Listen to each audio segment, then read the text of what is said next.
which was even more terrifying. At that moment, should he stay or should he go? Hong Tianyi was genuinely in a quandary. Second young master. Just when Hong Tianyi was hesitating, suddenly, one of his men burst in from outside, charging towards Hong Tianyi and exclaimed with joy, "Second young master, the eldest young master, has arrived." The eldest young master. The person this man was referring to was naturally. Upon hearing this, Hong Tianyi was first shocked, then overjoyed. "My brother is here, ha ha. My brother's here. Wang Hao, you think you're so tough? Ha ha ha. My brother's here. Let's see how tough you are now." He wanted to get up and run to the door, but a single sentence from Wang Hao rooted him to the spot. "Did I say you could get up?" Wang Hao looked at him coldly. "Sit down and stay put. Don't run off." At his words, the whole scene fell silent instantly. Brother Hao was just too domineering.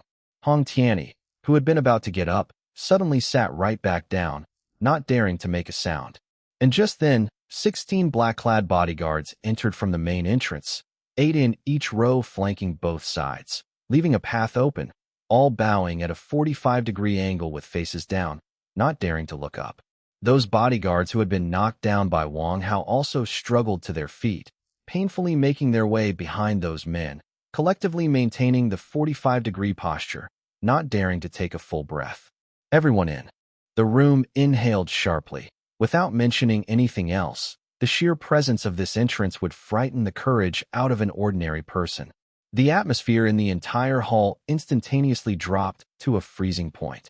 Afterward, a young man around 30 years of age walked in slowly. Chapter 631. Hong Tianjun.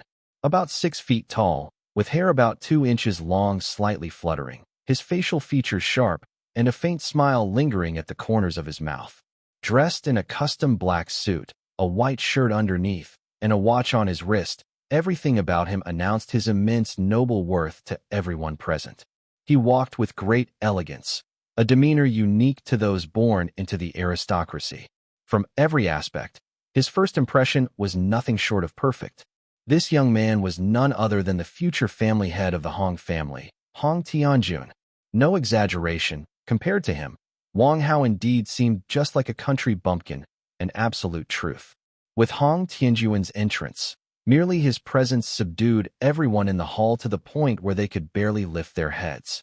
In the entire scene, only Wang Hao and Bai Yining showed no particular reaction, while others hardly dared to breathe loudly. Second Master was considered a billionaire among ordinary people, but in front of Hong Tianjun, he was clearly just a small character who could only tuck his tail and be submissive. After all, this young man would officially lead one of the 4 great families, the Hong family, within the next 3 years. And what was the concept of the 4 great families? Any family taken out was a real giant, holding assets in the billions. "Brother, you're here, brother." As soon as Hong Tianyi saw Hong Tianjun enter, he felt as if he had found a huge support and scurried over, saying, "Brother, you finally came. Your little brother has been bullied." Hong Tianjun gently patted his brother Hong Tianyi's shoulder and smiled. "Yes, I'm here." A simple, "I'm here," yet it conveyed immense confidence. It was as if his shoulders could bear the world, and no matter how big the trouble, he could easily resolve it. And crucially, no one present doubted this at all. Zhao Jinhao and others had naturally seen him before, and seeing him again now, their emotions were indescribably complex, far beyond what ordinary people could comprehend. "Brother Tianjun," Zhao Jinhao murmured, "haven't seen you for years, and now you've completely outpaced us." Fong Wenbin lamented, "Brother Tianjun, a man who can stir massive turbulence in the circles with just about anything he does, I'm afraid today." Even Wang Mengfei felt a wave of helplessness surge through her. Because he was Hong Tianjun, a man who alone could contend with a nation. "Heard there was quite a commotion here, so I came to see." Hong Tianjun surveyed the whole scene. Nearly no one dared to meet his gaze, and anyone who did quickly lowered their heads upon contact with his electric gaze. After looking around, he then turned his gaze to Wang Hao, his face expressionless, and said lightly, "So you are Wang Hao? Such a big figure even knows about me?" "Yes." Wang Hao looked at Hong Tianjun, unafraid, and said, "You are Hong Tianjun? Want to stand up for your brother?" "Is that how you talk to Hong Tianjun?" Everyone's heart jumped to their throats. Even Bai Yining was terrified. That was Hong Tianjun, the most promising youth of the four great families, a man who could ensnare the president of South Korea, Park Jin-wei, with a mere flick of his wrist. Now Wang Hao was talking to him like this, which was absolutely jaw-dropping. The worrying was worrying. Inside it was sweet. The man I fancied was truly no ordinary person. Yes, Hong Tianjun smiled. He looked at Wang Hao, then glanced at the several bodyguards with swollen faces and asked Wang Hao, "Did you do this to these men?" "That's right." Wang Hao nodded. "No need to explain further. Your brother not only bullied my friend but also tried to steal my bride, so I took action." At this time, Hong Tianyi, standing behind Hong Tianjun, hurriedly explained, not forgetting to slander, "Brother, listen to me. These guys have always had issues with me. It's only right for me to teach them a lesson. This Wang Hao is the worst.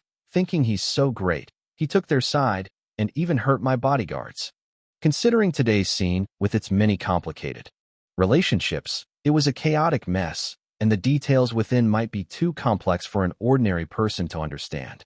With Hong Tianyi saying so, people really had no way to rebut instantly. The key was that action had been taken, but it was mostly Hong Tianyi who had been thrashed, which was problematic. Upon hearing Hong Tianyi speak like this, Zhao Jinhao and others inside cursed him countless times. This guy was absolutely ruthless, turning black into white. If it wasn't for him starting off by insulting others and flirting with someone's wife, would anyone go head-to-head with him? "Yes, I'll take a look." Hong Tianjun didn't rush to defend his brother but looked around the scene again quickly, then withdrew his gaze and said, "I heard the premiere of Swordsman of the Laughing River is today. You are having a celebration party, right? Bai Zhe is also here. Based on your relationship with Miss Yining, the film crew seems to have established a good connection with the Bai family." Then he looked towards Li Bombing, standing beside Hong Tianyi, saying, "You are Director Li Bombing, right? I've met you before. You used to work in Bai Zhe's company. Now you are with my brother. There must have been some issues. Is it related to Wang Hao? Though that's not important. The key is you joined my brother. You came here probably to eat, and just happened to run into Bai Zhe and his party, and this screenwriter Meng Zinan also seems to have had some strained relationships with Swordsman of the Laughing River film crew, plus my brother's side." As he analyzed this, everyone in the hall gasped in shock. Such was Hong Tianjun of legend, the most promising youth among the four great families. He hadn't been involved in the incident at all, yet merely from the seating arrangements and attitudes of everyone present, he completely guessed the whole situation. "Spot on. My brother has indeed become somewhat arrogant lately," Hong Tianjun continued. "Looking at your face, Zhao Jinhao, it seems my brother brought up that old incident, hasn't he?" Zhao Jinhao nodded. Hong Tianjun then looked at Fong Wenbin. "Fong Wenbin, you seem to have been mocked a bit too." Fong Wenbin nodded as well. "And Meng Fei?" Hong Tianjun gently shook his head. "These conflicts are quite normal. My brother must have also mentioned my father's plan to propose marriage at the Bai family afterwards." "Yes," Wang Hao nodded. "Planning to snatch someone's bride in front of everyone. That's intolerable."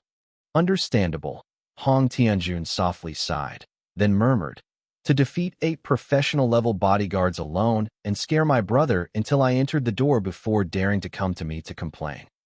He paused, then looking at Wang Hao, slowly said, "There aren't many who can have such skills. Just a while ago, there happened to be one. Are you the sheet hero?" Chapter 632. Are you the one they call sheet hero? As soon as Hong Tianjun spoke, everyone present gasped sharply. He had actually done nothing and had just arrived at the scene. Yet, just by observing a little, he had perfectly analyzed the entire incident, its origins and consequences. What a terrifying young man. No wonder he was known as one of the Big Four family's members and had become the designated successor of the Hong family at just over 30 years old. Hong Tianjun. Yes, you're right. Wang Hao inhaled softly after Hong Tianjun finished speaking and then said, "I have to admit you're quite impressive. Now that you're clear about everything, let's draw the line here. It's my turn next." Wang Hao's words were neither humble nor arrogant, earning him applause from everyone present. Even though he was just an obscure little figure, he was able to converse on equal terms with Hong Tianjun, the future family head of the Hong family and the strongest of his generation among the Big Four families. Merely his courage was far beyond ordinary. But as much as they applauded, everyone's hearts were lifted. That was the future head of the Hong family. Offending him seriously wouldn't be easily resolved, and nobody could predict what consequences might follow. Hong Tianyi sneered from behind. "Kid, you were so full of yourself just now, even daring to kick me. Now my brother's here. Let's see how you wind this up. You do have guts. I respect that." Hong Tianjun slightly narrowed his eyes after hearing Wang Hao's words, then slowly shook his head and said, "But no matter what, Tianyi is my brother. Since you've made a move against him, I must resolve this for him." With those words, a swarm of bodyguards that had entered with him immediately surrounded Wang Hao. As the situation looked like it would escalate into violence, Zhao Zhenhao and the others immediately panicked. After all, facing Hong Tianjun was a completely different concept than dealing with his brother, Hong Tianyi. "Tianjun, brother, stop it." Zhao Zhenhao was the first to rush up, squeezing into the middle of the crowd to stand by Wang Hao, and said, "Brother Tianjun, this matter isn't worth making a big fuss over." Fang Wenbin also came forward. "Brother Tianjun, let's just forget about it. I'll apologize to Tianyi on his behalf." Wang Mingfei walked step by step to Wang Hao's side and said, "This incident started because of me. If there really is to be a fight, you can't leave me out." Ren Xing, also drenched in sweat, squeezed in and said, And me. I might not be able to fight, but I can take a beating." Hong Tianjun. Bai Yining finally spoke slowly. She weaved through the crowd to stand by Wang Hao's side, took his hand, and said softly, "He's my boyfriend. If you want to hurt him, I can assure you the Bai family won't let this go." The atmosphere was electric, the tension palpable, the air almost froze.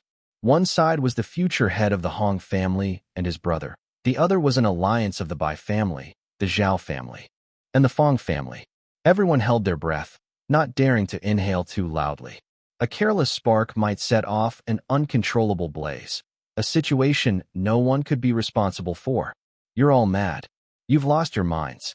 Seeing the situation, Hong Tianyi completely freaked out, bellowing, "He's just a nobody, a commoner with a humble background.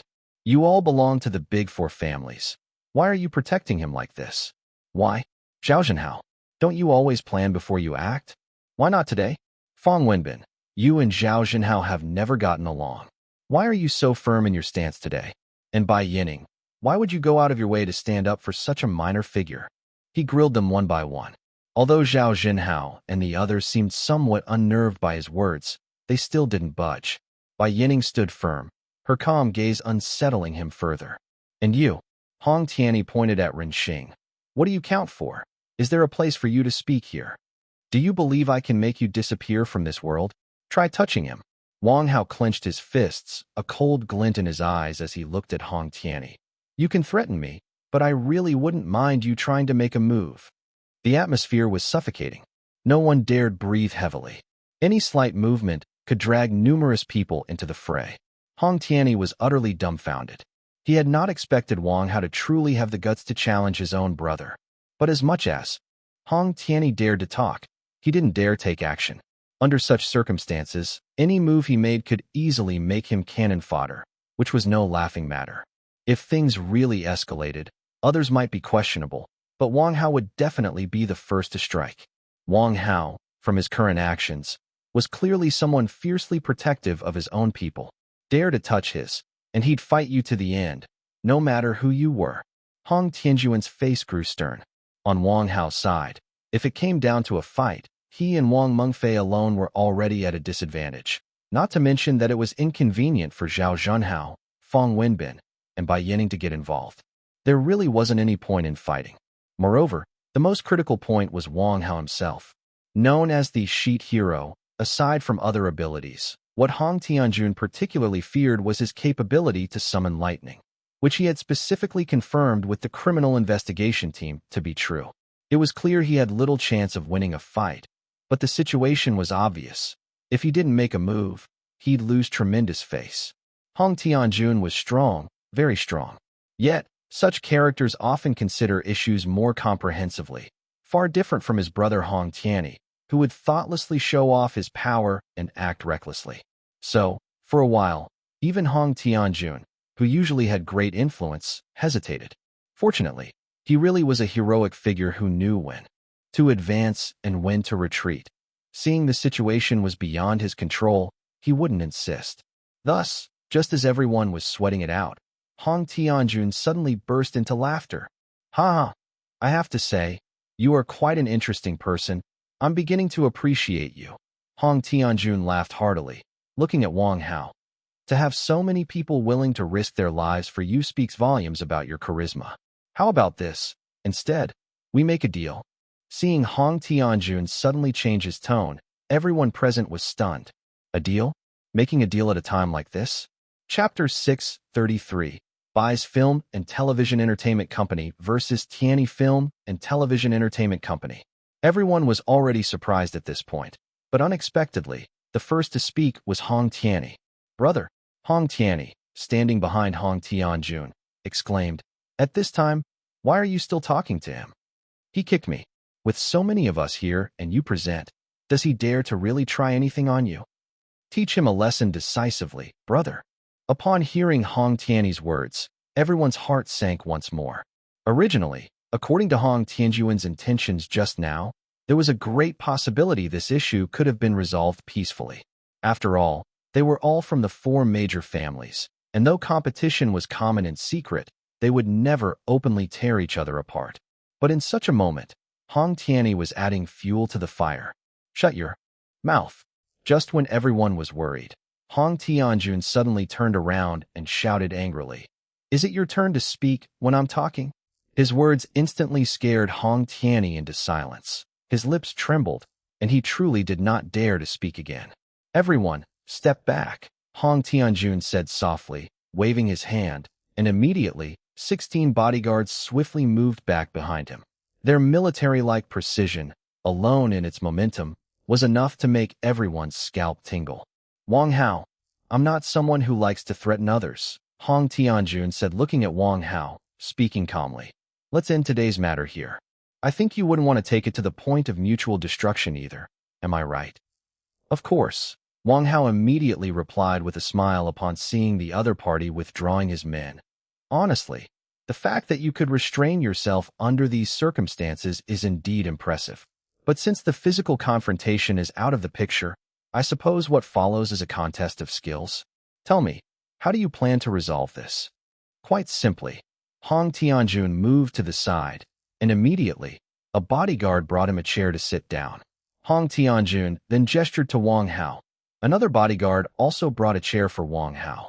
"Let's sit down and talk," Hong Tianjun suggested, waiting for Wang Hao to sit, then slowly continued. "Today's confrontation actually started over a movie. Bai Zai's side involved you, and my brother's side is because of directorly bombing, am I right?" "That's correct," Wang Hao nodded and smiled. "Are you suggesting we compete in box office earnings?" "Exactly." Hong Tianjun crossed his legs, then clasped his hands around his knees and smiled. "Whether it's a contest of skills or strength, there should naturally be a winner and a loser. Admitting that with your and Meng Fei's skills, my side might not have the advantage in a physical fight, and to fight might be indecorous. Hence, it's better we compete in terms of skill. For us, the simplest skill measure is the box office earnings. Do you find this proposal acceptable? Compete in box office earnings?" Wang Hao stroked his chin, feeling somewhat confident in this aspect, but he still felt Hong Tianjun wouldn't make it so simple. Competing in box office is fine, but what if one loses? And what if one wins? "It's simple as long as you agree to this competition," Hong Tianjun said, looking at Wang Hao, speaking softly a sentence. Though he expressed it lightly, to everyone listening, it was like a thunderclap. Hong Tianjun declared, "If you lose, Bai's Film and Television Entertainment Company will go to me. If I lose, my brother's Tianyi Film and Television Entertainment Company will go to you. How about that?" Everyone in the room gasped in shock. This was truly a high-stakes gamble. Bai's Film and Television Entertainment Company versus Tianyi Film and Television Entertainment Company. Both companies were giants in the industry with assets worth over 10 billion, and here they were, casually staked in a bet. One statement, a $10 billion company, as a wager. The entire scene initially quieted down completely, then absolutely exploded. Heavens, a $10 billion company, as a wager. Too terrifying. Is this the mettle of the future head of the Hong family? It's really too frightening. Never mind being involved in this bet. Just hearing about it is scary. 2. $10 billion companies. Hearing the surrounding discussions, Wang Hao slightly furrowed his brow. This Hong Tianjun truly lived up to being the strongest of the younger generation in the four major families, with just a single statement, not only resolving his predicament, but also turning it around to counterattack. Not to mention, Bai's film industry wasn't his own company. Would Bai Zhe be willing to put it up as a wager? If he wasn't willing, Wang Hao would have no place to save face. And even if he was willing, should he lose, then through this incident, he'd have won a $10 billion company.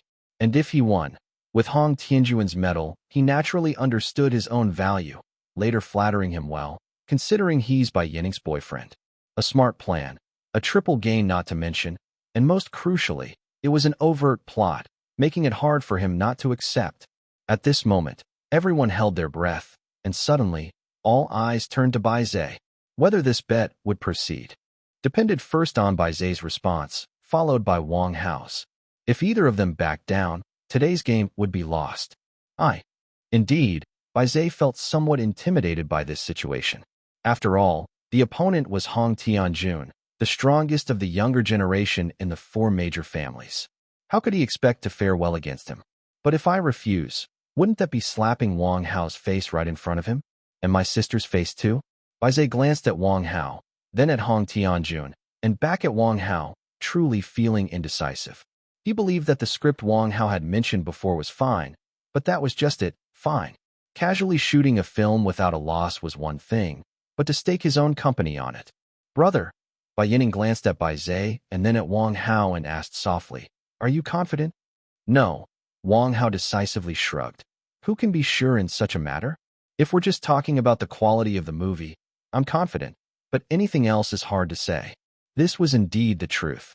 Wang Hao wouldn't back down regarding content, but when it came to schemes and plots, he wasn't arrogant enough to think he was a match for Hong Tianjun. "Little sister, come here, I have something to tell you." Bai Zhe thought for a while, then beckoned Bai Yining over and asked softly, "What do you think? Any chance?" "Hard to say." Bai Yining shook her head decisively. After all, the opponent is Hong Tianjun. Nobody could possibly be sure of winning. Having a 50% chance is already pretty good. Damn, this is really tricky. Bai Zhe gritted his teeth, turned several times on the spot, then resolutely said, "How about this, little sister? Ask our uncle for his opinion." "Ask my dad." Bai Yining was stunned for a moment, but she also knew that Bai Zhe was in a different league compared to Hong Tianjun. Hong Tianjun was the future head of the Hong family, whereas Bai Zhe was just an ordinary member of the Bai family, with no comparable decision-making power. So, in this case, it really was necessary to ask her dad. "All right, wait for me." Bai Yining walked aside and called her dad. The call connected quickly. "Bai Haochen, what's up?" "Bai Yining, Dad, Bai Zhe and I were having dinner, and we ran into Hong Tianjun from the Hong family." "Bai Haochen, oh, Hong Tianjun, did you guys have a conflict?" "Because of his good-for-nothing brother." Bai Yining, "Yes, did you know?" Bai Haochen, "Besides his useless brother, what else could bring the future head of the Hong family to clash with you? What exactly happened?" Bai Yining, "It's like this, Hong Tianyi provoked us and even said he wanted to come ask for my hand in marriage. Then Wang Hao got upset, and a conflict arose." Bai Haochen, "That brat, he's protective, huh? Then what?" Hong Tianjun came over. Bai Yining, "Yes, it didn't come to blows. But Hong Tianjun proposed a bet where each party makes a movie and the box office will decide who wins. The loser hands over their film company to the winner. Bai Zhe didn't dare decide, so he told me to ask you." Bai Haochen, It's indeed better to be cautious. What's that brat's stance?" Bai Yining, "Wang Hao said the content of the movie is no problem, but he's not sure about other aspects." Bai Haochen, "Really threw me a tough one here. That brat isn't even my son-in-law yet, and he's already causing me such headaches day by day." "All right, since Hong Tianjun wants to play, then as the head of the Bai family, I should support the younger generation and join in. You can't let our family lose face. Tell Bai Zhe to go ahead with it. If he really loses, I won't blame him." Bai Yining, "Okay." Bai Haochen, "Right. And that brat, tell him once this is over to find time to come see me." Bai Yining's face reddened slightly. That wouldn't be good, would it? Bai Haochen gruffly said. What's wrong with that? He's nearly run off with my daughter, and I shouldn't even meet him. Bai Yining. Ending the call, Bai Yining walked over to Bai Zhe and whispered. Dad agreed. He told you to go ahead. If you win, it's to your credit. If you lose, he will take responsibility. With the family head's words, what would Bai Zhe have to fear? That settles it. Bai Zhe slapped his thigh hard and said, Let's bet. Now that it was decided here, naturally, there was no issue on Wang Hao's side. As Bai Zhe nodded to Wang Hao, Hong Tianjun immediately smiled and said to Bai Yining, Regardless of the outcome of this bet, I thank Uncle Bai for giving me this opportunity. Okay.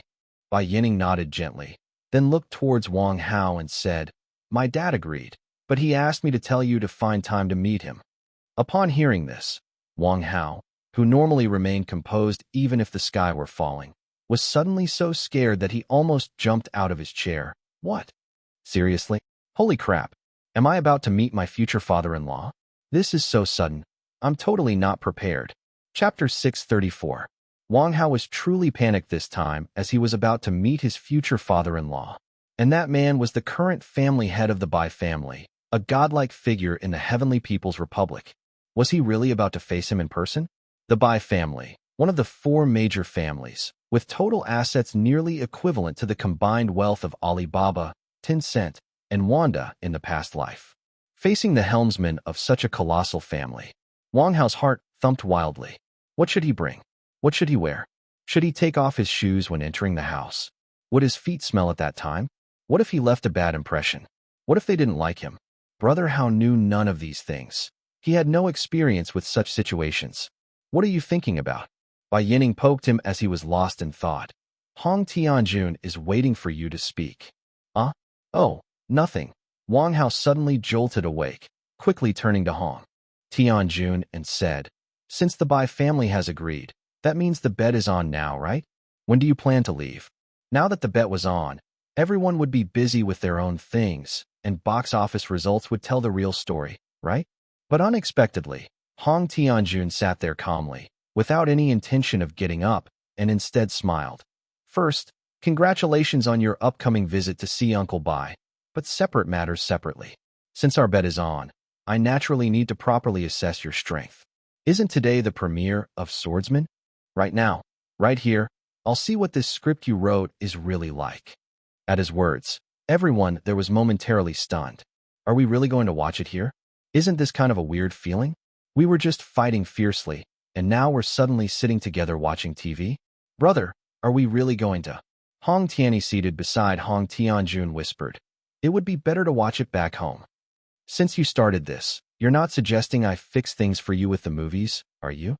Hong Tianjun turned, patted his shoulder, and said, You're not a child anymore. I can't always solve everything for you. This is a lesson for you. Otherwise, if you lose, you'll lose your company. So, let's watch it here and understand your opponent better. Hearing this, Hong Tianyi suddenly panicked. The bet was set, but he was supposed to take charge? Brother, my real brother. Hong Tianyi jumped anxiously. That's a 10 billion company. What if I really lose it? Are you really going to watch me lose this bet? What else? Hong Tianjun said indifferently. You can't live under my shadow forever, right? This time, win or lose, consider it a lesson. The world isn't as simple as you think. We're just one of the great families, not powerful enough to cover the sky. People grow through constant setbacks, don't they? This. Hong Tianyi thought it over, then clenched his teeth and said, All right, I'll give it my all this time. Brother, don't worry, I will win this bet no matter what. In fact, although Hong Tianyi was not as capable as his brother, he was a tough guy who managed to develop his germophobia due to Zhao Jinhao's bullying. Now, realizing he had to rely on himself, Hong Tianyi grew determined. You guys, Hong Tianyi pointed at Li Boming and others. Watch it closely from start to finish. I don't care what prejudices you had before. Now you must bring your real skills to the table. If we lose, I want your heads, got it? We got it. Li Boming and the others were terrified, sweating profusely. Good grief, the second young master was really furious. This was a do-or-die situation. Li Boming hurriedly went over and whispered, Second young master, rest assured, We will analyze this TV show carefully. He's just a web scriptwriter, right? How capable can he be? Don't worry at all. Scriptwriter Meng Zinan also continuously cheered. Hong Tianyi. This guy's work is nothing special, just count on it. Second young master. The group was ready to watch the latest TV show. After all, it was a 5-star hotel, and watching TV was quite simple. Soon, a staff member brought over a 100-inch curved TV and placed it in the middle of the stage in the lobby. Seeing as they were currently in a superficial piece and the TV show was about to premiere, everyone in the room started discussing. The premiere is about to begin. There shouldn't be any problem with the viewership, right? There shouldn't be any issues. Director Yang and Miss Lan had promoted it well before. Popularity shouldn't be a problem. But exactly how high the ratings will be is hard to say. Yes, the premiere will show the popularity, but the actual ratings will depend on the reviews. The cast members were quite worried, and Hong Tianyi was also a bit unsure about Wang Hao's capabilities. Director Li, what do you think about this show?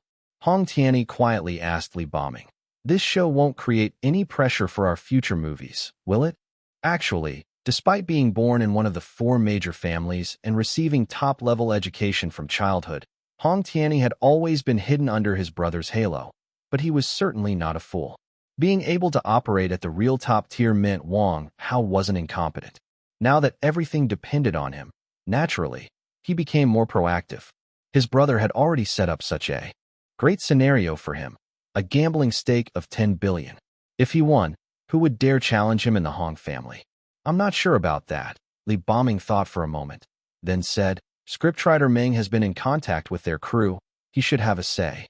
Scriptwriter Meng, tell us, how is the film specifically? Hong Tianyi looked at Meng Zinan. You're the scriptwriter, just talk about the storyline. How should I put it? Meng Zinan pondered carefully and then disdainfully said, I think it's just as so. There are some standout aspects in terms of setting, but it's not that great. Second young master. Actually, the main thing about Wang Hao is his relationship with Boss Ren, the producer of Laughing in the Martial Heroes. That's why he was able to join the crew. I think you don't need to worry at all. After all, this is just a martial heroes film. Our Heavenly People's Republic's martial heroes films have never been very popular. Even if this film could boost his popularity a bit, it won't have a significant impact on our future movies. Hearing Meng Zinan's words, Hong Tianyi immediately nodded and said, Let's hope so. Soon, the lights in the hall dimmed, the music of the TV series began, and the premiere started. Laugh in the martial world. Resolve grudges, strike with smiles, hide blades and laughs. Laugh in the dusty world, solitary laughter, 2 lofty hearts, unreachable. Bright moon shines, the long path ahead, people age, hearts do. Not, can't love enough, can't let go, can't forget your goodness. A song from Laugh in the Martial World played as the show's theme song. As soon as it started, Hong Tianyi was stunned. What is this song? It's pretty good. Hong Tianyi listened intently. He even noticed that his brother, Hong Tianjun, who usually remained indifferent to everything, was visibly moved by the song. Great song. This was definitely a very good song. This theme song. Li Boming and Meng Zinan exchanged glances. Li Boming said, This song is pretty good. Zinan, do you know who wrote it? We could consider inviting this lyricist and composer to do a theme song for our movie. This Laugh in the Martial World was actually a song from Zhang Jizhong's version of Laughing in the Martial Heroes on Earth in a previous lifetime. The lyrics were made to fit the original work superbly, so Hong Tianyi and others were deeply shocked just by these first 2 lines. Listening to the theme song, Hong Tianyi sat up straight. This song was amazing. Both the lyrics and melody were beautifully captivating and faultless. Seems like flowers aren't flowers, the fog isn't fog, the surging river can't stay, full of lofty ambitions and proud courage. Turns out heroes are lonely. Throughout the hall, the theme song's high and passionate singing resounded. Even Meng Zinan and Li Boming's faces reddened, their lips tightly pursed, eyes fixed on the screen, yet their thoughts seemed to have leaped into that heroic martial world. That heroic spirit unique to the martial world surged up to the rooftop with the song. Great song, great lyrics, great melody. Laugh in the martial world, love freely, with pipes or flutes, pour the wine. Looking up laughing, forgot it all, as carefree as the wind, lightly floating. This theme song, combined with the plot, was absolutely flawless and impeccable. Classic, with no faults to be found. Good, good. Hong Tianyi kept praising. Great song. This song is simply a classic. Director Lee, you must find out who made this song, no matter the cost. We must bring them in. Lee Bombing then pulled over a crew member from Laughing in the Martial Heroes and asked, who made this theme song? Do you know? Help contact them. Tell them they can name their terms. Our second young master is very pleased with this song. Upon hearing this, that person's expression became incredibly intriguing, barely holding back their laughter, looking as amused as one could be. What do you mean by that? At that moment, Hong Tianjun frowned. The terms are definitely not a problem. You just need to tell us who the lyricist and composer are. We'll naturally offer terms that satisfy them. That person struggled to stifle his laughter, his expression extremely odd as he said, this song was just casually made by our brother Hao when he was in the crew. As for your terms, Hong Tianjun, Hong Tianyi, Li, Bombing, Meng Zinan, other onlookers. Chapter 635, The Biggest Rule in the World. The theme song was actually created by Wang Hao. I can't stand this. This Wang Hao really sticks his nose into everything. Hong Tianyi was so frustrated. He was originally going to shoot 3 Lifetimes of Love, 1 Tree of Peach Blossoms, a historical romance drama. If it could have been accompanied by a sorrowful piece of background music, wouldn't the audience have been moved to tears? But now someone had told him that the most suitable lyricist and composer was none other than Wang Hao, who was set to compete against him. Damn, you're ruthless. Hong Tianyi slapped his thigh hard. We'll see about that. When Wang Hao found out about Hong Tianyi's thoughts, everyone on his side tried hard to suppress their laughter. Bai Yining glanced at Wang Hao. Look how happy you are, but this song actually sounds pretty good. Hee, of course, Wang Hao said, winking. A product from Brother Hao is always a fine product. After the theme song ended, the drama began. It must be said, Yang Shoulin had kept the plot of Swordsman, as told by Wang Hao, very true to the original with hardly any significant changes. The first episode's plot was about Zhuo Lengchan inviting the leaders of the Five Mountains sect to the Feng Mountain platform to discuss electing the Alliance hierarch to counter Ren Wuxing's invasion of the demon sect. Ren Wuxing suddenly appeared, aiming to annihilate the 5 sects. None of the 4 sects could match him, but luckily when he was dueling Zhuo Lengchan, he had to stop and leave because of the backlash from his true qi. Everyone thought Zhuo Lengchan was capable of matching him, so they pushed for Zhuo Lengchan to be elected as Alliance hierarch.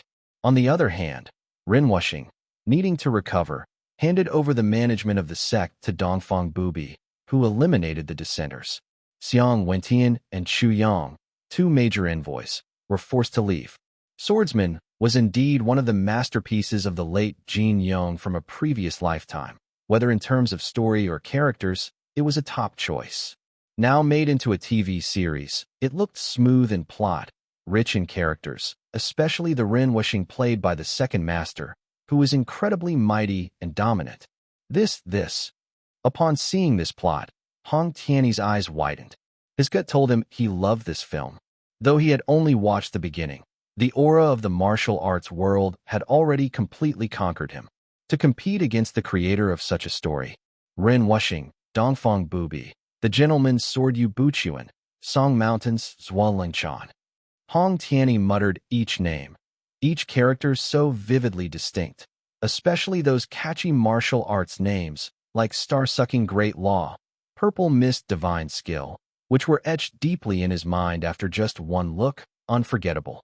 It's not that impressive, Meng Zinan muttered as he watched, which immediately infuriated Hong Tianyi. This is called not that impressive. Hong Tianyi pointed at Meng Zinan's nose, yelling loudly. Can you come up with such great settings? Can you come up with such memorable character names and martial arts moves? And you say it's not impressive? Then what would be impressive? Meng Zinan turned as pale as a liver, stammering. Actually, I think I could also come up with something like this. Stop bullshitting. Hong Tianyi angrily stood up, saying, forget watching. Go back and work on the script. Damn it, no wonder you can't do it. He stood up, then looked at Wang Hao. Don't you be too happy too soon. I don't believe there aren't any scriptwriters in the industry who can handle you. Wang Hao, you're angry. Why take it out on me? Start your performance. Wang Hao stretched out his hand and said with a grin, Go ahead, do whatever you want. Let's go. Hong Tianyi stormed off, shouting, Go back and work on the script. Then he kicked Li Bombing, who was engrossed in watching. Stop ing watching. Haven't you seen enough? Li Bombing immediately felt wronged. Second master, I was just thinking of watching a bit more to understand his style. Then he was dragged away by those Hong Tianyi ordered. Zhao Zhenhao, Fang Wenbin, by Yining. Other onlookers. I have to say, your film is indeed quite well done, sighed Hong Tianjun. Then he stood up and said, All right, I've seen enough for now. You guys keep going. I'm going back. You're leaving already? Wang Hao was startled, then said, Let me walk you out. Given their relationship status, there really wasn't a need for such courtesy, but Hong Tianjun indeed had a very charismatic personality. Even though they were in absolute opposition, one could hardly find fault with him. Thank you. Hong Tianjun smiled slightly, and then nodded. Let's go. Wang Hao walked Hong Tianjun to the door. As he was about to get into the car, Wang Hao said, Hong Tianjun, I won't go easy on you concerning this bet. I feel the same. Hong Tianjun didn't turn back, but just lifted his right hand and waved, saying, Let's each show our divine powers, and we'll see the win or lose at the box office. Watching Hong Tianjun drive away, Wang Hao took a deep breath. He was very confident about the content of the movie, but regarding other matters. With Hong Tianjun's means, winning this time wouldn't be easy at all. After getting into the car, Hong Tianjun instructed his assistant to bring his younger brother, Hong Tianyi, along with some others, to his presidential suite at the Caesar Hotel. Once inside the suite, Hong Tianyi and the others gathered around the sofa. Brother, Hong Tianyi said, Are you really not going to get involved in this bet? Wang Hao's script seems quite extraordinary. I only said I wouldn't help you make the movie, but I will still provide you some advice. Hong Tianjun poured himself a glass of water, took a sip, then tossed a bottle of Evian mineral water to everyone present before sitting down. I've looked at Laughing in the Jianghu before. The plot is described very clearly and succinctly, and the events are straightforward. Wang Hao is really accomplished in scriptwriting. Hearing Hong Tianjun's words, everyone looked at each other. Li Bombing cautiously asked, Young master, generally, isn't the director the most important in movies and TV? Are you so sure that the film is good solely because of Wang Hao's contributions? Of course, Hong Tianjun nodded, then took some documents from the printer in the room and threw them over. Here's all the information on Wang Hao that I had my assistant gather. You can take a look. Everyone glanced at the documents and were utterly stunned, because those documents were densely filled with things related to Wang Hao. Brother, your efficiency is really... Hong Tianyi exclaimed. You've almost dug up his ancestral graves to investigate. If you don't know your opponent thoroughly, how can you compete against him? Hong Tianjun said indifferently. I had a general look on the way here. Wang Hao is indeed a very talented man. Writing novels, scripts, songs, reading feng shui, you could say he thrives in every field. Oh, and he can also create comics, and his physical skills are insanely good. Upon hearing this, everyone present suddenly went silent. They looked at each other and simultaneously gasped in shock. Brother, you mean to say? Hong Tianyi carefully asked, Are we going to lose this bet? I can't say about winning or losing right now, Hong Tianjun slowly said. But according to this information, Wang Hao is indeed quite impressive. It won't be easy to deal with him. Brother, are you exaggerating? Hong Tianyi thought for a moment, then said, Even if you intervened personally, you wouldn't win? That's why I said you are being a bit too arrogant right now. Hong Tianjun shook his head gently, looking at his younger brother, and said, Do you not consider what kind of eye the Bai family has for people? Could a man who willingly becomes Bai Yining's boyfriend be easy to tackle? So, when you two had a conflict before, I naturally wouldn't confront such a character head-on. It's a pity, Tianyi, you were too impulsive. Did you not consider, how could Wang Hao dare to directly oppose you, the second young master of the Hong family, if he were merely a fling? Now, holding the documents and hearing Hong Tianjun's analysis, everyone felt a tingling in their scalp. It seemed that they had indeed underestimated the opponent before. Brother, Now that you mention it, it does feel quite possible. Hong Tianyi thought carefully and became increasingly frightened. His brother was right.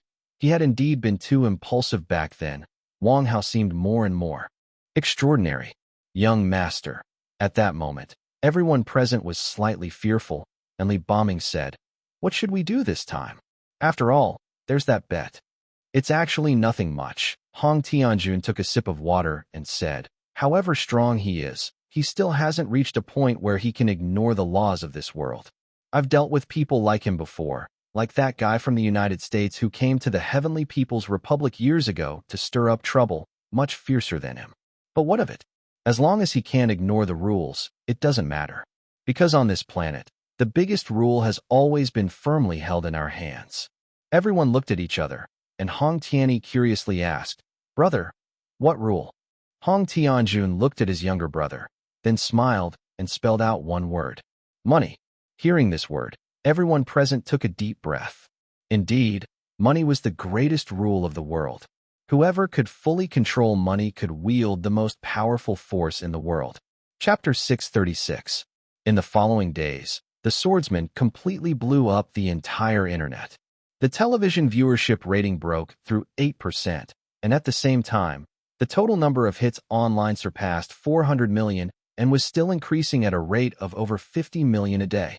The most awesome part was that the growth rate seemed to be accelerating. What did that mean? It meant that the stickiness of the audience for this film was incredibly high. Countless netizens were discussing it online, and posts about the swordsman were absolutely everywhere. From the first episode, you could see the talent of the director and screenwriters. They set up the story background very well, without any dragging. The overall layout of the series was seamless. I believe the director and screenwriters have deeply researched martial arts novels because they've interpreted the numerous characters to such a degree that it's breathtaking. 98% of the actors are perfect for their roles, and their performances are spot on. They leave a lasting impression. Watching it, I've learned many lessons and reflected a lot, not just confined to the romance between the lead characters. Faced with these audience comments online, Hong Tianyi's side was constantly studying Wang Hao's work. Li Boming sat in front of Hong Tianyi, reading a report in his hand. "Second young master," Li Boming said slowly.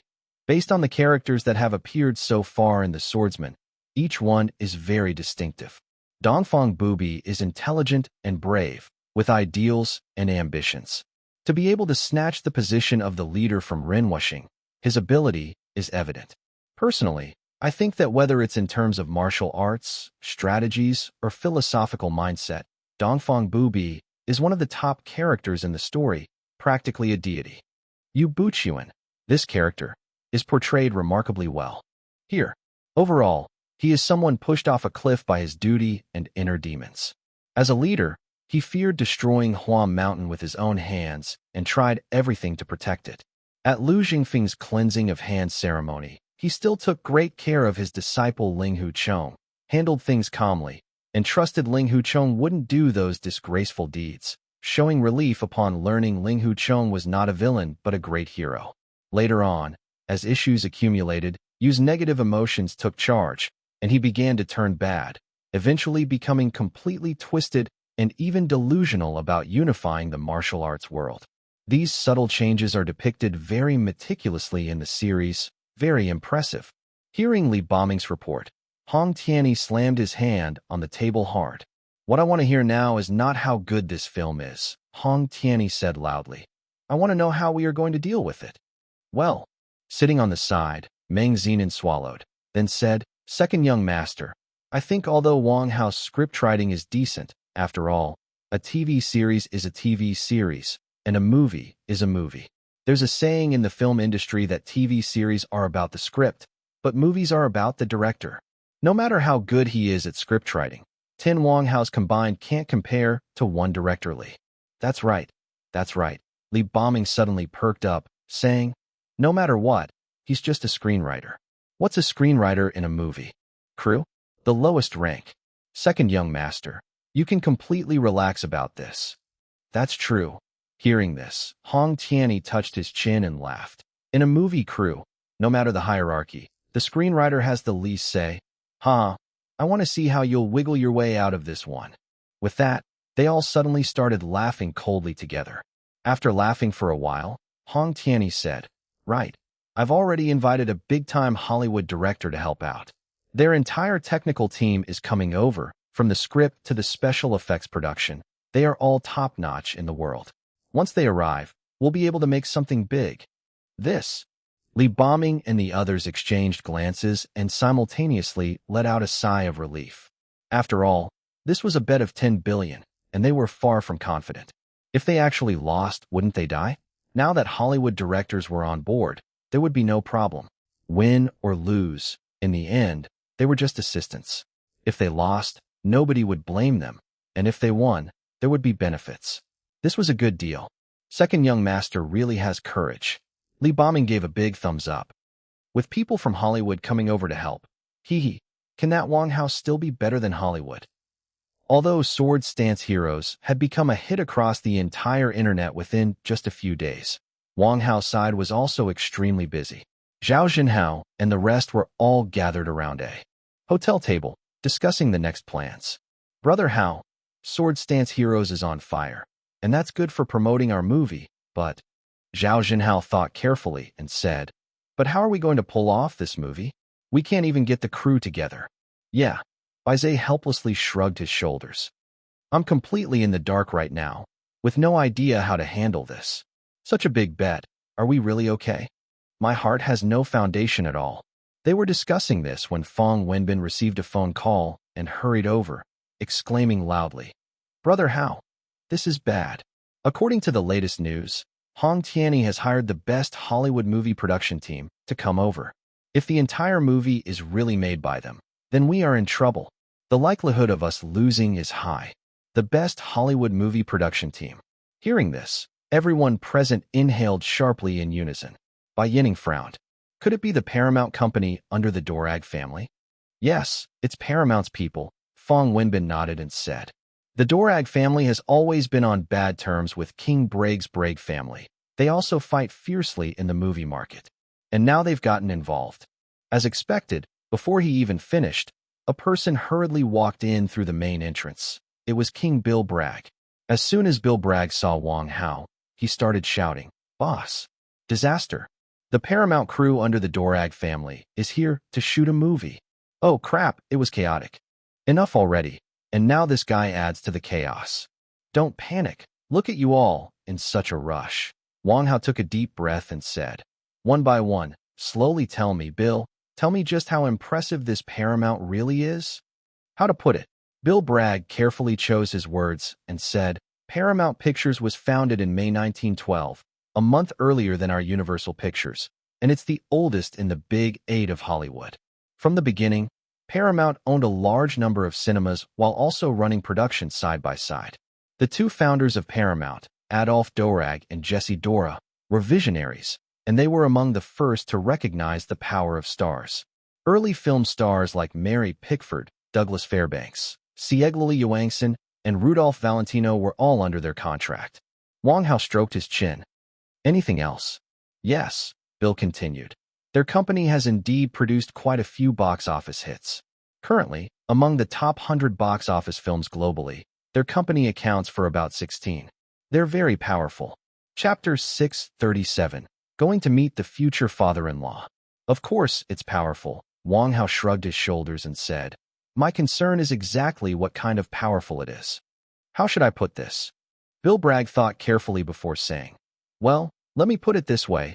This time they've brought Michael Bragg over, the director of Mechanical Tide Fury, which ranks 8th in the top 100 global box office. It made a whopping $700 million and is known for its epic explosions and grand scenes. He's very famous internationally." Upon hearing this name, everyone present was shocked. Good heavens, it's him. This is going to be a huge problem. Exactly. This guy is very famous internationally. A lot of viewers would go to see the movie just for him, which means the box office can't be low. We're finished, truly finished this time. Brother Hao, what do we do? But that wasn't all. Bill Bragg continued to drop bombs. And this time he brought their company's best special effects team with him. This special effects team is top-notch worldwide. Just one set of their rendering equipment costs $8,600,000 equipment that I can't even get here. Everyone looked at each other. What do we do now? They've got the best team and the most awesome director. Just these two factors are enough to crush us. And actually, that wasn't even the key issue. Wang Hao's side hadn't even put together a crew yet. It seems Hong Tianjun is making his move. Wang Hao stroked his chin and muttered, "This guy is definitely no lamplighter. His first move is a lethal blow." Zhao Zhenhao said, "Brother Hao, what should we do? Looking at it now, our chances of winning." "My company." Baizhe covered his face. "We've already lost half the battle before it's even started. How can we continue to play?" "It's actually not a big deal," Wang Hao smiled and said, "I've played around with web series, dabbled in TV dramas, and so far, both areas are not bad. I, as a little scriptwriter, have some fame in the domestic market. Let them come if they want, but I don't necessarily think we're inferior to them. Bill, just get me one special effects team from your side, and we'll take things one step at a time." "One step at a time? Is that even a strategy?" Brother Hao," Fong Wenbin said cautiously. "Do you really also have no confidence?" "No kidding," Wang Hao smirked. "What confidence can I have right now when I don't even know how Hong Tianjun operates? So, the most important thing today is to meet my future father-in-law." "Ah!" Everyone gasped in unison. Bai Yining covered her mouth with her fingers, widened her eyes, and said, "Now, you want to see my father?" "Of course," Wang Hao said cheerfully. "I definitely need to consult him about such a big gamble." As soon as Wang Hao made his decision, he naturally had no reservations. He got into the Bentley Zeus that Bill had given him, held the steering wheel, and smiled. "Yining, visiting your uncle at your house. What should I buy? I can't go empty-handed on my first visit. Do you have any good suggestions?" "What good suggestion can I have?" Bai Yining gave him a direct look, laughed, and scolded. "Do you think my father lacks anything? Just buy some fruit." That sounded so reasonable that I was speechless. So, half an hour later, when Wang Hao drove into the Hailing Mountain Villa district on the south third ring of Zhonghai City, where Bai Yining's father lived, even the security guards were flabbergasted. "Miss Bai, are you?" The guard looked at the pickup truck filled with various kinds of fruit following the Bentley Zeus and stammered, "Are you planning to open a fruit supermarket?" Bai Yining covered her face. "I told you to buy less." "Ah, got too excited and bought too much, ha ha ha." Wang Hao let out a couple of dry chuckles. There was no helping it. This was his first time meeting such an important figure, and he got so excited he overbought. Of course, these were just details. With the mentality of better to overdo than to miss an opportunity, Wang Hao went straight to the Bai family's villa. The entire Hailing Mountain Villa district covered an area of 1.36 million square meters, with only 4 sets of buildings, each with its own name. The villa where Bai Haochen lived was called Buckingham Palace, situated at the highest point of the Hailing Mountain Villa district. After Wang Hao parked his car, he looked up at the imposing castle-style building in front of him and couldn't help but marvel.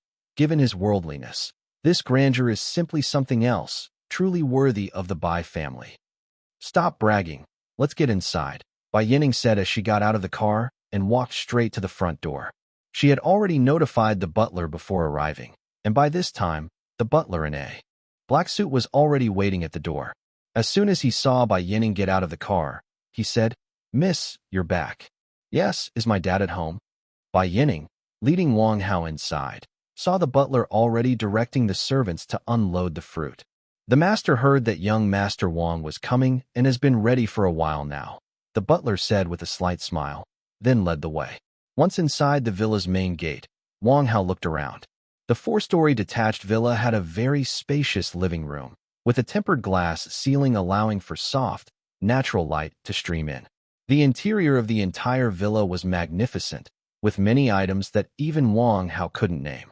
In the middle of the living room, on the central sofa, was a middle-aged man looking over some documents. Seeing Wang Hao come in, he immediately stood up, smiling. "You must be Wang Hao, right? Come, have a seat." "Oh, is this Uncle Bai?" "Uncle Bai, hello," Wang Hao said shyly, quickly going over to take a seat.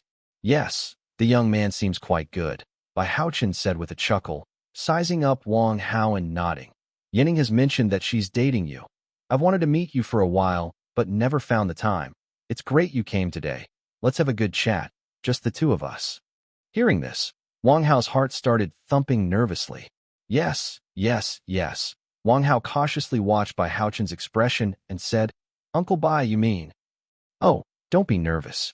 Yining, you go help your mom wash some fruit.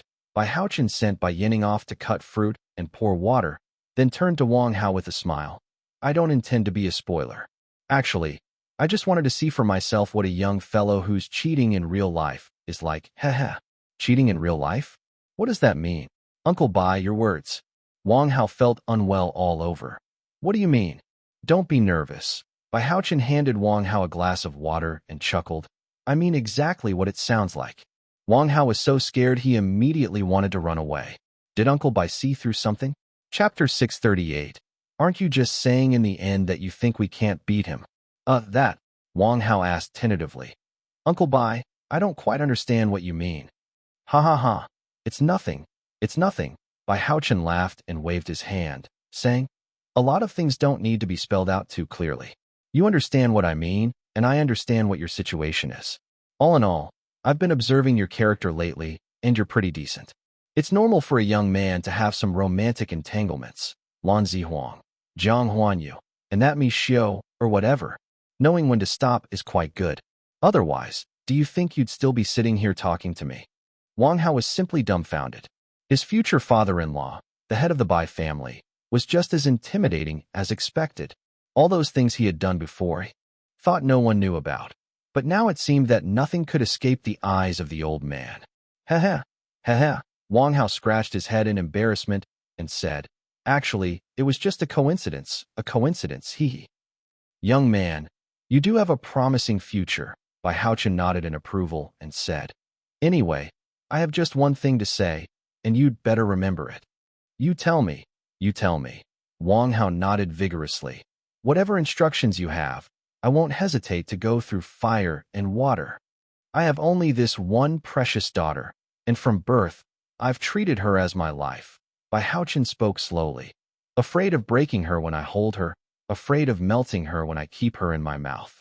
I don't expect you to accomplish much. With your current popularity, I believe supporting her would definitely be no issue. And given your character, you would likely not bully her.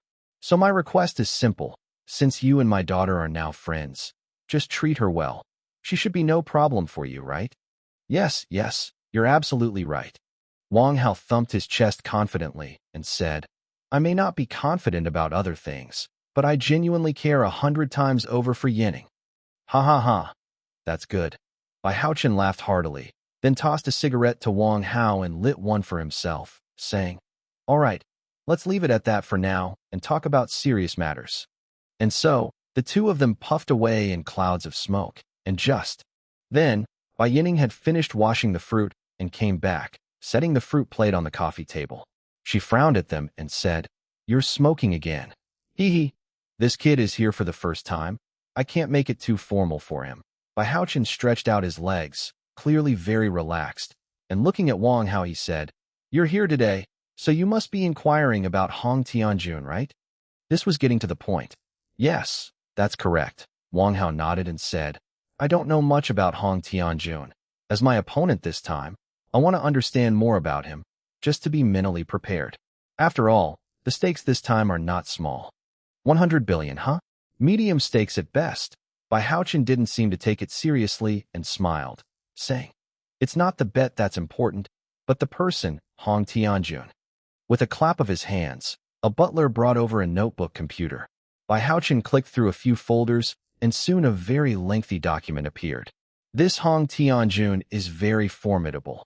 Bai Haochen pointed to the document and began to explain to Wang Hao. He's a very steady character and extremely shrewd. He started his career at 18, taking over a 60 billion real estate company in the Hong family. And in 3 years, he turned that real estate company into one with total assets of 300 billion. After that, he started getting involved in higher-level projects within the Hong family, manufacturing LCD panels. Wang Hao was startled to hear this. LCD panels? I remember those are. Yes, Bai Haochen nodded and said, at that time, in the LCD panel market, the world's most powerful companies were almost all concentrated in South Korea and Japan. But since Hong Tianjun entered the LCD panel industry, now in terms of output value and profit, the Heavenly People's Republic is second only to South Korea. The impression in people's minds that Japan has an incredible LCD industry. Now it has only one company left, JDI, with less than 10% of the global market share, and they were cutting jobs last year. In the smartphone and tablet computer market, the Heavenly People's Republic, the United States, and South Korea have monopolized the world market, with the Heavenly People's Republic at least ranking third in the world. This year, it's expected that brands from the Heavenly People's Republic will account for over 50% of the global market share. And almost all of this can be attributed to Hong Tianjun himself. Wang Hao. Crap, what's called having a life on cheat mode? Hong Tianjun is the very definition of a main character, isn't he? So this time, Bai Haochen looked at Wang Hao and smiled. The opportunity for you to contend with him is actually a rare chance. To be honest, I never expected you could win. Even if you were cheating, you might not be able to outdo him. I only wanted to test the waters with this guy through this event, nothing more. Also, the Bai's film industry that Bai Zhe is managing has been incurring losses, so cutting it loose is just that. It's no big deal. Hearing Bai Haochen say this, Wang Hao touched his nose. My future father-in-law doesn't have much confidence in me at all. Dad, why do you look down on Wang Hao so much? Bai Yining suddenly got upset. Wang Hao is pretty impressive in the entertainment industry, and I can't believe that Hong Tianjun could be that much stronger. This is indeed a girl sticking up for her boyfriend. Bai Haochen felt instantly disheartened. Sigh. You're not even married yet, and you're already taking your boyfriend's side like this. When you actually get married, at that time, this old dad of mine will have no status at all. Not at all, not at all. Wang Hao quickly tried to smooth things over. Actually, winning this time is not going to be easy for me. Haha. As for this time, Bai Haochen laughed and patted Wang Hao's shoulder. Although I think you absolutely can't stand up to Hong Tianjun, just go for it without too much pressure. 100 billion. Well, I can afford to lose that. It's nothing. You keep saying that, but aren't you basically saying I can't beat him? That thing. Wang Hao scratched his head and then asked, Uncle Bai, based on what you know about Hong Tianjun, what tactics do you think he will employ? Tactics? It's simple. Bai Haochen said matter-of-factly while stroking his chin. Hong Tianjun's control over money is terrifying to a certain extent. After all, in this world, money and power are always the most fundamental rules. If I'm not mistaken, he will definitely start by hiring the best directorial team with a huge sum of money, then hold a press conference to build up the hype.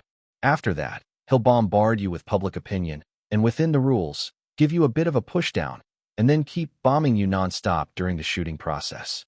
It just so happened, Bai Haochen had just mentioned this when he saw the old butler walk over, respectfully saying, Master, the latest news. Tianyi Film and Television Entertainment Company of the Hong family has invited one of Hollywood's strongest teams, Michael Bragg's team from Paramount, to create their latest film, and they are currently holding a news conference, accepting interviews from journalists. It is being broadcast live on TV right now. Take a look. Wang Hao.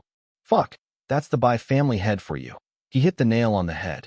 Hong Tianyi had hired Paramount's production team, which I was just finding out about, and Bai Haochen had purely guessed it based on analysis. And that's not all. He even predicted that they would hold a press conference to create buzz and then use public opinion to bombard. See, didn't I tell you so? Bai Haochen turned on the television and switched to the movie channel.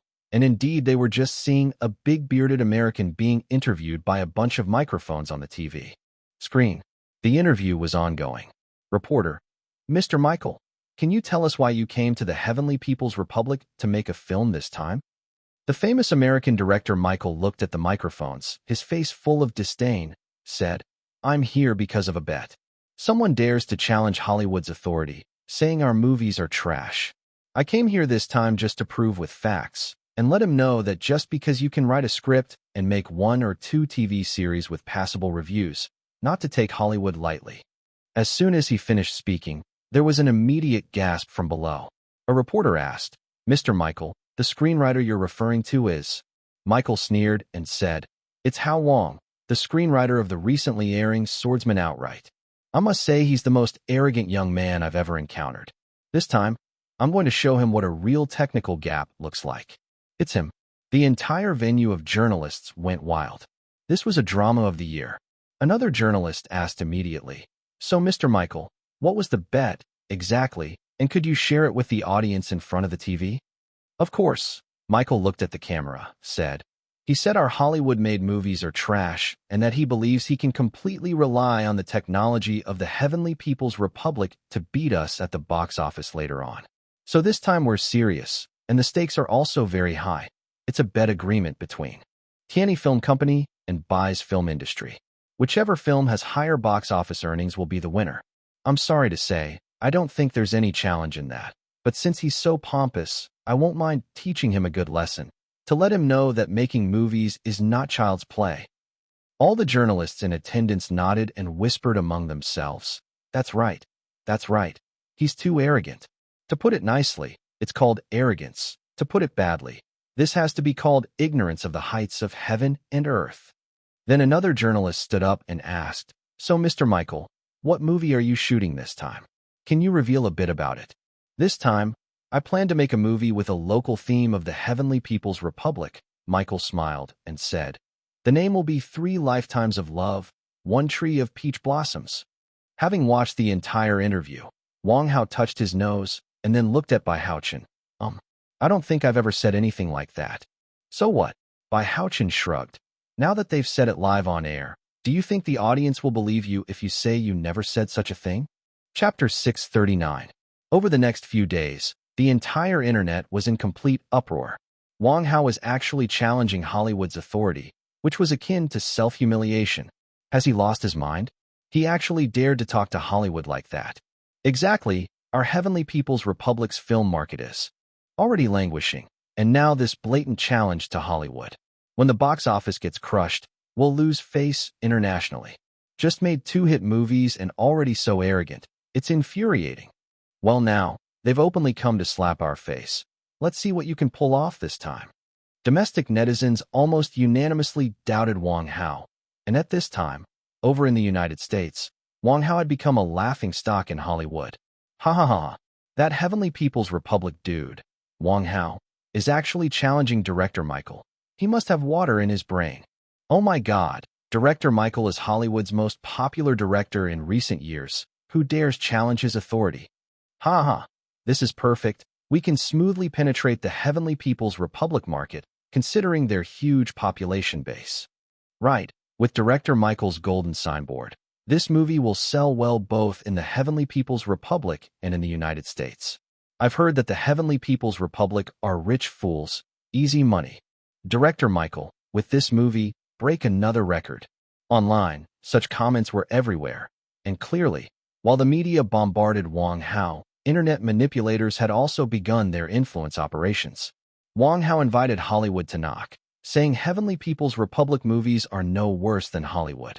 Well now, I want to see what he uses for special effects. Exactly, he looks down on Hollywood. So he obviously can't use Hollywood's special effects team. Our special effects teams in the Heavenly People's Republic, not to belittle ourselves and boost others, are far behind Hollywood's. Sigh, I used to like him, but now I need to rethink. Of course, there were those who didn't look favorably upon Wang Hao. There were also those who supported him. Facing the overwhelming online army, many of Wang Hao's diehard fans began to speak up too. On Weibo, countless people joined the discussion. What's with Hollywood? Can't Hollywood be defeated? Every movie Wang Hao makes is a blockbuster. Exactly, they dare look down on us. We'll make them cry without tears. It's just Hollywood. Given Wang Hao's capabilities, defeating them isn't impossible. I used to like Michael, but now he's come knocking just to slap our face. We must boycott. Yes, no matter what movies he makes, we won't watch. It's a boycott. Support teacher Wang Hao. The entire internet was buzzing because of this event, and at this time, many big directors in the country began choosing sides. Not just directors, but also those young, fresh faces who relied solely on looks, and those scriptwriters who were previously jealous of Wang Hao's accomplishments. In short, almost everyone didn't look favorably upon Wang Hao. At Bai's film group, Wang Hao's team of people were all gathered in the conference room. The atmosphere was grim. This move by Hong Tianjun is really vicious. Bai Zhe was gnashing his teeth. Who would have thought this guy would pull such a stunt right at the outset? It's one thing to stir up public outrage, but the most critical part is that they've now completely controlled the narrative. Yeah, Zhao Jinhao frowned deeply and said, that's the deadly part. His narrative creation is very cunning, mainly attacking you for actively challenging Hollywood, then bringing up the special effects team. Now, our biggest issue is that we can't hire Hollywood's special effects team, and purely by film effects, we might really suffer. It's very tough. Fong Wenbin also appeared dejected. If it was just competing in content, it would be okay, but now, they can be said to be holding our throats. Only being able to use domestic special effects teams, and this time many directors and scriptwriters also stand with them, given their big chance of winning. Everyone was quite downhearted. This time the key was Hong Tianjuan's strategic advice from behind, and it was no longer merely about competing in content. Not to mention, the special effects couldn't be from Hollywood's side, and when actors and directors took sides, his side was directly left bare. This blow could be said to be extremely brutal. And with this, if Wang Hao wanted to have a future in Hollywood, it wouldn't be easy. Ren Xing slammed the table hard. Damn it, Brother Hao, you tell us. What do we do? When it comes to money, just speak up. Wang Mengfei nodded vigorously, saying, right, let us know what you need, Brother Hao. My team is still a bit green, but we can definitely step up in times like these. Looking around at these good brothers, Wang Hao took a deep breath and smiled. First, thanks everyone for caring about me so much, but don't worry too much. Is it that big of a deal? Piece of cake. Yining has already started her national tour, and I, as her husband, should seize this time to truly give it my all. We can't let them look down on us, can we? Hearing Wang Hao's words, everyone looked at each other, and Zhao Junhao cautiously asked, Brother Hao, are you really confident? Of course. Wang Hao grinned and winked at him. When have you ever seen me let others be arrogant on my watch? With that, everyone burst out laughing together. Ha ha. Exactly. Brother Hao is no ordinary guy. They dare to be so arrogant. They must be taught a lesson. Damn it. Come to our heavenly people's republic and act high and mighty. What about Hollywood? We can handle it. After a good laugh, Baizé slapped his thigh hard. Brother, you tell us, what's the plan? Wang Hao stroked his chin and said, what's the plan? The script was already discussed. Now naturally we start on preparations.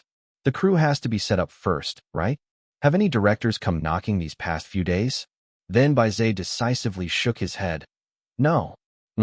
Just as I thought. Wang Hao snapped his fingers. Then I'll be the director. Everyone instantly turned to stone. What? Brother Hao. Zhao Jinhao's eyes nearly bugged out. Have you ever been a director? Can you handle it? This isn't just for fun this time. There's a bet on the line. Chapter 640. Brother Hao personally direct? Can that even work? Previously, Wang Hao had mentioned that the film couldn't have outsiders messing around directing, but him directing. He has no experience. What kind of team is the opposing side? Hollywood's top production team, directors known worldwide. On this side, Wang Hao is half-trained, having only written web series and TV drama scripts before, and now he's leaping straight to directing a film. What's the problem with that? Wang Hao looked at them, all smiles. Don't you trust me with things? I totally trust Brother Hao. Ren Xing and Wang Hao are absolutely best buddies, without hesitation. Tell me, Brother Hao, the only issue now is funding. How much do you need in total? I don't have that much on hand right now, but you can take 40 million. It's no wonder he's a best buddy, offering 40 million right off the bat. With Ren Xing leading, the others like Zhao Jinhao and Fong Wenbin naturally wouldn't lag behind. Zhao Jinhao said, Brother Hao, here's the deal. I can free up about 1 billion in liquid funds. I'll put it all in your hands. Fong Wenbin also nodded. I've got about the same, so that makes it 2,400 million. That should be enough, right? Yeah, this situation started because of me, so I'll also put in 1 billion. Baizé slapped his thigh fiercely while sitting on the side. This time let's really go all out. Brother Hao, just burn through the money. Burn fiercely, however you want. When everyone contributed to a total funding of 3,400 million, Wang Hao was thrilled. In his past life, the total investment for Werewolf 2 was only 1,500 million, and even with unexpected expenses, 2 billion was the limit. Yet here they had pulled together 3,400 million. That was double. Holy shit. If they really started burning through cash like that, wouldn't it be exhilaratingly sky-high? Brother Hao, I've got the special effects team. Wang Mengfei lit a cigarette on the side. Make it any way you want. Even if you want scenes that devastate the heavens and the earth, I've got you covered. Great. Seeing everyone geared up, Wang Hao slapped his thigh fiercely. Let's do it. Now that the funds were ready, the next natural step was to start finding actors. Wang Hao stroked his chin and then looked towards Bai Zhe. Big brother Bai Zhe, now that our funds are in place, you figure out a way to promote the actor selection. I need about 4 main actors for this film. The lead male, lead female, male supporting actor 1, and male supporting actor 2. We can slowly find the other bit parts later. Let's get the main crew sorted first. That very night, a news post on Weibo blew up the internet. Werewolf crew funds ready. Actor recruitment begins now. The content was simple, just one line. Werewolf crew gathers $3.5 billion in funds, striving to craft the foremost domestic war blockbuster. Actor recruitment starts now. As soon as this Weibo post went out, the internet exploded. Is this real? $3.5 billion. Did they get their brain caught in a door? Such a huge investment on a war movie. This is seriously wild. What company can handle such money burning? Exactly, this is way too risky. The domestic market isn't that big, right? With $3.5 billion, based on current box office sharing, you'd need a floor of $12 billion box office to break even. Has any domestic film ever reached this number since movies began in our country? Forget domestic. Even Hollywood blockbusters haven't reached $12 billion in box office earnings here. This is outright money burning, totally reckless. Discussions about Wang Hao's major film investment flooded the internet. This was a total investment of $3.5 billion. If this flops, wouldn't several companies go bankrupt? This was literally staking everything on this film. Could it work? The crucial point was, Wang Hao had never directed a film before, having only written a web series and a TV drama before. Now to play such a big game with filmmaking. If this flopped, he'd never be able to compensate for it in his lifetime. While the internet buzzed with discussion, clearly recruiting actors for Wang Hao wasn't going to be easy. Bro, these past few days things haven't been going well. A group of people sat in the conference room at Bai's film group. Bai Zhe looked gravely serious. There's a big problem now. I hope nobody panics after hearing it. What's going on? Big brother Bai Zhe, just tell us. Fang Wenbin was anxious. How can you say that and not expect us to worry? Yeah, Zhao Jinhao nodded. Big brother Bai Zhe, what's the problem? Bai Zhe looked around the group and then said solemnly, right now, our film could potentially face a situation where we can't even spend the money we have. We can't spend the money. In this day and age, is there anything that can't be solved with money? With $350 million in funding, isn't that enough? Or is it that others think it's too little? Don't worry, brother Bai. Wang Hao looked at Bai Zhe and asked, what exactly is going on? The situation is straightforward. Bai Zhe leaned back in his chair, sighed deeply, and continued. We are currently gambling with Hong Tianjun, who deliberately leaked news that he's one of the players in this gamble.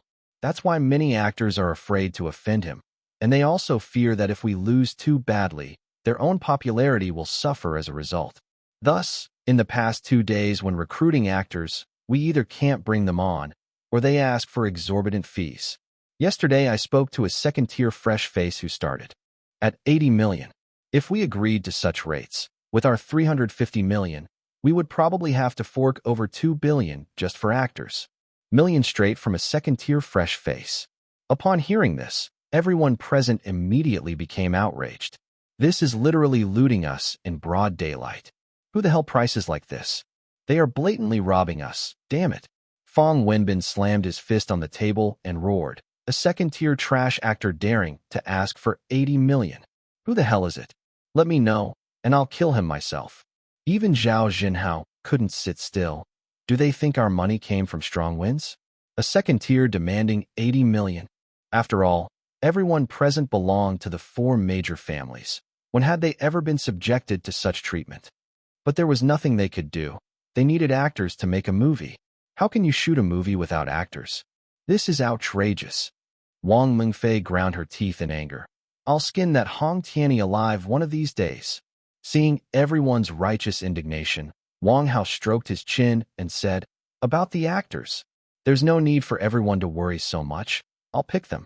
Saying this, he pulled out his phone, found a number, and dialed right away, quickly getting through. "Hello, is this Yang Yunfei?" Wang Hao asked cheerfully over the phone. "How have you been lately?" "Brother Hao. You finally called me, Brother Hao." The elation in Yang Yunfei's voice was explosive over the phone. "I've been putting everything off these past few days, just waiting for your call. I've heard about the movie you're shooting, and a lot of people in the circle say this is the best chance to rake it in big. I knew you'd think of me, Brother Hao. Tell me, what do you need, my brother?" "Ha ha ha. Good man. Our cooperation wasn't for nothing." This was the friendship fostered during Domestic Agent, when Wang Hao had just crossed over and Yang Yunfei was still nobody. Now, with time passed, Yang Yunfei was considered a decent second-tier celebrity. Wang Hao laughed and replied, "I have a role in this movie that I think is perfect for you. How about it? Interested?" "Yes, yes, yes. Your script must be good." Yang Yunfei laughed heartily, clearly delighted. "Ever since you made me a star, Brother Hao, I've been thinking about how to repay you. Now I finally have the chance. Ha ha ha. Ha ha." "That's great." Wang Hao responded with a laugh. "But about the payment?" "Brother Hao, with our relationship, what's there to talk about payment? Just give me enough for a meal." Yang Yunfei snapped. "Let's take those arrogant Americans down." "Deal." Then, Wang Hao naturally knew he couldn't offer too little given Yang Yunfei's face, so he readily agreed. 10 million. Come to Bai's film company right now." "No, Brother Hao, if you talk like that, I won't come." Wang Hao initially gave a rescue price of 10 million, intentionally offering high, but Yang Yunfei was very down to earth. "Let's do this, Brother Hao. Just give a symbolic 1 million. I couldn't face exploiting this opportunity given our friendship." Hearing this, everyone around nodded. It's easy to add flowers to brocade, but hard to send charcoal and snow. Yang Yunfei's sincerity meant that money was a small matter. They should cultivate him well in the future. "All right, then 1 million first." Wang Hao was a decisive person and clapped his hands in agreement. "When the movie hits it big, I'll give you a huge bonus. No problem, right?" "Ha ha ha. I love this. Brother Hao, wait for me." Dropping that line, Yang Yunfei promptly hung up the phone. Everyone looked at each other, clearly impressed. Brother Hao really had significant influence. Damn impressive. Yang Yunfei could be considered a new generation fresh face, especially since he acted in Domestic Agent, which was a spy film, and his appearance was also quite good. Taking up this role now would be just perfect. The male supporting lead is on his way. Wang Hao smiled and looked at Ren Xing. "Since the female lead is hard to find, let's have your wife do it." Zhang Muqing's features are somewhat Western, which is familiar, so it'll be easier for us to direct. Otherwise, dealing with a diva would be even more headache. "Sure," Ren Xing readily agreed. "No problem at all. She's free these days anyway. I'll go talk to her about coming over." With the male and female supporting roles sorted, the lead role naturally fell to Wang Hao himself. Now, there was only one more key actor left, old soldier He Jiangwo. Chapter 641, Wu.com. Speaking of which, in Werewolf 2, all the main actors are incredibly important. Right now, we've got the director, producer, screenwriter, and a few assistant directors who can be found anywhere.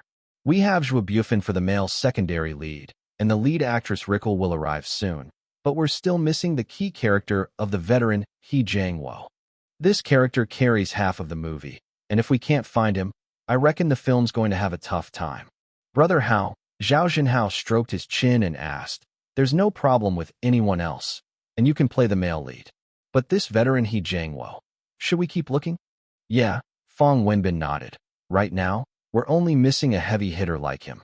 "Oh right, there's also the Navy Admiral. He's a pivotal character too. What should we do?" Ren Xing's mind was always straightforward. If all else fails, let's just go all out and smash some cash at it. Great rewards bring brave men. I think if we offer a bit more for the role, we still should be able to find someone. Well, Wang Hao rubbed his chin. "Everyone, don't panic. I need to go to the restroom first." Everyone looked at each other. Damn, Brother Hao must be so anxious he can't even hold it in. "Go on, Brother Hao. You better hurry. Don't hurt yourself holding it," Fong Wenbin said with a smile. "You're the backbone here. If you burst your bladder, we're all done for." Go to hell. Wang Hao laughed and cursed, then got up to head for the restroom. After Wang Hao left, everyone whispered among themselves. It seems Brother Hao is all laughs on the surface, but he's actually under a lot of pressure. Yeah, who else would go to the restroom at a time like this? 80% of the time, it's nervousness that makes people go. Sigh, I think we still need to stand firm for Brother Hao. He's reluctant to spend money, but if it comes to it, we should throw some money at a couple of well-known actors. That would also be somewhat reassuring, right? That makes sense. Let's wait for Brother Hao to come back and see what he says. Let's not rush it.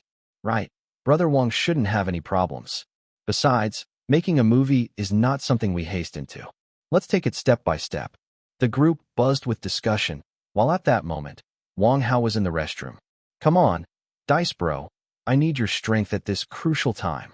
Wang Hao looked around, saw nobody, and decisively pulled out his lucky dice. Whatever comes, please don't hit me in the face. Go, lucky dice. Rattle, rattle. The dice spun dizzyingly on the wash basin and quickly came to a stop. Wang Hao burst into laughter when he saw the result. Ha! Jackpot, a sure thing. These days, you can't rely on much, but the Dice Bro is a sure bet. Good luck means getting whatever you wish. 4. Humming a tune, he returned to the conference room. Everyone looked at Wang Hao and chimed in with smiles. Brother Hao seems in a good mood. Yeah, Brother Hao, did you make a new discovery? Could it be that you've already found a suitable candidate? How should I put it? Wang Hao said cheerfully. I have a feeling something good is about to fall into my lap. Everyone, don't rush. Let's just wait a bit longer. Hey, by the way, we've been meeting for quite a while now. Let's take a break, have some water. Everyone glanced at each other. Brother Hao is so confident today. Brother Hao, did you cast a fortune for yourself? Zhao Zhenhao looked at Wang Hao. Did it say you're going to have good luck today? Of course. Wang Hao nodded vigorously. When have I ever made stuff up?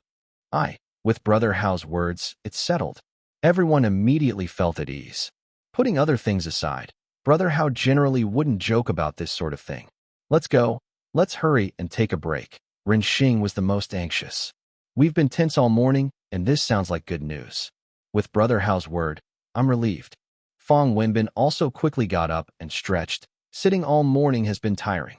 Everyone relaxed, while Bai Zhe, not aware of Wang Hao's prowess, watched in astonishment as they all said, You guys really trust Brother Wang that much?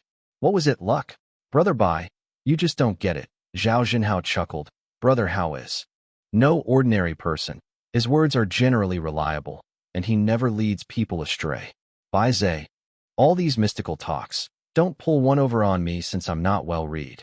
Just as everyone was starting to relax, a young assistant rushed in, speaking softly as he entered. Mr. Bai, gentlemen, we just had a call from an actor asking for help.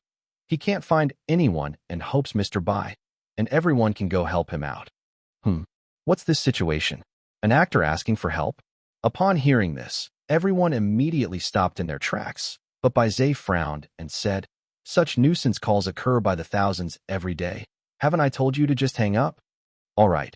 Following the boss's command, although the assistant hesitated visibly, he still prepared to go back and hang up. Wait. Seeing the assistant was about to leave, Wang Hao hurriedly called out. Did that person say where he was? The assistant saw that Wang Hao was asking. He knew that Wang Hao was Mr. Bai's favorite and quickly replied. In an apartment complex at the North Fifth Ring, a second-rate actor, quite old already. Upon hearing this information from the assistant, people exchanged looks of realization with each other. Second-rate actor, quite old. That sounds about right. Let's go check it out. Today, Brother Hao is on a lucky streak, and when you're lucky, you've got to be unbeatable. Wang Hao's eyes lit up. Hurry, let's go and see. Even if it's not him, we can just take it as a walk. The crowd bustled in preparation to leave. Bai Zhe watched with his jaw nearly hitting the floor as everyone bustled with energy. Are you serious, guys? It's just a minor second-rate actor, and you're actually going personally? I come across at least 80 of these guys a day, if not 100. Hey, wait for me. The group of them headed straight to the underground parking garage, got their cars, and followed the navigation there. The small-time actor who made the distress call was in a comparatively low-end apartment complex at the North Fifth Ring. The surrounding buildings were already dilapidated. As their luxury cars drove in, They immediately attracted the attention of countless onlookers. Look, some big shot has arrived. What's going on? Yeah, what's happening today? None of these cars are cheap. Look at those license plates. So impressive. Amazing. Who could have invited all these heavyweight guests over?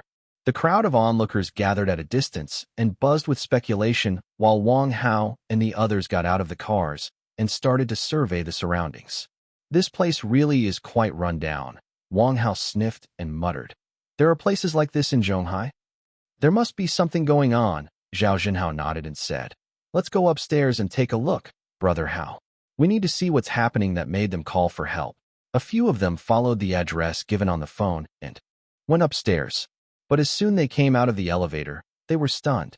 They saw that on the door of one of the apartments on the 19th floor, the walls were covered in scrawled graffiti and the door splattered with red paint, giving it a particularly ominous and terrifying appearance.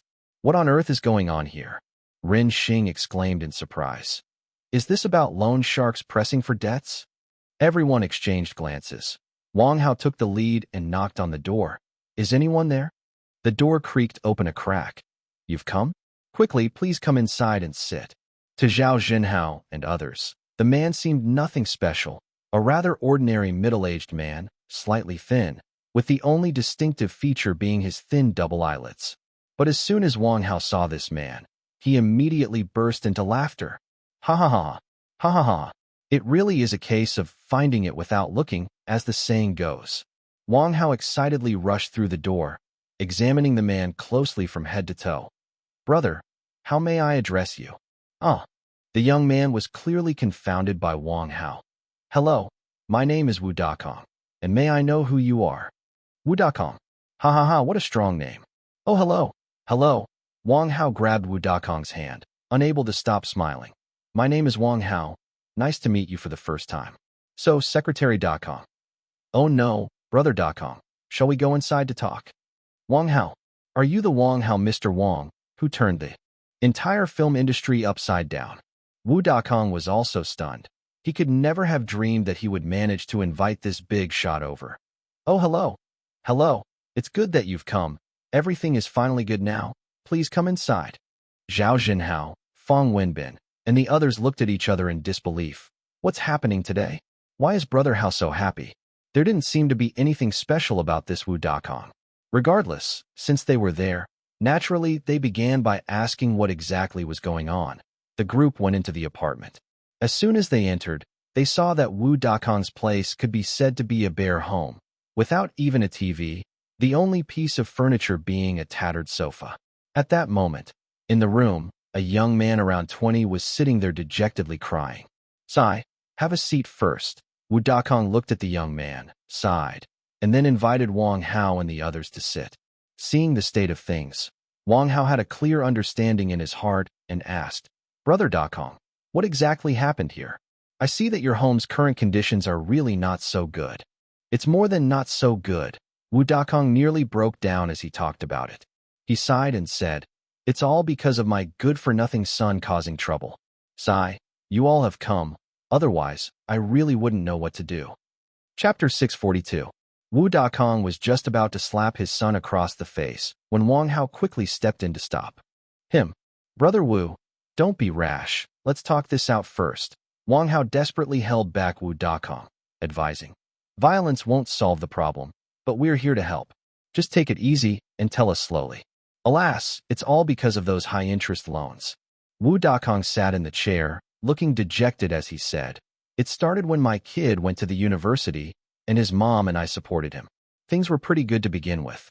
I'd make $7,000 or $8,000 a month doing some extra roles, easy. His mom would do some odd jobs, earning about $5,000 a month. Plus, this house is ours, so we didn't really have much financial pressure. But you know this is mid-sea, living costs are high, so we're always a bit strapped for cash. The group exchanged glances, nodding in mutual understanding.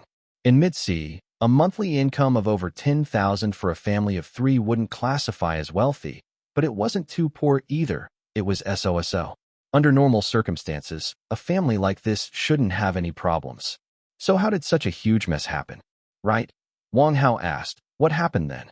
How did things get so out of hand? What else? This kid screwed up big time. Wu Dakong said irritably. There was this new Apple phone, right? He wanted to show off to his classmates and took out a loan without telling me. Here's how the loan worked. You borrow 10,000 and you're supposed to pay it back within a week with no interest. If you don't pay within the week, the next week you need to pay back 20,000. He was too scared to tell me and couldn't pay it back that week. So the loan company demanded he pay back 20,000. Where would he get the money from? Then the company said, fine, if you can't pay 20,000 the following week, then after that, you owe 40,000. If he couldn't pay back 40,000, then he would owe 80,000 after another week. Hearing this, Wang Hao sharply inhaled in disbelief. Bloody hell, such a repayment method, once you can't pay the first week, becomes a bottomless pit, a double up in a week. After a few weeks, it's not just tens of thousands we're talking about, it's hundreds of millions. Sure enough, everyone present looked at each other incredulously. Nowadays, university students really do raise concerns about their intelligence. How dare they do something like this? This is just like that incident where they forced a girl to take explicit photos to press debts. Man, I don't mean to insult you. Wang Hao patted Wu Dakong's son on the shoulder, his voice filled with resignation. With your smarts, how did you get into university? Don't you understand there's no such thing as a free lunch? I just wasn't thinking clearly at the time. Wu Dakong's son was so scared he could hardly speak and started to cry. I didn't realize it would blow up like this. Yes, Wang Hao nodded. If it didn't blow up, what would the loan sharks live on? The Northwest Wind? You signed the IOU, didn't you? Wu Dakong's son nodded. I signed. Well, that settles it. What's the saying? You can run from the monk, but not from the temple? Did you really think they just casually lend you money, and that's that? These people are sharp, fighting them. Okay, I got it. Wang Hao nodded, then turned to Wu Dakong. Brother Wu, when are they coming again? Wu Dakong held his head, his voice filled with misery. Today at 2 in the afternoon. Please help me, even if it means working for you for a lifetime. If we don't resolve this, I'll have to sell the house. 2 o'clock in the afternoon? Wang Hao looked up at the clock on the wall. It was already 1:55. With only 5 minutes left before the debt collectors arrived, Wang Hao quickly said, Zhao, you guys go inside. I'll check out what these guys are like first. We'll play it by ear. Got it. Zhao Jinhao and the others cheerfully entered the house. With Wang Hao and Wang Mengfei there, they had nothing to fear unless the other side brought a squad of criminal police. A few punks would pose no problem. And so they waited. Soon, a thunderous knocking sound erupted from the door, and a boisterous voice outside shouted, Old man, open the door. If you don't, I'll tear down your door. Coming, coming. Wu Dakong rushed to open the door. As soon as he opened the door, more than a dozen people burst in like a flood. The one in the lead had a crew cut, a muscular frame, a gold chain around his neck, and a chiseled face, radiating a fierce presence. While it seemed typical for a debt collector to look imposing, Wang Hao was completely flustered upon seeing him. Good grief, talk about luck today, damn. Director Dong Lai.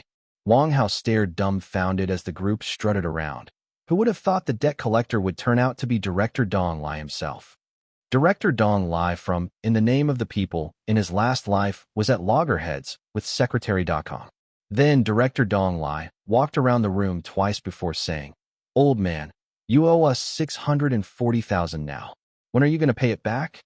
If you don't pay this week, next week it'll be 1,280,000. I don't have the money. Wu Dakong kept backing up. Can you give me some time to think of a way?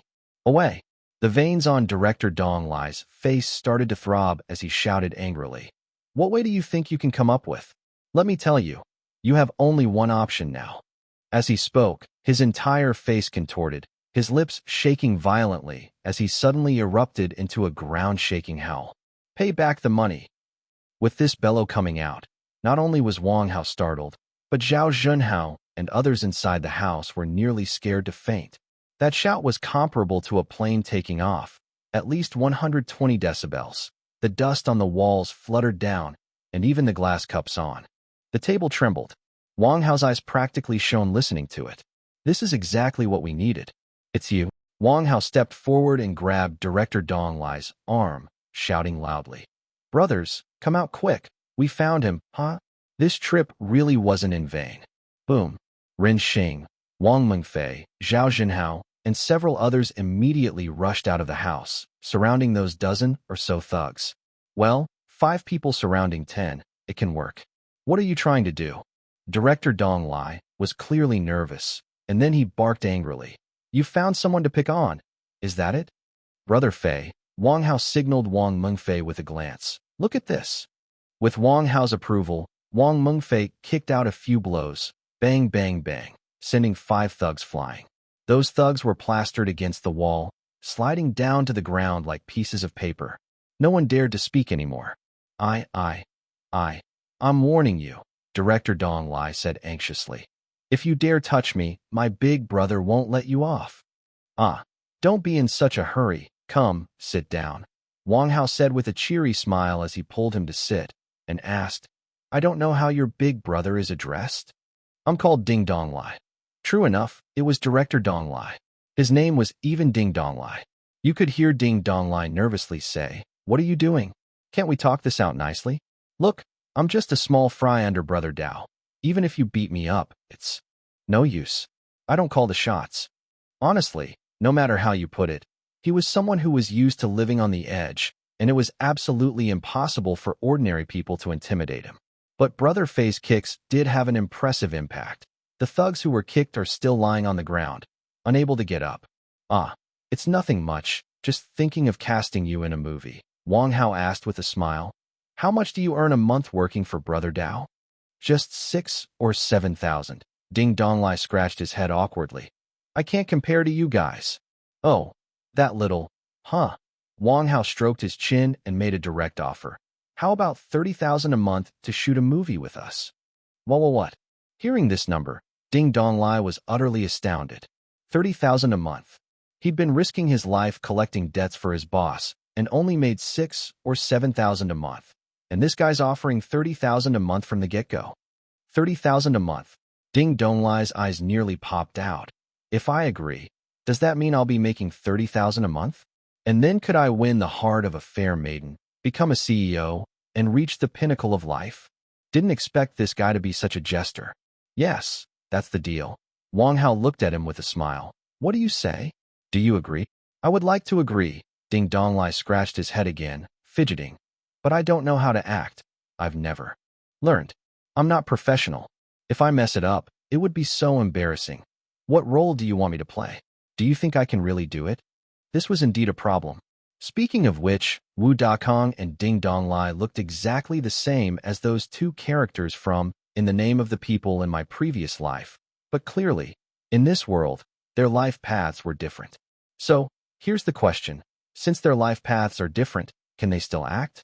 Wu Dakong is easier to manage since he's already a bit player, but what about Ding Dong Lai? Well, for your part. Wang Hao stroked his chin, then suddenly lit up. Come, stand over here for now. Ding Dong Lai hurriedly took his position. Wang Hao started his spiel. These guys in front of you right now, they're part of a rebel army organization in Africa. Oh, a rebel army. Ding Dong Lai was clearly hesitant. I don't really get it. No problem. Wang Hao started to gently persuade him. All you need to know is, these rebels bought a lot of arms from you. Think about it. How much money is that? Arms. Ding Dong Lai's interest was piqued at once. Must be hundreds of millions at least. Yeah. Wang Hao continued. So think about it. All that money. Wouldn't you be anxious? Ding Dong Lai nodded firmly. Anxious. Wang Hao. But now they're saying they won't pay you back. And you can command your men to launch missiles now. What do you do? What else can I do?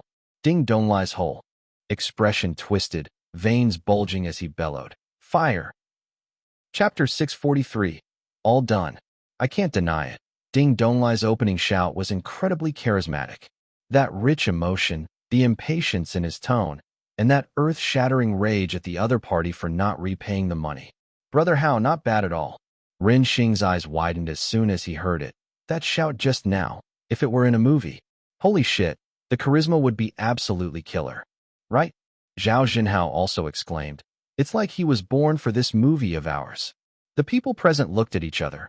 If Ding Dong Lai could really unleash that kind of momentum when collecting debts, just like Wang Hao described in the script, there would be absolutely no problem at all. Awesome. Was that shout I just gave any good? Ding Dong Lai, feeling a bit embarrassed, scratched his head as he listened to the others discussing. I feel like I could still work on it a bit more. Next time, I'll imagine these losers as terrorists who owe me $1 billion, and I guarantee the shout I'll give then will be even more powerful. Hearing his amusing take, everyone burst into laughter. At that moment, Wu Dakong felt uneasy seeing Ding Dong Lai, the debt collector, landing himself a role. After all, he also was an old hand at acting. Rubbing his hands nonstop, he asked, do you think I could also have a role? Don't worry, I promise I won't ask for much, just enough to eat. Even working without pay after settling the bills is fine by me. Well, how could we neglect our secretary Dakong at this point? Don't worry about it, Wang Hao laughed out loud. I'll take care of those accounts of yours. He then looked at Ding Dong Lai and asked, Old Ding, this brother Dao you mentioned, wasn't he a bouncer at a bar before? Exactly. Ding Dong Lai nodded vigorously. That's him. He's still bouncing, but he's kept a low profile recently. Right, that's definitely the guy. I remember dealing with him back in the day. Wang Hao whipped out his phone and started making a call. Hello, brother Dao, it's Wang Hao. On the other end of the phone, there was a clatter as the phone dropped, followed by a commotion, and soon brother Dao's voice came through. Oh my, it's brother Hao. What can I do for you? Rest easy, I'm at your service, just say the word. Stop buttering me up, Wang Hao said irritably. You've been keeping it pretty low-key recently, haven't you? You've started loan sharking college students. That? Brother Dao stammered as soon as he heard Wang Hao's words. It's just that things have been a bit tight recently. Don't get involved in such ruthless business from now on, you hear? Wang Hao said. Regarding those old debts, just collect some interest, okay? Would you really feel good if you drove people to ruin? Yes, you're absolutely right, brother Hao. Brother Dao nodded profusely, knowing full well he was dealing with someone important. Even Master 4, a big brother-like figure, would have to bow and scrape to him, let alone someone like him. Brother Dao cautiously said, Should I let my guys know right now? Brother Hao, does one of these debtors happen to be a friend of yours? Yeah, a friend of mine named Wu Dakong. Wang Hao sniffed. Good thing I found out about it. Otherwise, he could have lost his home. I'm telling you. And you'd really be in big trouble had he been hurt. Brother Dao shivered on the other end of the phone. He knew brother Hao had significant clout, and anyone could turn out to be his friend. He couldn't keep up this kind of work. Don't worry, brother Hao. I'll sort this out as soon as I get back, brother Dao hurriedly said. Is there anything else you need, my brother? Just give the command. I'm not a man if I even so much as furrow my brow. Wang Hao thought carefully. Don't say that, because there actually is something, Wang Hao said with a chuckle. My pals and I are about to shoot a scene, and we're in need of some extras. How many guys you got? Send me about 30 or 50, pay them 200 a day, and provide lunch. Oh my, is this the chance to be on TV? Brother Dao was all starry-eyed the moment he heard that. Powerful brother Hao. Do you think I could get a role with some FaceTime? This guy wants to be an extra? Wang Hao stroked his chin. Actually, for the opening scene of Werewolf 2, the Demolition Gang leader's role, with brother Dao's naturally infuriating vibe, would be a perfect fit. Yeah, there's one. Wang Hao decisively began to spin a tale. There's a role right at the start, perfect for you. You'd have underlings, a solid backing, and you even get scenes with a woman. How about it? Want to give it a shot? Underlings, a solid backing, and scenes with a woman. Hell, a role this good is too good to pass up. Brother Dao got all fired up in a heartbeat. I'm in, of course, I'm in. Just tell me when and where, brother Hao, and count on me to be there. Zhao Zhenhao, Fong Wenbin. Brother Hao is just too incredible. The Demolition's leader role that nearly got him killed at the start. Brother Hao actually spun it into something with underlings, strong backing, and scenes with a woman. The unaware Wu Dakong and Ding Dong Lai. There are roles this amazing?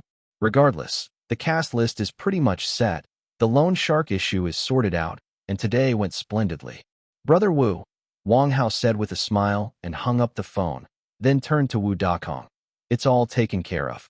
You'll be with the film crew for now, same deal as old Ding, 30,000 a month. We'll take care of food and accommodation, and you'll go wherever the crew goes, okay? Wu Dakong was shocked to hear this. Holy shit, the loan shark issue settled, and a salary of 30,000 a month, plus food and accommodation. and traveling with the film crew. Could something this great really happen? No problem, no problem. Wu Dakong felt like he was on cloud nine. I won't let everyone down. Rain or shine, just give the word and it's done. I'll put my old bones in your hands. Zhao Jinhao, Fong Wenbin, and the others exchanged glances. Brother Hao is truly impressive, securing 2 key roles for less than $1 million. They had prepared a budget of $340 million. Now, in looking for actors, Wang Hao didn't spend a dime. Yang Yunfei got $1 million, Zhang Muqing for free, Wu Dakong and Ding Donglai together for less than $1 million. They had only spent so little on actors. With over $330 million left, they could pour it all into props and special effects. Not to mention, with the way money was allocated, this film will be a hit for sure. Now that the crew was almost complete, all that was left was to find a Special Forces dad character, and they could simply turn to that forceful student mate to settle that. All set. Chapter 644. Slap whenever you want. Make it loud. The news that the Werewolf crew was fully assembled spread quickly across the entire internet. Wang Hao's debut into the film industry. Main members of the Werewolf crew exposed. No superstars in the Werewolf crew. Major exposure of Werewolf crew members. Rash betting agreement with 3 Lives of Love. Yang Yunfei and Zhang Muqing team up again. Werewolf crew confirmed. Headline: Wang Hao turns from screenwriter to director, acting in his own Werewolf movie, battling Hollywood. Such news was simply explosive, and within just 2 short days, the entire network was completely ignited. On Weibo, countless people commented and discussed the topic. Holy shit, really? Such a weak crew. Apart from Yang Yunfei and Zhang Muqing, who have some fame. Who the hell are Wu Dakong and Ding Donglai? Is this a joke? How can this cast compete with Hollywood's director Michael? Ha ha ha, literally dying of laughter. This lineup dares to challenge Hollywood. It's true no one else was available, just a handful of kittens. Extra. Breaking news. Just revealed the identity of Wu Dakong in the main cast. Just a background actor from some third-rate crews. His pay is a mere $200 per day. His pay for this movie is very mysterious, but insiders estimate it won't exceed $500,000. A main actor is just a background performer? How can you even play with that? It's already a domestic film. We can't even get Hollywood's professional effects team, and the director is a rookie. I'd guess this movie won't even make $100 million at the box office. $100 million? That much. I think $50 million sounds more like it. It's not on the same level at all. This is a definite loss, and now Hollywood will look down on our Heavenly People's Republic's films even more. What do? In just 2 days, the domestic scene was in an uproar. And just as they had exposed the Werewolf crew, the 3 Lives of Love crew also released their cast list. This cast list was released, instantly stunning all the netizens with its brilliance. 3 Lives of Love cast list exposed, breaking boundaries with glamour. The 3 Lives of Love cast list. The most glamorous gather in Heavenly People's Republic movie history. Crushing. Perfectly crushing. 3 Lives of Love cast overwhelmingly trounces Werewolf crew. Gatherings of big names. It's a battle of 1 against 10,000. The gap between the two can be calculated in light years. Amid these bombarding headlines, the internet exploded once again. And the actors in 3 Lives of Love also voiced their plea for support from the netizens. Yang Haiyang, be fortunate to join 3 Lives of Love. Shooting is starting soon. Please support generously. Shares 65287. Comments 52143. Likes 369251. Lu Feifei, V join the cast. Lots of seniors this time. Feifei will also work hard. Shares 65412. Comments 45258. Likes 426215. Yu Jinan. V I'm thrilled to get this role, and will try my best to unleash my full potential. Please support us. Shares 12536. Comments 9652. Likes 115246. Honestly speaking, in this crew, the newcomer Yu Jinan definitely had the lowest popularity. Any other lead actor's influence in the film industry was at least on the level of Lan Zihuang, dwarfing everyone but Ice Princess Bai Yining. Faced with such a powerful lineup, netizens went completely crazy. Holy shit, the 3 Lives of Love crew is invincible. My favorite rising star Yang Haiyang alone is worth 1,000 troops. Excited. My Fei has actually joined this crew. Damn, with such a lineup, that's unstoppable. Where are Yang Haiyang's fans? The battle is about to begin. Sound the assembly call. Fei's fans unite. Cheer for our Fei. Ha ha. Just this lineup alone. This movie's box office will start from at least 1 billion. Warwolf actually dares to compete with such a team. I can laugh at this joke for a year. Ha ha. Just wait and see 3 Lives of Love destroy Warwolf at the box office. I bet 50 cents. Warwolf's box office won't exceed 100 million. The entire internet exploded with comparisons between the two sides' casts, especially as some enthusiasts created a comparison chart of the combat power of both sides, which made things even livelier. Warwolf vs. 3 Lives of Love Combat Power Comparison Chart. Directors: Wang Hao vs. Michael Bragg. Wang Hao's power 100, Michael's power 65535. Main actors: Wang Hao vs. Yang Haiyang. Wang Hao's power 100, Yang Haiyang's power 65535. Lead: Yang Yunfei vs. Yu Jinan. Yang Yunfei's combat power 10,000, Yu Jinan's combat power 24,000. Lead: Zhang Muqing vs. Lu Feifei. Zhang Muqing's combat power 10,000, Lu Feifei's combat power 36,000. Lead: Wu Dakong vs. Xiao Wenle. Wu Dakong's combat power 10, Xiao Wenle's combat power 32,000. Lead: Ding Donglai vs. Yi Pailan. Ding Donglai's combat power 1, Yi Pailan's combat power 28,000. Overall combat power comparison: Warwolf Crew's combat power 20211. 3 Lives of Love's combat power 2,51070. The image went viral again, and everyone online was cracking up. Ha ha. I'm dying. This combat power comparison, ha. 3 Lives of Love has at least over 20,000. But what the hell is the 10 and 1 combat power in the Warwolf Crew? What's there to even play? Just admit defeat already. Faced with the overwhelming internet chatter, the pressure was tremendous on the Warwolf Crew. After all, the disparity this time was indeed too large. Inside the large conference room at Bai's film company, currently, hundreds of crew members from the production have gathered here. Brother Hao, is this really okay? Zhao Jinhao looked at his phone, visibly distressed. The popularity gap between the two sides is a bit. Yes, Brother Hao. Fong Wenbin was also distressed. Shouldn't we also splurge and hire 2 popular stars to anchor us? Otherwise this. Everyone was quite worried, except Wang Hao, who didn't care at all. Once the crew members were all present, Wang Hao finally stood up.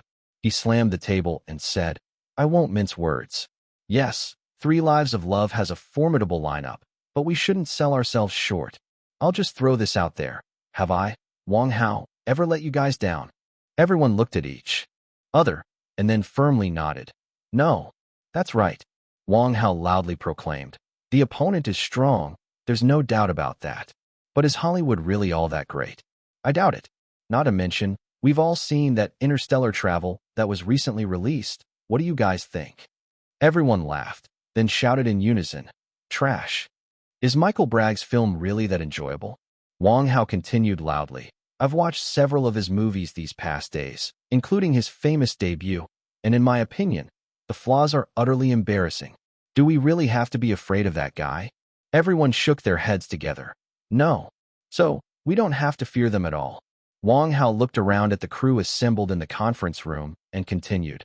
Our Heavenly People's Republic is rising. We need to show them with facts that the movie world of the future will have a place for us too. Hollywood isn't invincible. I know a lot of people are waiting to see us fail, but so what? I have a strong character. When someone says I can't do it, if I have the capability, I'll prove them wrong. To put it nicely, that's being ambitious and persistent, unwilling to concede. To put it harshly, that's being petty and vengeful. I hold grudges and repay them. Whoever stabs me in the back, I'll hit them in the face. Domestic Agent now has over 1 billion web views. Who else can achieve that? Some say it's just a web series. I just got lucky that I encountered it. Swordsman has now aired 16 episodes. The web views have broken 500 million. The TV ratings have broken 3 points. Some say web series and TV shows are just SOSO, but movies are the real deal. So I came. I conquer. Now countless people are wickedly smiling, waiting for me to fall flat, to laugh at me. They laugh their laughs. I don't care, but I'll work hard. I will use better achievements to transform into a silent slap, fiercely making their hideous faces smack loudly. I'm not humble, nor am I noble. I'm not a scoundrel, but I'm not a gentleman. A Buddhist monk once asked, "The world slanders me, cheats me, insults me, laughs at me, despises me, cheapens me, hates me, deceives me. How should I deal with it?" The reply was, "Just endure them. Let them be, leave them be, avoid them, tolerate them, respect them, ignore them, and in a few years, you will see." But that was someone else's response, not mine. Wang Hao. If it were me, I'd only do one thing. Slap them, slap them, slap them, slap them, slap them, keep slapping them. I don't want to wait a few years. I want to see their swollen faces now. Everyone smack, smack, smack, smack, smack, smack, smack, slap as you wish, and make it loud. By the time Wang Hao ended his speech, the entire conference room had exploded into a frenzy. Everyone in attendance shouted out, "Yes, slap them, slap them, slap them, keep slapping them. Everyone smack, smack, smack, smack, smack, smack, smack, slap as you wish, and make it loud. Hollywood is badass, my asterisk SS. Just slay them. No problem." The room was in an uproar. Everyone raised their hands high. The energy was surging. It's no exaggeration to say, no crew at the launch of a shoot dared to speak like this. But this time, Wang Hao's speech could definitely go down in history. The effect was unbeatable. "Now I declare." Wang Hao looked around the room and boomed. "Werewolf crew, officially starting the shoot. Everyone, ready to fight hard." Everyone shouted together, "Ready." The journalists present were all fired up. Cameras flashed nonstop. The clicks and flashes were like a wild storm. Chapter 645. Over the next few days, a journalist uploaded the speech from the film's inauguration onto the internet. The internet once again exploded thoroughly. "Damn, Wang Hao's words are so assertive. Awesome, just for that spirit. Maybe this movie is worth looking forward to. Come on, let's see how he slaps his own face. I just don't believe that a director who's just taken up the mantle can make anything good." Exactly, the tone is pretty arrogant. But then again, it might still be worth watching the movie when the time comes. At least a few things he said were right. He indeed never let people down. Hey, when the time comes, let's go watch. After all, he did say our Heavenly People's Republic's movies are on the rise. It would be a pity not to support it. Right, right, right, it would be worth checking out. Such conversations blanket the internet, and everyone is discussing it. It must be said, Wang Hao's words were indeed very provocative, and many who were clueless about the truth began to choose to support Wang Hao. After all, this is the first time Heavenly People's Republic is challenging Hollywood, and it would be indecent to side too much with the opponent, wouldn't it? Meanwhile, inside Tianyi Film Company. Damn it, useless, all useless. Hong Tianyi slammed the desk furiously, yelling, "Look at them. We've gone to such lengths for promotion, and now their speech at the start of filming has almost leveled our advantage. Look at the mess you made at the launch ceremony, just inviting a few journalists to take photos, drinking champagne. What's the bloody use? Bunch of incompetents." Sitting below, assistant director Li Bombing, screenwriter Meng Zinan, and the others couldn't lift their heads as they got scolded by Hong Tianyi. When his anger subsided a bit, Li Bombing hurriedly explained. "Second young master, we really couldn't do much," Li Bombing said. "Our cast is already strong enough, and if we made such a speech at the start of filming, it might have the opposite effect of elevating the opponent's value and diminishing our strength. So it was unavoidable. Please don't take it to heart." You make some sense," Hong Tianyi grunted. To tell the truth, he was just venting his frustration, and he understood the meaning behind Li Bombing's words. Their 3 Lives of Love production team indeed wasn't suited to make such an arousing speech during the launch. After all, in their eyes, the opponents weren't even worthy of holding their shoes. Wouldn't they be raising the opponent's worth by being too impassioned? "So what do you suggest we do?" Hong Tianyi knew in his heart, but was still very annoyed.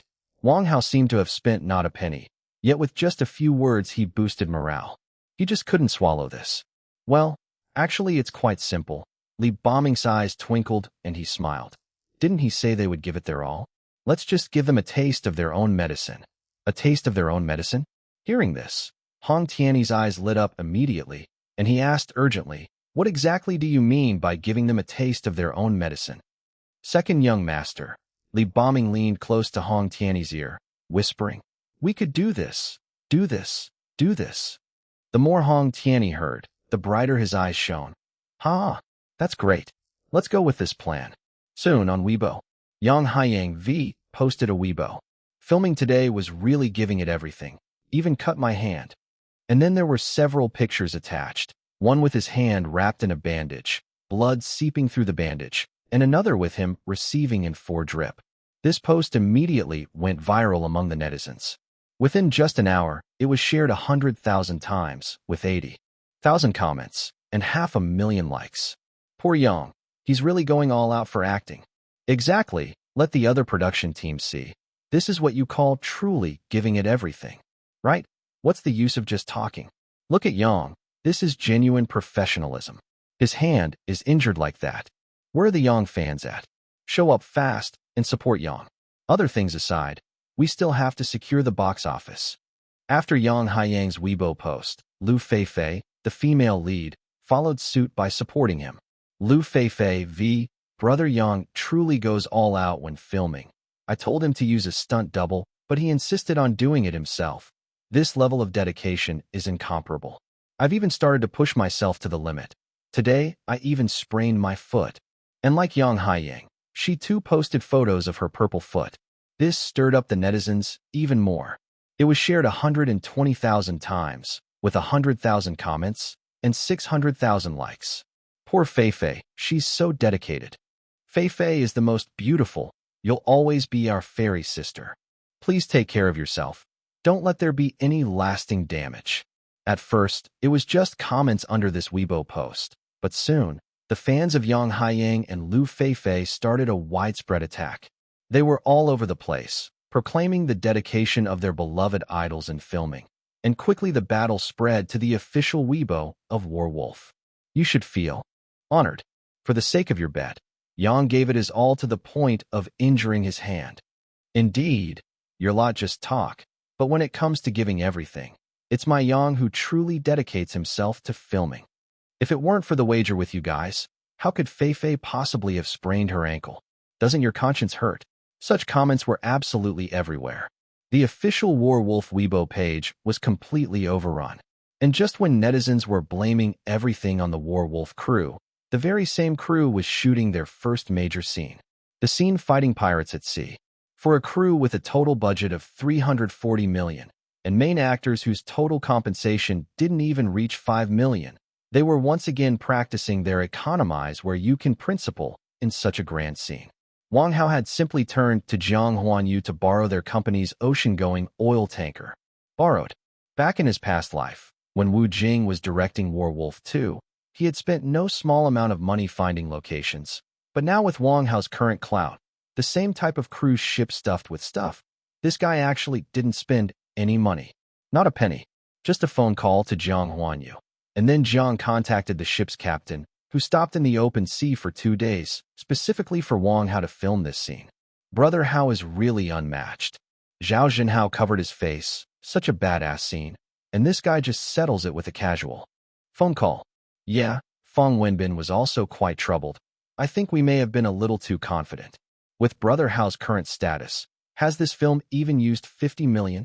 I doubt it. Ren Xing decisively shook his head. According to the script, aren't all the costly scenes yet to come? The guys were discussing this on the cruise ship while Wang Hao was arranging the specifics of the set. This was a location that had been set long ago, and Wang Hao had Bill Bragg send over more than 20 African workers from his diamond mine, being quite generous with them, paying each person $50 per day. Everything else like speedboats, lifeboats, diving gear, and waterproof camera equipment was ready to go. After all, as the director of the crew, Wang Hao was in charge of the whole shooting process, buzzing around like he was on fire, arranging everything big and small. Hey you, make sure to fall down when the gunfire starts over there. When you're playing pirates, make sure to act fierce, don't hold back. You hear me? When boarding, remember to be professional. Don't take forever to climb aboard. After I dive in, Make sure you guys hold your breath. Don't start yelling for help when I'm in the middle of fighting." While Wang Hao was organizing, Zhao Jinhao and the others watched with great interest. After all, according to the script, this was the movie's opening scene and extremely important. It was through this scene that Lung Feng's overall strength in the movie would be demonstrated. And the most difficult part of this scene was the long shot that started with a dive.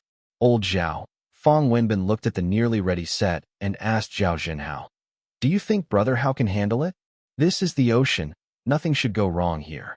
It should be fine." Zhao Jinhao pondered. "Aren't there lots of rescue personnel? There will also be divers waiting underneath the water. As soon as something seems off, they'll start to rescue. There shouldn't be a problem." While they were discussing it, a blonde and bearded foreigner shouted out, "Ha ha!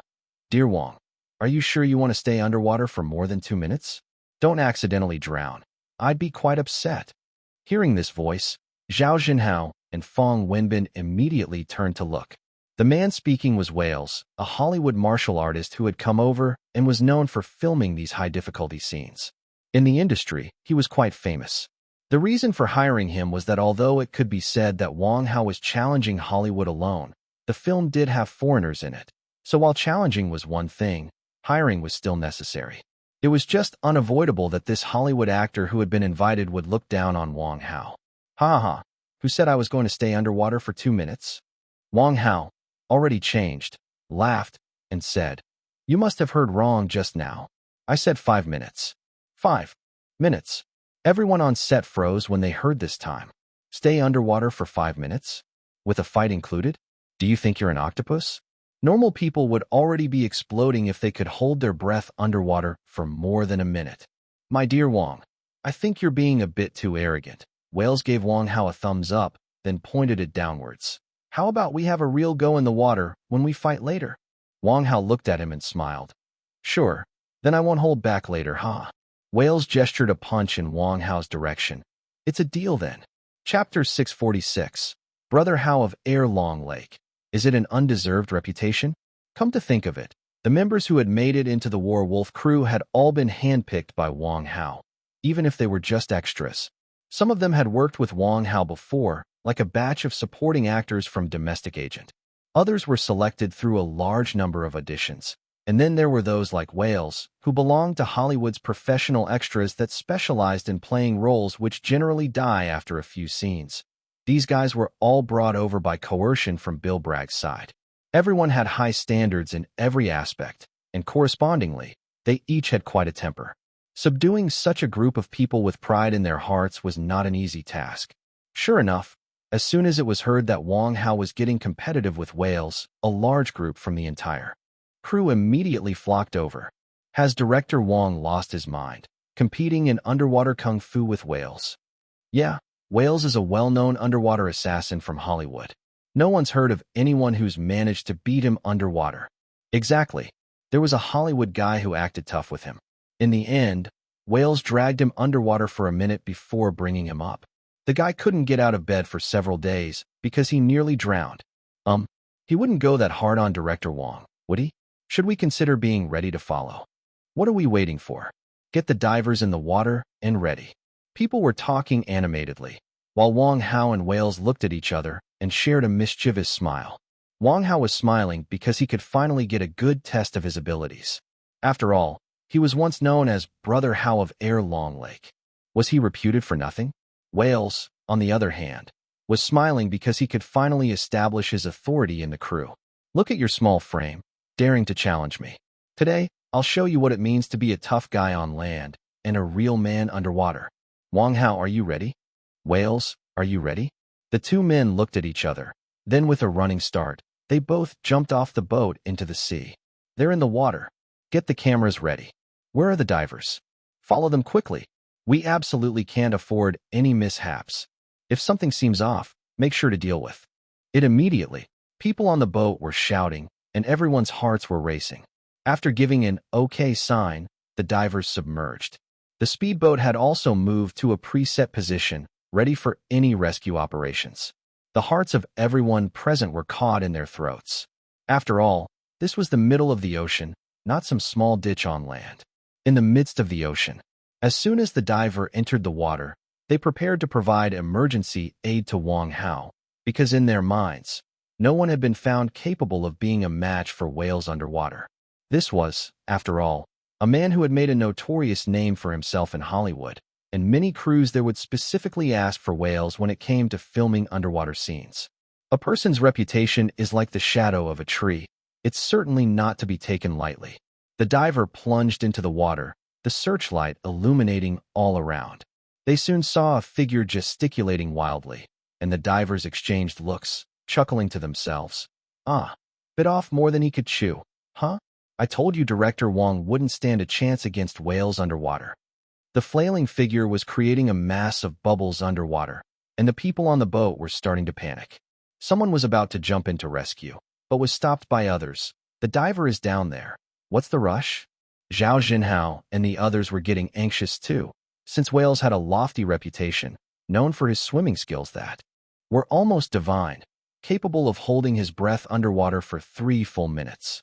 By now, those Hollywood actors were already waggling eyebrows and preparing to see who would end up giving Wang Hao mouth-to-mouth.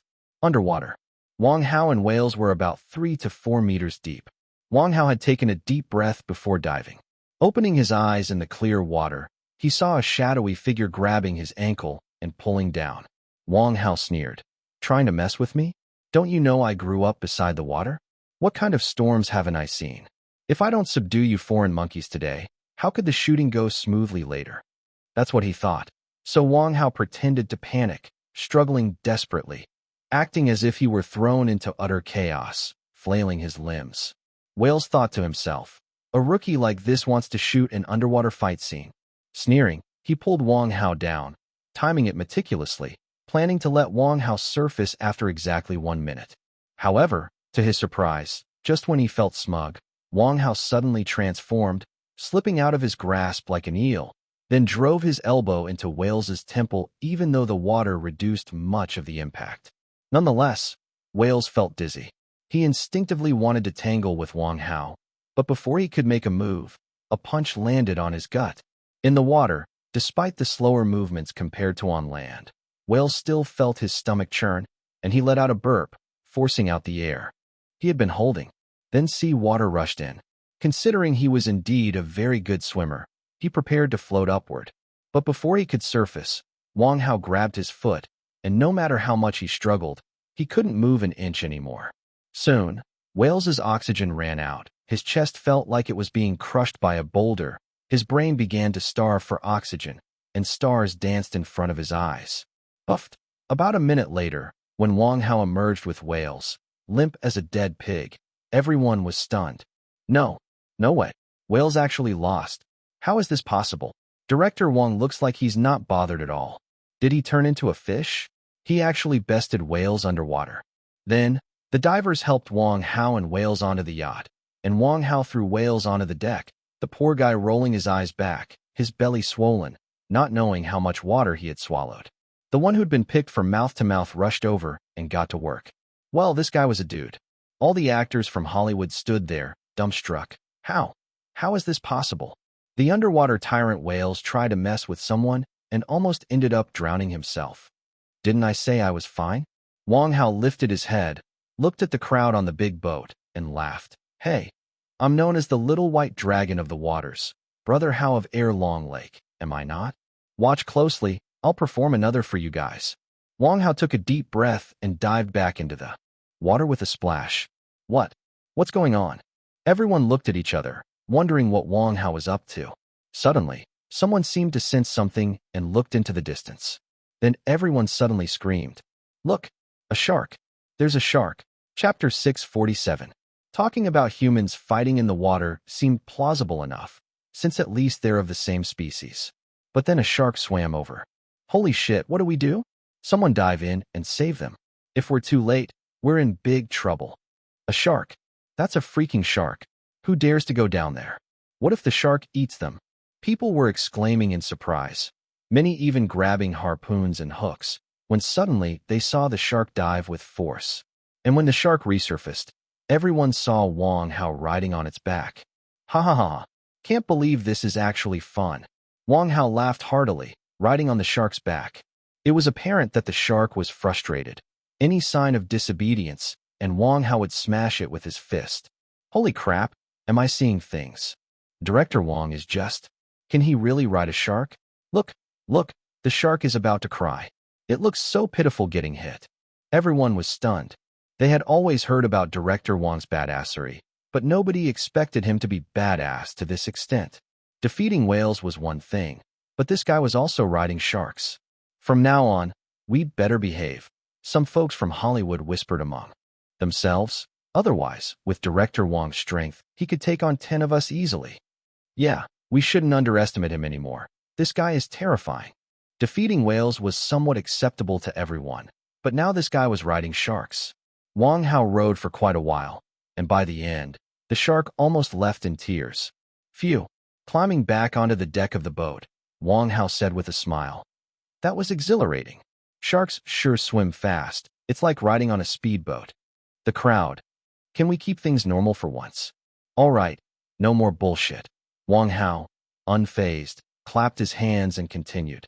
Just now, I had a good sparring session with whales, and we had a very friendly exchange. It seems the communication went smoothly, and I believe you all have gained some understanding of my capabilities. Now, let's get ready for the official shooting. The crowd. You call that a very friendly exchange? It seemed more like whales got a one-sided beating from you. The guy's still spitting up water over there.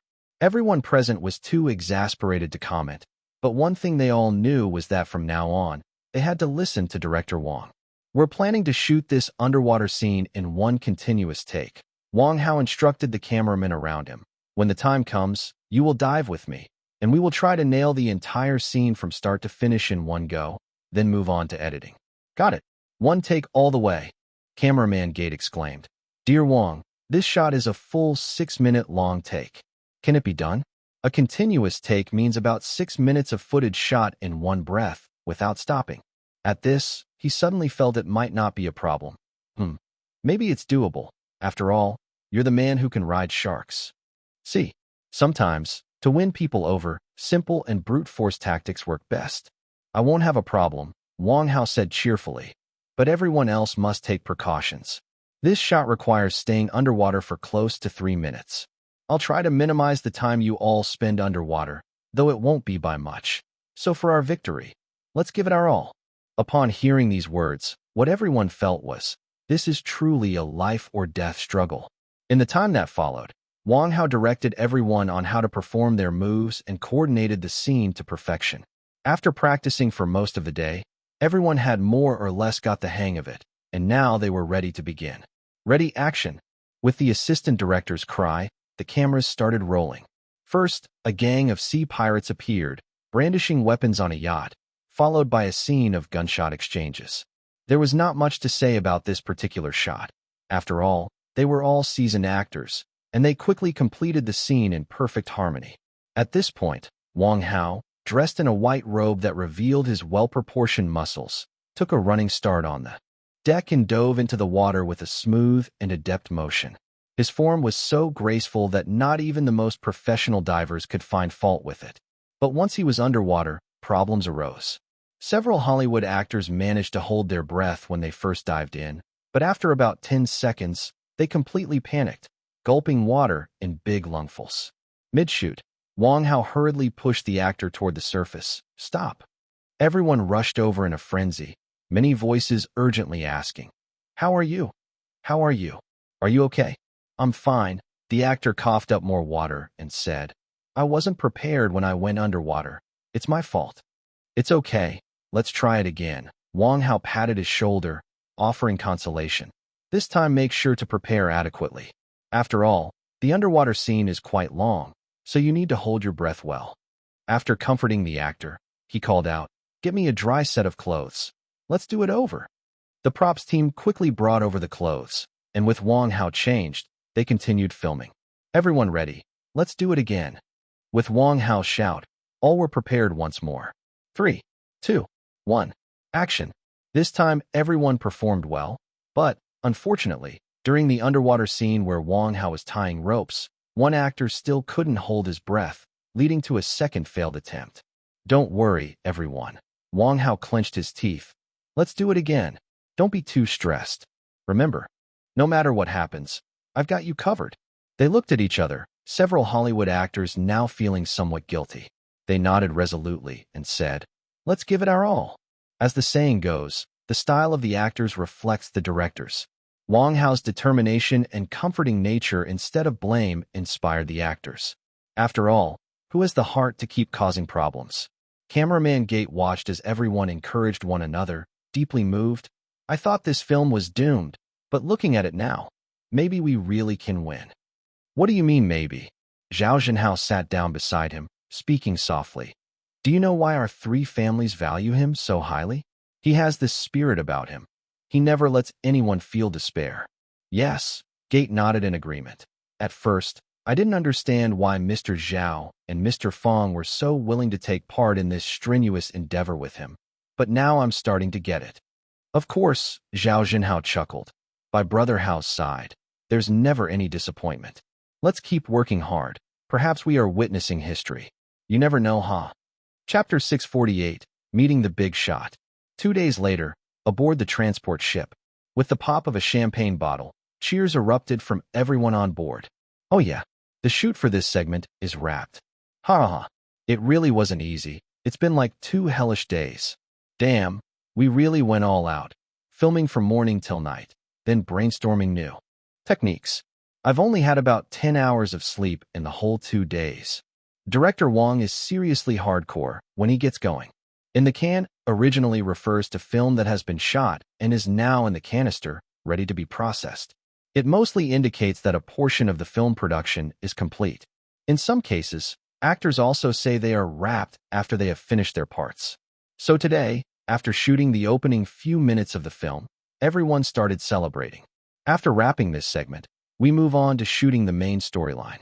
And clearly, the scenes shift back to land. The demolition sequence at the start of Werewolf 2, where Brother Dao and his gang are waiting to take a beating. Brother Hao. The footage has been sent over to Brother Fei's team for camera processing and production. Zhao Jinhao stood next to Wang Hao and smiled. You must be exhausted from these past 2 days, right? I haven't even been in the water, and just watching is almost too much to bear. Yeah. Can you even watch something that wasn't made with hard work? After taking a sip of champagne, Wang Hao said, Actually, those shots were the easiest. The ones coming up are the real trouble. You're talking about the demolition scenes coming up? Zhao Jinhao clinked glasses with Wang Hao, both gazing out at the vast ocean. Definitely, getting approval for those demolition scenes isn't going to be easy, especially since your character is a military man. Censorship is going to be a big hurdle. Yeah, I'll visit some military bigwigs first when we get back. Wang Hao nodded, then asked, By the way, Zhao, do you know anyone from the military district? The demolition scenes would typically require a heads up to the authorities, dealing with sensitive topics. After all, if you just went ahead and shot them without any notice, a barrier at the censorship stage would mean the footage was shot for nothing. Zhao Jinhao understood the significance of this issue. The scene directly determined the protagonist's identity. Although it was a short sequence, its impact wasn't small. Well, Zhao Jinhao slowly shook his head. The 4 big families, including ours, have an agreement established from the very beginning to never get involved with politics or military affairs. In plain terms, we're best off just being wealthy landlords. It looks good on the surface, but getting involved in politics isn't desirable. Hearing this, Wang Hao immediately understood. It was nothing more than the usual political and power maneuvers at the top. Understood. Wang Hao contemplated for a moment before saying, Well, I'll give it a try when I get back. You can at least introduce me, right? That's no problem, Zhao Jinhao laughed and nodded. Not being involved doesn't mean I don't know anyone, haha. The next morning, Wang Hao and Zhao Jinhao headed directly to a very secluded estate on the outskirts of Zhonghai City. The estate covered an area of over 20,000 square meters, and from the outside, it was surrounded by lush greenery. Once they passed the guards and entered, Wang Hao discovered a hidden paradise within. Inside the estate, there were a dozen or so courtyards, each with guards standing watch. This is the place. Zhao Jinhao led Wang Hao inside while saying, Currently, all the bigwigs of the Zhonghai military district live here. If you want to pass the censorship, you definitely have to check in with them. Later, Just one word from them can get you through the general administration of press and publication. Yeah, this is so nerve-wracking, Wang Hao nodded and said. This is really my first time dealing with such a high level of officials. So scary. Huh. Don't worry, Zhao Jinhao smiled and added. The people living here are actually quite approachable. But of course, not everyone can come and ask for their help. Their conditions aren't so easy to meet. If there are conditions, it's simpler. The problem is not even getting a chance to talk. Wang Hao responded. Which one is it? Here we are. Zhao Jinhao led Wang Hao to the front of an imposing courtyard, whispered. This is it, the real power player's place, Commander Xiang's home. Ready to enter.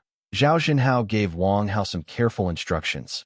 Once inside, just explain the situation to him, and don't beat around the bush. If it works, it works. If not, we'll think of something else. This must be Commander Xiang's temperament. Wang Hao quickly nodded in agreement. I understand. After getting everything set, Zhao Jinhao turned to the guards and said, Excuse me, please inform them that Zhao Jinhao of the Zhao family is here to see Commander Xiang. Of course, the guard gave them a glance, then took out a device for facial recognition on Zhao Jinhao, and his information soon appeared on the device. After comparing Zhao Jinhao's photo to his actual appearance and verifying his identity, he said, Please wait a moment. I'll pass on the message.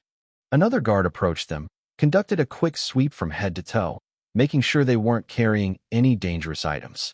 Once the check was completed, the guard returned to his post. Shortly after, the guard who went inside to announce their arrival came back out. Come with me. The two followed him in. The courtyard wasn't very large, much like the old courtyards in Tianjin. Once they passed through the screen at the entrance, they were met with a small courtyard of about 200 square meters. A man in his 60s was lying on a lounge chair, resting with his eyes closed. Judging by the circumstances, he must be Commander Xiang. There was a soldier speaking before the elderly man. Okay, I understand.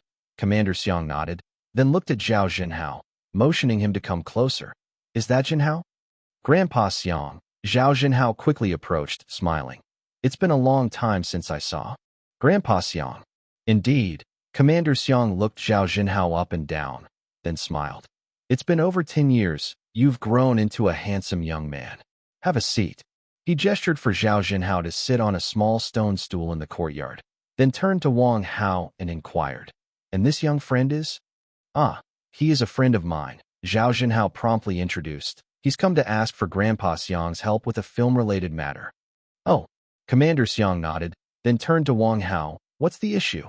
It's like this. Wang Hao stepped forward respectfully. Hello, Commander Xiang. Our film crew is in the midst of shooting a military-themed movie, and there might be some issues with censorship and content guidelines, so I wanted to consult you about it. Ah, a military-themed movie. Commander Xiang assessed Wang Hao, chuckling. Is it that werewolf movie? Are you the little Wang Hao who's called the one to beat Hollywood? Chapter 649, submitted to the state. He actually knows? Upon hearing that Commander Xiang had heard of it, Wang Hao suddenly felt a glow on his face. This was a big shot in the military area, and he actually knew about our movie. Yes, Wang Hao chuckled. Isn't this why I'm here? Commander, please look at this. Commander Xiang, lounging on the recliner, gave a shake and closed his eyes to rest, saying, Tell me, what brings you here? It's like this. Wang Hao hurriedly shared his thoughts with Commander Xiang. Our movie opens with a scene where a soldier sacrifices himself while on a mission, and the four main characters return his ashes just as his hometown is undergoing a forced demolition. He then explained the entire plot to Commander Xiang. After he finished, Commander Xiang, with his eyes closed, didn't speak.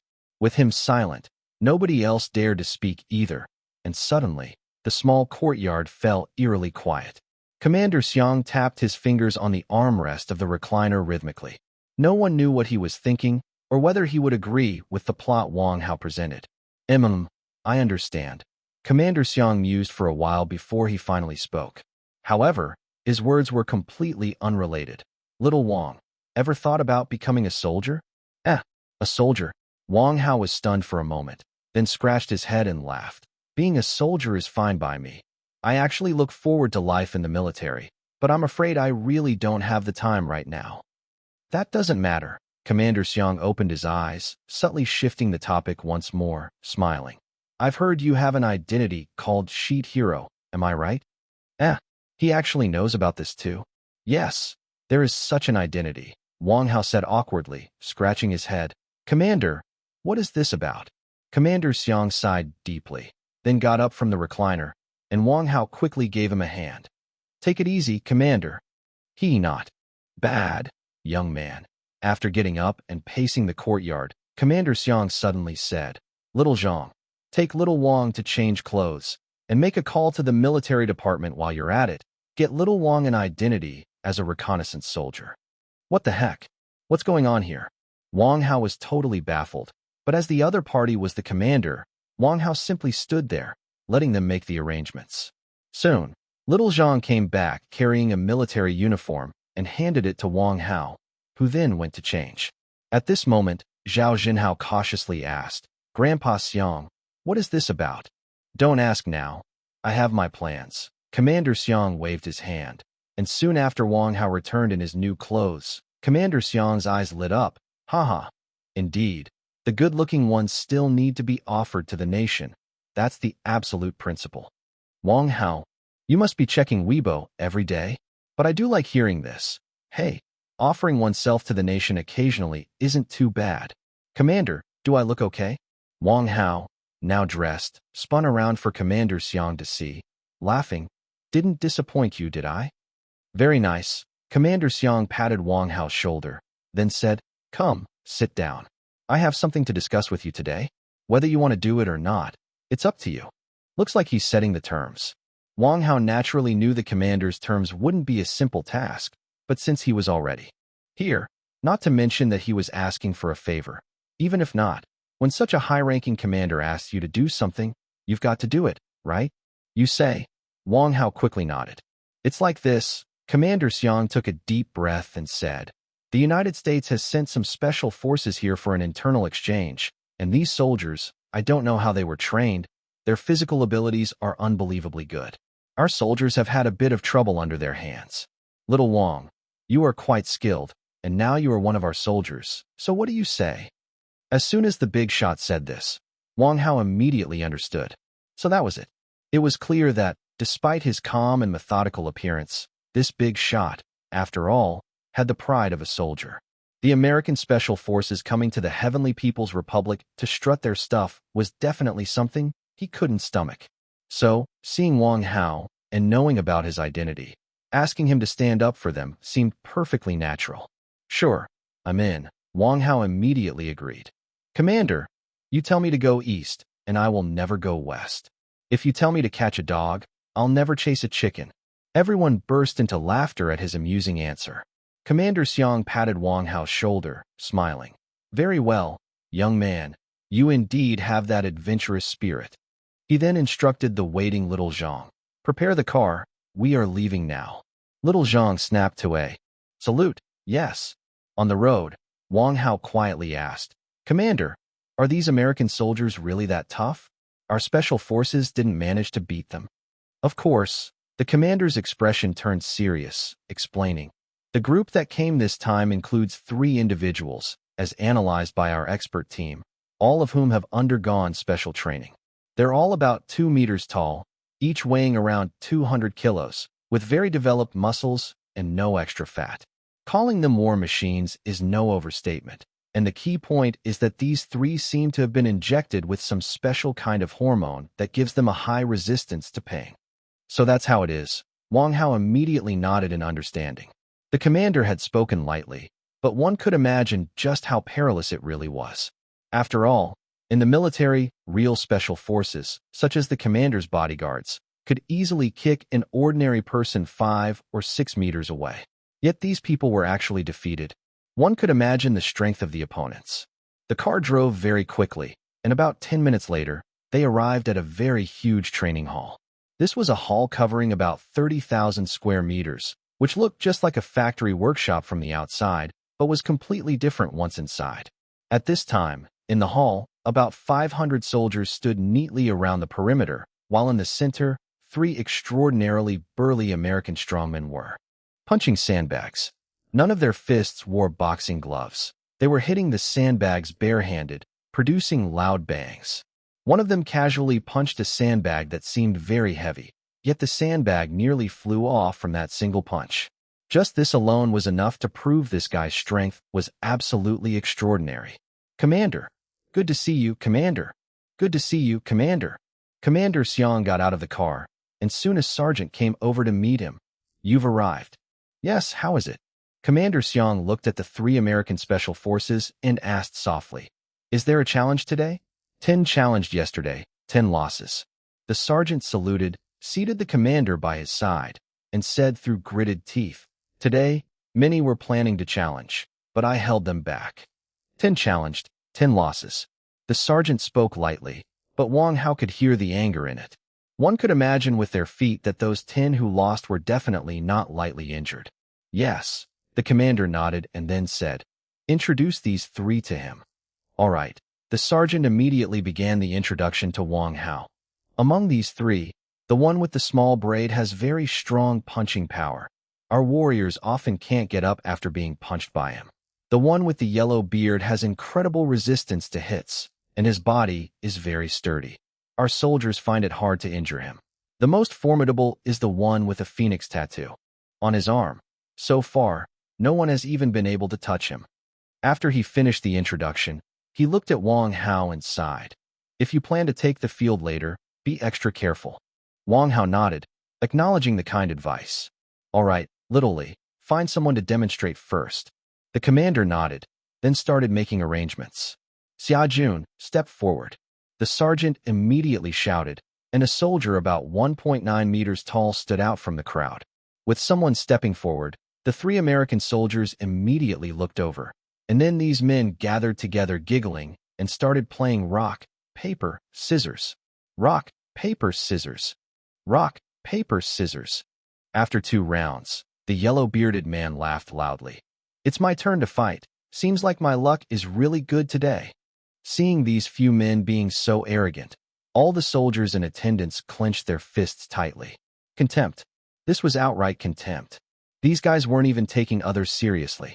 Now that the yellow-bearded man won the rock, paper, scissors, he immediately went up to the platform. Xia Jun also followed him up. After making some warm-up moves, they were ready to spar. To speak of it, Xia Jun's height of 1.9 meters wasn't short, but standing in front of this yellow-bearded man, both his height and physique seemed a size smaller, giving off somewhat the feeling of a child challenging an adult. "Ready." The referee crossed his hands and looked at both sides. "Begin." "Come on." The yellow-bearded man gestured to Xia Jun with a hooked finger. "I'll let you go 2 rounds first. How about that?" "Okay." Xia Jun didn't hesitate, and as soon as his words fell, he punched toward the yellow-bearded man's chest. That punch could almost be called the greatest strength Xia Jun had ever exerted in his life. If an ordinary person had been hit by it, they would either die or be severely injured. But when it hit the yellow-bearded man, it only made a puff sound. The yellow-bearded man barely moved, while Xia Jun's face suddenly turned white and he staggered backward. At the same time, his right arm began trembling uncontrollably, almost unable to hold his fist any longer. "Haven't you eaten enough?" The yellow-bearded man burst out laughing, looking at Xia Jun and taunting. "Such childish strength. You're really disappointing me, huh?" Listening to the yellow-bearded man's taunts, everyone on site clenched their fists furiously. But there was nothing they could do. It was unknown how this yellow-bearded man had trained to become so strong. Xia Jun was already one of the most formidable among them, yet he was still no match for the yellow-bearded man.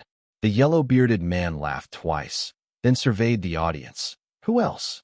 "I do." Just as he was getting smug, suddenly a voice from below rang out. "If you don't mind, I'd like to give it a try, hee." Chapter 650, War-Wolf Squadron Scout Lung Foam, please. Advise. Yes. As soon as this voice rang out, everyone in the audience immediately turned their heads in that direction. It was a young man, about 23 or 24 years old, standing about 1.8 meters tall, with a physique that wasn't particularly exaggerated. If one had to describe it, he resembled an ordinary person. But the opponent was a 2-meter-tall man with a yellow beard. Not to mention his well-developed muscles. If this kid went up, Would he even be able to harm a single hair on the man's body? After all, Xia Jun's strength was not weak, but he couldn't break through the defense, so this young man. Who is this guy? Can he do it? Who knows? I just saw him coming with the commander. Looked pretty mysterious. Maybe he's skilled?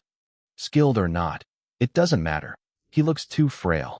Standing next to each other, he and the yellow-bearded man look like an adult and a child. How is this going to work? The crowd was quietly discussing when Wang Hao smiled slightly, not worried at all.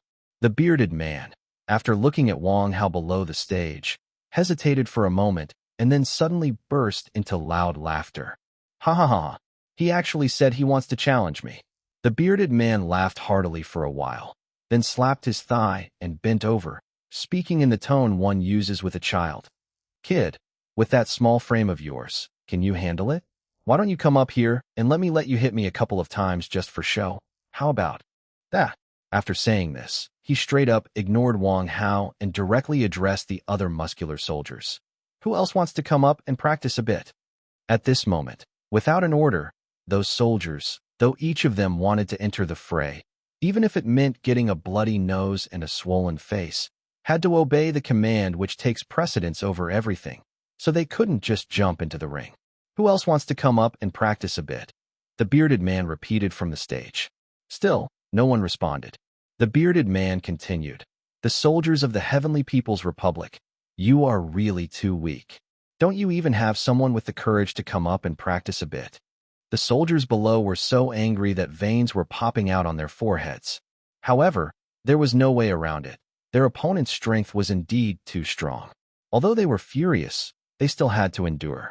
At that point, Wang Hao didn't feel like wasting any more words and directly climbed onto the platform. Stop calling out. I'm up here. How are we going to compete? You? Ha. Do you really dare to come up? The bearded man looked at Wang Hao again and burst out laughing once more. He walked over to Wang Hao and stood in front of him. Wang Hao had to look up to meet his gaze. Pointing at Wang Hao, the bearded man turned to his colleagues below and laughed. Hey, guys, look at this kid actually coming up. What should I do? What can you do? The guy with the ponytail shrugged his shoulders, his chest muscles twitching. Let him have a try. I think you could consider letting him hit for about 5 minutes first. He was as robust as a wild ox, his muscles quivering as he spoke. No. The man with the phoenix tattoo on his arm looked disdainfully at Wang Hao, then said to the bearded man, make it 10 minutes. 10 minutes. These guys were outrageously arrogant. They meant for the bearded man not to retaliate, letting Wang Hao strike first for 10 minutes. This was outright disregard. These guys are despicable. Commander, let me go? I'd rather die than let them humiliate us like this. Yes, Commander, please let us go. This young brother doesn't have the physique to fight them. Commander. Listening to the soldiers' roars, the commander slightly pressed his hand down, then turned to Wang Hao saying, Little Wang, you all right? Introduce yourself first. All right. Wang Hao nodded and then turned around, looked at the bearded man, and loudly said, Heavenly People's Liberation Army, Southeast War Zone, Special Operations Brigade, Warwolf Squad, Scout Lung Foam, pleased to meet you. As soon as he shouted this, everyone below was stunned. The Heavenly People's Liberation Army, Southeast War Zone, Special Operations Brigade, Warwolf Squad. What kind of unit is that? It seemed like they had never heard of it. What squad? Warwolf. Does our country even have this unit? I don't think I've heard of it. Perhaps it doesn't exist? Warwolf. Warwolf. I remember now. That's from that movie claimed to be the 100 billion bet, the military-themed movie named Warwolf, featuring a protagonist named Lung Feng. Really? Is there really such a person? Wait. Isn't this guy the director of Warwolf, Wang Hao? Isn't it really him? The people were buzzing with discussions. Just then, the commander, sitting in his chair, looked at Wang Hao and raised his thumb in approval. This kid knew how to seize the opportunity. Bringing out such a title at this moment. What the heck? Warwolf. The bearded man, eyes wide, stared at Wang Hao and suddenly burst into even louder laughter, which became increasingly exaggerated until he finally sat on the ground, clutching his stomach, pointing at Wang Hao, and laughing. You? The Warwolf. Ha ha. With that little frame, you should be called a battle dog. Ha ha. The man with braids also burst into laughter and said, "I guess werewolf is out of the question, but husky might be about right."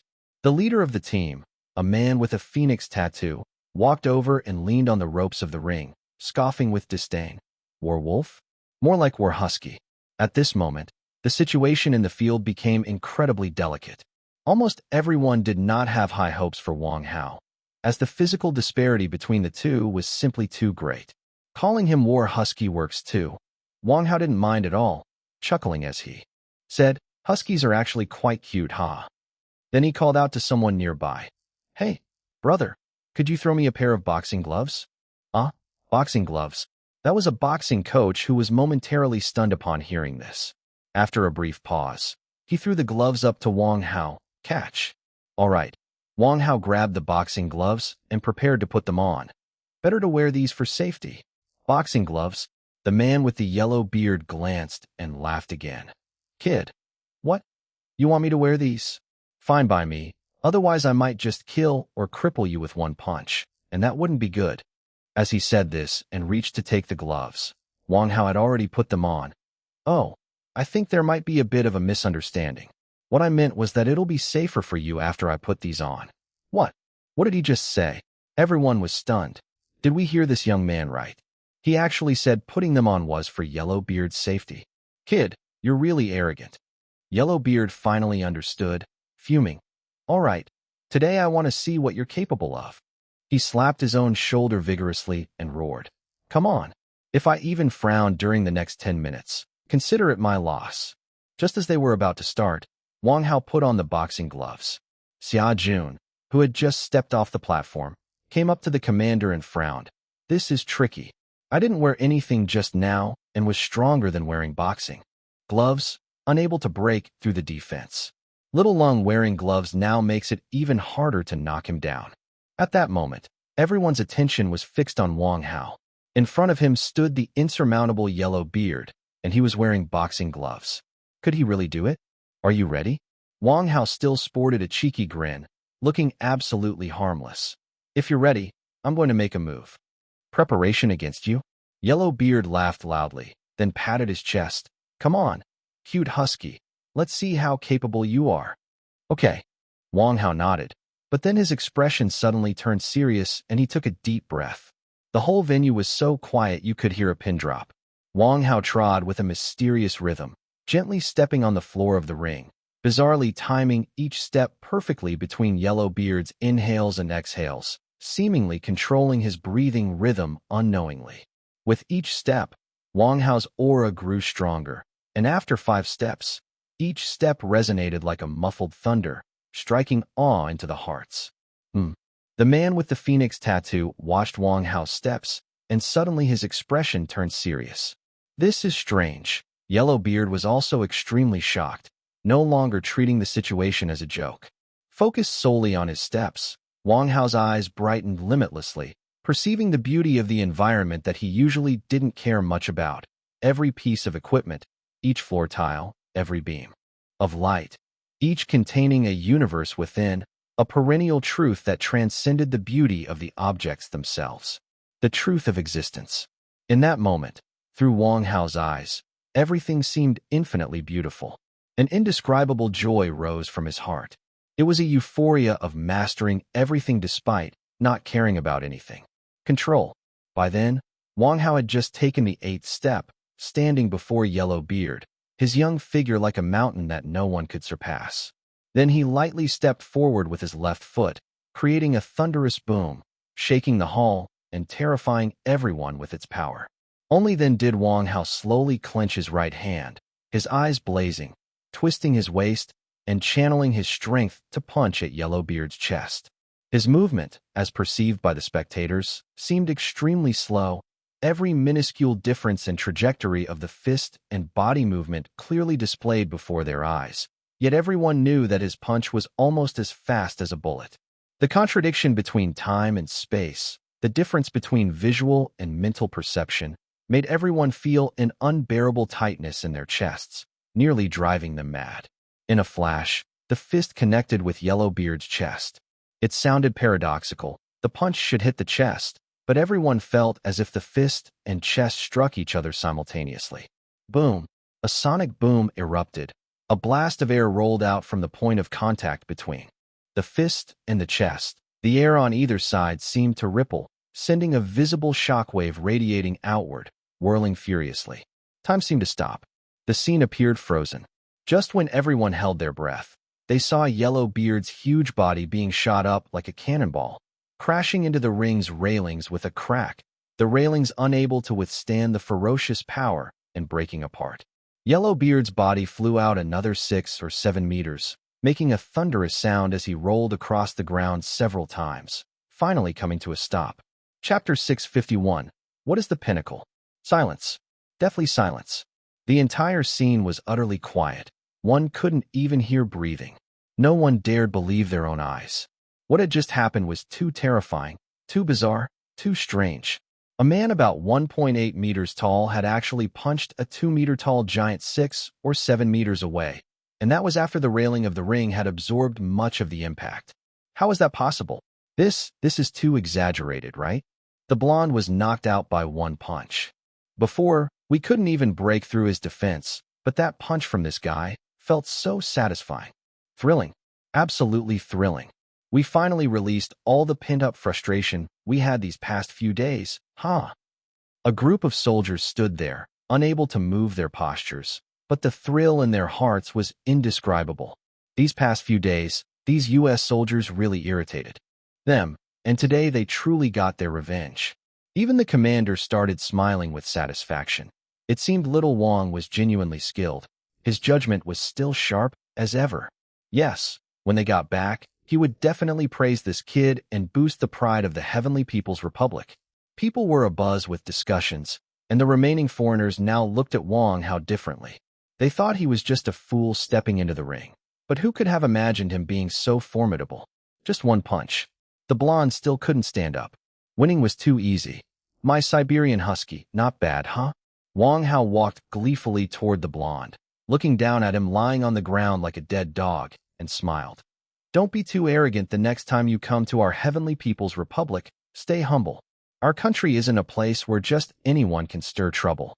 The blonde lay on the ground, now unable even to get up, blood flowing from the corner of his mouth, stuttering without daring to make a sound.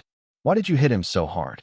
At this moment, the man with braids couldn't stand it anymore, walked up to Wang Hao, and glared. Don't you think that last hit was too harsh? Oh, really? Wang Hao turned his head, looked at the man with braids, and said disdainfully, he insulted the name of our country's military. A lesson was deserved, wasn't it? Moreover, as far as I know, your guys didn't seem to hold back when you attacked before. This retort sent the man with braids reeling. Indeed, he was right. Those few had really not held back against the soldiers from the Heavenly People's Republic before, and several of them were still in hospital. If you have such strength, how about I challenge you? At this moment, a man with a phoenix tattoo on his arm finally stood up. Hearing this, the man with braids immediately turned pale and rushed to stop him. Moradin, no need for you to step in. I can handle him. I'll handle this. The man named Moradin, unquestionable in his tone, looked at Wang Hao and said, your punch just now was indeed stunning. Both the speed and the strength are not something an ordinary person could achieve. You must be a trained fighter. This time, I'll be your opponent. The blonde was still lying on the ground, but Moradin was quite confident in himself. He had joined the U.S. Special Forces at the age of 7 and had undergone rigorous training for 20 years. In terms of physical fitness and combat experience, he was unmatched by others. In terms of real strength, he could definitely rank in the top 3 in the entire United States. You want to fight me? Wang Hao narrowed his eyes. Seeing him still standing after that punch, it seemed Moradin's real strength wasn't weak. What else did you think? Seeing Moradin actually initiating the fight, the man with braids immediately became excited. I haven't seen Moradin fight with anyone for a full 5 years. Haha. Finally, I can. Witness it today, it's not easy.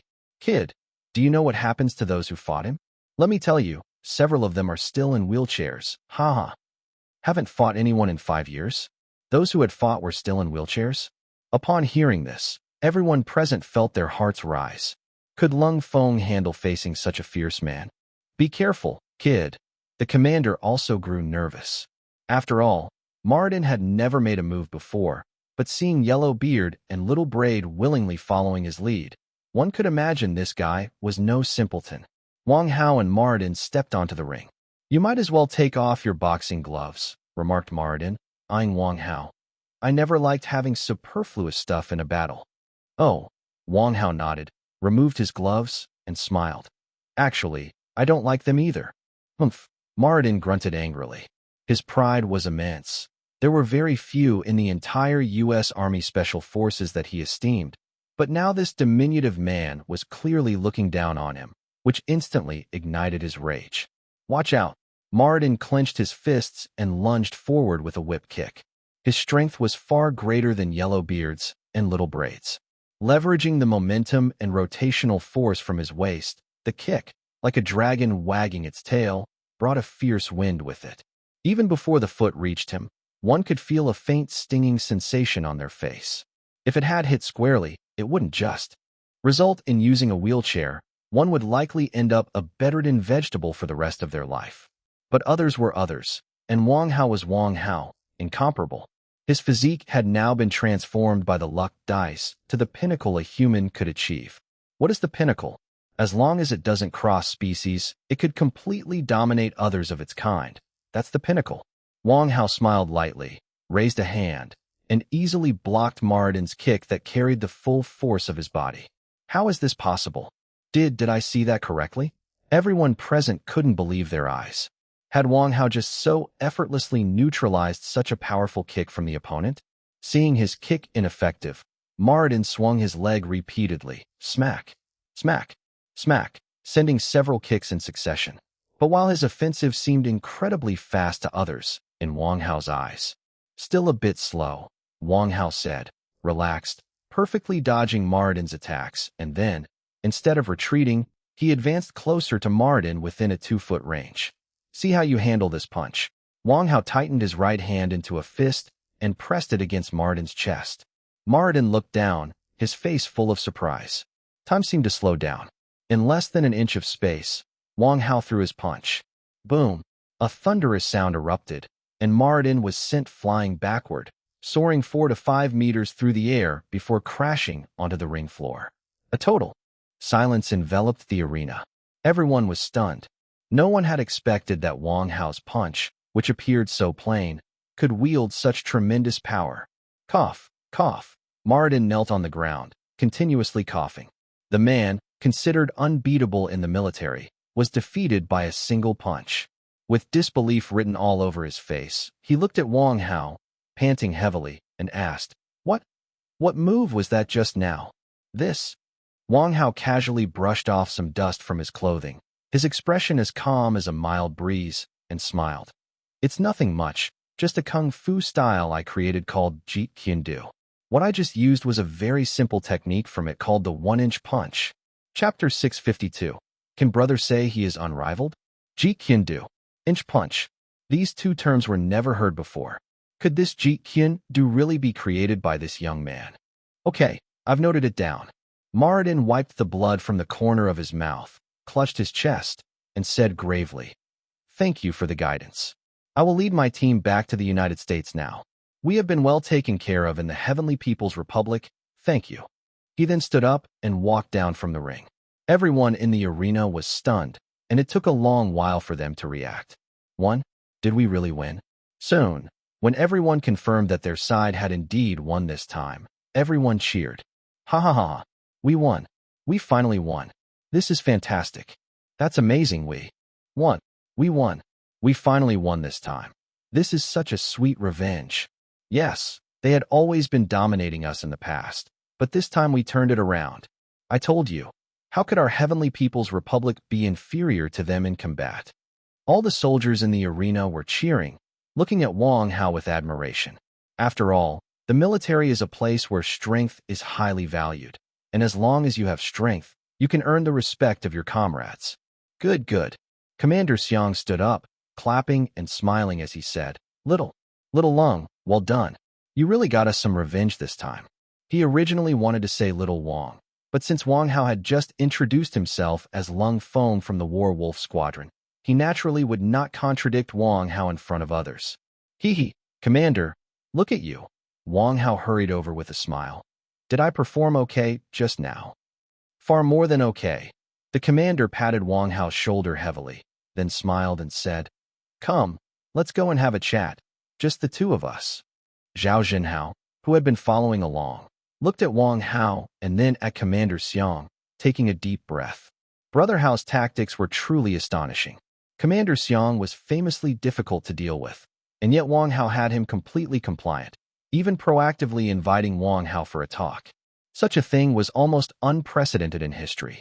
Please, after you, Commander, Wang Hao grinned, revealing sparkling white teeth.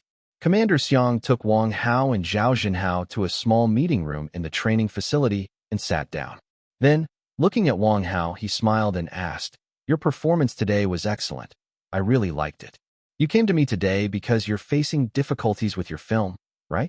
About that forced demolition plot approval issue. Is this getting down to business? Yes. Wang Hao quickly nodded. Commander, look at this. All right, I'll help you sort this out when the time comes. Commander Xiang was clearly in a good mood today. After being suppressed by those 3 U.S. Special Forces members for several days, he was finally able to vent his anger, so his attitude was different. Anything else you need help with? Your film is military-themed, so just let me know what you need, and I'll see what I can arrange. So proactive. Oh, our film still needs a lot of military equipment. Well, there is actually. Wang Hao scratched his head with a chuckle. My film might need a substantial amount of military equipment. Military equipment? Commander Xiang frowned. He pondered for a moment, then said, This is a big deal. I can't agree to it right now. How about this? Let me take a look at your script, if you don't mind. Of course, Wang Hao quickly agreed, pulling out a USB drive. It's all here. I was thinking of discussing it thoroughly with you before coming. Please, take a look. Good.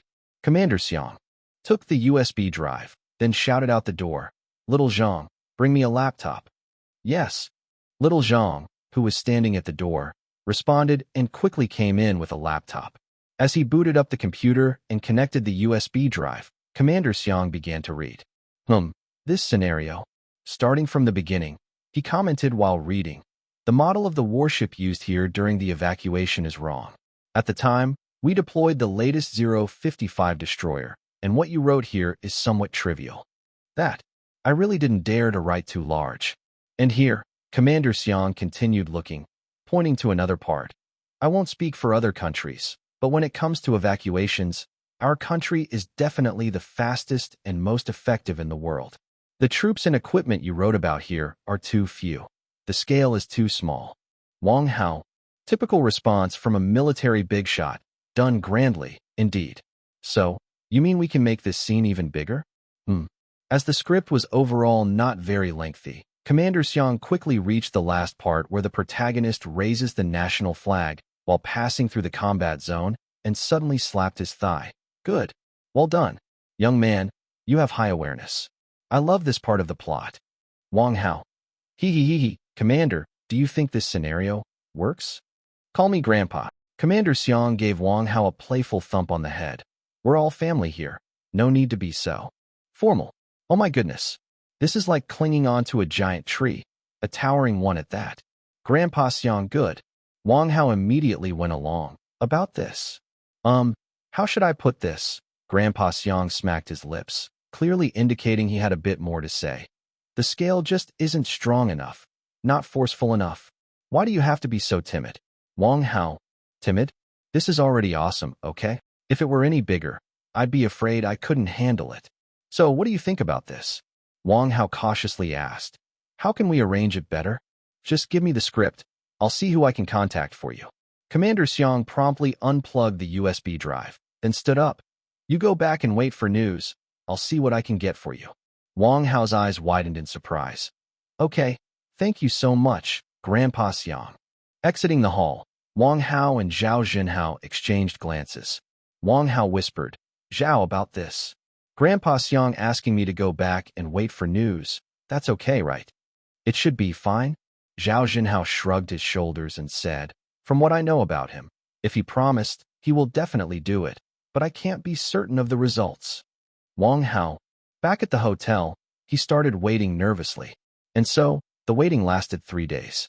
On the morning of the third day, just as Wang Hao woke up, he heard a frantic knocking at the door. "Brother Hao, quick, get up." Zhao Zhenhao's voice came from outside. "There's news from them. They're asking you to come over right now. Hurry, hurry, hurry. It's urgent. We shouldn't keep them waiting." "Ah, finally some news." Wang Hao rolled out of bed and said, "Coming, coming." He quickly dressed, and after freshening up, he opened the door and followed Zhao Zhenhao out. "What did they say?" "They just mentioned there's the latest news," Zhao Zhenhao said as they ran. "Told us to get there quickly. I'm not clear on the specifics, but I suppose there's no way they'll disappoint us. At least the review must have passed. As long as the review is passed, we can continue filming. The rest can still be figured out slowly." The two hopped into the car and sped off towards the military district compound where Commander Xiang lived. This time, entry was much smoother. Once inside Commander Xiang's courtyard, they found him lounging on a deck chair, leisurely sipping tea. "Grandpa Xiang." Wang Hao hurriedly greeted him and eagerly poured him a cup of tea. "Here, have some tea. Have some tea." "Ah." The young rascal is somewhat observant. Commander Xiang was quite pleased with Wang Hao's action, flicked him on the head, and said, "Sit down. You look quite anxious, huh?" "Could I not be anxious?"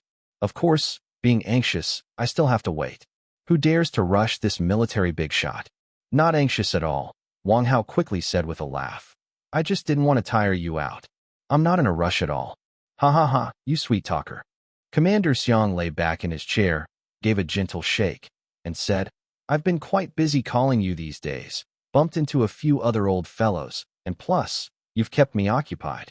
Yes, sir, you've worked hard." Wang Hao promptly stood up and went behind Commander Xiang to give him a shoulder massage. "Let me do this for you." Zhao Zhenhao watched stunned. Brother Hao's flattery was just superb. "Ah, this is not bad," Commander Xiang said with his eyes closed. "I really like that Jeet Kune Do. You know about this?" Jeet Kune Do? That's no big deal." "No problem. Absolutely no problem." Wang Hao immediately agreed. "Your word is my command, sir." "Ha ha, young man. This is what I like most about you." Commander Xiang chuckled, then mumbled as if in a dream. "These days, I haven't stopped running around for you. Yeah, promoting our national unity, extolling our country's superiority. That's excellent. I love this. 6 Type 59D tanks, 3 armored vehicles, whatever weapons you need, just ask." Wang Hao. Fuck. 6 Type 59DS and 3 armored vehicles. Ask for whatever weapons I need. Commander Xiang is really powerful, damn. But that wasn't all. Commander Xiang continued to mutter. "Yeah, and 3 Type 055 destroyers, around 20 onboard missiles to lend you. Just use them as you see fit. Just don't hurt anyone." Wang Hao. Holy moly. 3 Type 055 destroyers and 20 missiles, and I can use them as I please. Finally, Commander Xiang rolled over. There's also the Type 001A aircraft carrier, a Type 039B improved submarine, Type 071 dock landing ship, Type 072 a new medium landing ship, Type 055 large missile destroyer, and Type 054A frigate, plus onboard fighters. I've borrowed them all for you. But arranging the aircraft carrier group was a bit tough and pricey. I'm charging you 20 million a day. Just shoot with it for a day. I think that should be enough time. It's just several long shots. Wang Hao. Can I say I'm invincible now? Chapter 653. Well done. After leaving Commander Xiang's house, Wang Hao was practically floating on air as he walked. Walking down the road, he was laughing joyfully. Hee ha ha. Wang Hao strolled along, drooling. 659D tanks, and 3 armored vehicles, plus 3 055 destroyers with about 20 shipboard missiles, and the 001A aircraft carrier, the 039B improved submarines, the 082 2 minesweeper and minehunter vessels, the 071D dock landing ships, the 072A new medium-sized landing ships, the 055 large missile destroyers, and the 054A frigates, and also the shipboard fighter jets. An entire aircraft carrier group. This time, the bounty was huge. Not to mention, when filming with all these real military devices, imagine how staggering that scene would be. By the time he got back to the hotel by car, Wang Hao was still in a state of extreme excitement. Without a hint of exaggeration, he had basically paved the way with the military this time. With their affirmation, there wouldn't be any problems with whatever he shot in the future. Brother Hao, Zhao Jinhao poked Wang Hao, who was still giggling foolishly, and said, "Don't get too happy. Look at how joyful you are." But, seriously, we did haul in a great catch this time.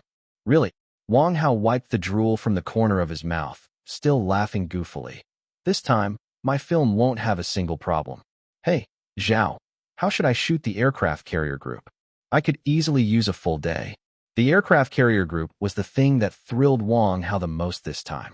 In the original War Wolf 2 film, the aircraft carrier group scenes weren't very clear, quite blurry. In fact, it was said that maybe because there was no approval at the time, only a clip could be used from the video. This was one of the biggest regrets in War Wolf 2. But now, in Wang Hao's hands, there were no such problems. An entire day could be spent filming it. Of course, he couldn't ask them to do anything. But just for filming, this was epic making. How else to shoot it? Zhao Jinhao was also incredibly excited. Of course, shoot it for the whole day. We'll shoot the front and shoot the back, shoot above and shoot below. Right, just like that. Wang Hao laughed heartily. Let's go. Let's finish shooting the domestic scenes first. Back at the hotel, Rin Xing and the others had been waiting for a while. As soon as they saw Wang Hao and Zhao Jinhao, they crowded around them. Brother Hao, how did it go? Did you make a deal? Can we start shooting our movie? They've been waiting over there for several days now. How did it go? Shouldn't be any problems, right? Wang Hao looked at everyone's concerned faces, cleared his throat, and then suddenly erupted into laughter. Huh? It's a deal. Not only did the commander agree to resolve the review issues, but he also lent us a lot of military equipment. Military equipment. For real. Fang Wenbin, a car enthusiast and military fanatic, lit up when he heard Wang Hao's words. What kind? Are there tanks? Not just tanks. Wang Hao counted on his fingers for him. 659D tanks, plus 3 armored vehicles, and 3 055 destroyers, with about 20 shipboard missiles, the 001A aircraft carrier, the 039B improved submarines, the 082 2 minesweeper and minehunter vessels, the 071D dock landing ships, the 072A new medium-sized landing ships, the 055 large missile destroyers, and the 054A frigates. And there are even shipboard fighter jets. An entire aircraft carrier group. Everyone there was stunned by the news. To be able to borrow an entire aircraft carrier group. How significant was that? Brother Hao, you're incredible. Fang Wenbin gave a big thumbs up. When filming begins, you've got to let me catch a glimpse and satisfy my craving. I haven't even seen an aircraft carrier with my own eyes. The rest all chimed in. Yes. Neither have we. Wang Hao nodded. Haha, no problem. When the time comes, we'll go up and take a look. But remember, just look. Don't run around. Everyone nodded in agreement. Understood. In the days that followed, Wang went to a small village to start filming the opening scene about a forced demolition. Brother Dao had been waiting there with a gang of hoodlums for several days. He had no choice. He could snub anyone, but he had to give face to Wang Hao. After all, he was a powerful figure backed by 3 major families, and going against him would be blatantly asking for trouble. Brother Hao, how do you find my team? Brother Dao stood beside Wang Hao, respectfully saying, They're all our own people, totally obedient. Whatever you order, we'll do. Then he pointed to the excavators not far away. I had a hard time getting these guys here. They're all certified graduates from Lanxiang, trained in excavator operation. You can ask them to pick up a beer bottle with the excavator, and they'd do it without a hitch. Wang Hao, well done. Not bad. Wang Hao nodded with satisfaction. Then he looked at Brother Dao and said, Brother Dao, I'll spare the small talk. Whenever a movie becomes a hit, audiences tend to only remember the stars in the film and often overlook the minor characters. However, in fact, every character in a movie is extremely important. The person you're playing today is a local bully. You remembered all the lines, right? The more despicable you can be, the better. Understood. Definitely understood. Brother Dao quickly nodded. Shall we start then? Thereupon, Wang Hao directed the film crew. Get ready to start. 3, 2, 1, action. The shoot began. This scene was simple. A solider had sacrificed himself, and his family was now facing a forced demolition, a scene that was incredibly heart-wrenching. The excavator started slowly. Everything was going smoothly. But when it got to Brother Dao's shot, they hit a snag. Brother Dao, remember to act more detestable. How are you speaking? Wang Hao shouted at Brother Dao. You're a demolition gangster, a local bully. Why are you talking like a timid little lamb? Brother Dao, I'm scared. Wang Hao, a tough guy from the streets getting scared? Who would believe that if it got out? Bring out that commanding presence of yours. Wang Hao roared, scared my ass. Just imagine I'm the guy who owes you 5 million. Brother Dao, all right. The shooting started again, and it was a failure. Wang Hao, be tougher. You weren't forceful enough just now. Brother Dao, still not good, huh? I'll be tougher. They took that shot a whole 16 times. Everyone on set was utterly exhausted, but when the 16th take was over, everyone was stunned. Under Wang Hao's tutelage, Brother Dao's portrayal of the bully, despite not having many scenes or lines, had been played so despicably with just a line or two that it made everyone's skin crawl with hatred.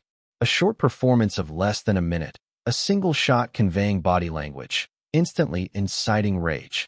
You can't be here forever, can you? Wait till you're gone. I'll see how I kill them. A simple line, but paired with that kick from Wang Hao, it was incredibly satisfying. Perfect. Director Wang's directing is unbeatable. Yeah, that kick is definitely a highlight of the film. I got goosebumps just watching it. People praised one after another, everyone cheering for Wang Hao. Although Wang Hao hadn't made a movie before, just from today's short few minutes of footage alone, it was clear Director Wang was simply a genius. Director Wang. But unexpectedly, just as everyone was in awe, suddenly a crew member came running over, shouting loudly, "Bad news. Lots of media reporters have caught wind and are coming over."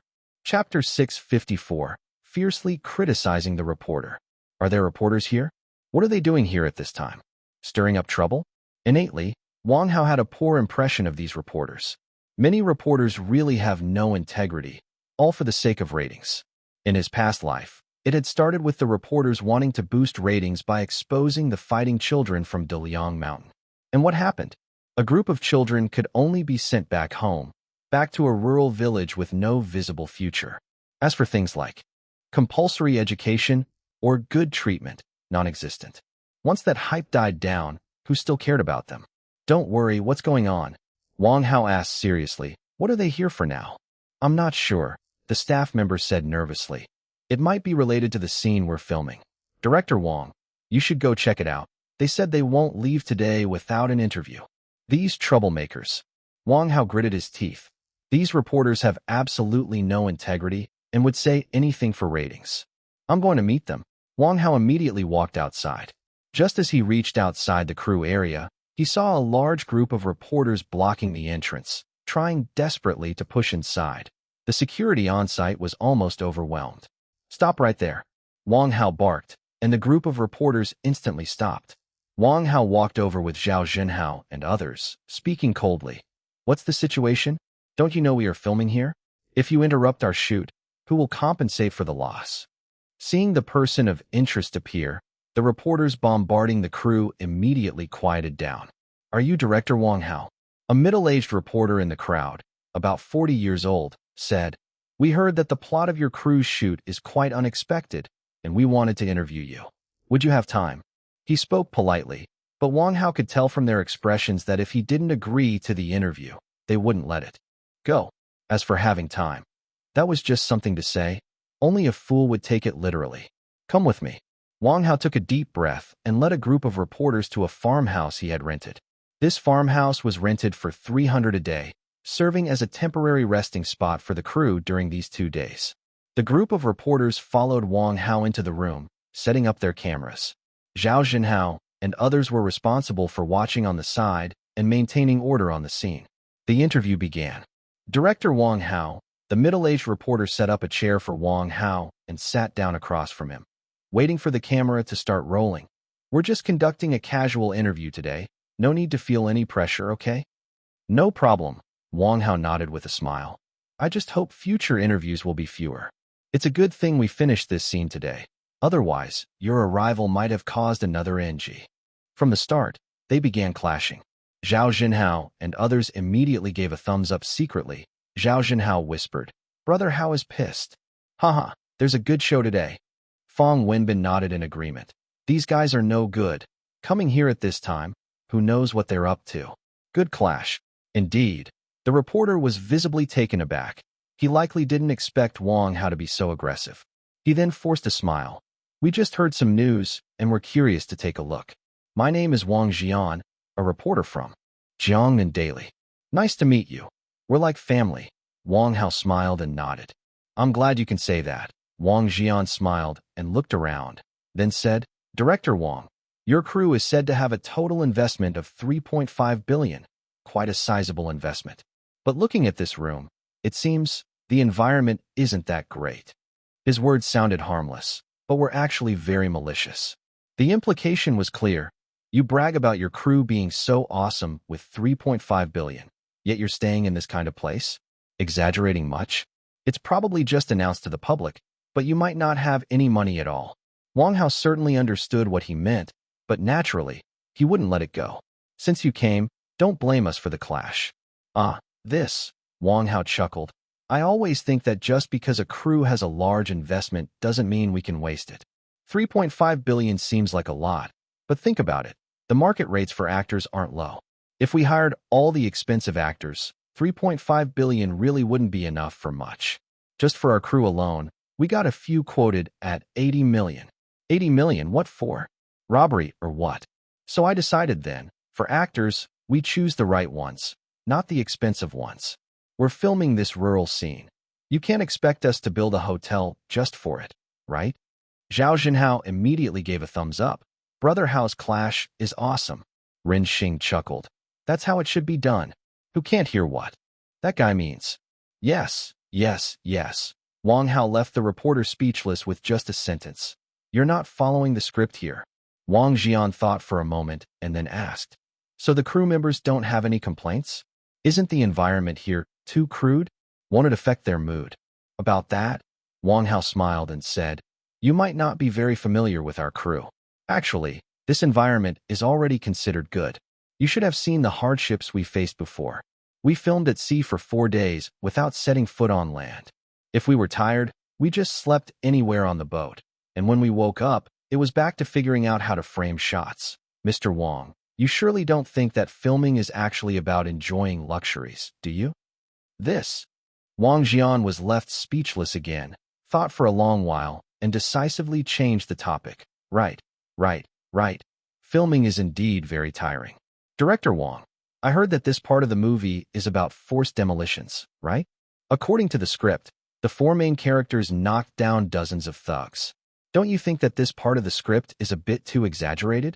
Don't you think the plot is too fanciful, all made up in one's imagination? With so many people, for soldiers, even if they don't die, should at least be seriously injured, right? The real drama began. As soon as Wang Jian said this, Zhao Jinhao and others knew that these reporters definitely did not come with good intentions. They didn't start by asking about the reasons behind the forced demolitions. They directly focused on the strength of the 4 soldiers, clearly implying, "You are deviating from reality.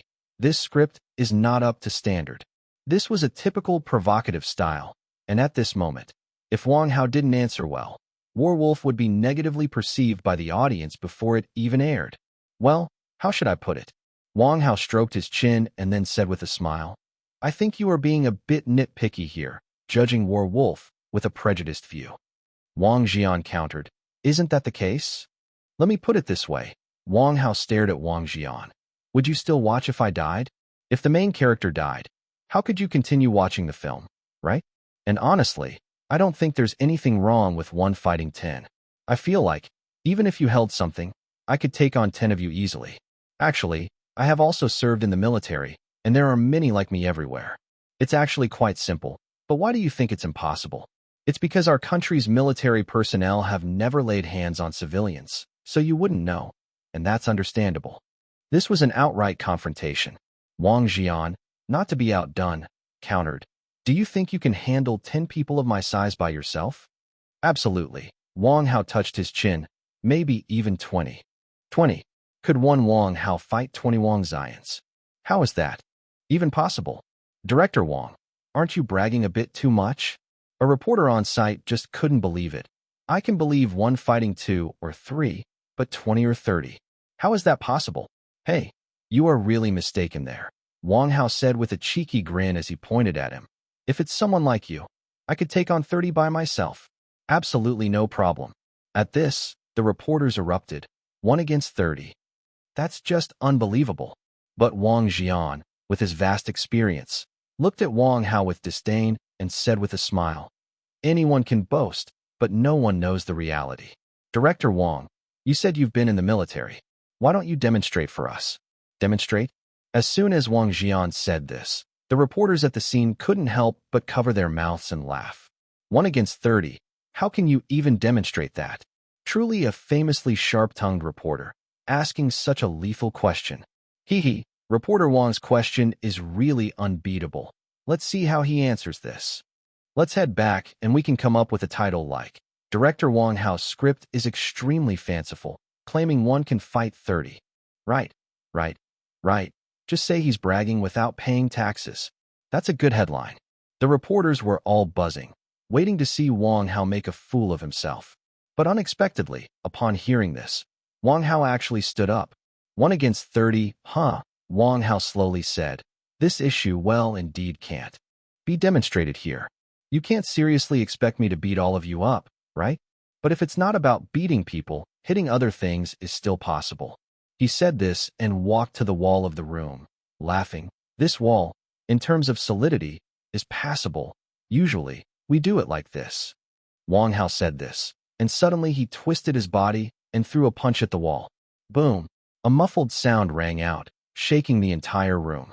By the time everyone regained their senses, they saw that the wall had a hole punched into it by Wang Hao. Flabbergasted. The entire crowd was flabbergasted.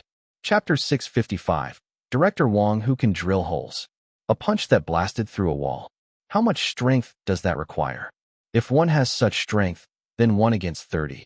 Look, Wang Hao said with a smiling squint, nonchalantly sitting back down. With that kind of strength, fighting 30 people alone shouldn't be a problem, right? Wang Jian was completely astonished. He stared blankly at Wang Hao, opened his mouth, and only after a long while managed to utter, yes. So that's what I'm saying. Wang Hao shrugged his shoulders, smiling. Why can Americans fight and never die, while heavenly country people must be killed off? An American hero wipes out a brigade, thousands of people, and comes out without a scratch, and you think that's a success. A retired soldier from China, a national champion, takes on 10 ordinary punks and must be severely wounded or die. Wang Jian's face changed color from Wang Hao's retort. His lips quivered for a long time without producing any words, and ultimately, having nothing left to say, he found something to add. Director Wang really should have this confidence.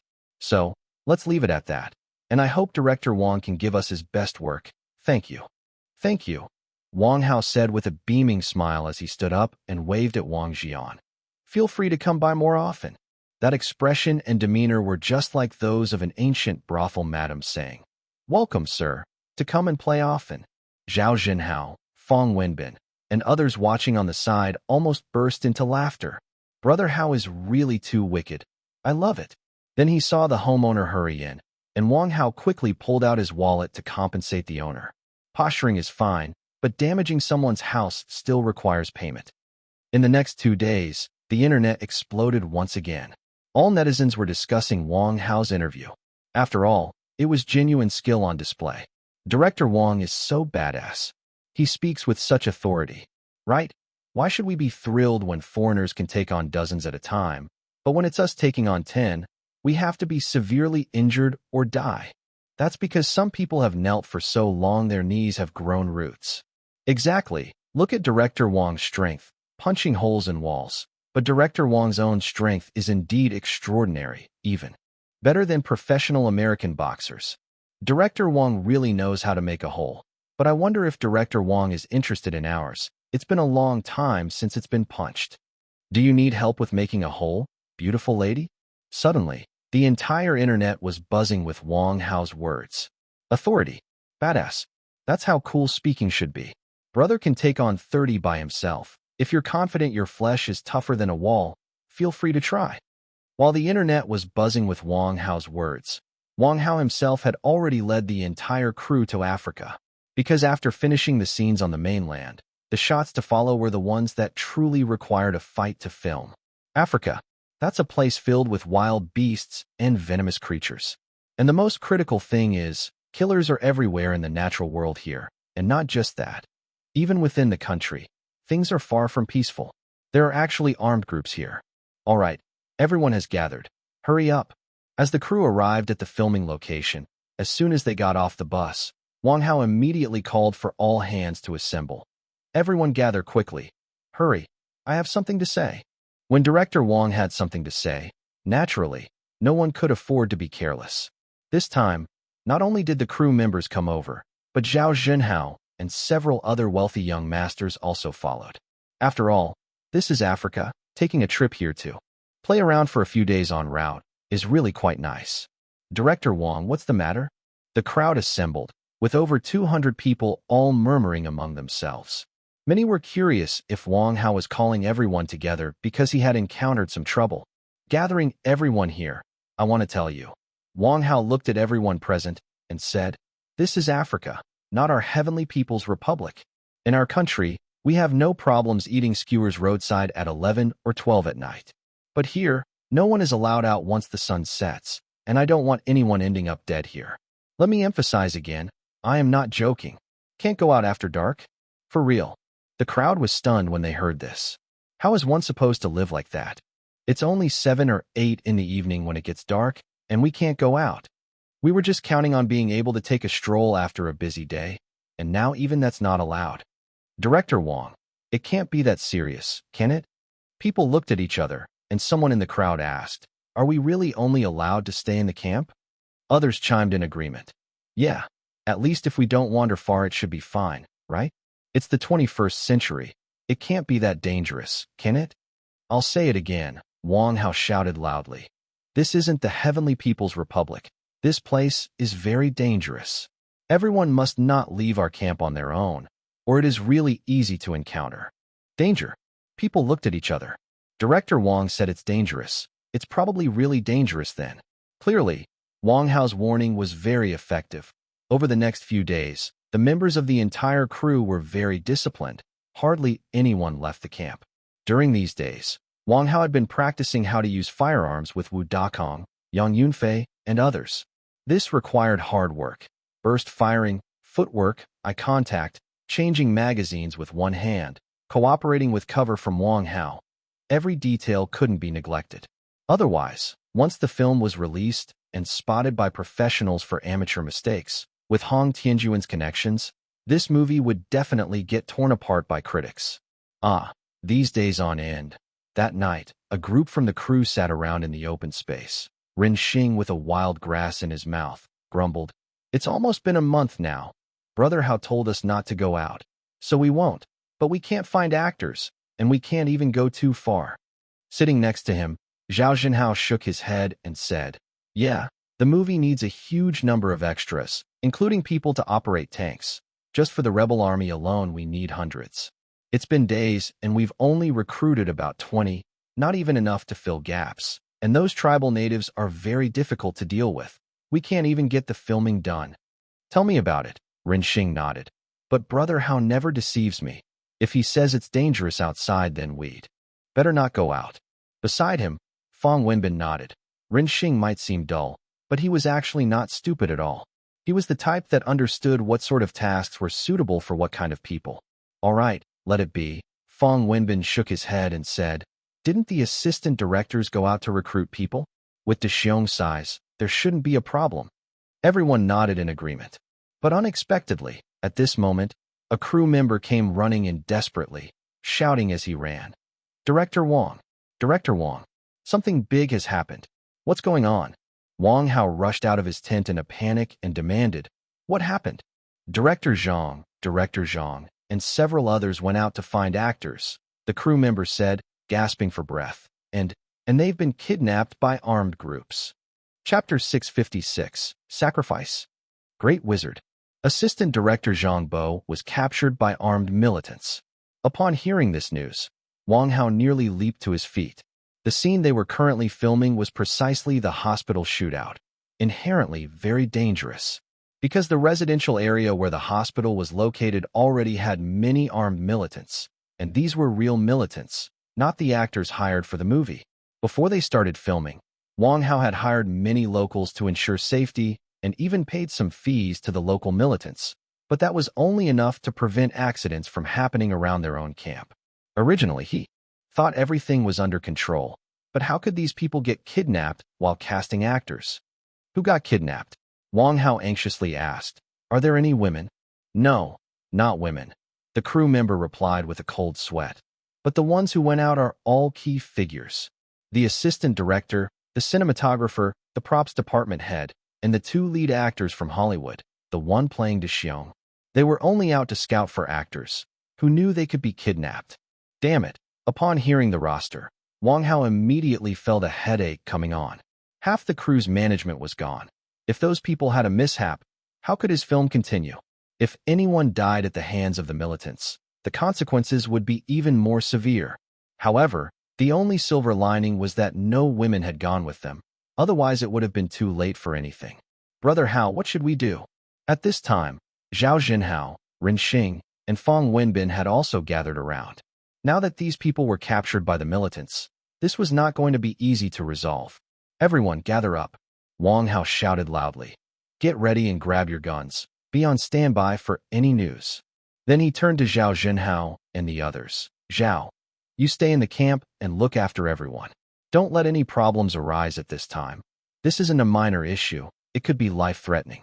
The rest of you, come with me to negotiate. I'll go too, Zhao Jinhao thought. For a moment before biting the bullet. At least I know more languages and can speak a bit of the languages here in Africa. Okay, Wang Hao glanced at him. Remember, stay behind me at all times, at least I can ensure your safety. After all, he was from one of the big families. If something happened while filming with him, it would be another big issue. After this mobilization by Wang Hao, the entire crew was aware of the incident, and they all crowded around. The guns they had for the scene, whether real or fake, were all carried out, ready for use. All of you, stay in the camp and don't move, Wang Hao further instructed Fang Wenbin. Fang, you count the number of people in the camp and ensure there are no additional problems. Right now, Wang Hao could only rely on his close buddies. He truly didn't trust the others. Don't worry, Fang Wenbin nodded.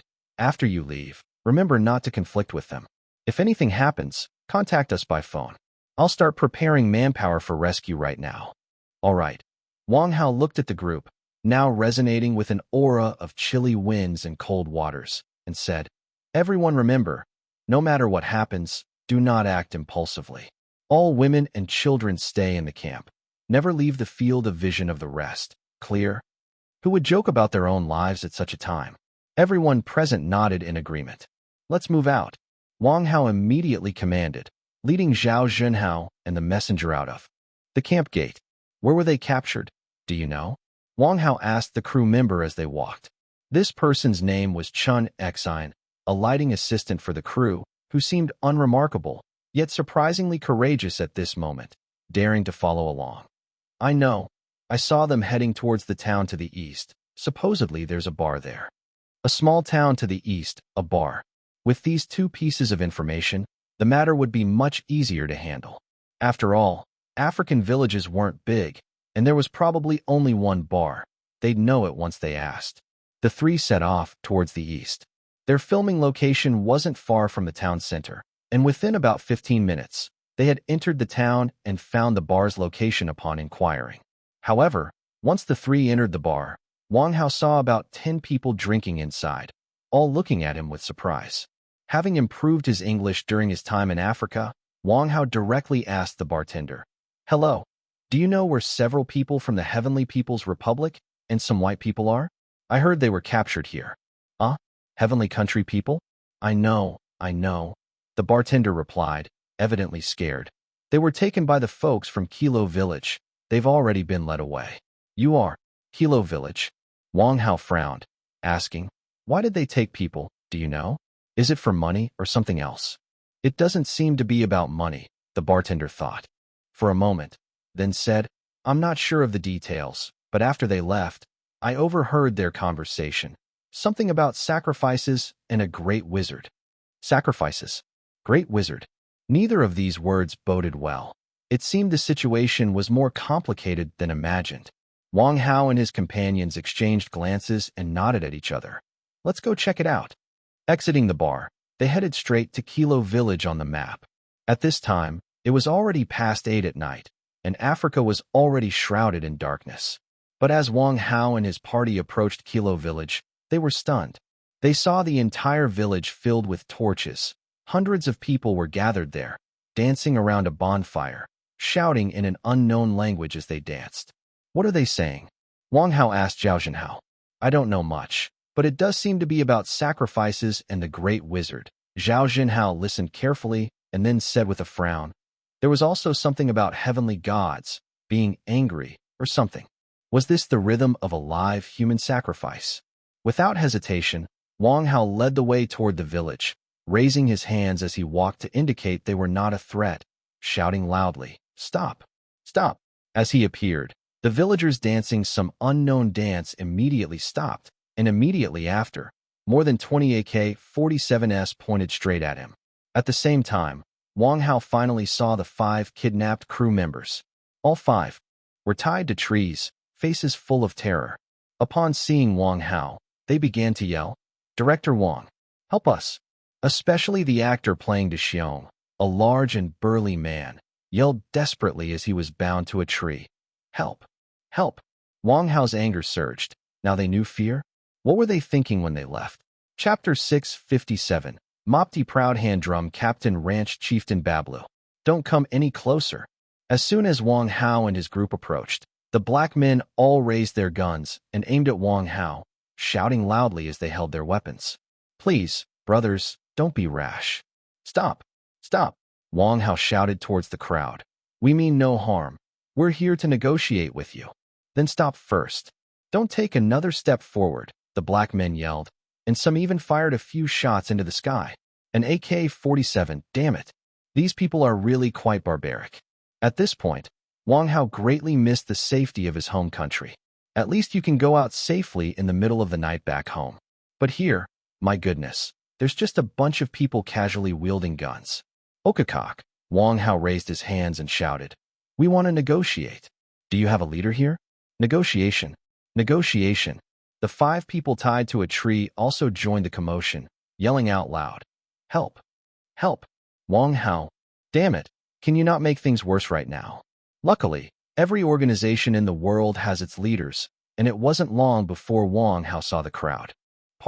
And an old man with dark skin and a chicken feather hat walked out slowly. The elderly man looked to be in his 70s or 80s, with a young black girl by his side, supporting him.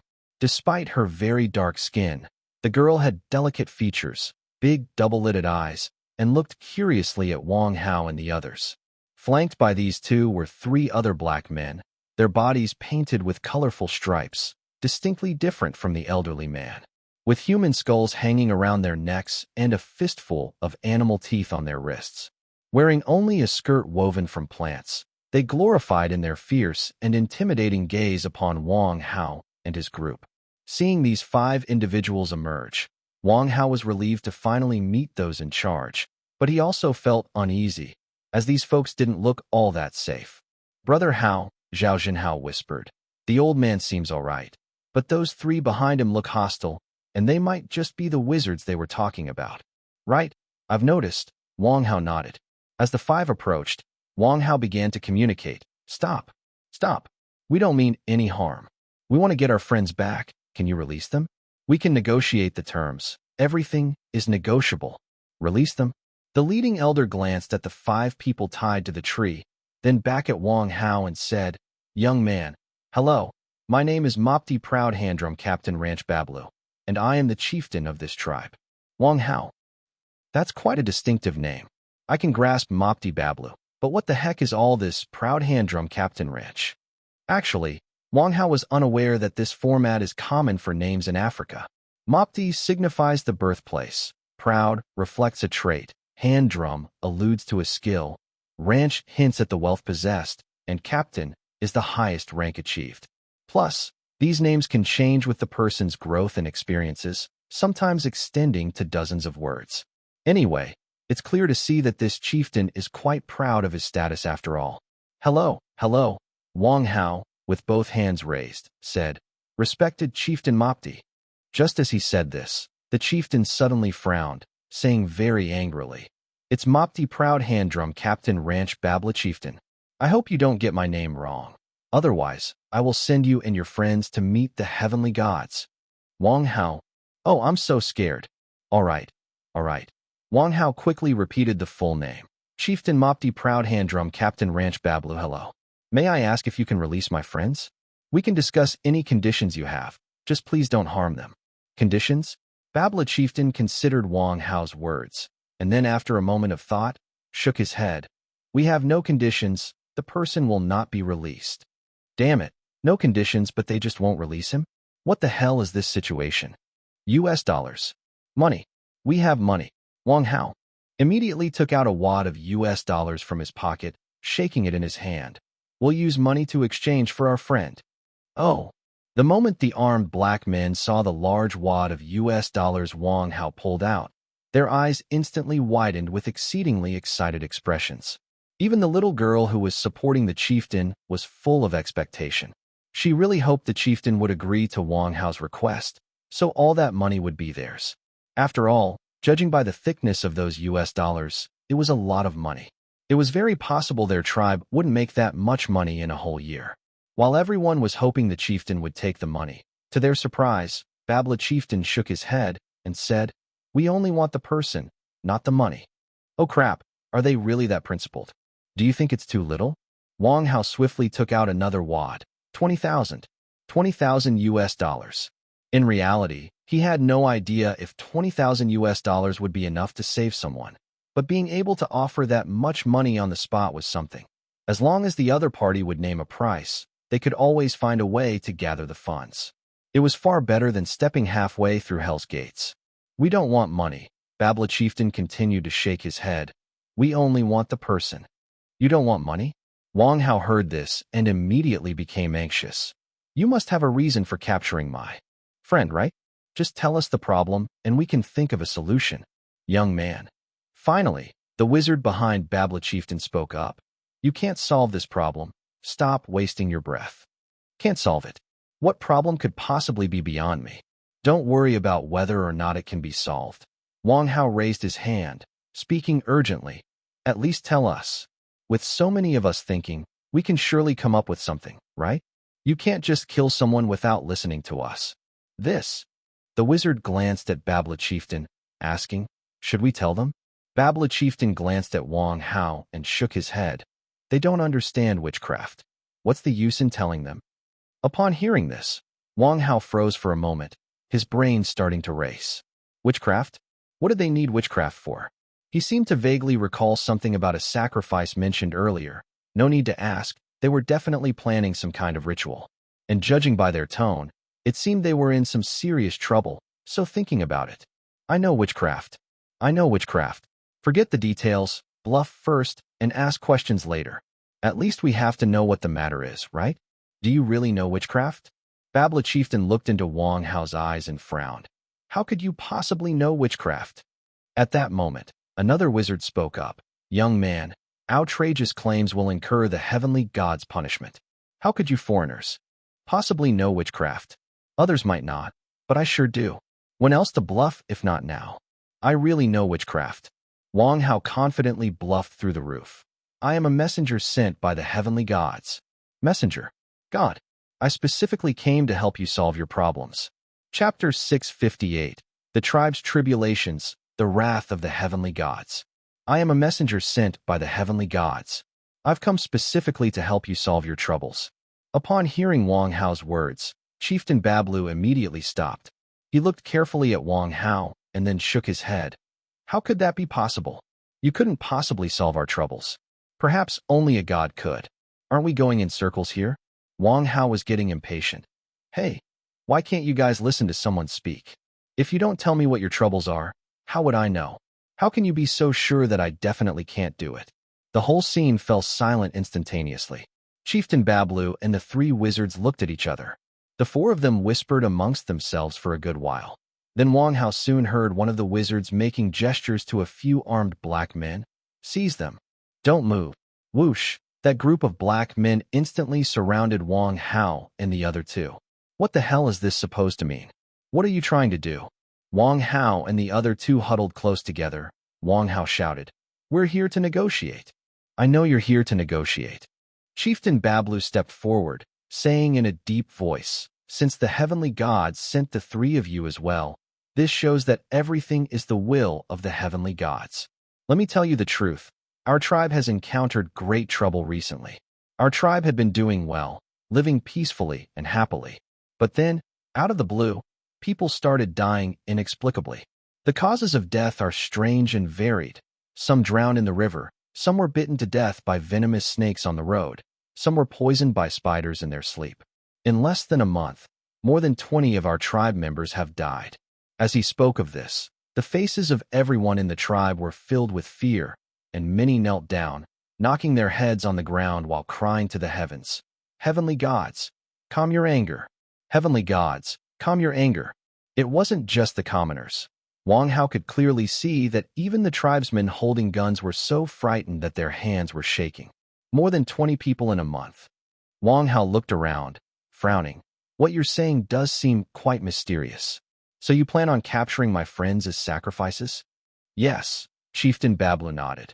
"Our wizards have studied for 3 days and nights and concluded that we need to sacrifice the lives of some outsiders to the heavenly gods to quell their wrath." Holy shit, they are planning a live sacrifice. Hearing this, the assistant directors nearly burst into tears out of fear. Hey, live sacrifice. They were seriously planning on using themselves as offerings. They all yelled together, "Director Wang, save us. Help, help." While everyone else was very scared, Wang Hao finally felt relieved. Knowing the reason makes it easier to handle. The real fear is being clueless and getting shot without warning. After all, Brother Hao was protected by the luck dice, so naturally, he wasn't afraid of these tricks. "Chieftain Bablu," Wang Hao said urgently, "I am also very sorry about the troubles your tribe is facing, but I really have learned some witchcraft before. Would you allow me to take a look first?" At such a moment, this young man still says he has learned witchcraft? Chieftain Bablu looked carefully at Wang Hao and then waved his hand, immediately causing all the armed black men to back away. "You really know witchcraft?" Chieftain Bablu spoke solemnly.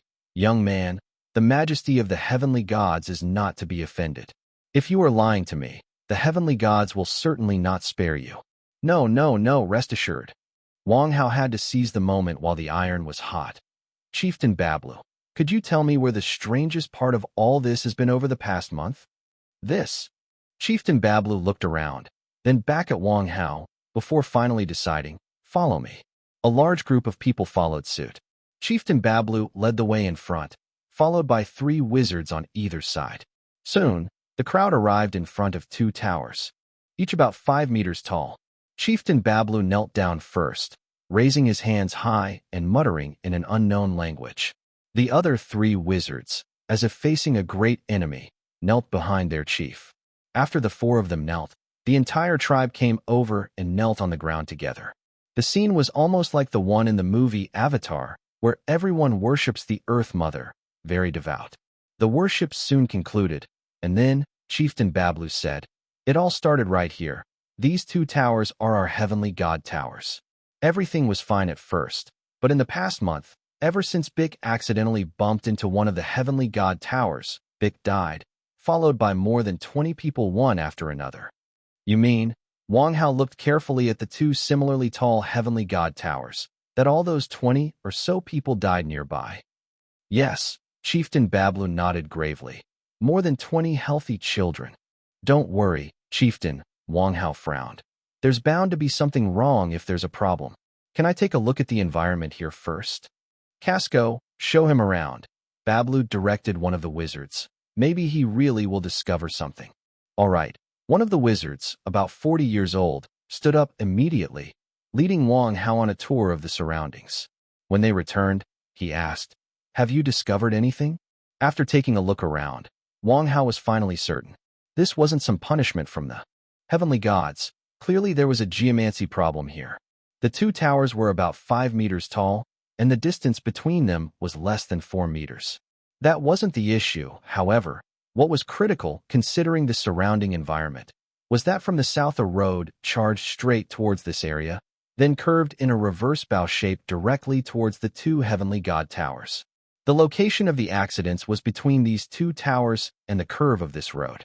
It was a case of heavenly/evil meeting the counterbow evil, comparable to one large knife slashing downwards while another swept from left to right. When the two blades clashed, they were bound to inflict mutual damage. The solution was simple. Building a 6-meter-tall artificial hill between the two heavenly god towers would resolve the issue. But that was clearly impossible. This was a heavenly god tower standing at 5 meters, and proposing a 6-meter artificial hill would invite immediate retribution, if mentioned. Moreover, even considering heavenly/evil in conjunction with the counterbow evil, it was unlikely to kill more than 20 people in just over a month. Something wasn't right. This isn't right. Wang Hao stroked his chin and then said, "The situation is worse than I thought. It shouldn't be so severe."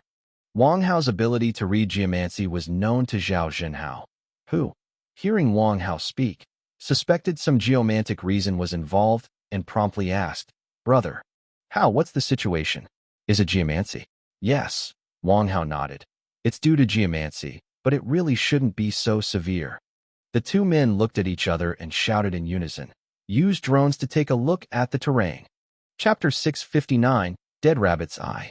Regarding the trouble that had befallen the Bablu tribe, one could absolutely not discern it from just a few simple superficial observations.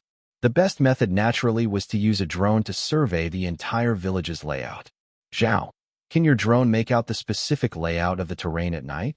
Wang Hao looked at Zhao Zhenhao and asked.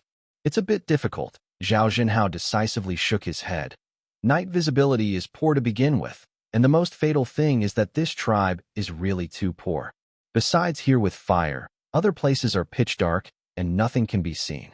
This, Wang Hao stroked his chin and immediately said to Bablu, "Chieftain Bablu, could you direct your tribe's people to light a torch at every household's entrance? It doesn't have to be lit. Just holding a torch while standing at the entrance will do. This way, I can have a look at the specific layout issues here." This, Bablu thought for a moment, then immediately said, "Okay, I'll go arrange that." Bablu then went to arrange for the tribe members to stand guard at each household's entrance, holding or lighting torches or something. In any case, according to Wang Hao's request, there had to be a light in front of each building. So, the tribe's people began to get to work. This is so superstitious. Will it even work? As people returned to their homes, they all quietly discussed. Clearly, in their hearts, Wang Hao's status was far from comparable to those of the wizards. However, since the chieftain had given an order, they naturally could only comply. Who knows? Let's just wait and see what happens. If it doesn't work, the chieftain won't let them off. Yeah, let's go. We'll do our part and talk about the rest later.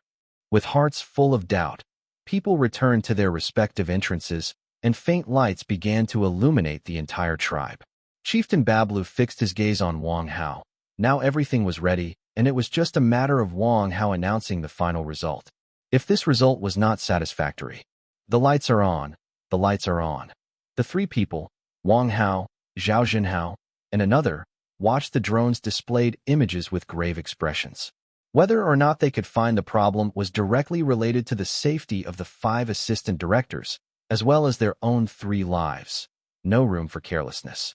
The villagers' footsteps were quick, and in just over 10 minutes, they were all standing at their respective entrances, and the rough outline of the entire village finally became clear. At the same time, the lucky dice in Wang Hao's embrace suddenly shook violently. This startled Wang Hao immensely, and then a flood of information poured directly into his mind. After fully receiving this information, Wang Hao took a deep breath. "I understand, I've got it." Wang Hao, staring at the image shown on the drone, said in a solemn voice, "So it's like this." He really saw the problem. Hearing what Wang Hao said, Chieftain Bablu immediately rushed over, asking anxiously, "What's going on?" "Well, Now that we've found the problem, aren't we obligated to flaunt it a bit? This issue, it's very serious. Wang Hao suddenly switched to an air of a great enlightened immortal, and with feigned calculation, he began chanting. Hastily like a law, Lord Lao Zi of the great monad, reveal your true form. Chieftain Bablu, through my observation just now, it is your constructions that have offended the taboos of the heavenly gods. The heavenly gods are enraged. Offended the taboos of the heavenly gods. The heavenly gods are enraged. Hearing Wang Hao's words, Chieftain Bablu was nearly scared to death, his voice trembling. What exactly happened? How exactly did we offend the taboos of the heavenly gods? Listen carefully to me. Wang Hao pointed to the two heavenly god towers in front of them, saying, the space between these two towers, it's as if it has been cut by a knife. Now, look at this road. Doesn't it look like a bow that is shooting an arrow this way? Chieftain Bablu looked carefully and nodded, saying, yes, it does seem so, but this. Actually, this is no big deal in itself, Wang Hao continued. But the issue is with your entire village layout.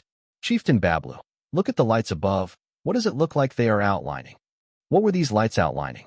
Curiously looking closely, Chieftain Bablu suddenly exclaimed, does it look like a rabbit? Exactly, you're right. Wang Hao nodded firmly and said, there are only these two tallest heavenly god towers in your village, just like the ears of a rabbit. Then, after each household's houses were built, from an overall layout perspective, they formed the image of a rabbit. Moreover, it is a dead rabbit with its head tilted to one side. And the intersection I spoke of earlier, with one knife cut and one bow arrow, is right here where the rabbit's eye should be. And looking at the position of the rabbit's eye, taking the entire range of the tribe as the pole, it is right here. After explaining to Chieftain Bablu, he said in a spine-chilling tone, this is the great taboo you have committed. In the feng shui geomancy of our heavenly people's republic, this is an extremely dangerous spot known as Dead Rabbit's Eye. If a grave is placed here, the family will definitely be wiped out. If there are no graves, then the whole village will be extinguished. Dead Rabbit's Eye? Hearing this term, Chieftain Bablu was frightened to the point of near death. Those tribespeople with guns were even collectively gasping, some being scared to the point where they could no longer hold on to their firearms. Grandpa, I'm scared. The little girl next to Bablu clung tightly to her grandfather's arm and whispered softly, I think I saw something strange. Strange things? Really? Wang Hao perked up even more after hearing the little girl's words. The dreadful aspect of the dead rabbit's eye lies in the convergence of two malevolent spirits at the rabbit's eye, where both spirits suffer damage from their conflict. This gathers the yin energy, forming a yin formation. Where the yin formation is, sunlight beyond noon cannot penetrate 100%, thus spirits can dwell in this place safely. If the rabbit's eye is blood red, it must presage a calamity of bloodshed. Gosh, Brother Hao is so cool it's off the charts. Zhao Jinhao was dumbfounded on the side, thinking that Hao really could speak confidently about anything. Dead Rabbit's Eye, and how spirits could dwell there. Awesome. Sure enough, as soon as Wang Hao finished speaking, Chieftain Bablu and the entire tribe's people swiftly knelt down before Wang Hao. A large group of people all lifted their hands high, and Bablu loudly said, we sincerely request the heavenly gods' envoy to pray to the heavenly gods for us, and ask the gods to forgive our great disrespect towards them. Zhao Jinhao, the crew member Chen Xin who had come with them. The 5 wretched individuals tied to the big tree. Holy crap! Did Brother Hao just become the envoy of the heavenly gods in the blink of an eye? This is insurmountably cool, isn't it? Chapter 660, Divine Envoy Lord Wang Hao. Heavenly Gods Envoy, please save us. Great Heavenly Gods Envoy, you must help us, I don't want to die. God bless. Finally an envoy has been sent to guide us. Thank you, Heavenly Gods. Looking around at the tribal villagers who had knelt all around him, Wang Hao was utterly speechless. He actually hadn't expected that these people would believe what he said so quickly. He had originally planned to explain things to them properly. However, thinking about it, it made sense. This area in Africa truly belonged to a region with relatively backward culture, so believing in these things seemed natural. Cough cough. Wang Hao knew he absolutely couldn't deny his own identity at this time, as that would make things more troublesome. He coughed once and continued to bluff. The energy from the dead rabbit's eye is immense, and the energy of pathways, bridges, houses, and creatures within the outline of the rabbit can be harnessed by it. To break this influence, we must find the rabbit's outline, from ear to tail, encircled by the 24 mountains, aligned with the direction of the Beidou 7 stars, using Warwolf to harness and Warwolf 2 to channel, initiating the 24 mountains heavenly star formation in order to dispel this influence. His words were full of terror and darkness, and although the villagers were not highly educated, they could still imagine the power of the dead rabbit's eye. This only made them more frightened. Heavenly God's envoy, you must save us. Heavenly God's envoy, you are the savior our village has long hoped for. You must help us. Even the little girl, terrified, stretched out her little hand, grabbing Wang Hao's sleeve and looking at him pitifully. Uncle, you must save us. Everyone rest assured. Wang Hao extended his hand to calm them down, waited until the entire village was quiet, and then spoke. Since I am here, I definitely won't just stand by. However, before that, shouldn't you let my friends, release my servants first? Hearing this, Zhao Jinhao immediately gave Wang Hao a meaningful look. What a brilliant use of the word servants. Quick, quick, quick, Chieftain Bablu hurriedly said. Release the divine envoy's servants. Hurry up. Soon, villagers went to release the captives. In a short while, the deputy director, limping along with 4 others, came over, and Zhao Jinhao immediately started indoctrinating them. Brother Hao barely managed to pull it off. Now you guys are Brother Hao's servants. If you want to stay alive, make sure not to slip up. Did you get that? Who would dare challenge an AK-47? The group nodded like pecking chickens. Understood, understood. Divine envoy, this way, please. After Chieftain Babla stood up, his facial expression could not be more respectful. He bowed and nodded, saying, Our tribe doesn't have much in the way of possessions or women. Please forgive us. Wang Hao, cough, the food is passable, but forget about the women. I'm already taken. No worries. Wang Hao took a deep breath and followed with grand gestures. Honestly, this dead rabbit's eye is a bit troublesome. I can't solve it within a day or two. So, I'll just stay in your tribe for a few days, survey the terrain a bit more. Everyone just wait. And if you don't want trouble, don't allow idlers to come here, got it? Understood, understood. At this moment, to Chieftain Bablu, Wang Hao practically seemed like a celestial being, his face full of worship. Luckily, we have the divine envoy. Otherwise, our village would certainly perish. The group then sent peace messages to the camp and entered a few huts in the tribe. Divine envoys, the conditions are a bit rudimentary. Please don't mind, Bablu said as he looked at the simple rooms, still apologizing. Our tribe has the most beautiful women. I'll call them to serve you. Stop right there. Wang Hao desperately shook his head. Just don't let us starve. Yes, yes, yes, Bablu respectfully responded. Certainly, certainly. I just don't know when Divine Envoy can. Don't worry. Wang Hao this time pulled out money and handed it to Bablu. Take this money for now. Share it with everyone. I'll be around here for the next few days. By the way, my comrades, followers at the camp, can you ensure their safety? Thank you. Great Heavenly God's envoy. Bablu immediately knelt down, grabbing the money, excitedly saying, I'll send them to protect your camp right away. Divine envoy, rest assured, we guarantee no accidents will occur. Deputy Director and the others' mouths fell open. Director Wang was simply too awesome. He could talk a dead man back to life. Actually, Bablu's excitement wasn't surprising. Their village was similar to the one in Warwolf 2, perhaps even poorer. People lived in rudimentary huts, barely sufficient as shelter. Here, driving a Jetta would mark you as rich, not to mention flaunting US dollars. If it weren't for their desperation to preserve their lives, they would have snatched the money when Wang Hao first offered it. Now that a divine envoy was helping them resolve their problems and was even giving them money. After Bablu and others left, Zhao Jinhao asked in a low voice, Brother Hao, it seems that the major problems have been resolved, but is this dead rabbit's eye really no trouble? What can I say? Wang Hao closed his eyes and thought it over before saying, To be honest, I don't have confidence in breaking the dead rabbit's eye. The main issue is that this is Africa, Trying to find 24 on my OG to set up a formation in the mountains is no easy task. Even if we manage to find them, with their negligible skills, it would be a suicide mission. From what we can see, if we want to break the dead rabbit's eye, it feels like we need to find the true key spot. Deputy Director Zhang and a few others had been terrified before, and Zhang, who was most concerned about this, urgently asked, "Director Wang, you don't have confidence?" "What else did you think?" Wang Hao said with an irritated glance. "I told you not to run around, but you didn't believe me, and now look what happened.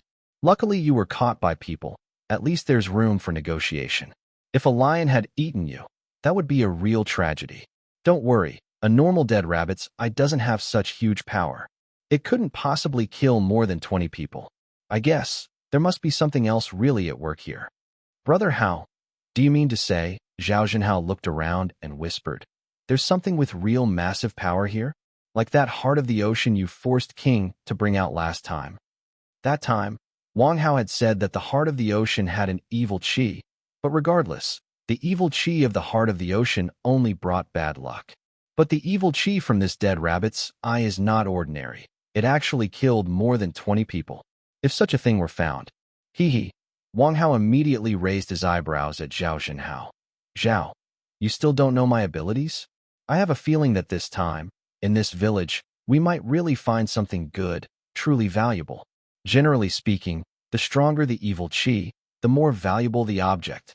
Just like that time in Jinhua when I helped someone with feng shui and unearthed a tiger talisman. That tiger talisman's effect wasn't that strong because it was too old, but this time, this one here is incredible." "You've got me excited," Zhao Zhenhao giggled. "Brother Hao, what do you think it could be this time?" "How would I know?" Wang Hao shrugged. Sleep. Let's walk around the village tomorrow when it's bright and see if there's anything good." When he mentioned walking around, he simply meant to see if his luck dice had any reaction. Based on experience, if something incredible was present, the luck dice would definitely react, and then, it would be time to enhance again. Early the next morning, Wang Hao got up early. He had kept wondering all night what they might discover, so he hadn't slept well at all. He instructed Deputy Director Zhang and the other 4 to stay close to the house, while he and Zhao Zhenhao stepped out. Seeing them, the villagers greeted them with fearful reverence. "Divine Envoy, sir, good morning." "Divine Envoy, sir, good morning. Do you have any command, Divine Envoy, sir?" As Wang Hao walked away, he hummed. "No, nothing much, just checking nearby to see if there's any special place." The two didn't walk far before they saw that little girl running after them. The lighting wasn't good last night, and Wang Hao hadn't paid much attention. But today, after looking closely, Wang Hao suddenly realized that this little girl looked strikingly similar to the girl in War Wolf 2. "Brother Hao, this little girl," Zhao Zhenhao whispered. "She really matches the appearance of the little girl in your movie." "Hee, I noticed too," Wang Hao decisively nodded. "Once this matter is settled, let's kidnap her." "Ha. This is truly finding what we haven't even looked for without any effort." The group wandered all around the village, but found nothing special elsewhere. However, when Wang Hao reached near the 2 heavenly god towers, he suddenly stopped. It wasn't very noticeable at night, but now in the daylight, Wang Hao suddenly saw a wisp of black qi mixed in the air, slowly rotating around the center of the dead rabbit's eye. "Brother Hao," Zhao Zhenhao was dumbfounded, pointing at the center of the ground and loudly said, "Black qi. There's black qi." Wang Hao, "Damn, really? I thought only I could see it. But even Zhao, a regular person, can tell? What the hell is buried underground here then?" "Divine Envoy Uncle." At that moment, the little girl whispered from behind Wang Hao, "I'm scared." "Don't be scared." Wang Hao immediately commanded, "Someone, come quickly." Immediately, more than a dozen people gathered around, with Bablu rushing over as well. Wang Hao pointed at the center of the black qi whirl and ordered, "Dig. Dig up to 3 feet deep. We must unearth what's buried here." Chapter 661, Crimson Eye. At the command of the Divine Envoy, the villagers of the tribe present suddenly began to dig underground. 1 foot. They found nothing. 2 feet. Still nothing. When they reached about 5 feet, someone suddenly shouted, "Evil qi! Evil qi!" At the same time, the lucky dice in Wang Hao's arms also started to vibrate crazily. There was definitely something. Keep digging. Wang Hao shouted loudly. Don't stop. Keep going. If you don't dig this thing out, your village will never get better. So the villagers dug even more frantically. At that moment, everyone from the entire tribe ran over to watch the excitement, and they saw a dozen villagers wildly swinging their hoe in the ground below the village. The evil chi grew denser. The surrounding winds grew stronger as well, carrying sand and stones aloft. Ding! Suddenly, a villager's hoe struck something. Immediately, several villagers shouted loudly, "Found it! We found something! Nobody move! I'll go down and take a look." Wang Hao jumped directly into the pit and stirred the dirt below with his hand. Very quickly, he was completely stunned. All the people around were stunned as well. It was a gemstone as big as a fist. A red gemstone. Over that gemstone swirled endless streams of evil chi. Without any need to ask, this red gemstone was indeed the key to the dead rabbit's eye. "Brother Hao, I'll pull you up." Zhao Jinhao called from above. "Come up first, and we'll talk." "All right." Wang Hao climbed out using the ladder. Villagers had already brought water, and Wang Hao washed the gemstone. Then, looking at Chief Bablu, he said, "We've finally found it. Chief Bablu, this gemstone is called the Crimson Eye. It might not have meant much on its own, but coincidentally your village is shaped like a dead rabbit, and these two heavenly god towers just happen to be the rabbit's ears, so this eye." Thank the heavenly gods. At this point, Chief Bablu had already knelt down, raising his hands high with immense reverence and saying, "Thank you, divine envoy, for lifting the disaster off our village. We will never forget the kindness of the divine envoy. Thank you, divine envoy. Thanks to the divine envoy. Ah, to think I received such a large gemstone and you're still so grateful. How embarrassing. Ah, no need to be so polite. This is all part of my duty as a divine envoy." Wang Hao laughed and pressed his hand down until the sight calmed down before he said, "I need to take this crimson eye back to break the curse on it, so everyone can live here without any worries from now on." The crowd once again shouted in unison, "Thank you, divine envoy. Thanks to the divine envoy. This time is simply a great harvest," and Chief Bablu was still speaking on the side. "Divine envoy, we are so grateful to you. From now on, our tribe will serve you wholeheartedly with any commands you have." "Commands? That is possible. We're filming Werewolf, and we need a massive number of extras. Now that we've won over this tribe, staffing issues." Cough, cough. Wang Hao coughed twice, then said to Bablu, "Chief Bablu, speaking of which, we really do need a bit of help from you." Bablu nodded eagerly. "Please speak, divine envoy." "It's like this," Wang Hao said with a smile. "Our filming crew is shooting a movie, and we need a lot of actors. We're short on people on my side. Could your village and villagers lend us a hand? Of course, we won't use your help for nothing. We'll pay and provide meals." Pay them and provide meals. When Chieftain Bablu heard this, his eyes lit up. Now that their safety was no longer an issue, it was naturally time to earn some money and eat. Divine envoy, you truly are too wonderful." Chieftain Bablu was so excited he was almost in tears. "Just command us and rest assured. From now on, our tribe will take responsibility for the safety of all members of your crew." "Yes, we'll take responsibility." A group of villagers holding AK-47s excitedly raised their guns and burst into rapid fire.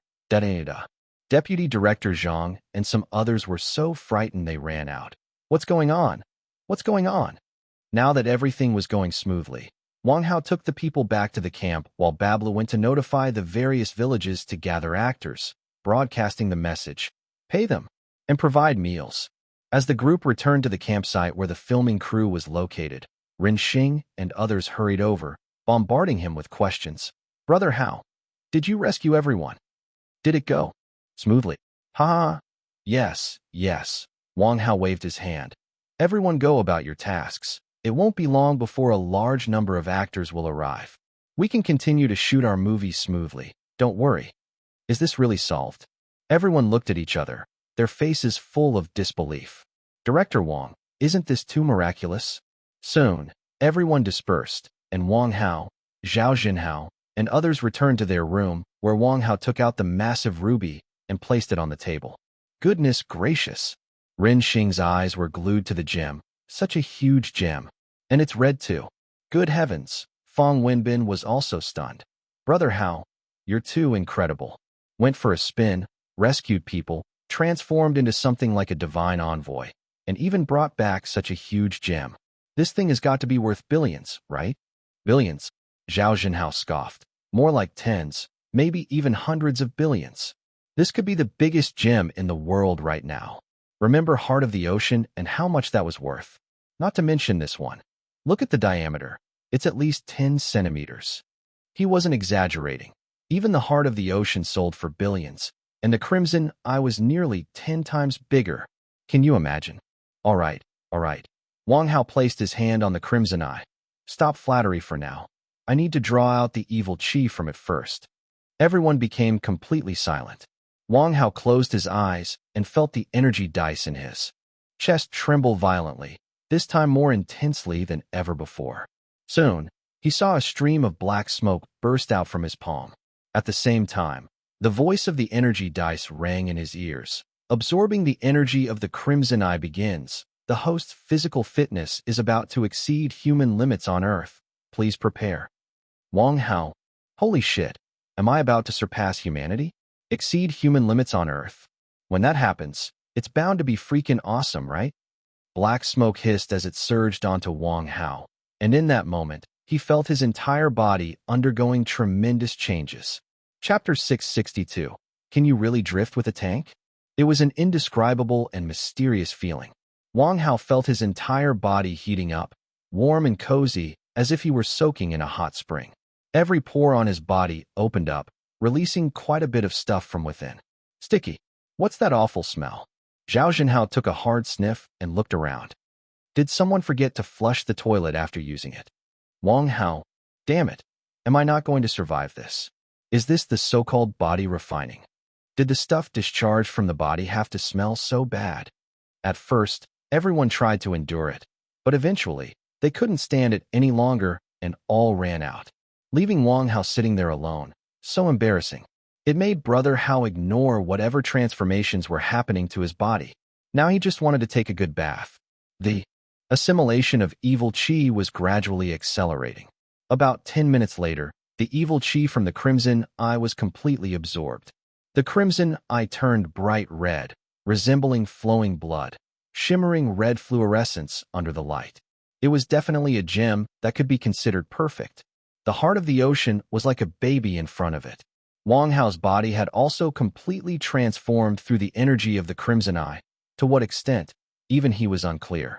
However, Wang Hao's most direct feeling was that he could now probably kill a lion with his bare hands. No bullshitting. When he left the camp, Wang Hao jumped into the nearest river and took a refreshing bath. Utterly satisfying. Brother Hao, over here. As Wang Hao came back from bathing, Zhao Zhenhao and the others hurriedly greeted him. How'd it go? Is all the evil chi from that Crimson Eye removed? Removed. Wang Hao chortled as he took out the Crimson Eye and held it in his hand, making everyone's eyes widen. Holy shit. Isn't this gem too gorgeous? A natural ruby. Yeah, look at that color. So beautiful, absolutely perfect. Not only did our film shoot go smoothly this time, but we also scored such an awesome item to take back. We made a fortune. Listening to the others' exclamations, Wang Hao said, chuckling. Our haul this time isn't bad, and once we have enough people, we'll continue filming. With the villagers from Bablu's tribe and just a few random additions, we won't need to look for any more actors. These people are enough. The group collectively admired. Seriously, Brother Hao is awesome. His strength is no joke. The next morning, now that they had enough people, naturally, it was time to resume filming. Now that he had become the divine envoy of the tribe, Wang Hao could literally strut around this part of Africa. Wherever he went, locals would respectfully greet him with divine envoy, sir. Magnificent was an understatement, but I'll say it just once. Brother Hao, great news. While the crew was filming some minor details, Zhao Zhenhao came over, visibly excited. Great news. Tanks and armored vehicles have all been shipped over. Grandpa Xiang's exact words were, use them as you like. Just pay if anything's damaged. Use them as you like. Pay if broken. That might seem like saving face in other cases, but here everyone understood that just being able to use tanks was a huge deal of respect. As for compensating, it was just a formality. With the military bigwig's influence, even an aircraft carrier could be borrowed, let alone worry about the money. Ha ha. Okay. Wang Hao nodded vigorously and laughed. That's awesome.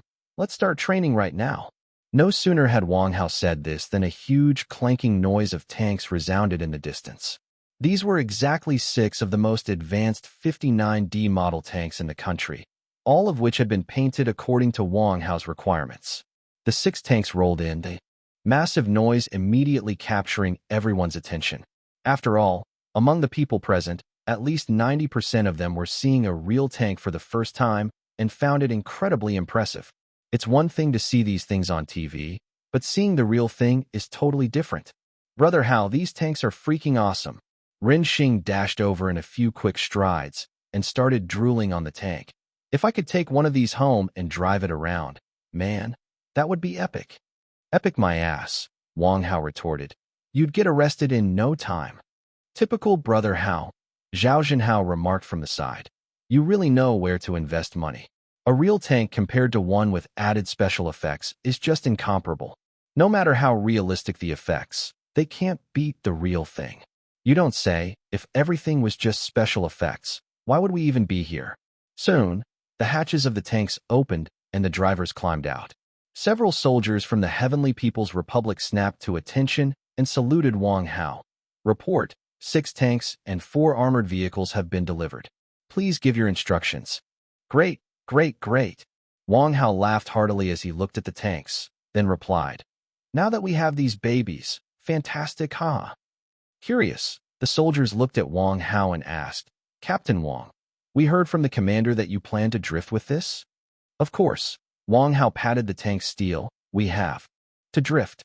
If it's just sitting there not moving and only firing, that's no fun at all. Zhao Jinhao and the others covered their mouths and laughed. Brother Hao's way of putting it, only firing. The soldiers were momentarily at a loss for words. Captain Wang, have you ever driven a tank before? Can this thing even drift? PSH, do I even have to say? I've done lots of research these past few days, Wang Hao declared as he leapt onto the tank and dove into the driver's cabin. Then, a rumbling sound started, and he actually drove the tank away. Holy shit, he can really drive? The soldiers were dumbfounded. What did Wang Hao just say? He studied a lot in the past few days, meaning he hadn't driven a tank before, right? And yet he managed to drive it away so smoothly? Isn't this what they call godlike learning and hands-on skills? Not only did Wang Hao drive the tank away, but he drove it fast. Then, under everyone's gaze, the tank suddenly sped up, followed by a screeching skrrr. It drifted and then stabilized to a halt. This thing really handles quite nicely. Wang Hao chuckled and jumped out of the tank. The soldiers, Zhao Jinhao, Fong Wenbin, everyone was completely dumbfounded. Director Wang not only knew how to drive a tank, but he could also actually drift with one. Are we still dreaming? What is going on here? Chapter 663, A One-Sided Suppression. As Wang Hao's side was rapidly shooting, the domestic 3 lifetimes of love, 1 tree of peach blossoms, was also being hyped up vigorously. After all, this was a big wager, a bet involving 2 film and television groups, each with total assets exceeding 10 billion, and especially concerning the rivalry between the Bai family and the Hong family, which alone was enough to attract countless eyeballs. Countless netizens were discussing any piece of news about these 2 movies online, particularly 3 Lifetimes of Love, whose behind-the-scenes bloopers and insider details had been intentionally leaked by Hong Tianyi, keeping the online buzz spreading in an explosive trend.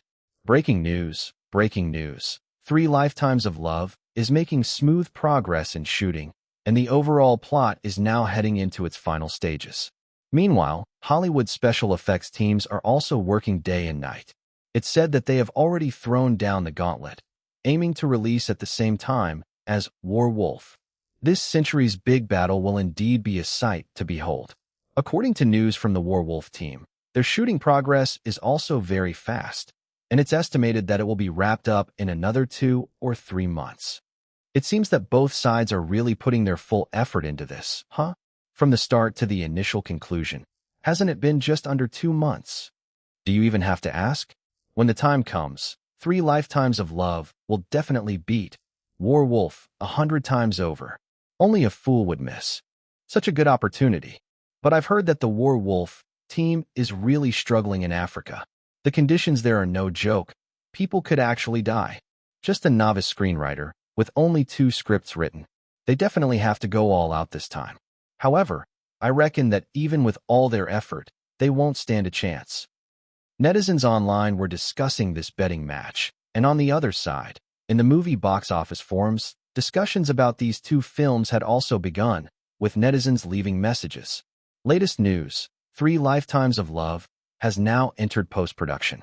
It's said the release date just awaits War Wolf's announcement. Ha ha ha, we'll have a good show to watch again. Just looking at the lineup for 3 Lifetimes of Love makes one drool. By that time, War Wolf won't be able to hold its head up. I've heard that the War Wolf team is progressing fast with their filming as well, but it's unknown when it will be released. I'm really looking forward to it. When the time comes, I'll be waiting to see War Wolf get trampled on the ground by 3 Lifetimes of Love. Within the forum for 3 Lifetimes of Love, die-hard fans like Yang Haiyang and Lu Feifei's were already prepared for battle, rallying numerous netizens to get ready. Dear fans, are you all prepared? I'm ready to support our idols by watching 3 back-to-back showings. And the response was practically a rallying cry. Don't worry, I've got 200 in cash ready, just waiting for the release. We must be victorious this time. Let them see our fanbase's fighting spirit. Fight, fight, fight. We absolutely cannot lose this battle. Bringing the whole family to support our idols. It's time to show the world our fanbase's combat strength. Clicks 15485812, replies 3256. With Yang Haiyang's fans getting organized, of course, Lu Feifei's fans would absolutely not be outdone. Feifei's fans, the other fan group, is already moving, so we Feifei's fans definitely can't lag behind. Let's give it our all. Countless people responded. Absolutely, if their fan base is so energized, we can't fall short. We can lose anything but the battle. I'm not saying anything else. The money's all ready. Just waiting to watch something thrilling. Ha ha ha.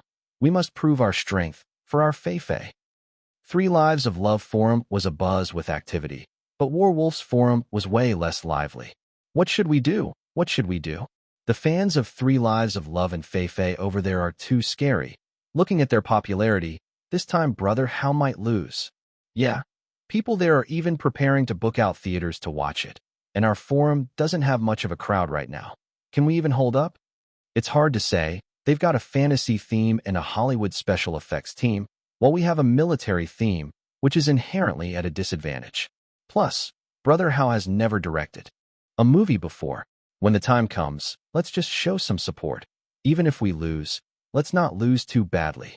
That's all we can do. After all, I'm a die-hard fan of Domestic Agent and the proud smiling wanderer. I've got to show up no matter what. That's easy to say, but we just don't have enough people. Brother Hao's fan base is completely outclassed. The online environment was completely one-sided. 3 Lives of Love's surge in popularity simply trampled over War Wolf's fans. There was nothing that could be done. After all, the number of fans Yang Haiyang and Lu Feifei had was unknown amounts more than Wang Hao. And then there's Michael, one of the best directors in Hollywood, plus the fans of the fresh meat Yujinan.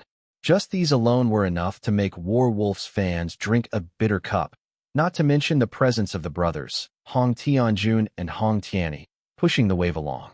It wouldn't be an exaggeration to say that, based only on current online popularity, if War Wolf's popularity was 100, then 3 Lives of Love must be at least 10,000.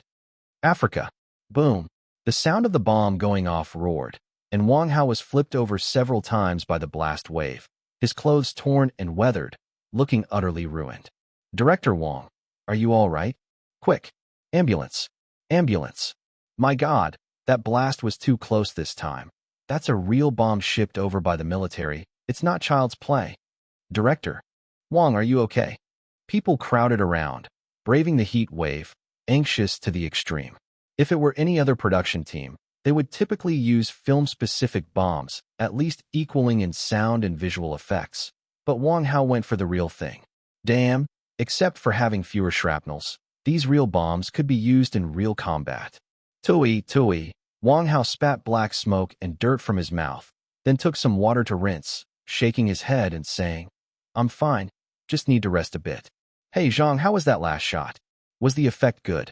After being modified by Crimson Eye, Wang Hao's physical fitness had surpassed the limits of Earth's humanity. Whether in strength or resilience, he had improved significantly. The recent blast, although frightening in appearance, felt no more than a tickle to Wang Hao. It was great. The effect was absolutely amazing. Deputy Director Zhang nodded furiously. "But you can't keep this up, Director Wang. After all, your health is important." "No big deal," Wang Hao chuckled. "Let's go again. This movie has to be perfect." Everyone was nearly scared to death. He's okay even after that explosion. Director Wang is truly a god. Chapter 664. What the fuck? Come on, let's do it again. Wang Hao called out to the crew members. This time he was truly risking everything. After all, Werewolf 2, in that world, was arguably the highest level film domestically, and he absolutely wouldn't allow such a masterpiece to be ruined in his own hands. Every aspect had to be better than the original. Bigger scenes, and definitely not worse. He even used real cruise missiles for the final missile launch scene. It could be said that almost all the money in the entire film was poured into these props. If the actors' salaries were 100, then the cost of props alone was a whopping 10,000. Director Wang is really risking his life. There was an explosion and he's fine. Shoo, that's a superhuman. I sneaked a peek just now. His clothes were blasted to shreds, but not even the outer layer of his skin was breached. He must be on some immortal stuff, badass. While everyone was discussing, the people from the Bablu tribe came over, herding a few lions. "Look, lions," someone from the crew shouted loudly. "Is Director Wang going to use real lions?" "Oh my god, according to the script, the people are very close to the lions. Is that even possible?" Even Zhang Muqing was somewhat afraid. "Brother Hao, is this going to be all right?" "Don't worry, it's fine." Wang Hao walked straight towards the lions, and since the lion was a male with very strong aggressiveness, it stood up and roared as Wang Hao approached. "Roar. There, easy does it, buddy." Wang Hao went up and gave it a kick, and the lion, weighing several hundred pounds, was sent flying 4 meters away by Wang Hao's kick and crashed into the corner of the cage, completely subdued. Meow. Zhao. Jinhao. Zhang Muqing. Bablu. The unsuspecting rest of the crowd. Holy shit, what just happened? Everyone was dumbfounded. Was Director Wang's kick just now not a bit too exaggerated? That's a lion we're talking about. A lion. A male lion. Kicked 4 meters away. The entire Bablu tribe knelt down. Divine Envoy is mighty. Divine Envoy is invincible. All right, come on. Wang Hao beckoned and laughed. Our film is almost finished. Let's put in a bit more effort today, and then we'll be ready to wrap up. Yay! As soon as they heard they were wrapping up, everyone on set cheered. They'd had enough of this godforsaken place. They didn't want to spend another day here. Filming continued. The American playing De Xiong swallowed nervously as he looked at Wang Hao. "Director Wang, how are we supposed to fight later?" After all, this was the man who had kicked a lion flying. He figured if they were really going to fight, he'd better start writing his will. How to fight? "Of course we fight for real," Wang Hao said matter-of-factly. "You hit me for real, and I'll try to go easier on you." "Oh," Da Xiong nervously uttered, then threw a hard punch at Wang Hao's chest. "Ouch, ouch, ouch, ouch, ouch." Wang Hao was unfazed, but Da Xiong, shaking his fist in pain, said, "Did you attach a steel plate to your chest, Director Wang? It's so hard. How am I supposed to fight with you?" Wang Hao, "Damn, it seems my physical condition is even more robust than I thought. Okay then, let's step it up a notch." "All right then, let's get a good combination going." Wang Hao wasn't unwilling to go all out, but he feared that if he did, he'd be fine while De Xiong might get hurt. But this was actually better, as all he had to do was to take a beating, since he couldn't die from that. So just like that, De Xiong's role was now mainly to throw punches, and everyone saw Wang Hao getting tossed around like a sandbag, banging and crashing. Not to speak of experiencing it firsthand. Even just watching made their teeth ache. It was so terrifying. "Director Zhang, how's the effect?" Wang Hao, dirty and disheveled from the falls, got up as though nothing had happened and asked, "Does it look good?" "See for yourself." Director Zhang shrugged helplessly. "If that doesn't look good, I'm going to fight someone for real. Everyone crowded around the monitor and saw on the screen that the fight between Wang Hao and Xiong was nothing short of breathtaking. Such scenes, they thought, hadn't been seen in any movie, not in domestic production or Hollywood's entire history. Punches that really hit home. Falls that were shockingly realistic. Even a blind man could tell that this was a real fight. It was a zillion times better than the kind of scenes where punches stop half a foot away from the face and still knock people over. Director Wang, this is really, everyone exclaimed in admiration, incredible. To fight like that and still be jumping around. Xiong roared on the side. What the fuck? I'm lucky to be alive. Who the hell should you be worried about? Cut. No, not good. Let's do it again. Still not good. One more time. The filming progressed continuously, and time flew by. Another month passed in the blink of an eye. That morning, Wang Hao gathered everyone bright and early. Zhao Jinhao, Feng Wenbin, Ren Xing, and everyone else came, and they all watched Wang Hao with great excitement. Wang Hao looked at everyone present. Over these months, they had all grown close as brothers, forming deep bonds of friendship with one another. And now, Warwolf was finally about to wrap up. I announce, Wang Hao took a deep breath. Warwolf wrapped. Ha! Fantastic. It's finally wrapped. Awesome. So freaking awesome. We've wrapped. We can finally go back home. Months and months. I really don't want to stay here another day. Let's go, brothers. We're heading home. Zhao Jinhao gave Wang Hao's shoulder a hearty slap and exclaimed, Brother Hao, I'm truly impressed. I've seen people put their all into something, but I've never seen anyone as badass as you before. Yeah, agreed Feng Wenbin with a nod. Brother Hao, no question about it. With this much energy, the film's performance will definitely not disappoint. It's finally over. We're preparing to leave now. Wang Hao chuckled and then said, Next up is the promotional work, and that's all on you guys. I won't be much help. No problem. That's the easy part. Zhao Jinhao nodded and then added, By the way, Brother Hao, when is our movie scheduled for release? I've heard from back home that Hong Tianjun is also making speedy progress, not far behind us. We have to give them time for post-production and special effects. Wang Hao stroked his chin and said, Let's set it for a month from now. January 28th. That's the day. Chapter 665. Date set. Premiering on the same day, at the same time. Accompanied by Wang Hao finalizing the release date of Warwolf, the domestic internet was already abuzz with the feud between 3 Lives of Love and Warwolf, which was directly pushed to the peak of public opinion. Have you heard? Warwolf has set its release date, January 28th. Yeah, that's just 3 or 4 months away, isn't it? Wang Hao really moves fast. God knows how desperately they worked to produce the movie in just over 4 months, something I've never seen before.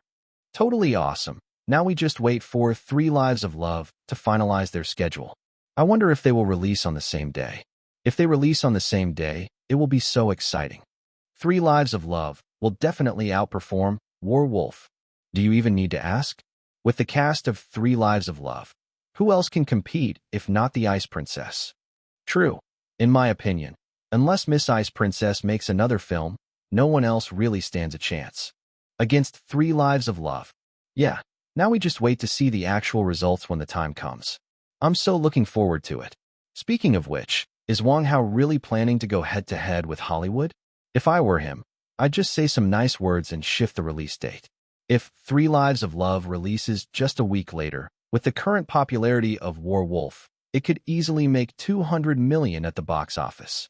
You make sense. If 3 Lives of Love steps aside, Warwolf won't lose too embarrassingly. Tianyi Film and Television Entertainment Company. Hong Tianjun sat on the sofa in his brother's office, and after taking a sip of tea, slowly said, Warwolf has confirmed its release date for January 28th. How is your preparation going? I've got everything ready. Hong Tianyi chuckled and said, The film has already entered post-production. We were just waiting for news from Warwolf. This time, director Michael made a statement.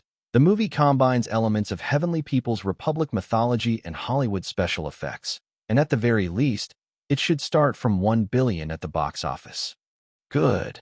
Hong Tianjun nodded with a smile and said, Then let's prepare to hold a press conference. With a projected box office of $1 billion, our chances of winning are quite substantial.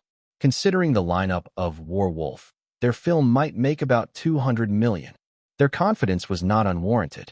The cast of Three Lives of Love was claimed to be the best in recent years in the Heavenly People's Republic's film industry. Not to mention the content.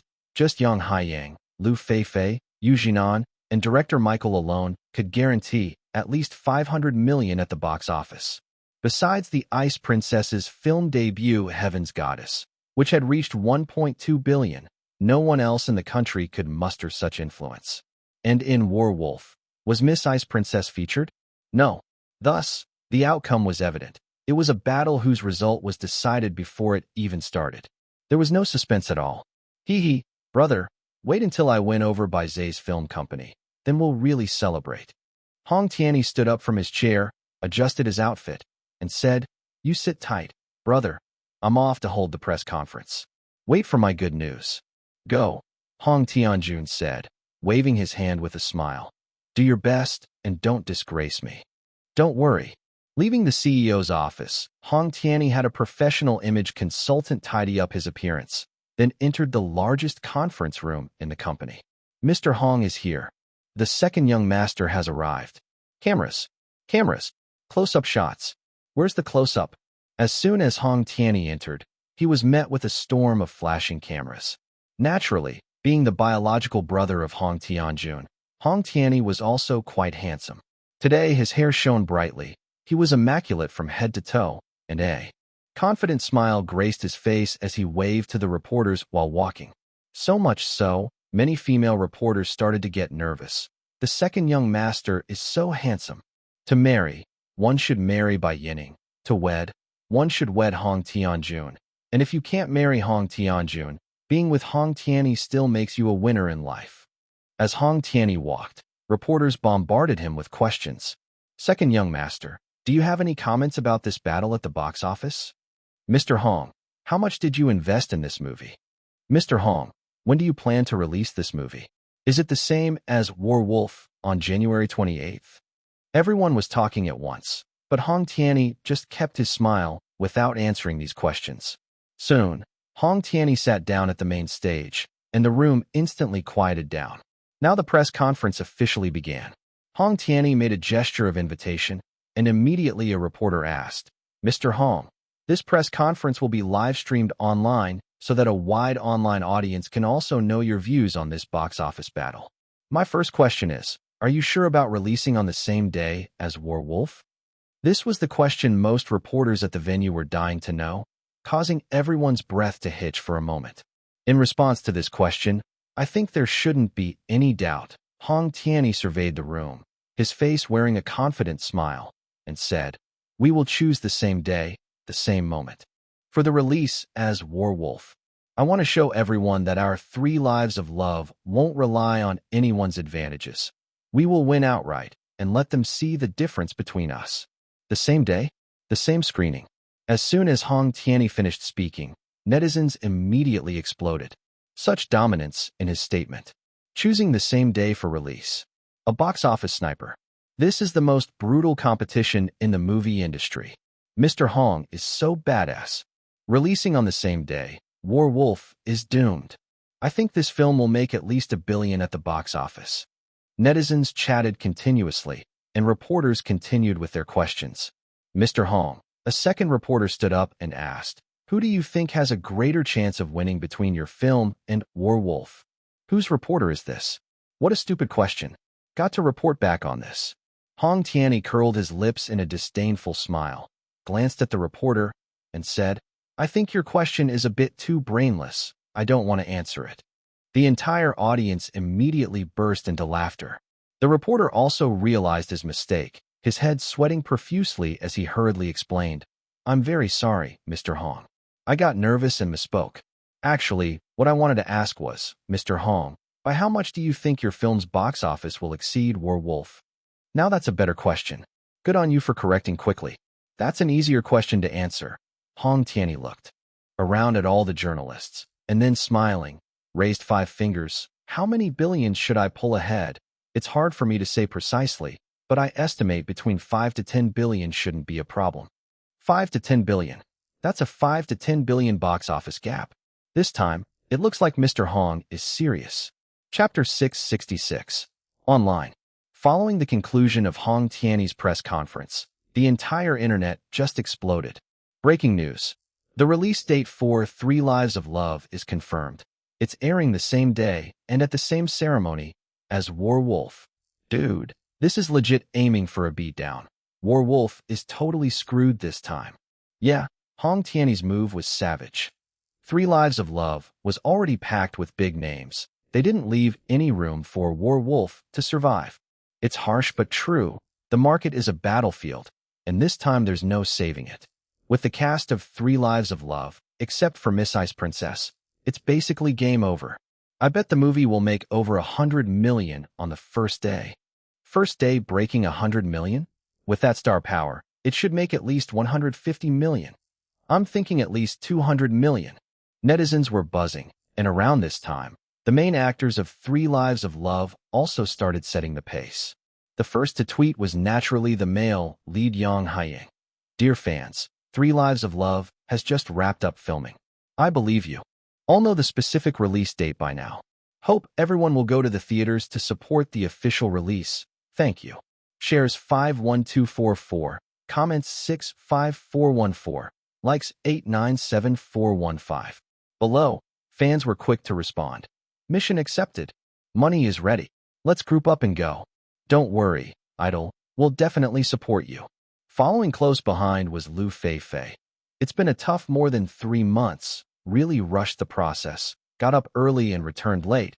Hardly had a good sleep. I feel a lot more worn out. But compared to what I've gained, it's nothing. I've poured a lot of passion into this movie. I believe it will make everyone satisfied. Shares 45621, comments 56471, likes 874153. Her fans were just as supportive as Yang Haiyang's. Feeling for my Fei, will definitely be there to support. Need you even ask? Definitely going to support her at the theaters. I believe in Fei's capabilities. Fei, you've worked hard. Rest well now. Then came Yu Jinan's tweet. These 3 months of intense shooting have been hugely rewarding. This time has been the best training for me. I hope everyone can acknowledge my efforts and support me at the cinema. Up next were posts from the director Michael and other crew members. The entire internet was flooded with promotions for Three Lives of Love. In contrast, the promotion for War Wolf seemed almost pitiful. After all, this is the era of fan economy. The War Wolf crew only had Yang Yunfei and Zhang Muqing, who were relatively known, but in terms of popularity, they couldn't compare at all, not to mention overall fan numbers. It's a sad topic, better left unsaid. It seems this time it's really a losing battle. Bai Yining reclined on the couch, her 2 legs as pale as a baby's, placed together, giving off a very lazy vibe. She lightly nibbled on her hair and then sighed softly. The difference in popularity is just too huge. This bad guy. I thought he would ask me to increase popularity, but he didn't even mention it. What a surprise. She meditated for a while, then suddenly shook her head, smiled, and murmured, but it's probably for the best. If they had asked me to act in the movie, even if we won, those old folks in the family probably wouldn't be satisfied. But if we lost? Honestly, Bai Yining was really worried about this box office battle. After all, it was a gamble of tens of billions. Even for the Bai family, that wasn't a small figure. Especially, what worried her most were the old family members, who would definitely make a big deal out of a loss. And then her relationship with Wang Hao would face a tremendous challenge. That was no joke. Checking out the news? Bai Haochen walked over and sat next to his daughter, then leaned on the couch. Adjusting to a comfortable position, he said, honestly, this box office battle doesn't look optimistic at all. Hong Tiany's winning chances are just too high. I know, Bai Yining nodded and said, has the family done their evaluation? I've got it, Bai Haochen said helplessly. According to the professional analysis team in our clan, the odds are about 97-3, with Wang Hao being 3. Hearing this number, Bai Yining couldn't help but sigh deeply. To 3. Do we even need to bother? Even a fool knows who would win with those odds. Is it that low? Bai Yining frowned. But I think Wang Hao's script is really good. It shouldn't be that low, right? What good does a good script do? Bai Haochen shrugged helplessly and said, It's the era of fan economy now. Many viewers don't even care if the plot is good, they just go for the actors. Honestly, when you debuted in Heaven's Goddess, was the script any good? I thought it was just SOSO, but didn't it still make 1.2 billion at the box office? I thought this time Wang Hao would ask you to make a cameo to boost the popularity, but that damn kid didn't even mention it. Sigh. This guy, he's actually looking out for me, Bai Yining said with a mix of frustration and amusement. According to him, the conditions in Africa are too harsh, and he was worried I might get hurt or sunburned or something. What could I do? That kid has his decent moments, Bai Haochen mentioned, and laughed heartily. I can't even bear to let my precious daughter face any danger, and he's not wrong about that. But this time, I'm afraid there's not much hope. Let's just accept the loss. It's not like we can't afford to lose. It's just that the old folks in the family don't know about your relationship with Wang Hao yet. Once they do, and with such a huge loss this time, it could be a bit of trouble. Humph, Bai Yining snorted. They can't dictate my life. Of course I know that, Bai Haochen nodded, and then said, let's just see how the box office goes this time. Hopefully it won't be too devastating. At this moment, everyone on the internet was filled with anticipation for this box office battle, though they held no hope for the outcome. After all, the disparity in strength between the two sides was just too great, not something that could be evened out easily. In the Warwolf film crew group chat, Yang Yunfei, the situation is really unfavorable for us right now. Has Brother Hao arrived yet? Ren Xing, scared? With Brother Hao making a move, we own the world. Just let those guys be arrogant for a couple of days. Wang Mingfei, I can't speak for others, but I can guarantee the special effects will be on par with Hollywood. The rest is up to Brother Hao. Zhang Muqing, it's actually not that bad. With the quality of this film, I think 500 million is not a problem. Right then, Wang Hao appeared. How is everyone's preparation? We can consider running promotions around these 2 days. Yang Yunfei, Brother Hao's here. Brother Hao, do you think we can make it to 500 million? Million? With Warwolf 2, not just 500 million. Even adding a zero would be too little. Even in his highly developed previous life's movie industry, Warwolf 2 had garnered nearly 6 billion at the box office. How could it be just 500 million in this world? But after all, Wu Jing was already a big star before Warwolf 2 in his previous life, and there was the box office foundation of Warwolf 1. So Wang Hao really couldn't say for sure how much it would make now. Hopefully, it won't flop. Wang Hao. Who knows? The film is releasing tomorrow, so we'll find out then. Chapter 667. Is the outcome decided? The next day, January 28th.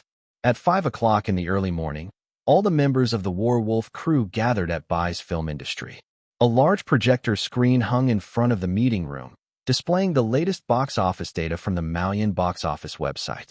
At this moment, the data on the screen made everyone present tense. For Warwolf, the numbers were extremely unfavorable. 3 Lives of Love has already reached a pre-sale box office of 50 million, and our Warwolf is only at 20 million. Bai Zhe was sweating profusely and frantically rubbing his hair. This is it. We're thoroughly doomed. Just the pre-sale box office gap is 30 million, and today's box office alone will widen the gap by nearly 100 million. How are we supposed to compete? His words finished, and the expressions on everyone present turned exceptionally grim. Just the pre-sale gap had reached 30 million. Unless a miracle occurred, defeat was absolutely sealed. I think we can still wait a bit. Zhao Zhenhao, though also feeling that they were bound to lose, still wanted to believe in Wang Hao's capabilities, as Wang Hao had created too many miracles. The first day's box office doesn't say much. Brother Hao's capabilities are still good. Good indeed, but if there were no bet, it would be manageable. But now there is a bet. Bai Zhe was near breaking down. A bet of 10 billion. If we really lose, I'll be scolded to death by the family. This time, Brother Hao. Wang Mengfei touched her chin and said, why hasn't he arrived yet? He really has a lot of nerve. Bai Zhe buried his head. What difference does it make if he comes or not in this situation? Can his coming reverse the situation? It's over, truly over. Everyone was quite depressed. There was nothing they could do. The gap this time was just too large. A 30 million pre-sale box office difference wasn't something one could simply claim to reverse. Actually, I think, at this point, Ren Xing spoke. We've all watched Brother Hao's movie, and it's simply perfect. I've watched it 3 times and still want to see it again. The quality is definitely not an issue, brother, but don't worry so much. Let's see how it goes on from here. Anyway, I think Brother Hao didn't even invite Miss Ice Princess. He must be confident with the quality being so good. Let's just observe. Fong Wenbin also nodded beside him. Yeah, the quality of this film is definitely unbeatable. We might suffer a bit initially, but we still have a chance to contest later. Bai continued to bury his head into the table. It's over. It's over. This time it's truly over.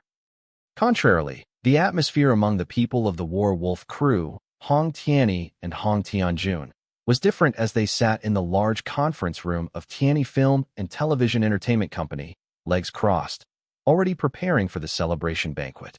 Yang Haiyang, Lu Feifei, Yu Jinan, and Michael among other main members of the crew were sitting on chairs, each with a smile that couldn't fade. After all, winning a 10 billion bet, the benefits for them were definitely substantial. Ha ha ha ha ha. Big brother, you see, I told you, we're definitely winning this. Hong Tianyi was bursting with energy, as this time it was a 10 billion bet. According to the current situation, victory was practically set in stone. They just had to wait for the time to take over by Zai's film industry. For such an event, anyone would be overjoyed to death. Indeed, so far there is no problem. Hong Tianjun smiled and nodded. Strike while the iron is hot. Let's promote well during this period. Then we can prepare for the celebration banquet. Right. Hong Tianyi laughed heartily. I'm already arranging the venue. We must celebrate properly this time. Time slowly progressed, and by 9 o'clock in the morning, Three Lives of Love's pre-sale box office had already hit nearly 80 million, while Werewolves was only just 35 million, a gap of 45 million. Such a gap was not something that could easily be reversed. In cinemas nationwide, countless movie fans were already prepared, just waiting for the 10 o'clock premiere. What are you watching? Three Lives of Love. Yep, this movie has a strong cast. I'm watching this one too. Ha ha ha, definitely Three Lives of Love. I even took a special leave today. Me too. Me too. I heard there's even a bet this time. I think Three Lives of Love has a greater chance of winning. This entire hall is full of people watching Three Lives of Love, not many for Werewolf. Of course, what kind of cast does Three Lives of Love have? What about Werewolf? There's just no comparison. Everywhere in the cinema such discussions were going on, and in the hall where the audience of Three Lives of Love faced the audience of Werewolf, there was a palpable sense of superiority as they took every opportunity to mock. You're watching Werewolf? That trash movie doesn't even have a proper star. Hurry and watch Three Lives of Love. That's really worth watching. Exactly, with a strong cast and both Hollywood directors and special effects, it's definitely worth watching. In the entire hall, people gathered in groups of 3 or 5, all clustered together, just waiting to thoroughly enjoy themselves later. But clearly, in terms of morale, Three Lives of Love overwhelmingly outclassed Werewolf. Soon, at 10 in the morning, fans of Three Lives of Love swarmed in, relegating Werewolf's audience to the back rows to bite the dust. These brainless fans are so arrogant. Exactly, they're too arrogant. What does it matter to them what movie we watch? Forget it. I believe in Brother Hao's strength. Let's go in and see. The audience proceeded to have their tickets checked and entered the theater, and at 10 sharp, the film began. At this moment, the scene was completely different from before. In the movie theaters on both sides, the audience was completely polarized. Three Lives of Love Hall. The male lead is out. So handsome. Female lead. Gorgeous. Feifei truly is the hottest young star. Yeah, the characters are indeed beautiful, but the plot's kind of boring. The male and female leads are angry again. They made up again. Angry again. Made up again. Angry again. Made up again. But the situation with the Three Lives of Love audience was completely different. In Werewolf, all the viewers were utterly shocked. Holy shit. This scene. Absolutely thrilling. Intense. I'm dying of excitement. Is that Brother Hao playing the male lead? Epic. The tanks are actually drifting. Holy shit. Look at that extra getting dizzy. Yang Yunfei's portrayal of this rich second generation is just perfect. I laughed so hard. Young master, stop bullshitting. How do we even get out? Ha ha ha, that line killed me. And by the end, as Ding Dong Lai's commanding and frustration-filled fire rang out, the entire audience was in tears. Clap, clap, clap, clap, clap, clap, clap, clap, clap, clap, clap. As the movie ended, the entire audience spontaneously stood up, giving the film a wildly enthusiastic round of applause. Thrilling. Couldn't be more thrilling. Fire. Holy shit, this part is just explosively intense. So damn epic. So badass. All the viewers exclaimed, finding the quality of War Wolf far beyond their expectations. As the audience began to leave their seats, viewers from War Wolf looked extremely satisfied, even a bit longing for more. Meanwhile, the audience from 3 Lives of Love were shaking their heads. In the eyes of those viewers, aside from the attractiveness of the actors, there was nothing redeemable about the plot at all. Of course, thanks to the massive draw of the actors in 3 Lives of Love, even though the reviews had started to polarize, the box office was still overwhelmingly crushing. By noon, the total box office for 3 Lives of Love on Maoyan reached 160 million, while War Wolf only had a mere 80 million. Given these numbers, Tianyi Film and Television Entertainment Company was already preparing the victory celebration. However, at War Wolf, Bai Zhe and others were still keenly watching the box office. As time ticked by, given the star power of 3 Lives of Love, the box office was advancing strongly. By the peak time at 8 p.m., the total daily box office of 3 Lives of Love reached 270 million, while War Wolf was still at a mere 120 million. A staggering difference of 150 million on the premiere day. Such a gap, unless a miracle happened, was absolutely impossible to close. As time went on, by midnight, the premiere day's total box office for 3 Lives of Love hit 310 million, and War Wolf's premiere day box office was 160 million.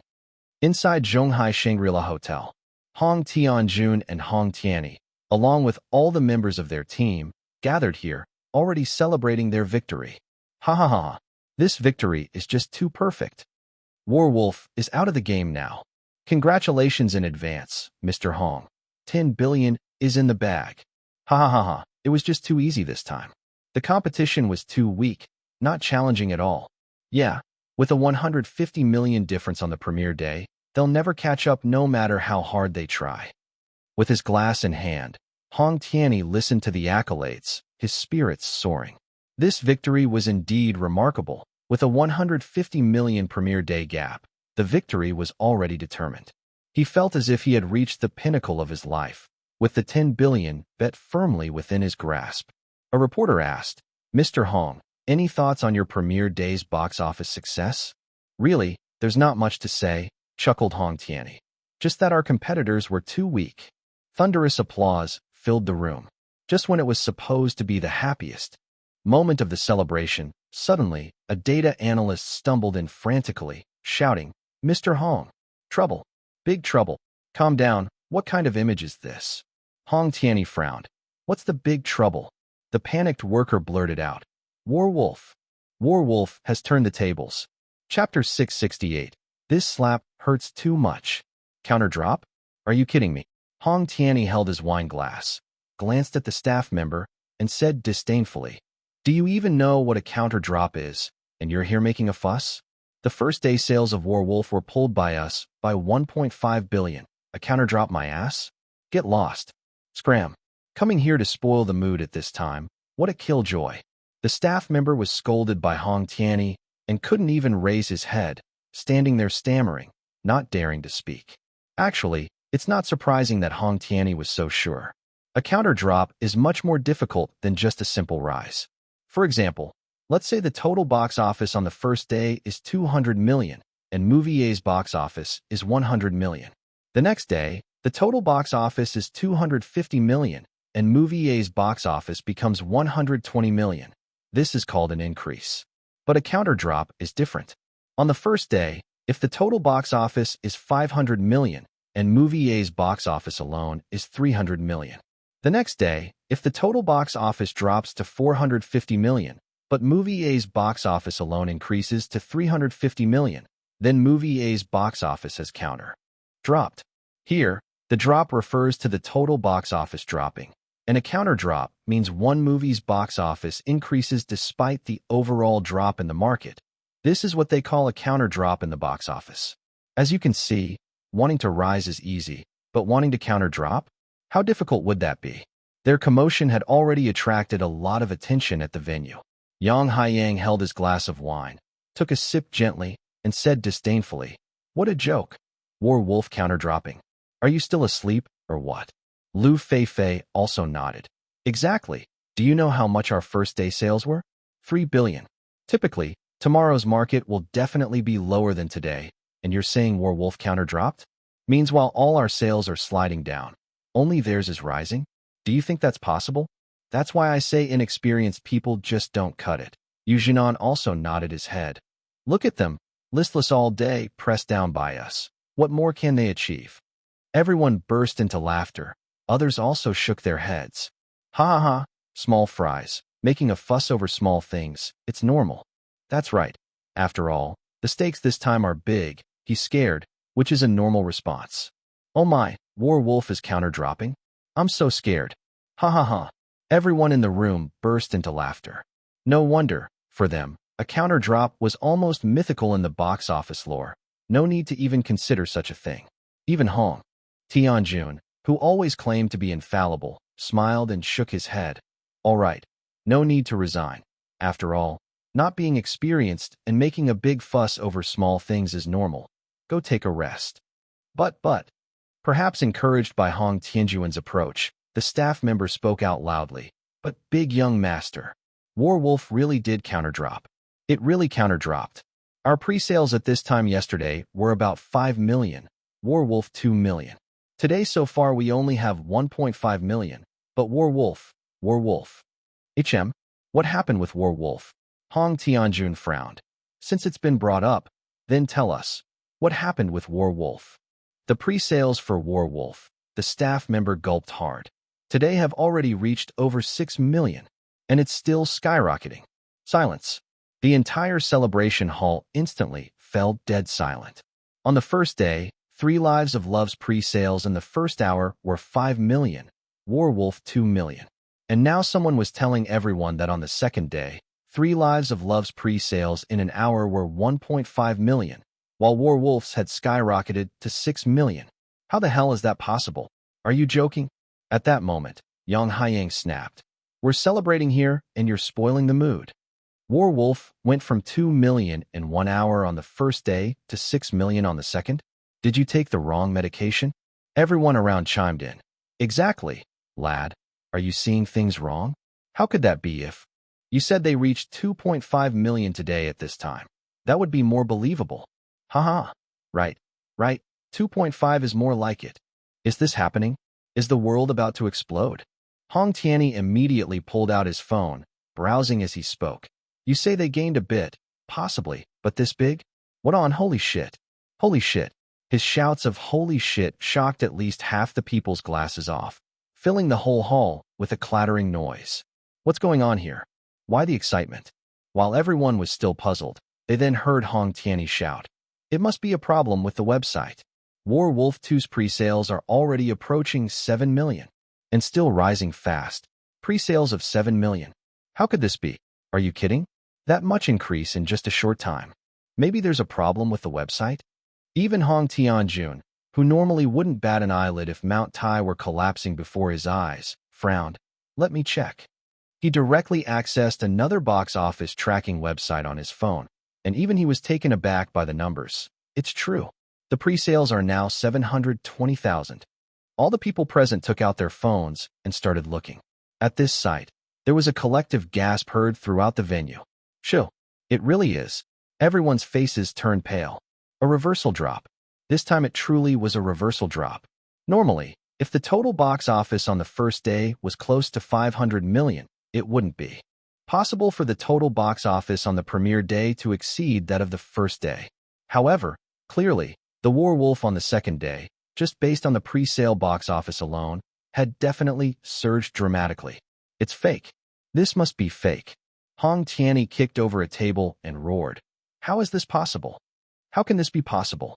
Their pre-sale box office on the second day is higher than our first day box office. What kind of joke is this? How can this be possible? The entire venue went silent. No one dared to speak. After all, during such a time, who would want to bother Hong Tianyi, the young master, and invite trouble? It's fake. It has to be fake. Yang Haiyang was frantic too. He had put in his best effort this time. After all, it hadn't been easy to build a relationship with Hong Tianyi, and if they lost, they must have cheated. They definitely inflated the numbers. Yang Haiyang picked up his phone and shouted, "It will show if we check the online reviews."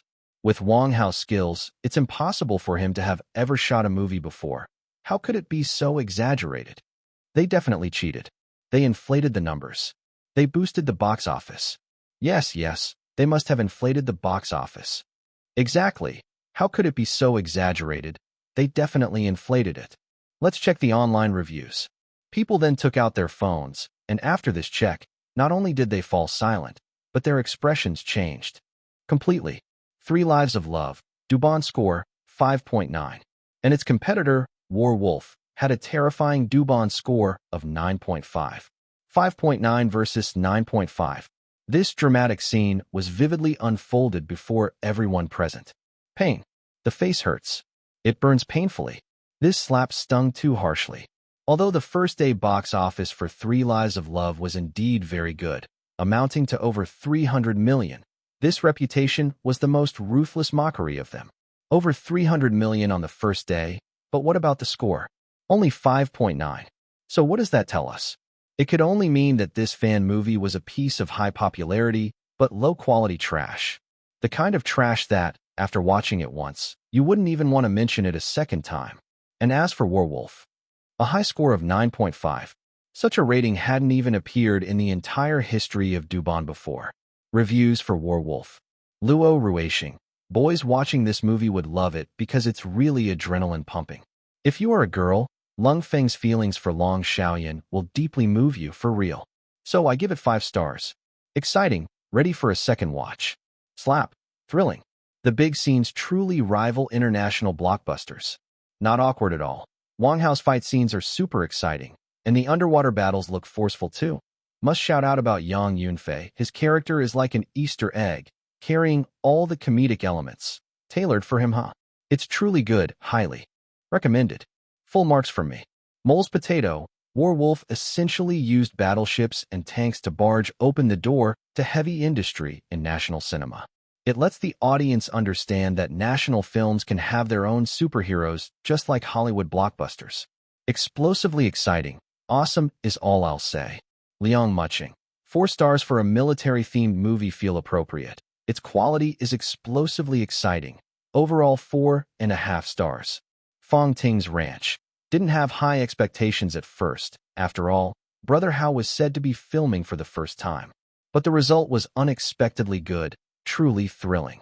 Planning to go for a second watch tomorrow, bringing my whole family along. I do feel a bit of pain for my money greater than or equal to less than or equal to. But I think it's worth it. Zhang Muqing looks so pretty, bright, and beautiful. Brother Hao, keep filming, definitely count me in if there's a sequel. 5 stars. Baby Gidge, rejecting double standards. Americans treat cars like planes, why can't we in the Heavenly People's Republic drift tanks? Did it roll over your mortgaged house, or crash your outdoor toilet? Magic Cloud Beast, nice.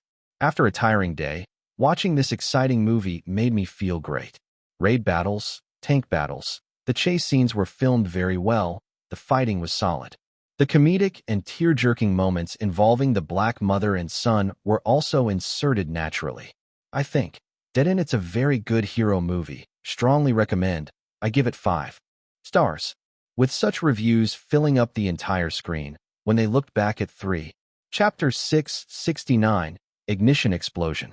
For those in the Heavenly People's Republic's film industry of the past, most believe that the fan economy was the biggest guarantee of box office success. But until today, there finally emerged 2 movies that made everyone realize something: the importance of reputation. After all, this is now the era of social media, and what people value more is the appraisal formed through word of mouth on social media apps. WeChat moments. Dubon's lady, Yang Haiyang and Lu Feifei's catastrophic acting. After so many years, Lu Feifei's still stuck in the phase of playing every role with the same expressionless face, which is quite something. Those with too much money and time might consider checking out 3 Lives of Love. Comments below. Agree. I've seen it too. The acting was all kinds of awkward. Strongly do not recommend. Yeah, it's nothing but pee breaks. This is the first time I've fallen asleep while watching a movie. 233, 3333. So-called big productions aren't all that, huh? Werewolf is the invincible one, okay? Bird Chatter in February watched. Before seeing 3 Lives of Love, I thought Interstellar Travel would be the worst of the year, but after 3 Lives of Love, I realized Interstellar Travel could take second place. Its utter failed storytelling, blindly pursuing visual satisfaction, and neglecting the importance of events on characters and themes. So, it's not cinema, but rather a collection of commercial spots, shampoo ads, noodle ads, hot spring ads, blood donation ads, etc. They really went all out for advertising. Comments below. Don't talk nonsense. I thought the noodle segment was pretty good. Just look at that single noodle. So amazing. Its seductive dance moves can kill. Okay? Everyone is trashing Yang Haiyang. But has everyone forgotten that Lu Feifei has no acting skills either? Each actor's embarrassed performance is so painful to watch. How come Lu Feifei hasn't improved at all after so many years? We're fairies, not monsters, okay? That makeup is a perfect Western old witch, so ugly it makes me cry. No wonder you've done 3 Lives of Love 3 times without success. I'd rather be a monk for 10 lifetimes. All over WeChat moments, there was a massive wave of bashing 3 Lives of Love. But when those who finished watching Werewolf came back to start posting on moments, the tides completely turned. Their posts went something like this. Everyone, get a feel for it. Puppet. I admit there are plot holes, but wasn't it thrilling? Exciting? Were the action scenes satisfying? Did it make your heart race? Excited? For a domestic action film to reach this level is already commendable. Instead of giving encouragement, still picking it apart? Heh. Comments below. Is it really that good? I see quite a few friends in moments saying the movie is very good. I'm wondering the same. Is it really worth watching? Puppet replies, of course it's worth watching. Would I lie to you?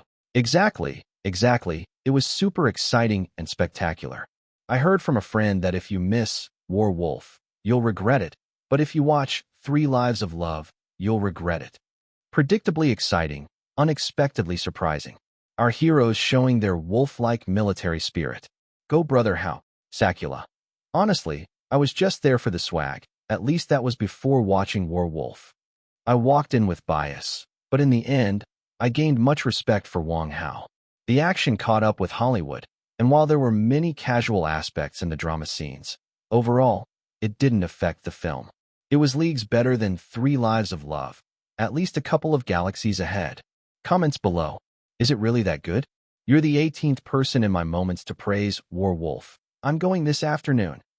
I've got a ticket for the 10 o'clock show. I heard Werewolf's box office is exploding.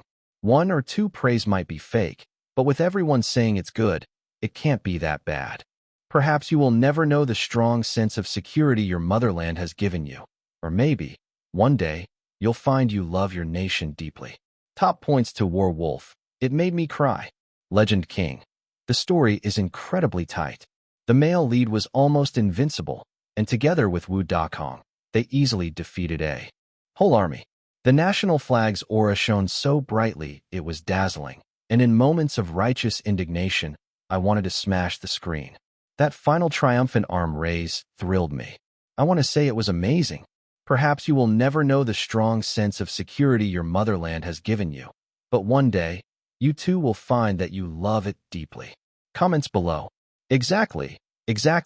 The part where they shout to open fire and raise the national flag was so exciting it made me cry. You know how moved I was watching overseas. Exploded with excitement. Fast-paced story, constantly thrilling to watch. But so nerve-wracking.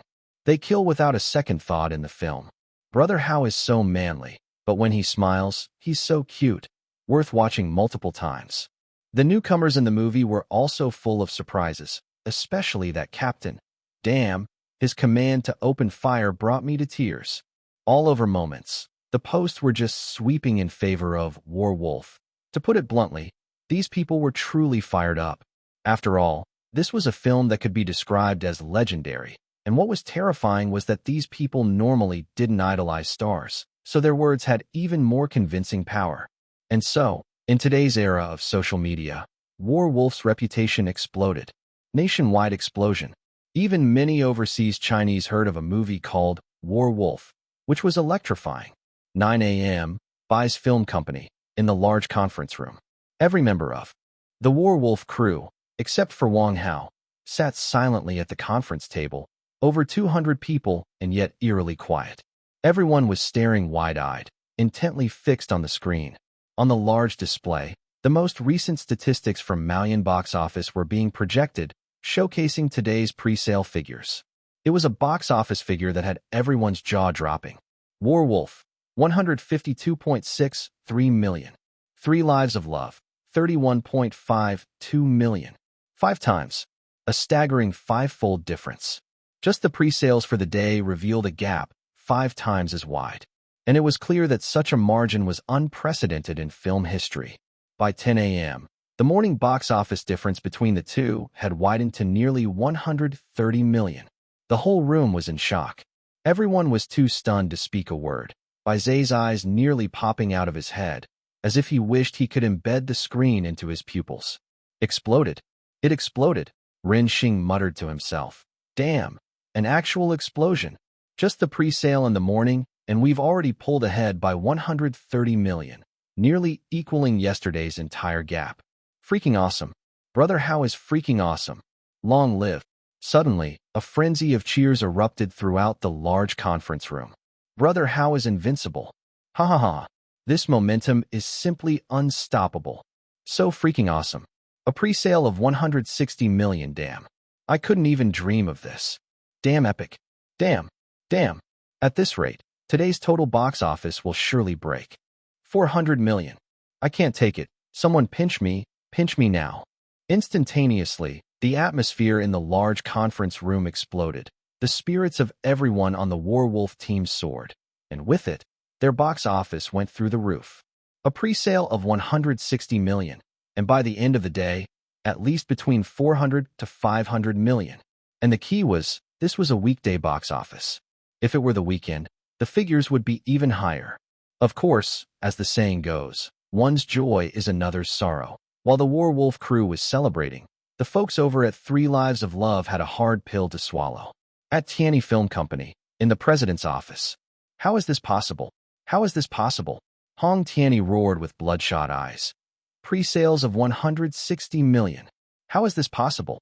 It's Wang Hao's first time directing a film. The first time. And to achieve such a result. I don't believe it. I refuse to believe it. Everyone in the conference room turned deathly silent, not daring to utter even a single word. In truth, they couldn't believe it either, but the harsh reality was smacking them right in the face, painfully leaving them speechless. A complete newcomer to filmmaking results in a pre-sale of 160 million on the second day. It was nothing short of a miracle that left everyone at a loss for words. Why aren't any of you speaking? Have you all turned mute? Out of fury, Hong Tianyi violently smashed an ashtray onto the desk with a loud crash, panting heavily as he continued to bellow. What did all of you say before? How? With your popularity and with a Hollywood director, this movie was a guaranteed win. And this is how you win. Everyone downstairs exchanged nervous glances, with no one daring to speak. Eventually, the Hollywood import Michael stood up and said, "Second young master, I can assure you there's absolutely nothing wrong with our film. That Wang Hao's box office is suddenly so high. There must be some trickery. I think it's just a bit of luck on his part, and one day's gains and losses don't matter much." Everyone looked at him. Gains and losses in one day don't matter much? Today alone, Wolf would overtake them. But what about after that? One day's gains and losses don't matter much? Hong Tianyi pointed at the large screen and shouted, "It's only 11 a.m. and Wolf's box office has already surpassed 200 million. 200 million. Our box office is hardly at 50 million. 50 million. We've matched yesterday's earnings in just one morning. And tonight's peak period hasn't even arrived yet. And you're telling me it doesn't matter?" Michael had no response this time. There was just no solution. It was irredeemable. In fact, Three Lives of Love's opening day box office of over 300 million was already record-breaking. Without Werewolf, this film was definitely on pace to break 1 billion. But the problem was exactly that. They were competing with Werewolf, and damningly it was Hong Tiany's own chosen date. As time ticked away, Werewolf's earnings continued to rise steadily. By 3 p.m., Werewolf's box office had reached 270 million. Without any exaggeration, the daily total was surely going to break 400 million. Invincible. Chapter 670. Werewolf explodes in popularity. East 3rd Ring Wanda Square in Zhonghai City.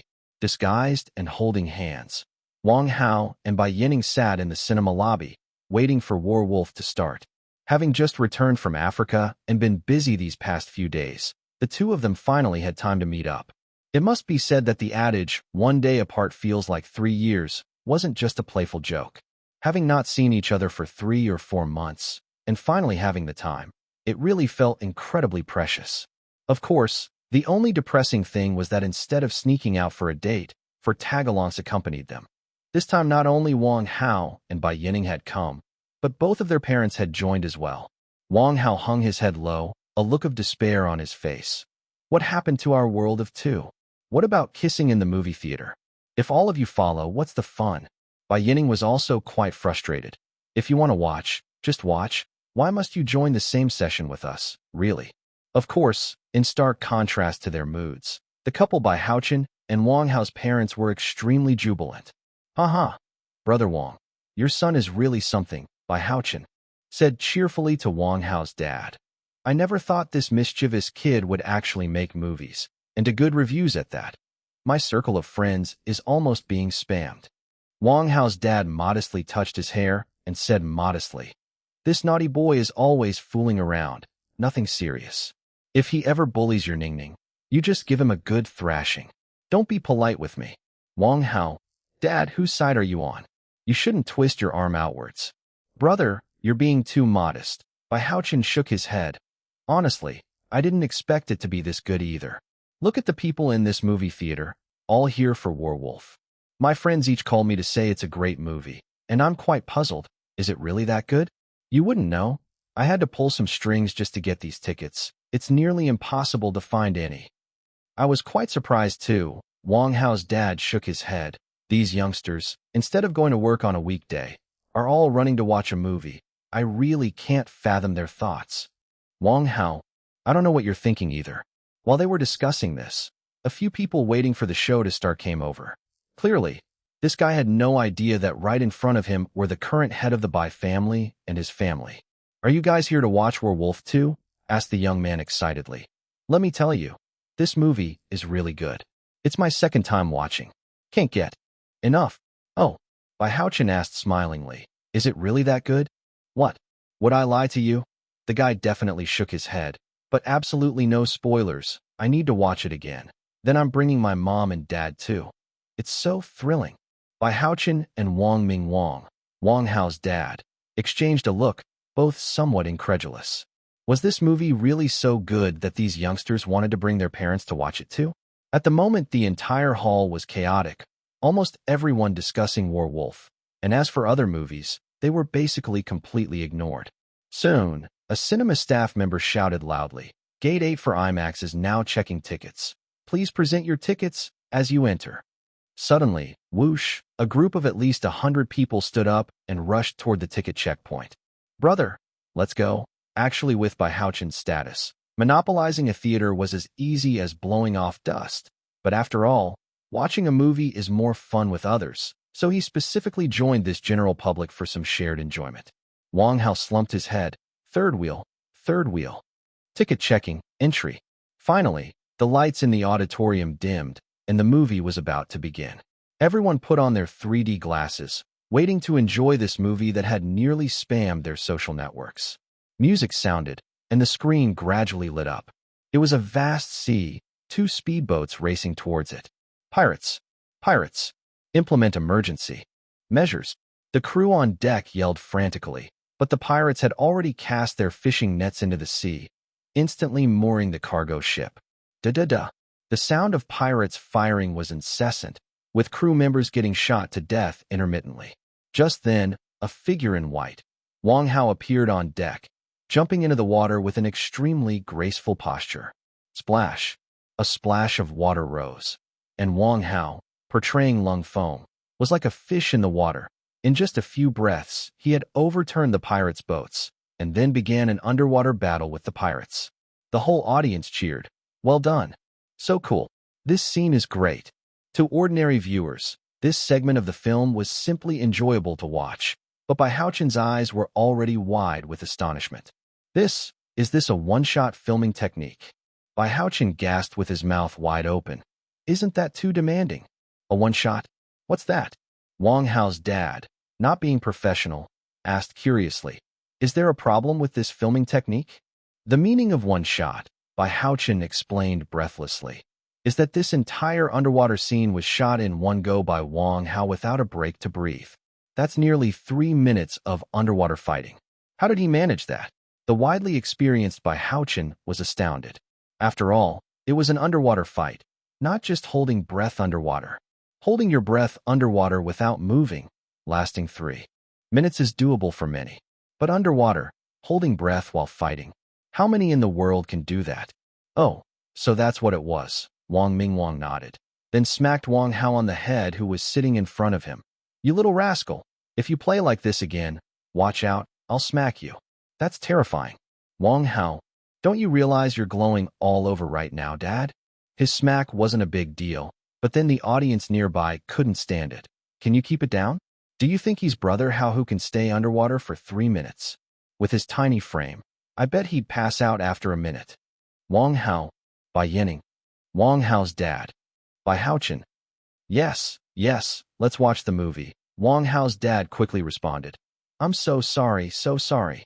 The viewer snorted. That's more like it. Brother Hao is my idol. Don't you dare compare just anyone to him. Everyone. What's with this feeling of desperately wanting to laugh, but not daring to? At that moment in the movie, Wang Hao had picked up a sniper rifle. Then everyone saw a golden bullet flying out, headed straight for their noses. Many in the audience screamed in fright. Just then, the camera angle shifted, and with a bang, the bullet shot into the screen, followed by 2 large characters appearing on the screen. Werewolf. The entire audience was stunned. Bai Haochen was shocked. This? Wang Hao's dad exclaimed. You little rascal sure know how to spice things up. The entire audience gasped. Can we really make such good special effects now? It looks amazing. Bai Yining gasped. You scoundrel. You shot that scene really well. Wang Hao chuckled. Of course, how else could I have tricked a big star like you? You little mischief. Bai Yining reached out with her delicate hand, pinched a small piece of flesh on Wang Hao's arm, and gently twisted it. Refreshing. By this time, just the opening scene had already shocked everyone. No one had expected that Wang Hao, who was directing a movie for the first time according to legend, could create something so impressive. It had surpassed Hollywood standards. 100 times better than that 3 Lives of Love. Just one opening scene had captured everyone's attention. And soon, everyone would know that this was just the beginning. The scene shifted back. In a nameless small village, a demolition team was forcibly tearing down civilian houses. And that house belonged to a military man. When that old lady cried, I can't let my child come back and not find his home, everyone in the audience burst into tears. This guy, Bai Haochen sighed, then wiped the corner of his eyes. He really is ruthless, able to shoot this. Soon, Lung Feng, played by Wang Hao, led a team of 4 soldiers into view. Wang Hao was holding an urn. His face was resolute, but tears were in his eyes. Charge, the gang leader ordered, and 30-odd thugs, armed with weapons, charged forward. Then the scene quickly advanced, with the 4 soldiers led by Wang Hao neatly defeating all 30 men in 10 seconds. In Werewolf 2 of the past life, this scene wasn't shown, but in this world, Wang Hao had no such concerns. With his current ability, shooting this scene was not a problem at all. It flowed like water and had the audience shouting in excitement. Great! The whole audience cheered. That's what I call an action movie. Exactly. Exciting. Soon, the police arrived. Brother Dao, playing the gang leader with a sleazy expression, smugly said, You think you can fight? You'll have to leave someday, right? Just wait and see how I kill them all. That brief line, A single shot already made the audience itch with hatred. And then, unexpectedly yet logically, Wang Hao kicked the gang leader so hard that he might as well have been sent back for reincarnation. The entire hall went silent. After a brief quiet, what followed was a mad round of applause. Beautifully done. That's how you do it. So cool. Exciting. Bai Yining tightly held Wang Hao's hand, because she knew that if anything happened to her, Wang Hao would do the same for her. Even Bai Haochen gripped the armrest tightly, exclaimed, "The Yangtze River's new waves push the old waves forward. Our Heavenly People's Republic cinema is saved." Chapter 671, Box Office, Full. The following plot can be said to have blown everyone's mind. Because of this forced demolition incident, Lung Feng, played by Wang Hao, got dismissed from military service and later went to prison. Meanwhile, the name of the Special Forces team, War Wolf, also appeared before the audience. The story continued to unfold. When that chubby godson was selling DVDs, the audience couldn't help but let out joyful laughter. However, soon the gunfire started, internal strife erupted, and Lung Feng began a wild dash to cover for everyone. Street massacres, supermarket brawls, stopping RPG missiles with an iron net. Viewers exclaimed in shock, both thrilled and breathless. The troubled situation abroad instantly tightly gripped everyone's psyche. Particularly the line, "A decade's accumulation, in a moment of chaos, turns to ashes," moved the audience in the theater deeply. Some people whispered, "Is it really that chaotic overseas? Just killing people at random? What did you expect? Once chaos erupts, life is as cheap as grass. Look at the scenes in the movie. It's pretty much the same. Too terrifying. Our domestic environment is indeed better. You can go out for a barbecue in the middle of the night without any issues. Do you even need to ask? Our heavenly country's safety ranks first worldwide." The movie's plot moved quickly, and finally, Lung Feng escorted everyone to the heavenly country's naval ship nearby. When those Chinese soldiers appeared, the entire audience finally put down their worries and couldn't stop exclaiming, "There's no such thing as peace and quiet. It's simply that some are carrying the weight and marching forward for us." Even Bai Haochen couldn't help but feel moved. Impressive. This kid really has some ideas. Beautifully shot. At this point, the captain began to announce the evacuation, but it was clear there was an important mission that needed to be completed. There are still 47 employees in the factory, and what's more terrifying is that there's Dr. Chun from the Aid to Africa team. He is the top target of the terrorists. From Rakino to St. Fran, everything has been completely locked down. Without United Nations authorization, our combat personnel are forbidden from entering the war zone. This evacuation operation is of the utmost importance. I must ensure the safe evacuation of all Chinese staff and Dr. Chun. Our personnel are prohibited from entering the combat zone. Someone must complete the mission alone. A one-man mission. The hearts of the audience were lifted once more. That's the war zone. A solo rescue mission? Who would dare? Just then, Lung Feng stood up. "I'll go." "Stop, what are you doing?" Former Chinese People's Liberation Army, Southeast Military District's Special Operations Brigade, War Wolf Squadron, Lung Feng. The event progressed to the formal rescue operation.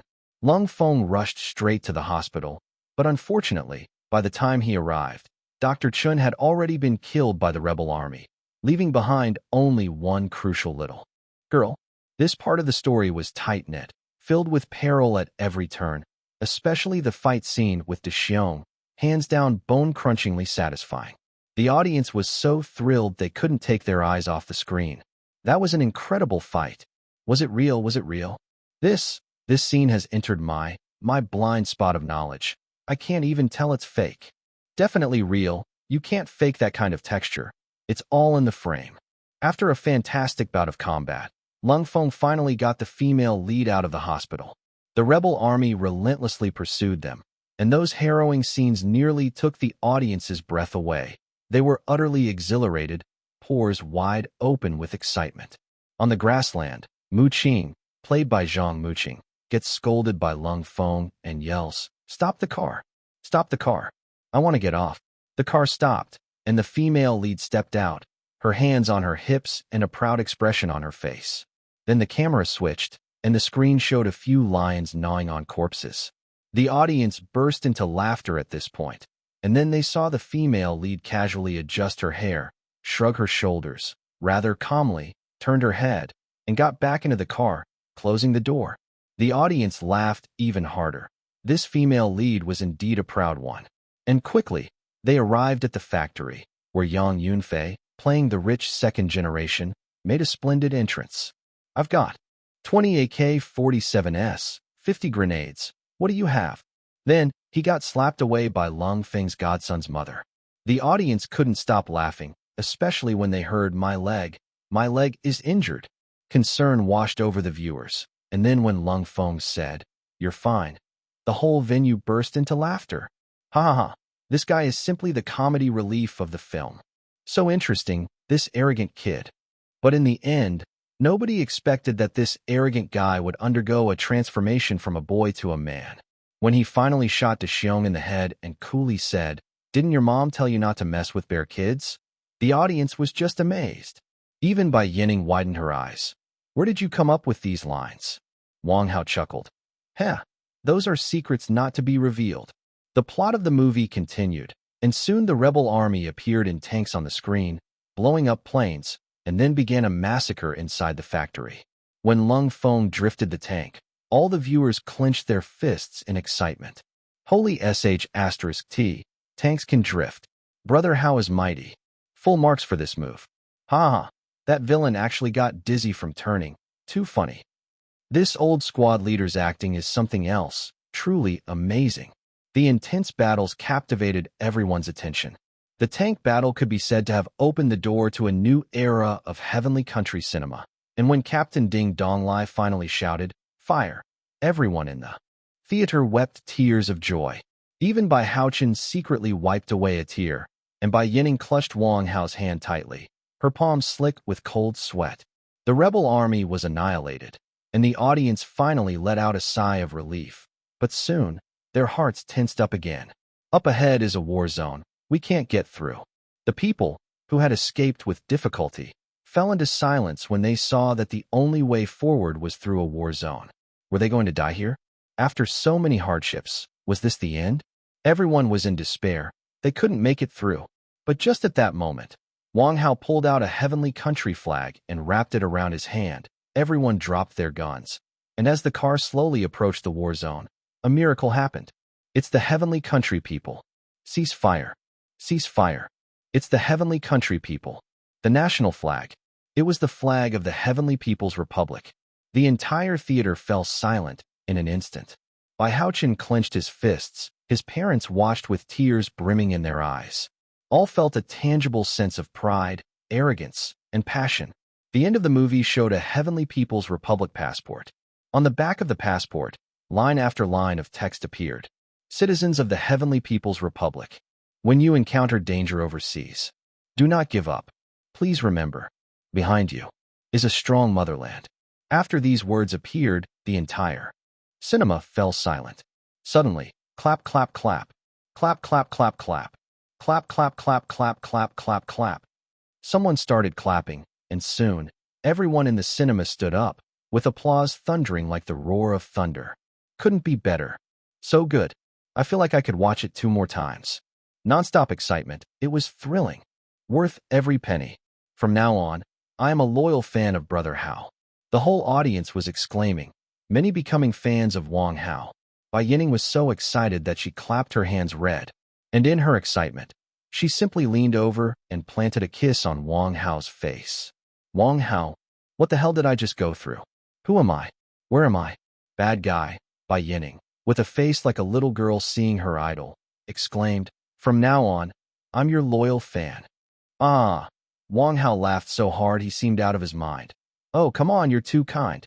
All right, I'll accept you as my fan, haha." War Wolf finished playing, and whether it was the acting or the visuals, from the plot to the ending, it was simply flawless. This was a movie without any teen idols, and even had 2 fresh faces playing important roles. It was a purely domestic film. Even the special effects were produced domestically. Yet, such a movie received unanimous praise from everyone.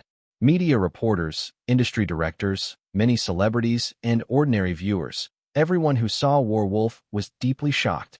At 6 o'clock that evening, War Wolf's box office reached 340 million, and at the 8 o'clock peak, War Wolf's daily box office officially broke 400 million, and afterwards, the box office surprisingly stopped. Its surge suddenly slowed.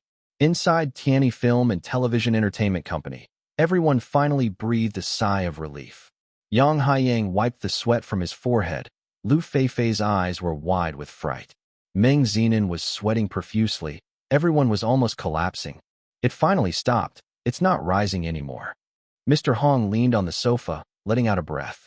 It had finally stopped, but it was already insignificant. Yesterday, Three Lives of Love started with a 1.5 billion box office. Today it was not only caught up, but surpassed by War Wolf with an extra 1.5 billion. Today, Three Lives of Love barely reached over a billion in box office. Why isn't their box office increasing anymore? Mr. Hong leaned on the sofa, asking weakly, "What's going on?" This is because, Meng Zinan cautiously replied, "There's only so much screening space. The box office is full. The box office is full. The box office is full." Mr. Hong suddenly stood up, roaring, "The box office for this movie is actually full. Does that mean all the tickets that could be sold were sold? And that's why the box office isn't increasing anymore, right?" The room went deathly silent. "What do we do? Tell me what to do," Mr. Hong shouted. "Have you all gone mute?" At that moment, Yang Yunfei, Lu Feifei, Yu Jinan, and a few other young popular stars exchanged glances and said together, "Mr. Hong, let's mobilize the fans and create some public opinion. This should help boost the box office considerably." Mr. Hong slapped the table hard. "Then what are you waiting for? Go." Chapter 672.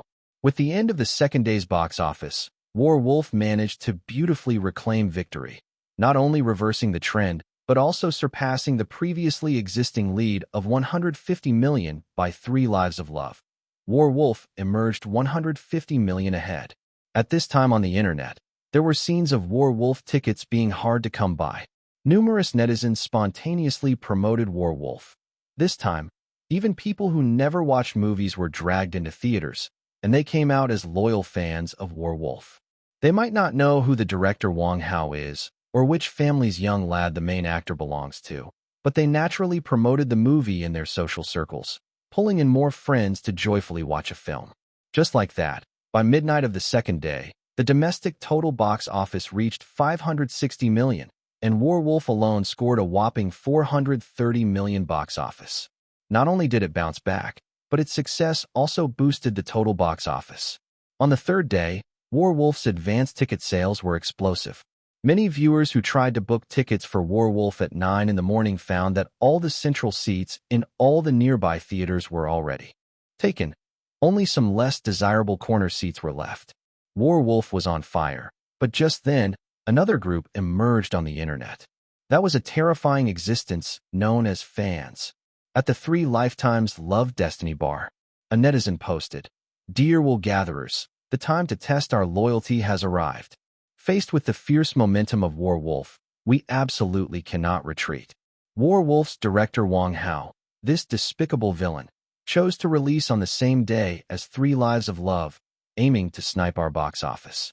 We must not show weakness. Dear Wool Gatherers, after watching the movie, please immediately go to Douban to post your reviews. Reviews should be objective and fair. There are already many guidelines for film reviews out there. Lads and ladies, after writing your review, you can post the links here so we can all come and give our likes and support. You can also post a lot of reviews on the ticket bar, include a watermark of your ticket stub, give up your fan identity, be objective and reasonable, and discuss both pros and cons. You can mention minor flaws and post links here, as well as collect some good reviews and share them. This post was practically met with 100 responses. Below, fans flocked to leave messages. "Got it. Going to write a review now. Don't worry, poster. Mission will be accomplished. It's time to test the fighting power of us, Wool Gatherers. Brothers, let's move. This time we must fight a beautiful turnaround. Battle. War Wolf is too bullying, deliberately targeting our box office. We must show them some color." This group of fans started to flood Three Lives of Love with good reviews, and the comments kept praising the film. Three Lives of Love's rating on Douban started to climb rapidly, shooting from a 5.9 to a 6 in just 2 hours. Great victory. They were bustling with activity, but just then, discordant voices appeared. Earlier, these enthusiastic fans of Three Lives of Love had not stopped ridiculing Warwolf's performance. Now that Warwolf's box office was on fire, naturally, people liked to go to Three Lifetimes Love Destiny bar to see the commotion. Once they saw what was happening, trouble brewed. Inside the movie box office bar. Ha! Extra extra. The Three Lives of Love gang has started to awkwardly praise their movie. Everyone come and look. Below was a screenshot of the main post in that thread, and the poster had even highlighted that phrase, ticket stubs with watermarks. Give up your fan identity, be objective and reasonable, discuss both pros and cons. It's okay to mention minor flaws, with a big red line underneath. Suddenly, the audience in the box office bar burst into laughter. Leaving a mark before deletion, my replies to end threads have all been deleted today. Your post being deleted is just a matter of time. I have lots of alternate accounts and frequent mini forums. Let's see if they have the time to deal with them all. They might have been paid, who knows. They might delete any post that doesn't praise Three Lives of Love. Three Lives of Love has flopped, verified by the box office. Only 150 million in pre-sales by 10 o'clock this morning, certain to flop from here on. What? You say it had already earned over 500 million before. Buddy, let me slap you awake. Previous earnings were just testing the waters. You can't count them towards the box office. So, for now, the movie box office must be guarded by Three Lives of Love, which is soon to hit 600 million. So we should go give them a boost. The discussion below was all laughter and banter. Everyone enjoyed watching the spectacle unfolding in the Three Lifetimes of Love Destiny bar. Before, they had been all kinds of vociferous, but now that the real box office results were disappointing, they started to play the victim. The netizens were still in the midst of their amusement when more fun emerged. Ha! Guys, come quick. It's like the drama of the year. Immediately, a curious netizen asked, "What drama of the year?" The poster replied, "I just got back from Three Lifetimes Love Destiny bar, and there's a guy over there criticizing Three Lives of Love and is being attacked for it. Everyone hurry over to join the fray." How could this be missed? We had to go? A crowd screamed. Let's go, let's see what's happening. As the crowd entered the Three Lifetimes Love Destiny bar, they saw a thread with the most replies pinned to the top. The poster wrote in the main thread, "The brother below said he watched Three Lives of Love and claimed it was awful, as if it were true. But his ticket stub is identical to my friend's. Same time 1400 hours, same laser hall number 3, and the same position for the hand. Brother, just how much is a ticket for Three Lives of Love?" Now the detractors don't even buy tickets. They just fake it. Great job, really. Then below was that guy's screenshot claiming Three Lives of Love was bad. Three Lives of Love's paid posters. You all ****ing come here. Damn it.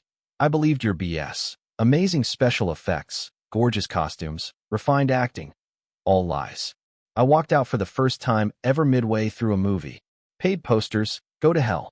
With that post stirring the pot, the Three Lifetimes Love Destiny bar completely exploded. Below, countless paid posters started denouncing the guy who said Three Lives of Love was bad. That's right, no ticket stub and daring to criticize Three Lives of Love? Do you really think we will gatherers are vegetarian? Kid, remember to keep your ticket stub next time if you want to slam a movie.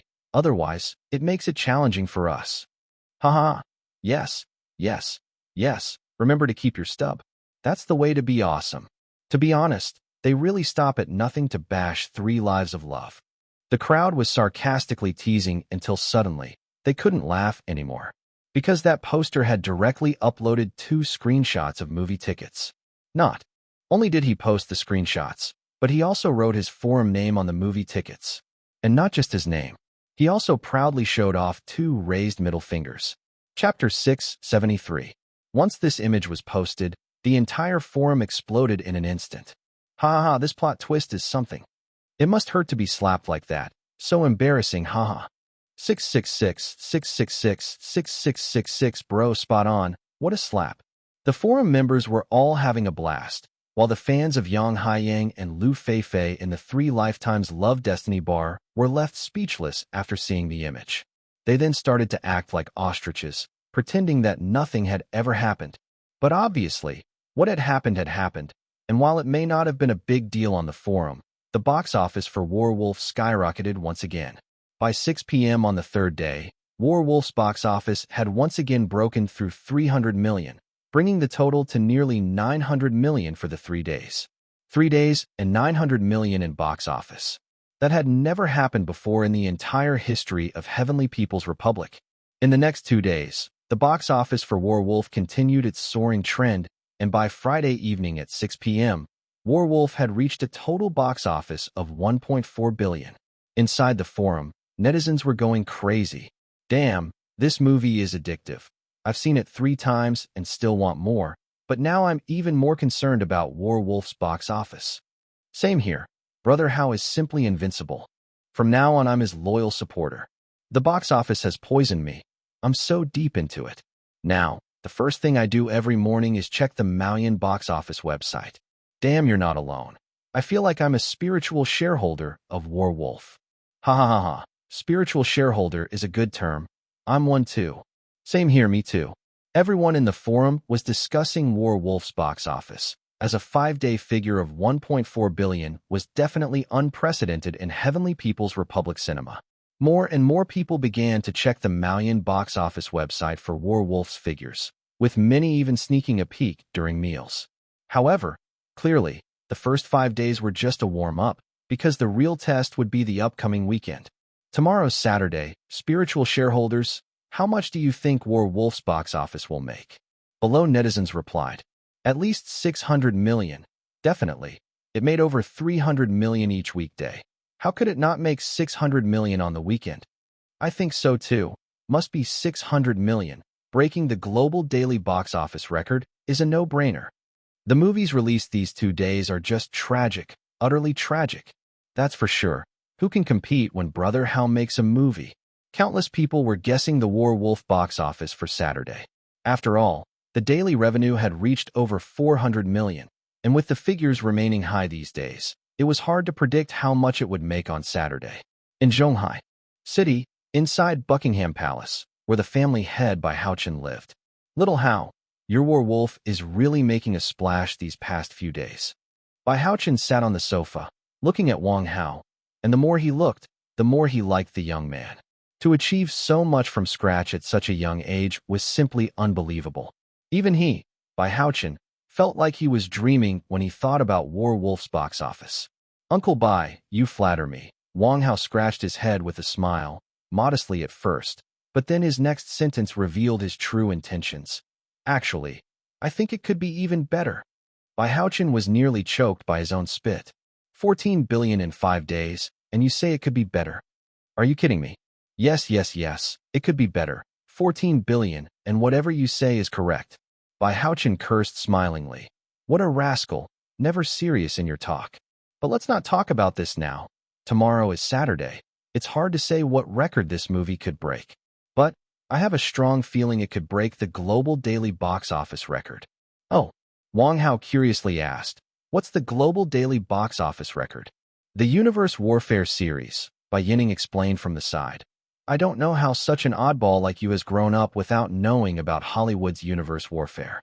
This series has more than a dozen films, and it was the 13th one that set the record for the global daily box office, totaling $89.95 million US dollars, approximately 600 million yuan. A daily box office of 600 million yuan. That record was indeed formidable. That high. Wang Hao widened his eyes. That's Hollywood for you. So impressive. Definitely. Bai Haochen nodded with a smile, then added, tomorrow, whether or not you can break that record depends on you. Good luck. Upon hearing this, Wang Hao flashed a cheeky smile at Bai Yining. If we break that record, what's my reward going to be? As he was contemplating this, a butler hurried in, bowed properly, then said, Master, tomorrow's screening schedule has come out. Mr. Wang Hao's Werewolf has about 80,000 screenings, accounting for 58.6% of the entire domestic market. 3 Lives of Love has about 50,000 screenings, taking up 33% of the total. So few screenings?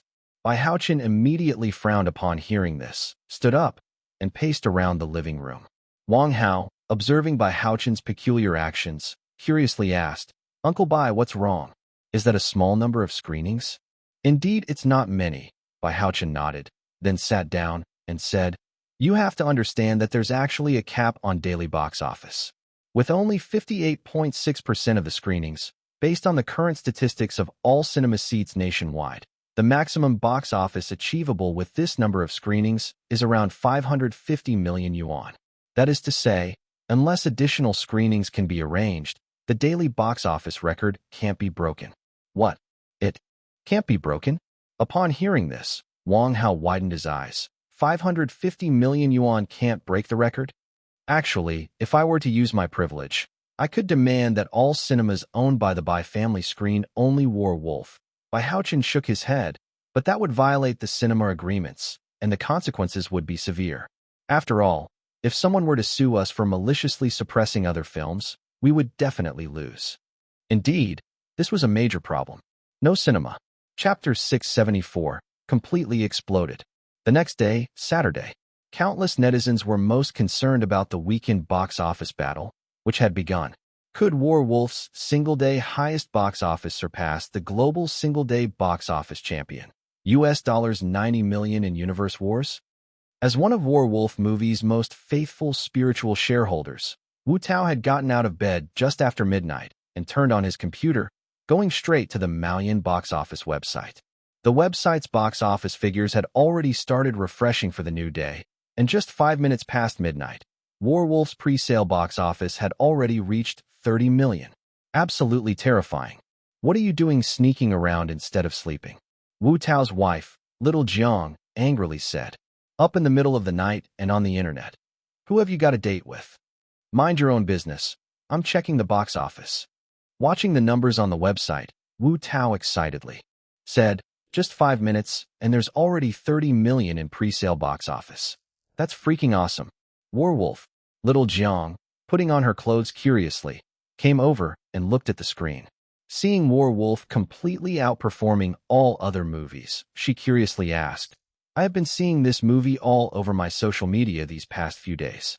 Is it really that good? 30 million in pre-sale box office in just 5 minutes. Do you even need to ask? Wu Tao replied, I told you before how good this movie was, but you didn't believe me.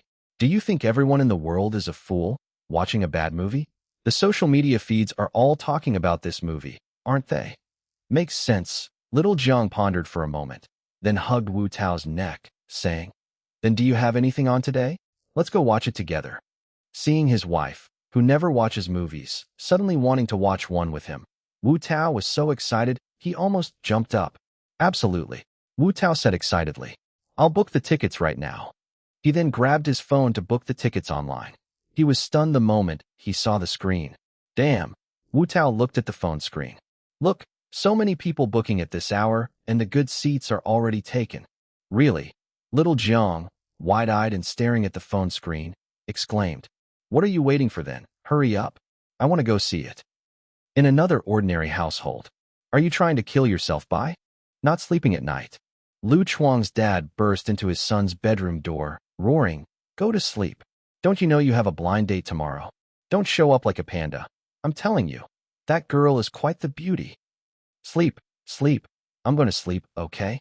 Lu Chuang shrank and then said, 10 more minutes. I'll book the tickets and then go to sleep. What tickets? Get on with it. His dad entered Lu Chuang's room intending to shut down the computer. Not even a minute more. Dad, can't I take that girl to watch a movie tomorrow? Lu Chuang pleaded with a mournful face, trying to persuade his dad. This movie's really good. All my colleagues have seen it. I won't be able to keep up with the trends if I don't go. Besides, what if she has seen it too? What will I say when she brings it up? This excuse is actually so good. I'm at a loss for words. His dad opened his mouth, suddenly feeling his son had a point. His social media had been flooded with posts about the movie these past few days, many people saying it was fantastically good. Worth watching for a blind date. Is it really that good? His dad pondered, then said, Then book one for your mom and me too. We'll go see it. It's been over 20 years since we went to the movies. Hearing this, Lu Chuang's mouth was grinning so wide he nearly couldn't close it. Done booking now. This scene was being played out in thousands of households across the country, pulling countless people who had never been to or hadn't been to a cinema in decades into theaters. By 9 a.m., Werewolf's pre-sale box office had already reached 180 million.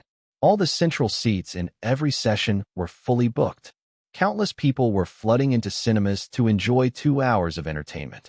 In this world, where the entertainment industry seemed like a desert, Werewolf truly showed people what a great movie really was. As Werewolf's box office soared, all the spiritual shareholders were wide-eyed, just waiting for Werewolf to break the global single-day box office record. At 2 p.m., Werewolf's box office officially broke 300 million. By 6 p.m., it officially broke 400 million. Generally speaking, with this pace, by the primetime evening slot, another 200 million was well assured. But just when the whole country was expecting a new record, discordant voices appeared again. The 3 Lives of Love Forum. Guys, today I found out that many cinemas secretly changed empty theaters to show Werewolf. This is a direct challenge to us fans. If our idol's movie doesn't have any slots, how can there be any box office revenue? So I call on everyone to buy a ticket for every empty 3 Lives of Love showing. This way, because people are watching, the cinemas can't cancel the shows. As soon as this post appeared, the whole forum sprung into action. Yes, yes, yes, we can't let the cinemas cancel 3 Lives of Love showings. Fans, it's time to prove our strength. Guys, a movie ticket is just 30 or 40 yuan. Everyone go for it. Fans, act fast. I've already bought tickets for 6 sessions. This should ensure 6 sessions aren't canceled. It's just 180 yuan, right? I'll sponsor 3 sessions. In no time, countless fans of Yang Haiyang began buying tickets for 3 Lives of Love shows. Not many were bought, just 1 for each session, essentially ensuring the screenings of 3 Lives of Love wouldn't be canceled. Thus, by the end of the day, Werewolf's overall screenings only reached 59.8%, with a total box office of 582 million, just 20 million shy of the global single-day box office record. When this figure was finally tallied, the entire internet exploded. Just 20 million short. I don't need to say anything. Yang Haiyang and Lu Feifei are blacklist material for life. Especially fans of Yang Haiyang. What a bunch of tumors. So freaking insane. Blacklist material for life. Damn it. Does any other show have this kind of record? Just 20 million short. Damn. The fanatic idol-chasing group is just like a cultiner. It's okay to like a star, but to care about them more than your own responsibilities. Isn't that just stupid? How can someone who does such a thing not be blacklisted? These trash have not only breached the norms of decency, but have also sabotaged a great opportunity for competition. Blacklisted for life? No. Question. Grandma's absolutely speechless. But luckily, today is only Saturday. We have another chance tomorrow. All fellow Werewolf spiritual shareholders, let's rise up tomorrow. For sure. To hell with them. Chapter 675. Bro, what should I do, bro? Help me think of a way.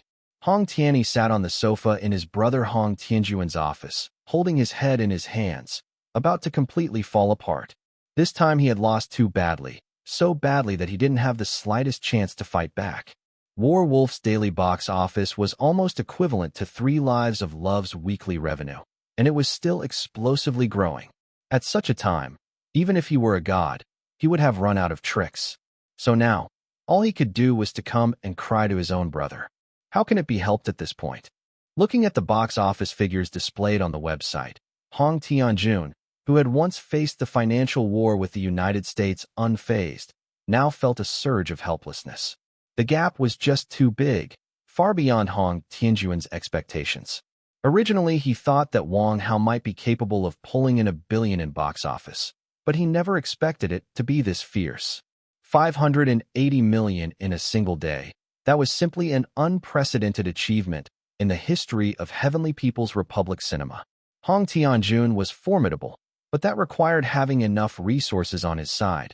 With such a huge gap between the 2 movies, how could a turnaround be possible? Bro, do you really have no solution? Hong Tianyi looked at his brother and exclaimed, if all else fails, let's dig up his dirty history. Let's attack him. Let's let the audience know this guy isn't as good as he seems. Nonsense. As soon as he heard his brother's words, Hong Tianjun immediately burst into anger. Think about it. Hong Tianjun frowned and said, We are, after all, from one of the four great families. It was a fair bet, and he earned such a high box office fair and square. How could you just blacken his name like that? If we do that, how could our Hong family ever hold our heads up in this circle again? But my company, that's 10 billion. Hong Tiany's face showed his reluctance as he muttered, "Are we really just going to hand it over? What else can we do?" Hong Tianjun shook his head and said, "We were the ones who made the bet. Now we can only accept our loss gracefully. With the current momentum, this movie will make at least 50 billion at the box office." 50 billion? How could that be possible? The current global box office champion, converted into RMB, was only around 60 billion. Could Wang Hao's film bring in 50 billion? That's impossible. Absolutely impossible. Hong Tiany shook his head vigorously and exclaimed, "If you said 30 billion, I might believe it, but 50 billion at the box office? That's absolutely impossible. If he really achieves 50 billion, that would be one of the top 3 results globally. If that really happens, I'll eat shit live on air." He had spoken casually, but, unfortunately, just at that moment, the office door was pushed open, and in came Wang Hao, Zhao Jinhao, Wen Bin, and a group of people, all laughing and joking. "I thought I just heard someone making a dare." Wang Hao grinned at Hong Tiany. "I heard that someone said, cough, cough, cough." "Yes, yes. Yeah, yeah. I heard it quite clearly," Zhao Jinhao added, winking on the side. "Brother Tiany, you can't back out of your words. We all heard it." Exactly, exactly. I think with Brother Tiany's status, he obviously wouldn't default on his promises, haha. When Bin was visibly delighted. "Oh, I heard that Brother Tiany has not been sleeping well these past few days." Seeing such a big group of people suddenly coming in, Hong Tianjun and Hong Tiany were immediately stunned. They hadn't expected the other party to arrive so soon, and even overheard their conversation. Thus, Hong Tiany felt even worse in an instant. Words spoken are like water spilled. While it would have been okay if only they heard it, now Wang Hao and his group had heard everything. So what? Hong Tiany gritted his teeth and shouted, "What if I said it? Do you really think your film could surpass 50 billion at the box office?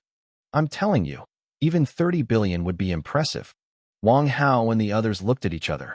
"It seems like we came too early," Wang Hao said, stroking his chin. "I was just planning to discuss some business matters today. Actually didn't even plan to talk about merging or anything. But since you mention it, maybe we should wait a few more days. Let's talk when the final box office figures are in." Now a staunch supporter of Wang Hao, Zhao Jinhao nodded and said, "I think that makes sense. The total box office hasn't come out yet. We indeed came a bit early. Shall we head back then?" When Bin took pleasure in misfortune, "Maybe next time we'll get a chance to watch Brother Tiany eat that, right?" Then everyone nodded together. "Yes, yes, yes, that could be fun. You guys," Hong Tiany yelled, "you will absolutely not exceed 50 billion in box office. Dare you bet on that? If it doesn't surpass 50 billion, don't touch my company. But if it does, I'll eat shit in public. Do you dare?" "Oh, this issue," Wang Hao pondered for a while. "I think we can stir things up, then that's settled." Upon hearing this, Hong Tiany instantly felt exhilarated. "Kid, do you really think breaking 50 billion at the box office is that easy? Your brain must be broken. I got you good with just a few words. Huh." Just as he was thinking this, he heard Wang Hao mutter as he walked out, "Actually, we initially didn't want this company, but since Brother Tiany you said so, it's also good. If we lose, there's no loss, and if we win, we can enjoy that what's it called for free. Yeah, this deal is worthwhile." A group of people walked out laughing and jesting, and in an instant, Hong Tiany's face turned deathly pale, and he collapsed onto the sofa. He was stunned for a while, and then suddenly slapped himself hard twice. "What the hell am I doing? Damn it. Wang Hao, you wait." No wonder he was so upset. Initially, they were discussing resolving the bet peacefully, but now, well, he had gotten himself wrapped up in it. Watching his brother's frustrated expression, Hong Tianjun gently shook his head. This brother was still too naive, too impulsive. Brother, you can't let me lose." Hong Tiany rushed to Hong Tianjun's desk frantically, wailing, "If I lose this time, I really will have to eat shit. I'd rather die than lose face." Hong Tianjun took a deep breath. Indeed, that was a problem. Losing some money was manageable, but losing face was the real trouble. I'll think of something. Hong Tianjun opened a webpage and browsed randomly. However, when he saw the topic that had topped the hottest posts on Weibo, a wave of helplessness completely overwhelmed him. Unlocking the highest box office record in global cinema history, the Three Lives of Love series secures the screen. Text below. Annual blockbuster, lock screen. Director, Three Lives of Love fans. Leading cinema chains, all major theaters. Starring various bystanders. Movie synopsis. This is yet another annual masterpiece from the Three Lives of Love fans, mainly telling the story of each fan of the Three Lives of Love movies buying a ticket to ensure cinemas cannot cancel their showings. Statistics below. After yesterday's tally in major cities, on Saturday alone, Three Lives of Love fans locked almost 20,000 screenings, successfully preventing Werewolf from breaking the global box office record for a single day. You guys rock. Then there were countless comments from netizens. It's not unfair for idols to pay for their fans' actions. Stay hateful in one life. Their promotions are so aggressive. Such ticket locking isn't surprising. Now we know how lousy films are made. Get a few young, fresh actors, strike a few poses, act cute, fill 2 hours, and it's ready for release. Then a bunch of rich idiots, rolling their eyes and sticking out their tongues, send their money over while loudly criticizing sincere works and secretly giving bad ratings. That's how lousy films are born, pampered by these fools. To secure screening schedules, fans buy 1 or 2 tickets per screening, like one person occupying a whole large table when dining. This group can do it. I actually thought they were ferocious. I even thought they'd bought out all the seats. Turns out it's just 1 ticket per person. Disgusting. Everywhere, such messages filled the scene. And of course, more fans started intensively promoting Werewolf spontaneously to create a record-breaking viewer turnout. Werewolf can truly be described as a pioneering freak. When the missiles of the Heavenly People's Liberation Army Navy crisscrossed the skies and landed on African soil, I knew instantly that achieving a box office of $5.8 billion on a single day wasn't at all surprising. This is the first film where the armed forces of Heavenly People legally and rightfully deploy firepower to another country, filling a national essential void and satisfying the inner desires of the people. At a time when Heavenly People's industry ranks first in the world, GDP second, and military power among the top 3, while the world's hegemony shows signs of decline, Russia is deeply mired, and old Europe is in frequent turmoil. Our filmmakers, media, and culture circles are still all damnably kneeling.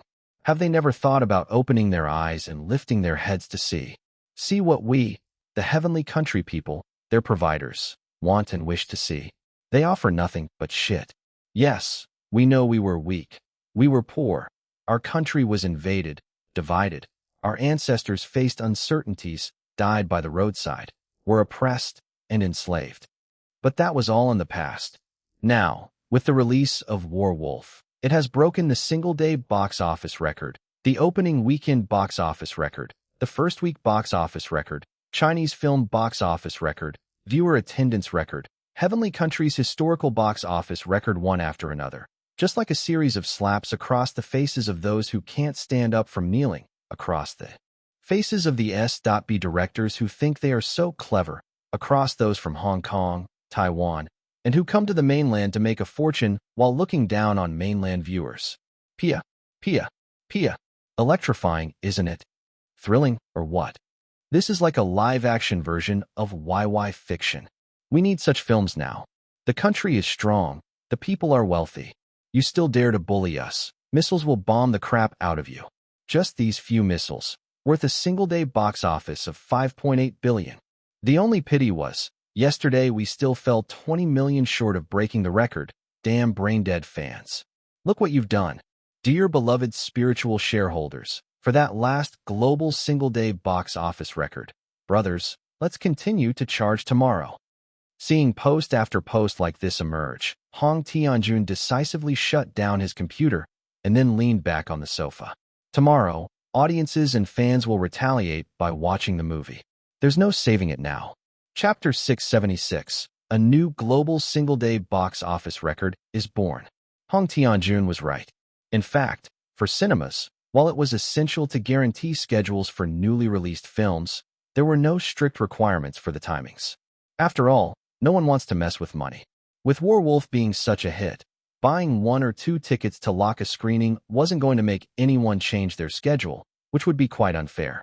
So, when Saturday night at 11 o'clock came around, and the butler reported back to Bai Haochen with the cinema schedule, the scene looked something like this.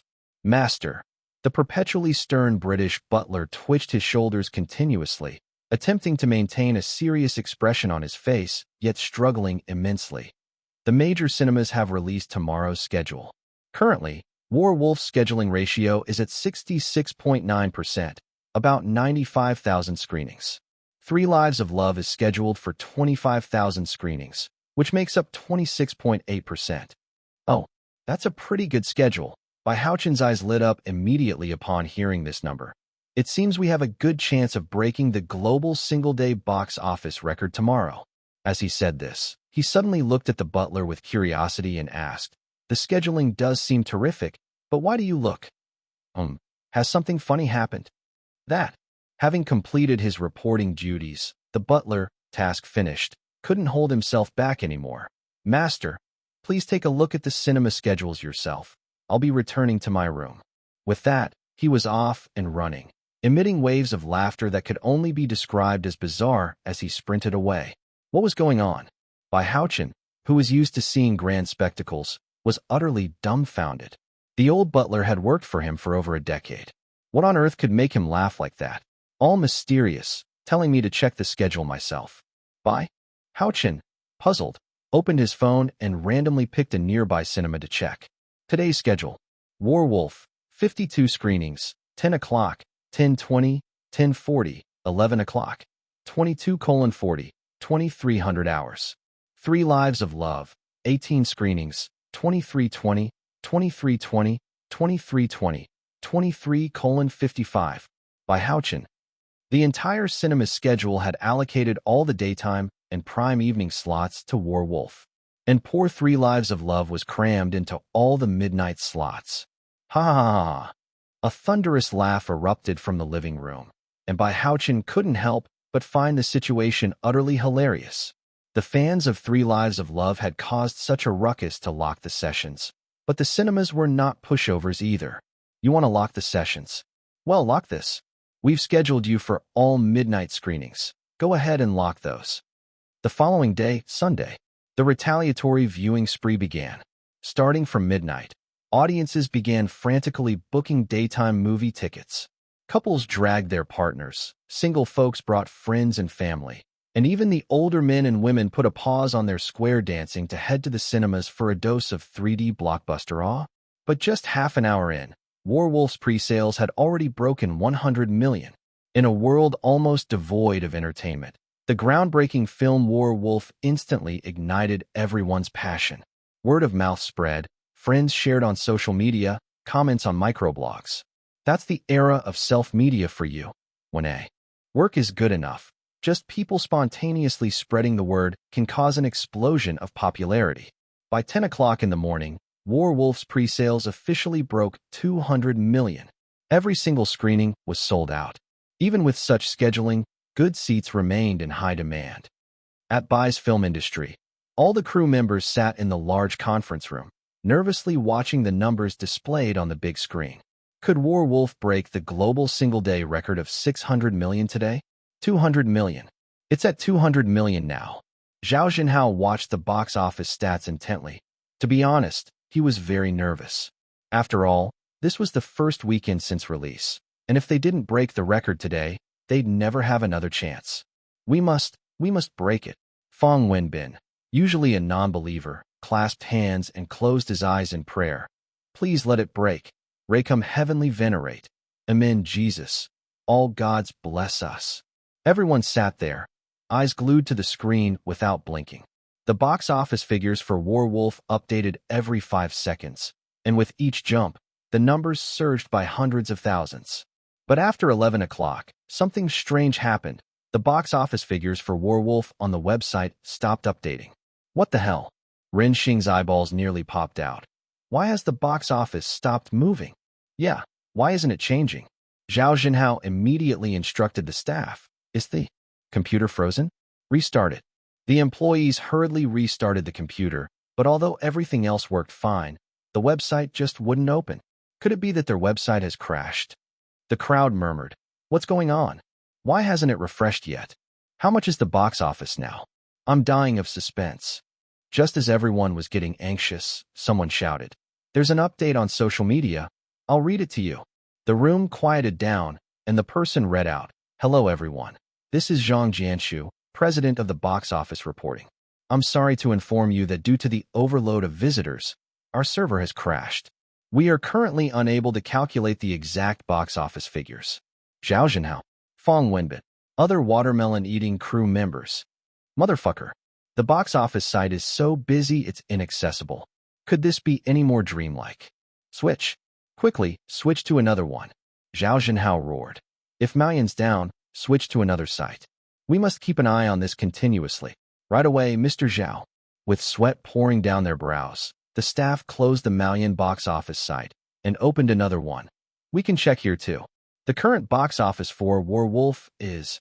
The staffer glanced at the numbers and was utterly stunned. It's already 350 million. The box office had reached 350 million by noon. Such an exaggerated figure dropped everyone's jaws. Oh my God! Zhao Jinhao took a deep breath, feeling like his heart was about to leap out. It's only noon, and we've hit 350 million. With the past 6 days added, that's 2.4 billion for the week till now. It's a miracle.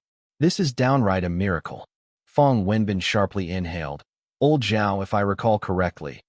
We all hold shares, right? We struck gold.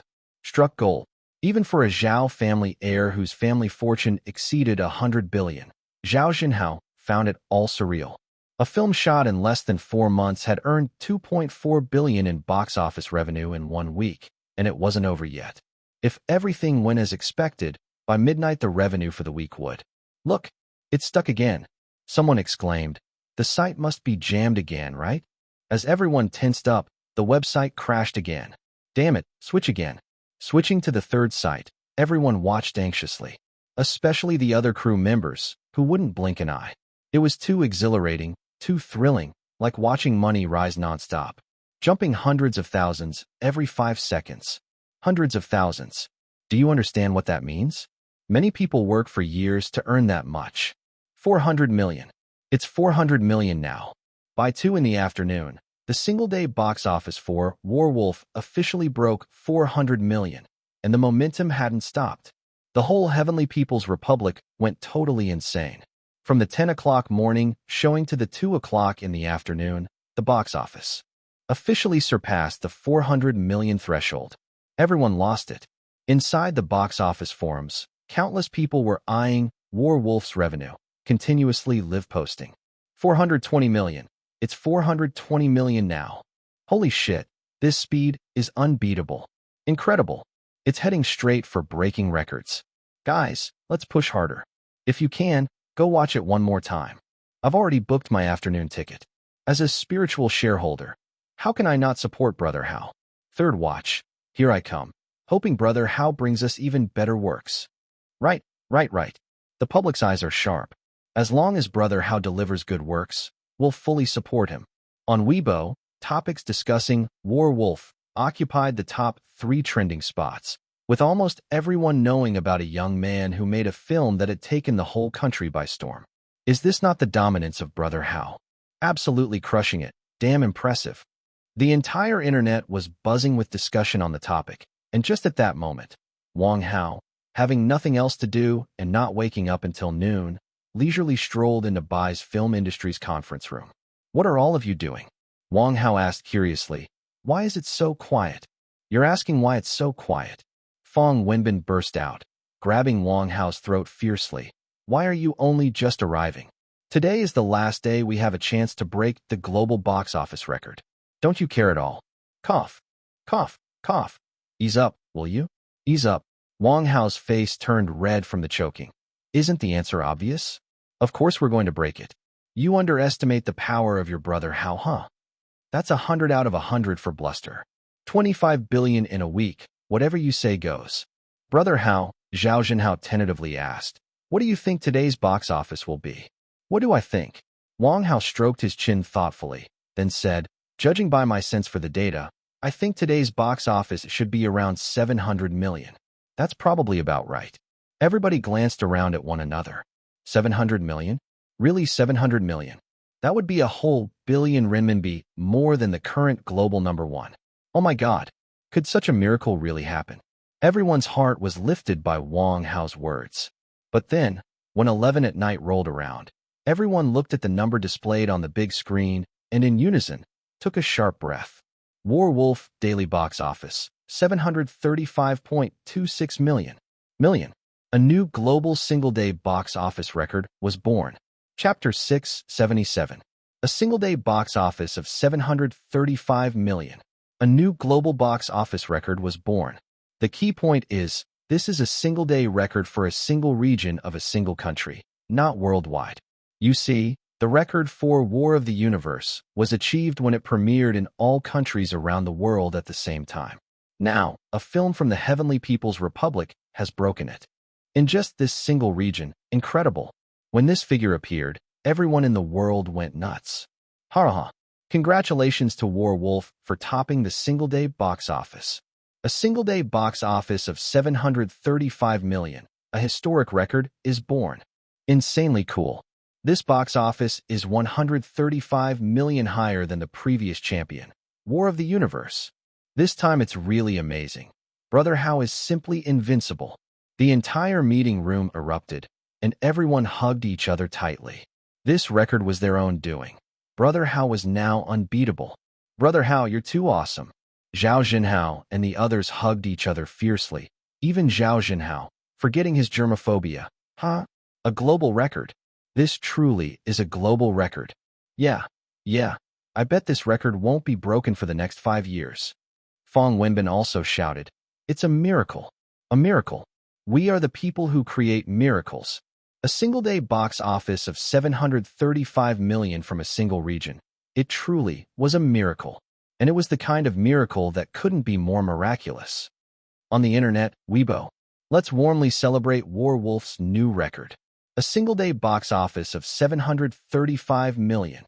A global single-day box office record was born. Director Wang Hao stars in Werewolf, creating a miracle. They're all F***King crazy. 2F***King awesome. The number is so high it's like something you wouldn't even dare to dream of. Mind-blowing. On WeChat Moments, Werewolf breaks the global single-day box office record with 735 million, explosive popularity. Couldn't be better. I'm planning to watch it again tomorrow when I have time. I have never seen such a great film. I want to watch it a few more times. Soon after the domestic box office figures were released, the news quickly spread internationally. In Hollywood news, a topic titled The Marvelous Werewolf, Creating New History quickly attracted a crowd of American movie lovers, which read, just today, a movie from the Heavenly People's Republic called Werewolf swept the box office in its entire region, setting a single-day box office record of $110 million, sweeping all global film markets. This is a miracle and, at the same time, the biggest challenge to our Hollywood. Following that were all the main members of the Werewolf crew, and right there for both director and lead actor, the same name was written. Wang Hao. This news broke, and Hollywood instantly boiled over.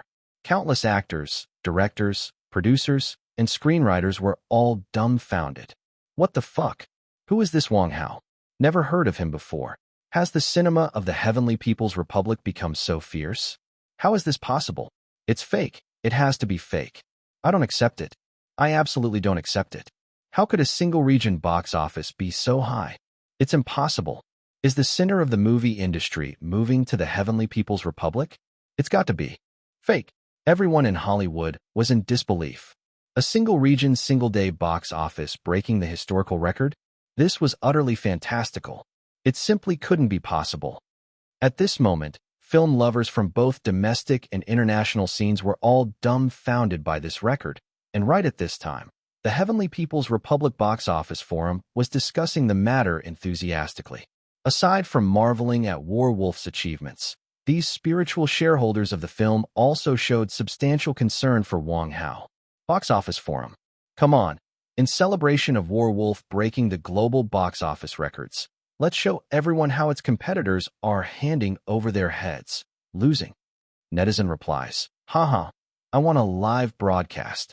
Let's do this, bro. Quick, quick, quick, can't wait any longer. Original poster. OP. First off, let's start with competitor 1, 3 Lives of Love.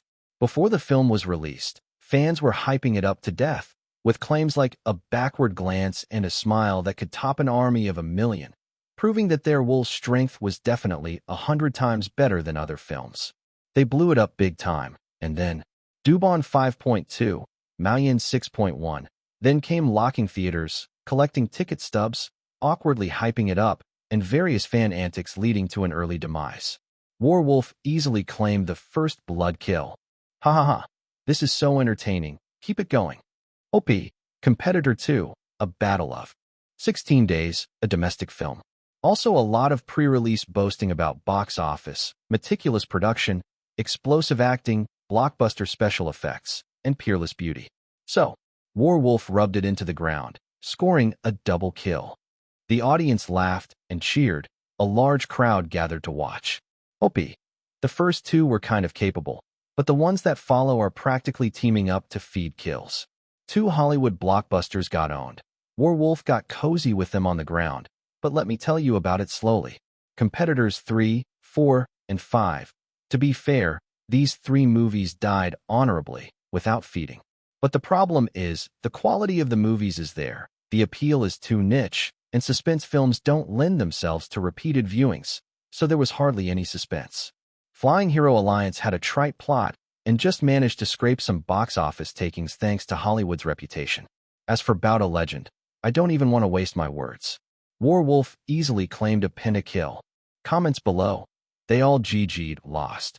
Bauta Legend flopped so hard it's lost its underwear. These carefully chosen 15 words have created a spectacle. Yes, yes, yes, keep it going.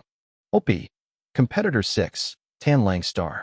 This film is no ordinary one. It managed to ride Werewolf's east wind. I've got quite a few friends who figured since it had wolf in the title, they might as well give it a shot.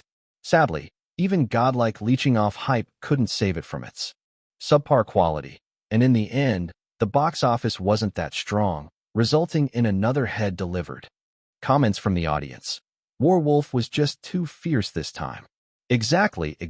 Today's box office has been so satisfying.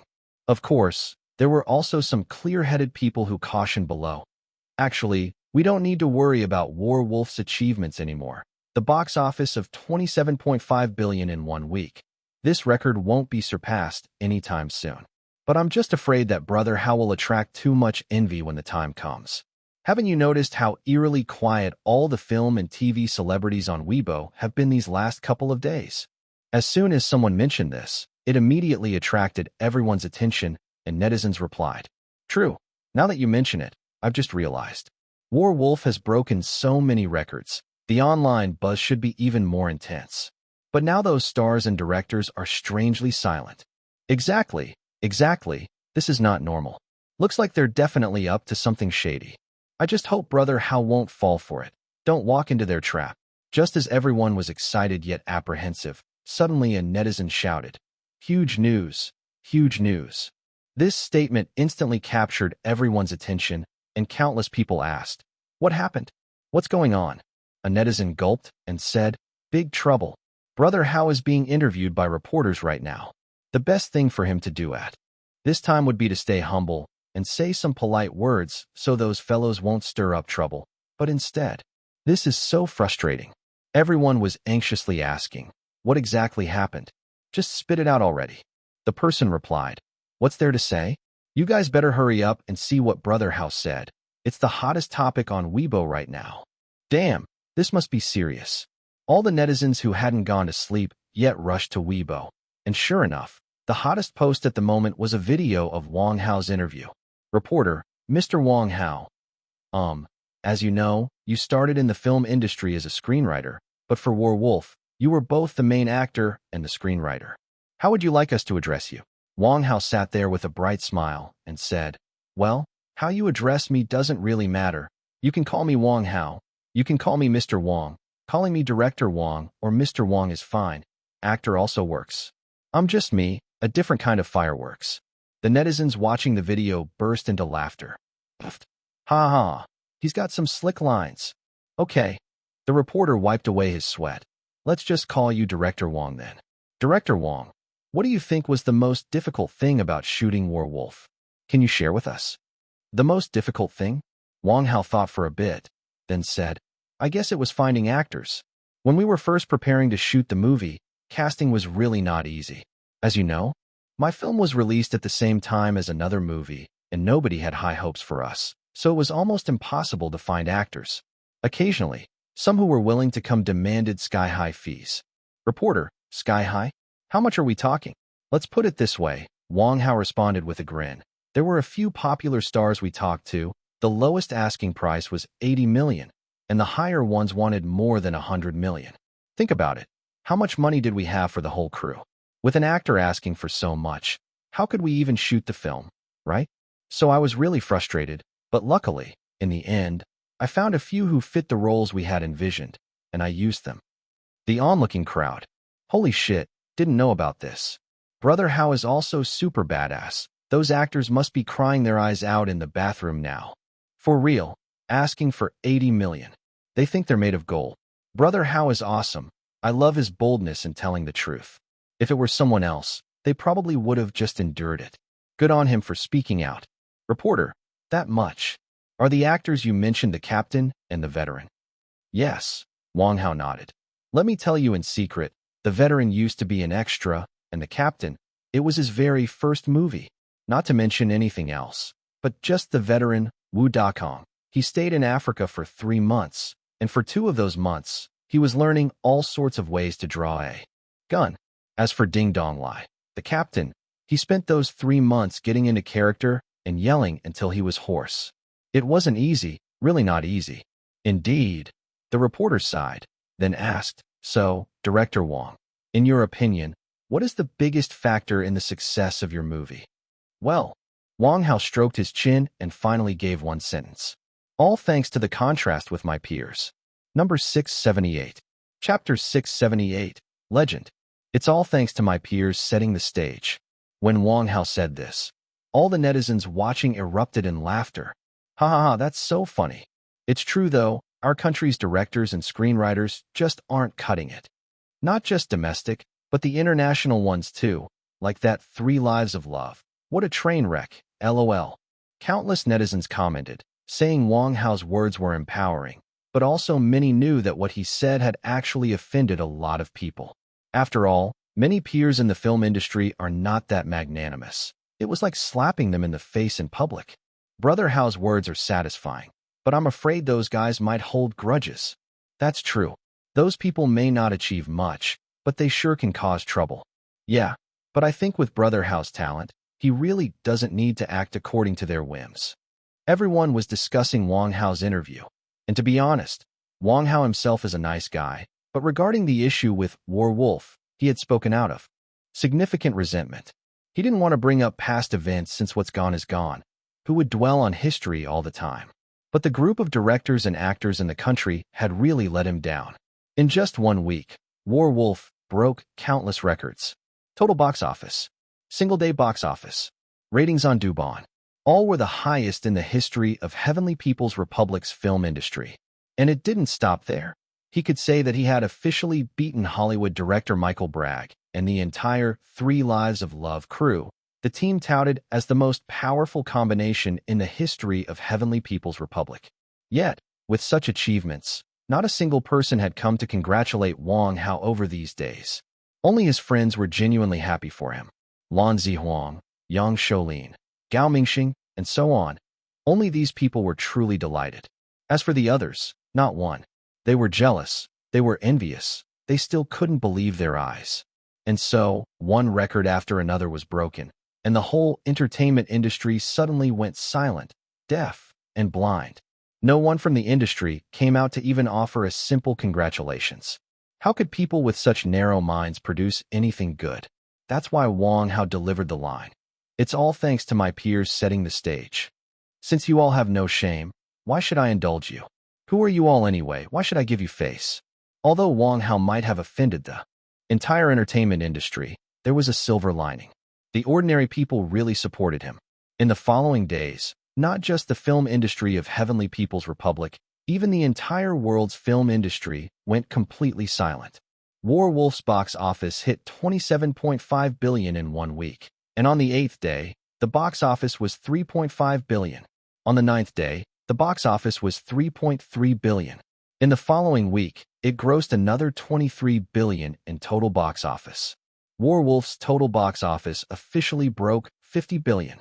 Online, people were still not over their excitement, as countless speculated about the final box office number Werewolf could reach. Terrifying. $50 billion in box office in 2 weeks. Brother Hao is awesome. He's practically invincible now.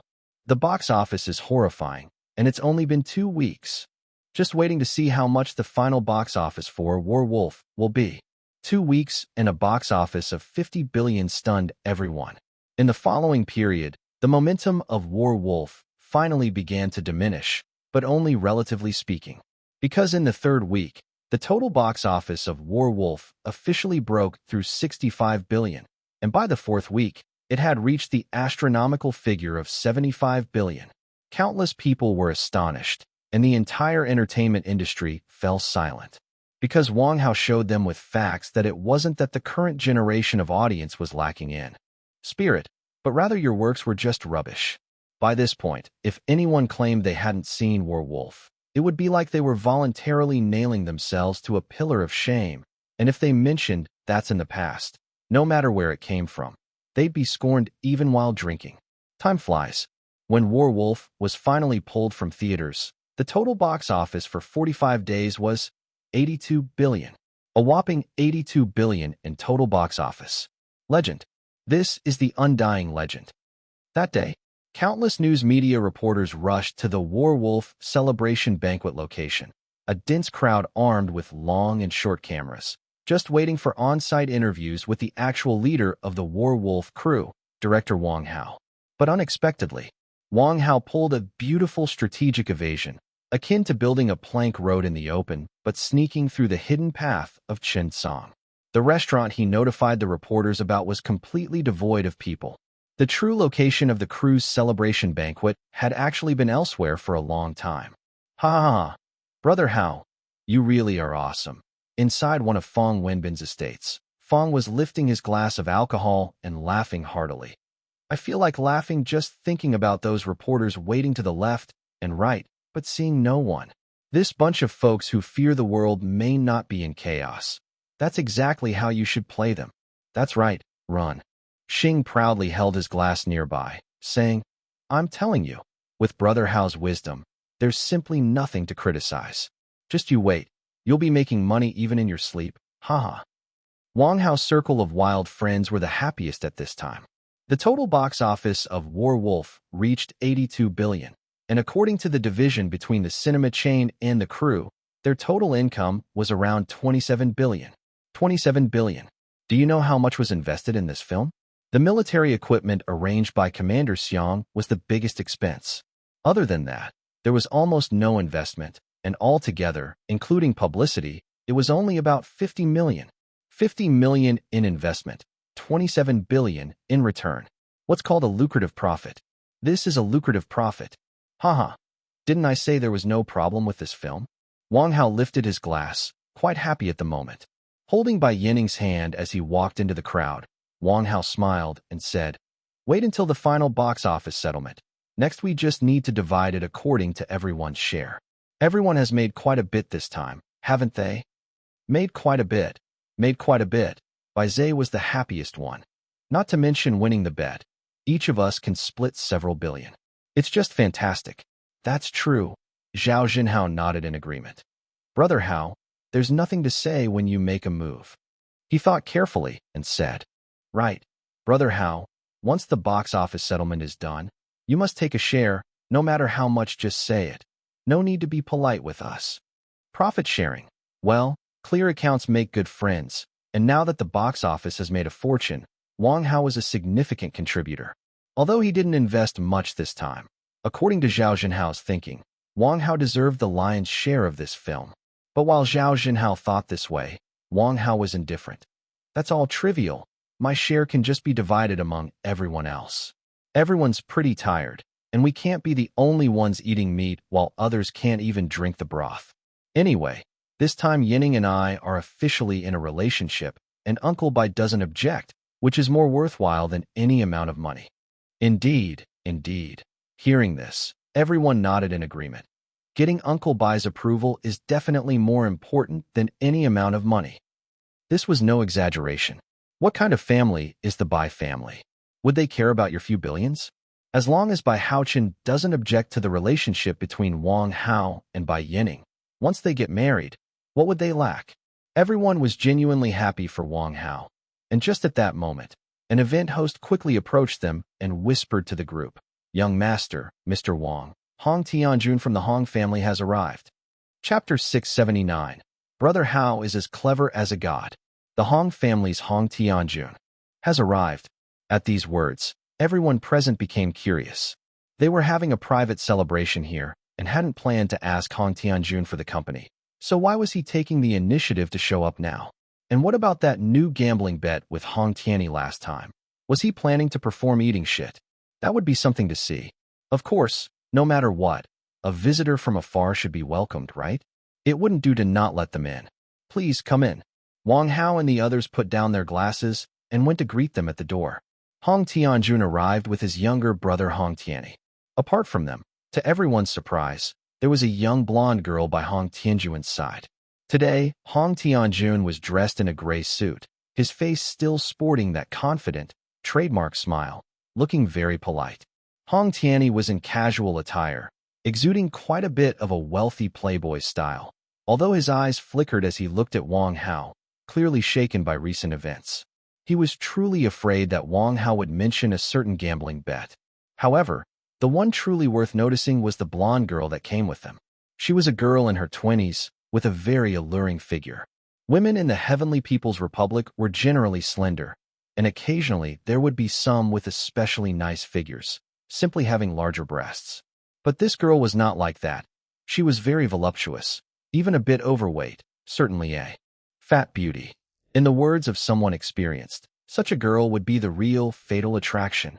If Bai Yining was as pure as a heavenly mountain snow lotus, then this girl must be a fiery Brazilian rose, completely the opposite.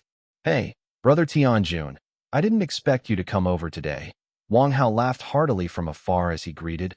"What wind has blown you here? If we'd known you were coming, we could have simply sent a car to pick you up." "Haha, Brother Hao, you flatter me."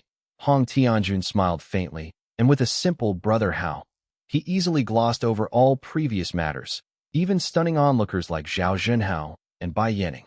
What was Hong Tianjun's status? The future family head of the Hong family.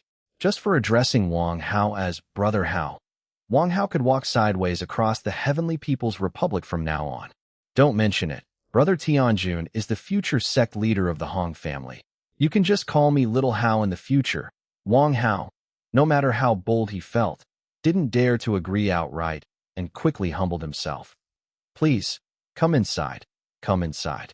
It's a real surprise that Brother Tianjun could come. The group then walked inside. Along the way, Hong Tianyi looked around and didn't mention anything about the previous betting agreement, while the girl kept curiously eyeing Wang Hao, then received a barrage of glares from Bai Yining. When it came to her man, Bai Yining was very protective. No one was allowed to snatch him, not even those brought by Hong Tianjun. Soon, the group entered a villa on the estate, and after everyone settled in their places, the atmosphere suddenly became interesting. Wang Hao sat in the main seat, Bai Yining holding his hand by his side, as if to declare her territory. Zhao Jinhao and his group were seated next to Wang Hao, smirking across at Hong Tianyi. Hong Tianjun and his two companions sat together, confronting Zhao Jinhao's group. Brother Tianyi." Zhao Jinhao was the first to speak up. "About the previous gambling bet, well, you know, it really was a case of speaking of the devil, and he shall appear." As soon as Hong Tianyi heard this, his face turned beet red, and he tried to change the subject. "Well, the weather is quite nice today, just a bit hot. Can we turn down the air conditioning a little?" Fong Wenbin and the others watched him become so flustered, all covering their mouths to hide their laughter, not pointing out his dilemma, just watching him scratch his head and ears in discomfort. After all, he had declared that if he lost, he would eat shit in public. A gentleman's word is his bond. Water thrown cannot be retrieved. He might want to renege, but he surely couldn't voice it out loud. But to not deny it, could he really eat it? Brother Hao. Since it was his brother who had made the bet with Wang Hao, Hong Tianjun couldn't just watch his little brother eat shit, right? Only the person who fastened the bell can untie it. So with no other choice, he had to turn to Wang Hao for help. This matter, let's not rush. Wang Hao's eyes darted around, and he said with a cheery smile, "Is everyone thirsty? Let me go and make some coffee for us all, quench our thirst, and then we can talk. We can't really get down to business without offering you anything to eat or drink, can we?" With that one sentence, Wang Hao managed to cool down the situation. Everyone was a bit confused and watched Wang Hao enter the study, and soon the sound of grinding coffee beans filled the air. Moments later, Wang Hao came out with a tray. "Come on, have some coffee first. Let's take a break," said Wang Hao as he handed out cups to everyone, and then took a sip himself, grinning. I've really been worked off my feet these past few days. A cup of coffee to perk up is not bad at all." The others also knew it was best not to rush, so they each sipped a little. At that point, nobody spoke, and the atmosphere turned awkward once again. Brother Hao, Hong Tianjun, ever composed, looked at Wang Hao and said, "We admit defeat in the previous bet, but could we possibly change the condition? You know we are all people from the same circle. It really wouldn't look good to follow through." As soon as Hong Tianjun spoke, the room fell silent. All eyes turned toward Wang Hao, waiting to hear what he would say. The blonde girl was especially curious, genuinely puzzled as to why so many people of high society were eager to listen to him. The bet. Wang Hao looked at Hong Tianyi, then touched his nose. "Just now, Brother Tianyi already fulfilled it, didn't he? Why would I need to change the conditions? Isn't everything fine as it is?" The bet was fulfilled? With these words, everyone became instantly curious. The bet was fulfilled? When did that happen? Did Hong Tianyi really eat shit? How come I didn't see it? Brother Hao, I'm not joking. Hong Tianjun stared into Wang Hao's eyes. "Just propose a condition we can accept, and we promise to fulfill it. After all, I am the destined future head of the Hong family. You surely don't doubt our reliability, right? A man's promise is as valuable as gold. One must jump into the pit one has dug oneself, even if it means doing so on bended knee." Coming here, Hong Tianjun had prepared for the worst-case scenario, but evidently, he had still underestimated Wang Hao. No. Wang Hao shook his head like a rattle. "I said if that bet has been settled, then it's settled. Why don't you believe me, Brother Tianjun? It's really settled?" Now it was Hong Tianjun's turn to be curious. "When? How come I didn't see it?" "Just now," replied Wang Hao, lifting up his cup of coffee. "The Kopi Luwak, he drank it, didn't he? That means it's already been fulfilled. What more do you want me to do?" The entire room fell silent in an instant. Kopi Luwak. Damn, Brother Hao is clever as a god. Chapter 680, Sea and Sky. Banquet, are you afraid? Everyone in the room was stunned. Such a tricky gambling game. A game that was difficult to conclude, was resolved so simply. Just this one sentence was more valuable than many things one could do for others. After all, for men, especially for men from the four great families, the issue of face was the most important. Brother Hao. Hong Tianyi was so moved, he was almost in tears. Although he wasn't very reliable, he could at least tell right from wrong. "I won't say anything else. For that sentence alone, you're my true brother from now on. You can take my company. Please don't be polite. See, the friendship between men is actually that simple." It was just a joke. How could it really mean anything?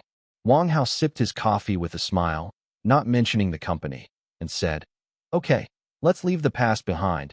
You really took it seriously? After all, that was a company worth nearly 10 billion in total assets. He really couldn't accept it. Sometimes it's not good to bite off more than you can chew, as it might choke you. What are you afraid of, Brother Hao? My brother is going to be the family head of the Hong family. Don't take one company too seriously." Hong Tianyi was generous this time, truly impressed with Wang Hao. "Just accept it. Cut it out. Are you trying to trick me into taking over? Wang Hao shook his head like a bobblehead. I enjoy my free and easy life now. Taking your company would mean I'd have to work. No thanks, no thanks. I don't mind visiting occasionally. I'm too lazy. Let's do this. Hong Tianjun was more considerate, knowing exactly what Wang Hao was thinking. This was more than just a gambling bet. If Wang Hao really accepted the company, the descendants of the Hong family would definitely be jealous, and who knows what problems that would cause. So he stroked his chin and said, I'll transfer 30% of the shares to you for now. We'll talk about the rest later. 30% of the shares. That sounds good. Brother Tianjun really knows what I like. Wang Hao laughed heartily, and the matter was settled. Everyone laughed loudly, the incident ending in joy for all. At that moment, everyone's attention was drawn to the blonde girl. Hong Tianjun and Hong Tianyi had come here, partly to resolve the bet, and possibly mainly because of this girl. So Wang Hao turned to the girl, curious. May I know who this lady is? Let me introduce her. Hong Tianjun coughed and said, This is Jessica, my wife's younger sister. Wow. So she's Hong Tianjun's sister-in-law. No wonder she could come here with both Hong Tianjun and Hong Tianyi. Her status is really different. I had heard that Hong Tianjun was already married. It seems his wife must be the heiress of a foreign family or something. Very curious, right? Cough, cough. Wang Hao quickly coughed. Today Hong Tianjun bringing his sister-in-law here seemed quite odd. You're not trying to arrange a marriage, right? I already have a girlfriend. Wang Hao hastily said, Brother Tianjun, is Jessica here today for? Hong Tianyi blurted out, Of course she's here for a blind date. Ouch, ouch, ouch, ouch, ouch. Wang Hao felt a sudden pain in his arm, definitely pinched and swollen. Darn it. Even if you have to talk about matchmaking, don't mention it in front of our ice princess. It's lethal, you know? Actually, it's like this, Hong Tianjun said with a smile as he glanced at Bai Yining, then continued. Jessica wants to make it in Hollywood, but her family isn't from Hollywood. It's merely a hobby for her. However, Hollywood doesn't see it that way. You know how tightly guarded they are about their technology. They're afraid her family will get involved in the film industry, so they only ever give her very minor roles, and she doesn't get film offers often. But because of the big success of your Werewolf, Hollywood wanted to come over and exchange some insights. So, I brought her here today. Hold on. This is a bit complicated. I need to sort this out. Okay, don't rush. Let me think, Wang Hao said, stroking his chin. First of all, Miss Jessica wants to act in movies, but because of her background, she often doesn't get roles, right? Then because my Werewolf was a hit, Hollywood wants to come here to exchange some experiences. So Miss Jessica wants to take this opportunity to land a significant role in a movie. Hong Tianjun nodded. Right, that's pretty much it. But I can't help with that. Wang Hao decisively shook his head. You know, even the directors and actors here in our own country are exclusive enough, and I don't fit into their circles, let alone in Hollywood where I don't know anyone. The only slight face I have is with Bill Bragg. Maybe I should ask him for help. Bill Bragg. Hearing about Bill Bragg, Jessica almost jumped up like a cat whose tail was stepped on, her head shaking like a rattle drum. No, absolutely not. That man is too flirty. Wang Hao covered his face. Bill Bragg, look at the reputation you have. What should we do then? Wang Hao also felt a headache coming on, as he truly had no connections in Hollywood. How about this? Hong Tianjun thought for a moment, then suggested. There's a sea and sky banquet being planned in our circles in the next few days. I believe the invitation will soon be in your hands, Brother Hao. Many big directors and stars from both domestic and international spheres will attend. Maybe you could bring Jessica and see if there's a way to help her then. Upon hearing this, Wang Hao was stunned. What the heck? The sea and sky banquet. The one where a bunch of beautiful supermodels in various swimsuits and lots of delicious, fun, attractive things gather together to party? Holy crap, will anyone hit on me? Will many people sneak into my room in the middle of the night? This is a bit problematic. Will they really invite me? Wang Hao scratched his head sheepishly. I feel like I don't really fit in there. With so many good-looking people around, I wouldn't even know what to do. What are you afraid of when I'm with you? Bai Yining said, looking at him sideways. Do you have any other plans? Absolutely not. Wang Hao's head shook like a rattle drum. Then shall we go together when the time comes? Let's decide later. Bai Yining coquettishly turned her head and then stood up, saying, since Brother Tianjun is asking for your help, you can't refuse. You're not allowed to go anywhere these days. I'll have Sister Sue style you properly, do you hear me? Wang Hao, what is this chilling sensation? Especially when Jessica added fuel to the fire at that moment. Mr. Wang Hao is so afraid of his girlfriend. Will it really be okay? What do you mean, will it be okay? There will definitely be big problems. The Sea and Sky Banquet, aren't you scared? Chapter 681. Doesn't seem very friendly. In the following days, everything seemed to return to calm on the surface, but in reality, there were tumultuous undercurrents. Not to mention, there were countless small groups secretly discussing the matter of this Sea and Sky Banquet. WeChat group for Sea and Sky Banquet directors. Lu Jibiao, director, has everyone heard? The organizers invited Wang Hao this time. By fuming, director, heard it. Lu, how's your movie doing? What's the box office now? Lu Jibiao, director, don't even mention it. Some guy just came out of nowhere, luckily hit the jackpot, grossing 8 billion. Due to this, my movie only garnered tens of millions at the box office. Our investors are cursing all day long. Bai, how about you? By fuming, director, same as you.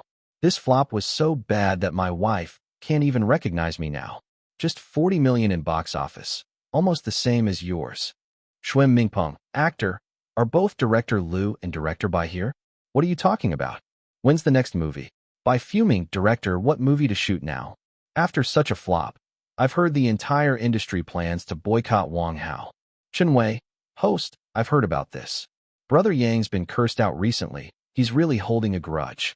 A lot of people in the circle want to show him during this Sea and Sky Banquet.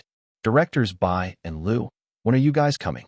By fuming, director, I'll be there tomorrow. We need to thoroughly plan how to get back at him. Damn it.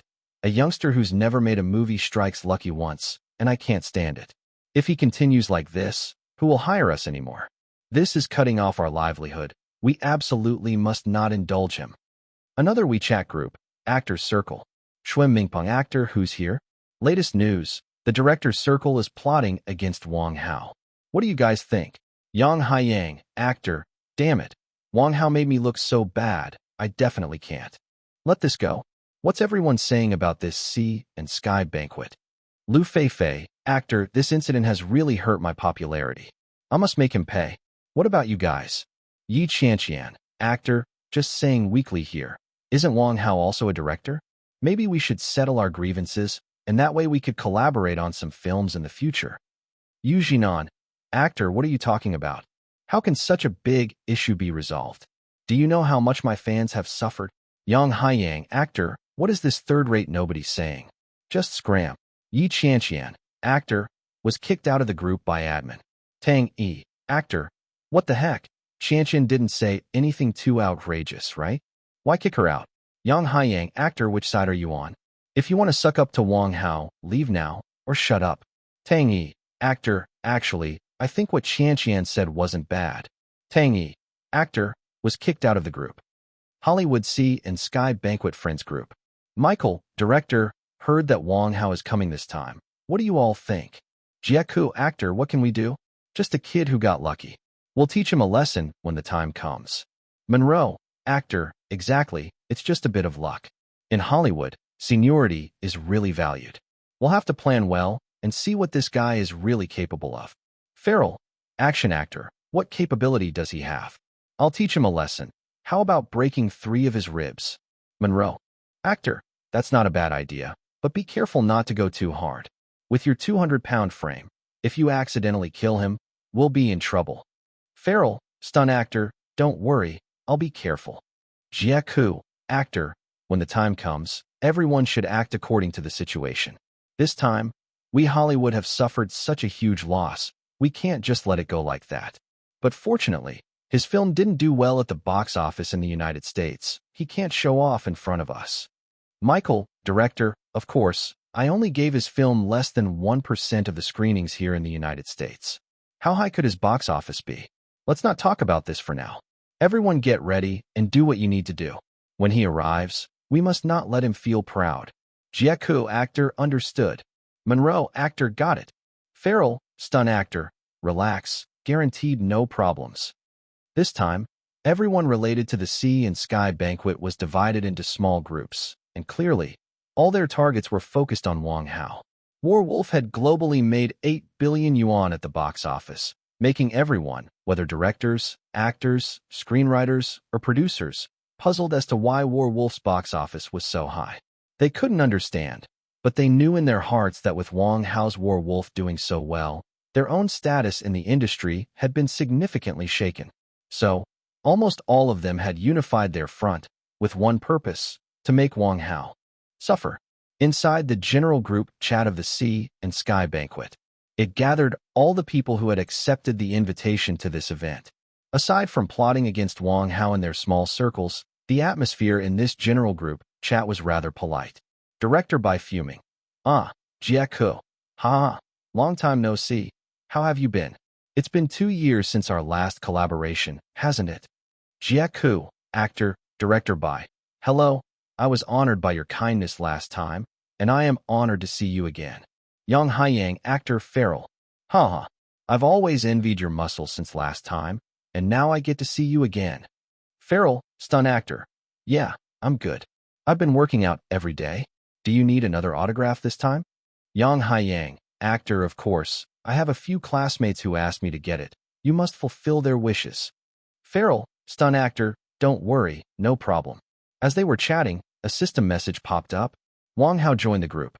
Miss Ice Princess joined the group. Director Lu Jibiao. It's Miss Ice Princess. Welcome, welcome. Jieku actor. Oh, Miss Ice Princess. I've missed you more and more since I haven't seen you for 2 years. May I kiss the back of your hand to express my admiration? Bai Yining. Thank you. Feral, stunt actor. It seems like someone else also followed in. Michael, director. All right, let's stop talking now. I need to go busy myself. Yu Jinan, actor. Together. Suddenly, the group quieted down, with no one speaking anymore. Sitting on the couch, Wang Hao and Bai Yining looked at each other. Wang Hao touched his nose and said, "It seems like these people really aren't friendly towards me." Bai Yining shrugged her shoulders. It really does seem like it. Chapter 682. Preparation for entering the Sea and Sky banquet. The next evening at 8 o'clock, the Bund of Zhonghai. The Bund, also known as Zhongshan East First Road, stretches about 1.5 kilometers long, located in Puxi and faces the Huangpu River. It's the highlight of Zhonghai's scenery and a must-visit for tourists. At this moment, a huge luxury cruise ship was docked at one of the piers on the Bund. A long cordon had already been drawn around, with well over 100 security personnel maintaining order while reporters from across the country were kept outside, only able to sigh in longing. Here was the venue for the Sea and Sky banquet, right in front of the Victoria cruise liner. The host, Chen Wei, was dressed in a dark blue tailcoat with a deep red bow tie, standing at the boarding area in charge of receiving the attendees. The scale of this Sea and Sky banquet was unprecedented, especially significant because there were to be absolutely no reporters present. Such strict security measures ensured that all participating guests could have the time of their lives without any psychological burden. Quick, what are you models dawdling for? Chen Wei pointed at the leisurely approaching group of models and yelled, "Do you know how tight time is? A lot of guests have already boarded the ship, and you're dragging your feet. What will you do if the guests get anxious? Where's the person in charge? Hurry up and get over here." As soon as Chen Wei shouted, the group of models immediately quickened their pace. They were of high quality indeed, each model nearly uniform in height at over 168 centimeters, all legs and curves, each with their own distinctive look. Clearly, they had been selected with great care, as any one of them could easily score above 85 points. A short man walked up to Chen Wei with a grin and whispered, "Brother Wei, what's the situation?" "What situation?" Chen Wei replied irritably. "A bunch of slowpokes are making the guests wait. How's that going to work out?" Though he scolded the short man at first, he then lowered his voice and said, "How's the quality? Don't you bring anyone who's going to upset the guests." "Don't worry, Brother Wei." The short man looked around and then whispered with a shifty gaze, "Everything's been checked. Clear-cut pricing from 50,000 up to 100,000, and I can guarantee there won't be any cases of chosen ones refusing to accompany guests." Which one caught your eye, Brother Wei? I'll introduce you later. Ah, that's very kind of you. Chun Wei laughed and patted the short man on the shoulder, saying, I think number 15 isn't bad. Introduce me to her later. And, after they're on board, tell them to change into their outfits. But not too obviously, you know what I mean. Understood, Brother Wei. Do you even need to tell me? The short man chuckled, ready to run off and make arrangements, but was then stopped by Chun Wei again. What's the rush for, damn it? Chun Wei said in annoyance. You've told them the rules, haven't you? Especially the new ones. Make sure none of them messes around with a broken phone, taking photos everywhere. If they get caught, no one can save you. The short man shuddered at those words, saying, Don't worry, Brother Wei. I'm on it. I'll make sure nothing goes wrong. Soon, a group of female models boarded the ship, and at that moment, a Mercedes pulled up, with a middle-aged man sporting a Mediterranean haircut stepping out. The man in his 50s, with a prominent belly and darting eyes, surveyed his surroundings. When Chun Wei saw him, he hurried over. Ah, Director Bai Fuming, you've arrived just in time. Yeah, it's fine. Bai Fuming hummed and nodded his head, waiting until no one was around to ask, Has that kid Wang Hao arrived yet? What's the status upstairs? Everything's okay for now. Chun Wei winked at him. What should be here is here, what shouldn't be here is still here, and what must be here has already arrived. Everything's set.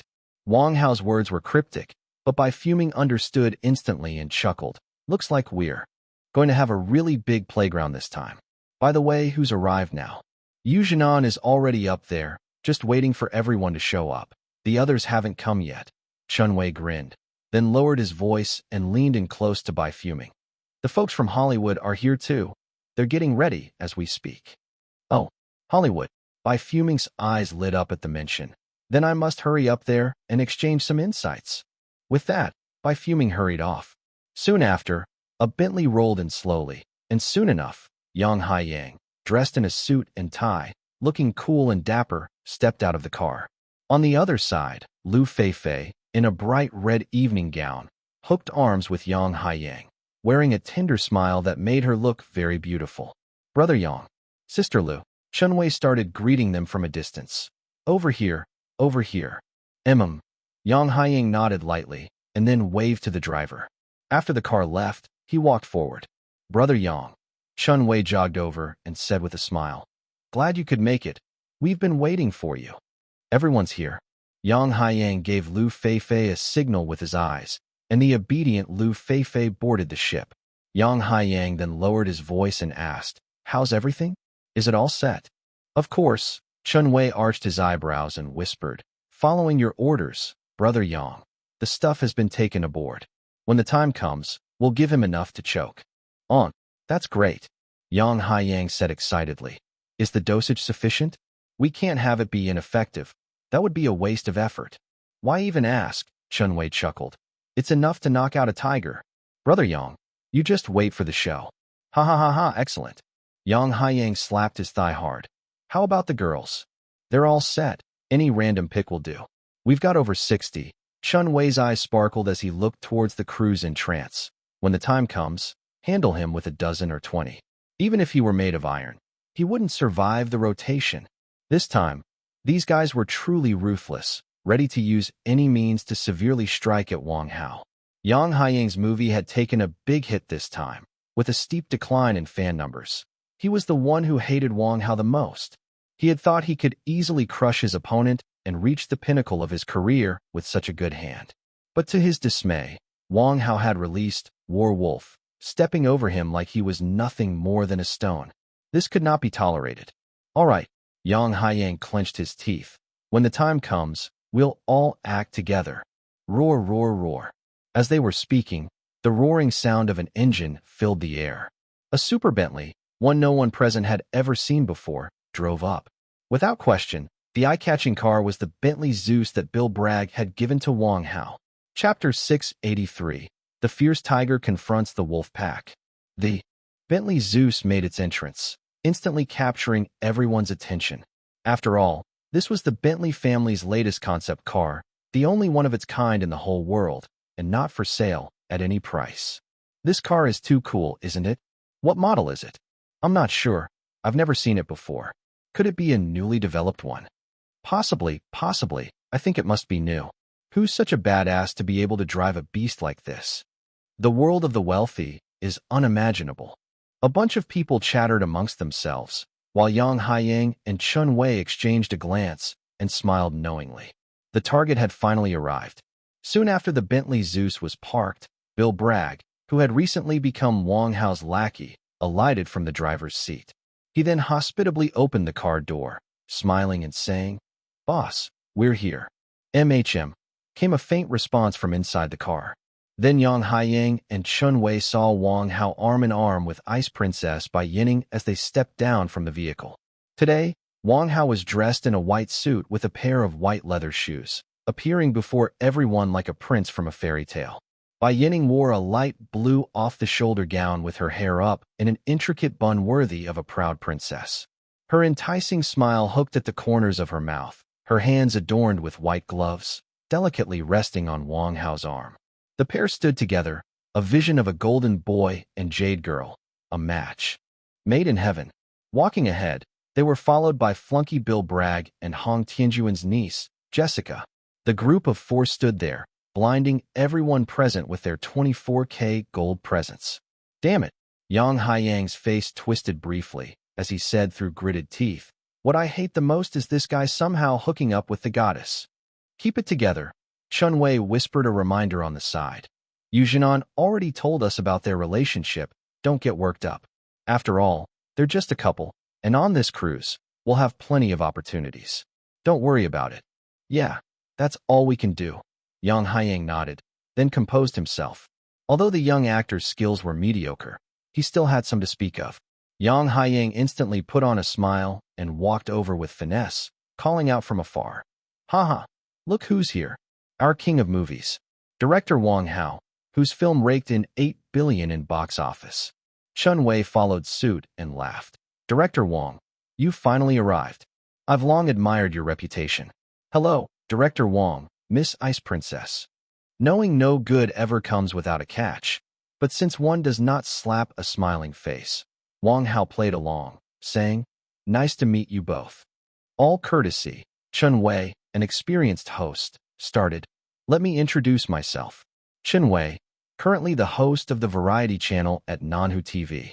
This gentleman probably needs no introduction to Director Wang, Mr. Yang Haiyang, an absolute domestic popularity king." "I dare not accept such praise," Yang Haiyang modestly said with a slight smile. Overrated. I'm just a so. I can't compare with Director Wang's popularity." "Nice to meet you." Wang Hao quickly shook hands with them. "I appreciate the warm reception on our first meeting." All good. Yang Haiyang shook Wang Hao's hand firmly, then warmly slung an arm around his shoulder, saying, "I really admire your film, Director Wang. Well done. I hope in the future if you have any good scripts, you'll remember a brother. I'd be deeply grateful for a chance to show my face."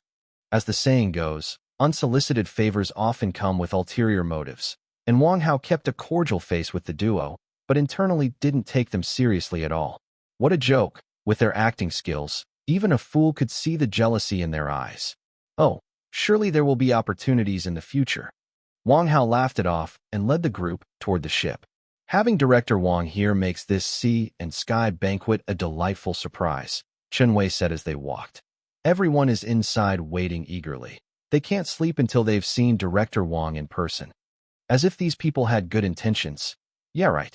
Not to mention others, but the Hollywood crowd led by Michael and several other directors of flopped movies weren't fans of his. Who knows what they might be plotting? But what's done is done, and since he was already here, he wasn't afraid of them playing any tricks. "Oh, stop it. You're making me blush," Wang Hao, leading the group onto the cruise, said. "Let's go up and take a look." Yang Haiyang and Chun Wei deliberately led the way, with Chun Wei giving Yang Haiyang meaningful looks. "You know what to do later." Yang Haiyang nodded. Haha, his relationship with Miss Ice Princess is well known on this cruise. Just for that reason alone, there'll be no shortage of people looking to cause trouble for him. Take it slow, there's no rush. The main course is always at the end, haha. A group of 6 people each had their own plans in mind, and quickly entered the interior of the cruise ship. This Victoria cruise was a medium-sized vessel, with a total weight of 102,563 tons, truly a pinnacle of luxury, a city on the sea. The facilities on board were nearly all-encompassing. There was an ice rink, theater, casino, a 9-hole mini-golf course, and not to mention, there were 3 large swimming pools and several wave simulators capable of creating waves spinning at 10 miles per hour. In addition, karaoke rooms, restaurants, bars, and saunas were all readily available. The ship had nearly 500 service staff members on board. Even if you came up with the most whimsical idea imaginable, as long as it could be achieved with current technology, it could almost certainly be done here. Yang Haiyang led Wang Hao and the other 4 onto the cruise ship, where they were greeted by hospitality. Hostesses along the way, through the corridors, into the elevator, and about 10 minutes later, they finally arrived in the cruise ship's grand hall. Entering Victoria Cruises' largest banquet hall, Wang Hao's first impression was simply this. In this world, having money is truly wonderful. The whole hall gave off just one sensation, luxury. By now, Wang Hao was already accustomed to grand scenes, but he couldn't help but marvel upon entering here. It shouldn't be called a hall, it clearly should be called a palace. The area of the entire hall was at least several thousand square meters, with the gilded, basilica-style domed ceiling inset, with 18 crystal chandeliers, each with 6 layers, shaped like inverted pyramids, studded with small, interconnected lights, shining resplendently in all its glory. Around the walls of the hall were complex carvings and breathtakingly beautiful decorative friezes, with hanging paintings all carefully chosen masterpieces. Even the marble floors left Wang Hao to exclaim the saying, "An inch of land is an inch of gold," truly applied here. At this time, the hall had already gathered no less than 300 or 400 people, men and women, young and old, all forming their own circles and chatting while drinking. Service staff were constantly walking around in the hall, along with models serving drinks, making the whole place extraordinarily lively. After all, it was the Sea and Sky banquet, a level of grandeur far beyond what ordinary people could imagine. Ahem, may I have everyone's attention, please? Yang Haiyang led Wang Hao and his group into the hall, and after taking a microphone, coughed lightly. All of a sudden, the noise in the hall diminished, and everyone turned their attention to Yang Haiyang's direction. "I believe you've all been waiting," Yang Haiyang said with a smile, taking in the entire audience with his gaze, before proclaiming loudly, "Now, I formally announce the arrival of our rising star, Director Wang Hao, and our goddess, Miss Ice Princess, shining brightly on the scene." Wow! As soon as these words were spoken, the entire hall was abuzz with astonishment. Everyone's mouths fell open as they stared at Wang Hao and his group. In fact, Wang Hao's identity was already known to these people, and Bai Yining's popularity in the Heavenly People's Republic was second to none. But the key issue was their joint entrance, which suddenly nearly confirmed everyone's speculation there. This young man who had just made the blockbuster movie Werewolf could really be, as rumors suggested, Ice Princess Bai Yining's boyfriend. In that instant, Wang Hao felt as if the temperature in the hall had dropped by 3 or 4 degrees. It was like the feeling of a tiger facing a pack of wolves. It wasn't an exaggeration to say that, from this moment on, at least half the people in the hall were his enemies, and the other half might not all be allies. After all, although he had successfully won the heart of the universally recognized goddess Bai Yining of the Heavenly People's Republic, in return, his boyfriend status was like being born with an empty taunt face. No skill was needed to reach max enmity. Did he really win over the goddess just with that one movie? How is that possible? Who knows? This guy must have used some underhanded tactics. You know the goddess is supremely aloof. Normally, she won't even deign to speak more than necessary with others. So what's so special about this guy? Isn't that the truth? Wasn't he completely unknown before Werewolf? By what means did he capture the goddess's heart? He must have employed some tactics. Almost every single man present shared this line of thought, their eyes seething with hatred for Wang Hao as if they wished to tear him to pieces. The men thought so, and the women's thoughts were even more straightforward. Winning over the goddess isn't simple. If something could happen between us, this man is worth a try. If I could really snatch him from the hands of the goddess, that would instantly make me a superstar of the new generation. God knows how he managed to chase the Ice Princess. Looks like it's worth giving it a shot. People harbored all sorts of thoughts. And quite clearly, for Yang Haiyang and his group, who had everything arranged beforehand, as long as the main characters had arrived, next was naturally the start of their grand revenge plan. Chapter 684. Miss Ice Princess. Lu Feifei walked over with a group of female stars, looking quite charming. As soon as she got close, she affectionately took Bai Yining's hand and said with a giggle, "I heard you were going to be here this time, and I was just thrilled. Let's go. Let's talk about some women's topics and ignore these stinky men." Several female stars around her nodded in agreement and quickly surrounded Bai Yining. Bai Yining obviously hesitated for a moment. Honestly, before coming today, she knew that these people would definitely not be up to any good at the Sea and Sky banquet, so she actually didn't plan to leave. However, it seemed that unless she left, these people wouldn't let it go, and most importantly, she couldn't always be protecting Wang Hao. Specifically, it was better for Wang Hao to handle things himself. "It's fine, you go have fun," Wang Hao said with a grin, winking at Bai Yining. "Don't worry about me. I can chat about men's topics with everyone else." All right then. Bai Yining nearly had mind-to-mind communication with Wang Hao, so with his reassurance, she knew there wouldn't be any problems and nodded immediately. "I'll go first then. Have fun." Once Bai Yining agreed, Lu Feifei immediately gave Yang Haiyang a wink and said with a playful laugh, "Then you guys have fun, we'll go talk about our stuff." A group of women said this as they escorted Bai Yining away. As for Ice Princess, Wang Hao was quite confident about her. This wasn't because he had anything against anyone else, but looking at this whole crowd, he was sure that not a single person would dare to plot against Bai Yining. And Bai Yining was no pushover either. Uncle Bai Haochen, had specially made her an alarm device, so in case of any emergency, he could receive news immediately. "Ha ha ha, Director Wang. Come on, let me introduce you to some good friends." As soon as Bai Yining left, Yang Haiyang immediately took Wang Hao to a corner of the hall, where a small group of about 7 or 8 people were talking and laughing about something. "Hey, Director Wang is here. Director Wang is so young, even younger than he looks in the movies. Director Wang is so talented. You must let us know if you have any good movies in the future." Upon seeing Wang Hao arriving, these people greeted him one after another, and Yang Haiyang started introducing them. "These are some of the more famous big shots in the circle. This is Zhang Haiming, an absolute popular star. I'm sure you know of him, Director Wang. Director Liu Jibiao, who recently released the movie Fierce Battle of 16 Days." Yang Haiyang introduced a total of 8 people to Wang Hao in a whirl. To be honest, saying that these people were big shots in the circle wasn't an overstatement at all. Any one of them taken out separately was a highly watched superstar, director, or producer, well known to all households. After the introductions, Yang Haiyang said with a grin, "All right, Director Wang, you chat for a while.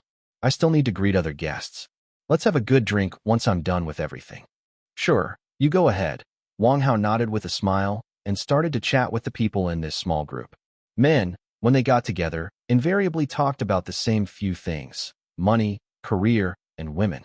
"Director Wang, I heard you've caught the attention of Miss Ice Princess?" Zhang Haiming looked enviously, even jealously, but he reined it in well, with most of the jealousy hidden away, leaving only envy visible. Impressive. That could make someone die of envy. "Ah, it's okay, just a bit lucky, hee. Wang Hao chuckled dryly. The topic of conversation turned to women, and the atmosphere immediately became more lively. "Hey, Haiming, I don't like to hear that kind of talk," Director Liu Jibiao said unhappily from the side. "Why bring up such things at a time like this? As men, we should enjoy the moment. Didn't you see Ice Princess has gone off to talk? So naturally we should do our own thing. Tonight, no one is allowed to mention girlfriends, lovers, wives, none of that." Everyone unanimously agreed with Liu Jibiao's statement. Right, we won't mention it, absolutely not. When we're out to have fun, we should be happy and put everything else aside. No mixing it up. Right, my bad. Zhang Haiming quickly seized the chance to backtrack, laughing heartily and saying, "Director Liu is right. How can we bring up such a sad topic when we're out having a good time?" As he spoke, He winked at the others. Speaking of which, I actually know of a great place on this ship. Shall we all go take a look? A great place? Upon hearing this, everyone immediately huddled together, and Lu Jibiao whispered, "What great place? Could it be? Right below us, on the next floor, KTV. Beautiful women. Pole dancing." Zhang Haiming winked conspiratorially at everyone. "What do you say? Shall we go have a look?" Let's go, let's go." Of course we're going. As soon as they heard this, everyone was immediately thrilled, and Lu Jibiao even put his arm around Wang Hao's shoulder, saying, "Director Wang, you can't tell me you're not going to such a great place. Being henpecked is not an option. Seems like these guys don't have any good intentions. But I like it. A place like that? Sounds good." Wang Hao's eyes widened, nodding incessantly like a bobblehead. "Let's go. Shall we head over now? The KTV on this cruise ship must be quite high class, right?" "What? This guy is really up for it." Everyone looked at each other and found the turn of events even more amusing, giving a thumbs up together. "Awesome. It's got to be awesome. Director Wang, you don't know yet?" Zhang Haiying looked around and lowered his voice to say, "Definitely model level, impeccable in looks and figure, and most importantly, there are special services. You know what special services mean, right? Look at this number." As he spoke, he spread out the fingers of his right hand, and Wang Hao was stunned upon seeing it. 5,000. "You're kidding, right, Director Wang?" Lu Jibiao, with a look of seeing a country bumpkin, said, 5,000 is for amateurs outside. Here we have the real deal, starting at 50,000, with no ceiling." Wang Hao was dumbfounded. Was it really that epic? From what they were implying, did it mean that? What are we still talking about? Let's go, hurry up. Zhang Haiming pulled Wang Hao away, calling out to everyone as they went. Let's go, hurry up, brothers. Time waits for no one. The group, all chuckles and laughter, made their way downstairs and quickly arrived at the floor below where the ground was carpeted and dim wall lamps surrounded them. Every 10 meters along the hallway, there was a beautiful female server. At the top was a giant sign that read Red Romance. Wang Hao. That name seemed awfully familiar. They quickly entered a private room. This room was about 60 square meters, surrounded by brown leather sofas, with a huge 120-inch projection screen at the front. There was a microphone stand at the side, and what especially caught the eye was a steel pole next to it. Zhang Haiyang snapped his fingers with a pop and told the server, "Get Sister Zhao here. Let's get ready to start." "Right away, sir." The server left, and everyone looked at each other, rubbing their hands. With anticipation, truly, the quality here is high. The clubs outside just lack that something, don't they? Yeah, look at this place, not showing off yet not hiding. The big players are all here. Wang Hao looked around. Setting aside everything else, the environment was indeed nice. This bunch really was willing to spend. Soon, a woman manager dressed in black pushed the door open and came in, followed by a flood of more than 20 young women. Each girl had a number tag on her chest, all dressed in a uniform red short dress, tall with long legs, each face easily scoring above 85 points. The woman in black clapped her hands with a pop, and all the girls bowed in unison. "Welcome to Red Romance." Setting other things aside, the uniformity of their voice alone showed that these girls had undergone very professional training. The woman in black said, "Let's introduce ourselves to the guests." Immediately, the girls started to introduce themselves. "I'm number 2, from XX. I'm number 4, from XX. I'm number 9, from XX. The girls introduced themselves one by one, from all over the country. Once they finished introducing themselves, Zhang Haiming and the others below had already had their eyes dazzled. But since Wang Hao was the day's main character, Zhang Haiming directly said to Wang Hao, "So, Director Wang, be quick. Take a look at who you're going to pick." "Isn't this too direct?" Wang Hao quickly tried to be modest. "You go first, you go. First, you're the star. If you don't go first, who dares to pick? Hurry, hurry." Lu Jibiao laughed loudly. "Any of these ladies looks pretty good to me. You pick one first." Well, Wang Hao looked around for a moment, randomly picked one that he found agreeable. Number 18 then. "Hello, sir." Number 18, upon being chosen by Wang Hao, was first surprised. Then joy followed, and she approached and sat obediently beside Wang Hao. As soon as Wang Hao finished picking, the others began to choose theirs. "I picked number 9. I picked number 15. I picked number 27. Soon, each had picked one, and the manager smiled slightly, saying, "All right, I hope you all have a great time." Meanwhile, in the room next door, Yang Haiyang, Yu Jinan, Bai Fuming, and about 5 or 6 others sat there, listening to the report from the manager. When the manager announced who Wang Hao had chosen, everyone was stunned. "You're saying Wang Hao, that unlucky guy, chose number 18? Yang Haiyang was taken aback for a moment and then burst into laughter. "Huh? This is what you call digging your own grave." Yeah, Yu Jinan could barely sit still from laughter. The strongest drinker here is number 18. No exaggeration, she can down 2 liters. This time, Wang Hao is guaranteed a monumental disaster. Bai Fuming said, laughing and slapping his thigh. "When he gets too drunk later on, order number 18 to help him find a guest room. Remove his clothes. Let's see how he handles that." Chapter 685. This could definitely imagine a big drama. The room where Wang Hao was. At this moment, everyone present had already chosen a girl, and the waiters had brought over beer and snacks. Now it was time for the main event to begin. Come on, today we'll properly welcome and cleanse Director Wang from his journey. A group of people stood up in unison, everyone holding a glass. Lu Jibiao declared loudly, "Everyone, let's take a drink first. Then drink however you wish. Today we must drink to our heart's content. Come on, cheers. Let's have one to start. If you don't drink, you're no man. Ladies, don't be shy either. Let's have one." The group all drank together. These glasses were not small. One of those 500 milliliter bottled beers was about 3 glasses. Now that the first glass had been consumed, everyone refilled their cups. Zhang Haiming chuckled. "Meeting Director Wang for the first time, I didn't expect him to be so young. Looks like we can't resist the call of age. Werewolf, huh? Over 8 billion in box office. It's like an astronomical figure. For that alone, let's have another drink." You have to drink for a reason like that, right? The crowd chorused. "Come on. Another round. Let's have one more. Director Wang is truly talented. Cheers." Another glass was down by the group. By that point, 2 drinks had been finished, and as the saying goes, strike while the iron is hot. The group called out loud together, "Director Wang, you set the next one."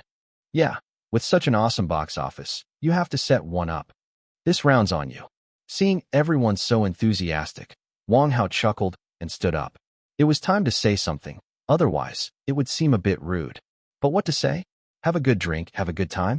Looking at the situation, today's gathering was no small affair. Actually, there's not much to it. Wang Hao, holding his drink, said with a grin, "I just happened to be at the right place at the right time.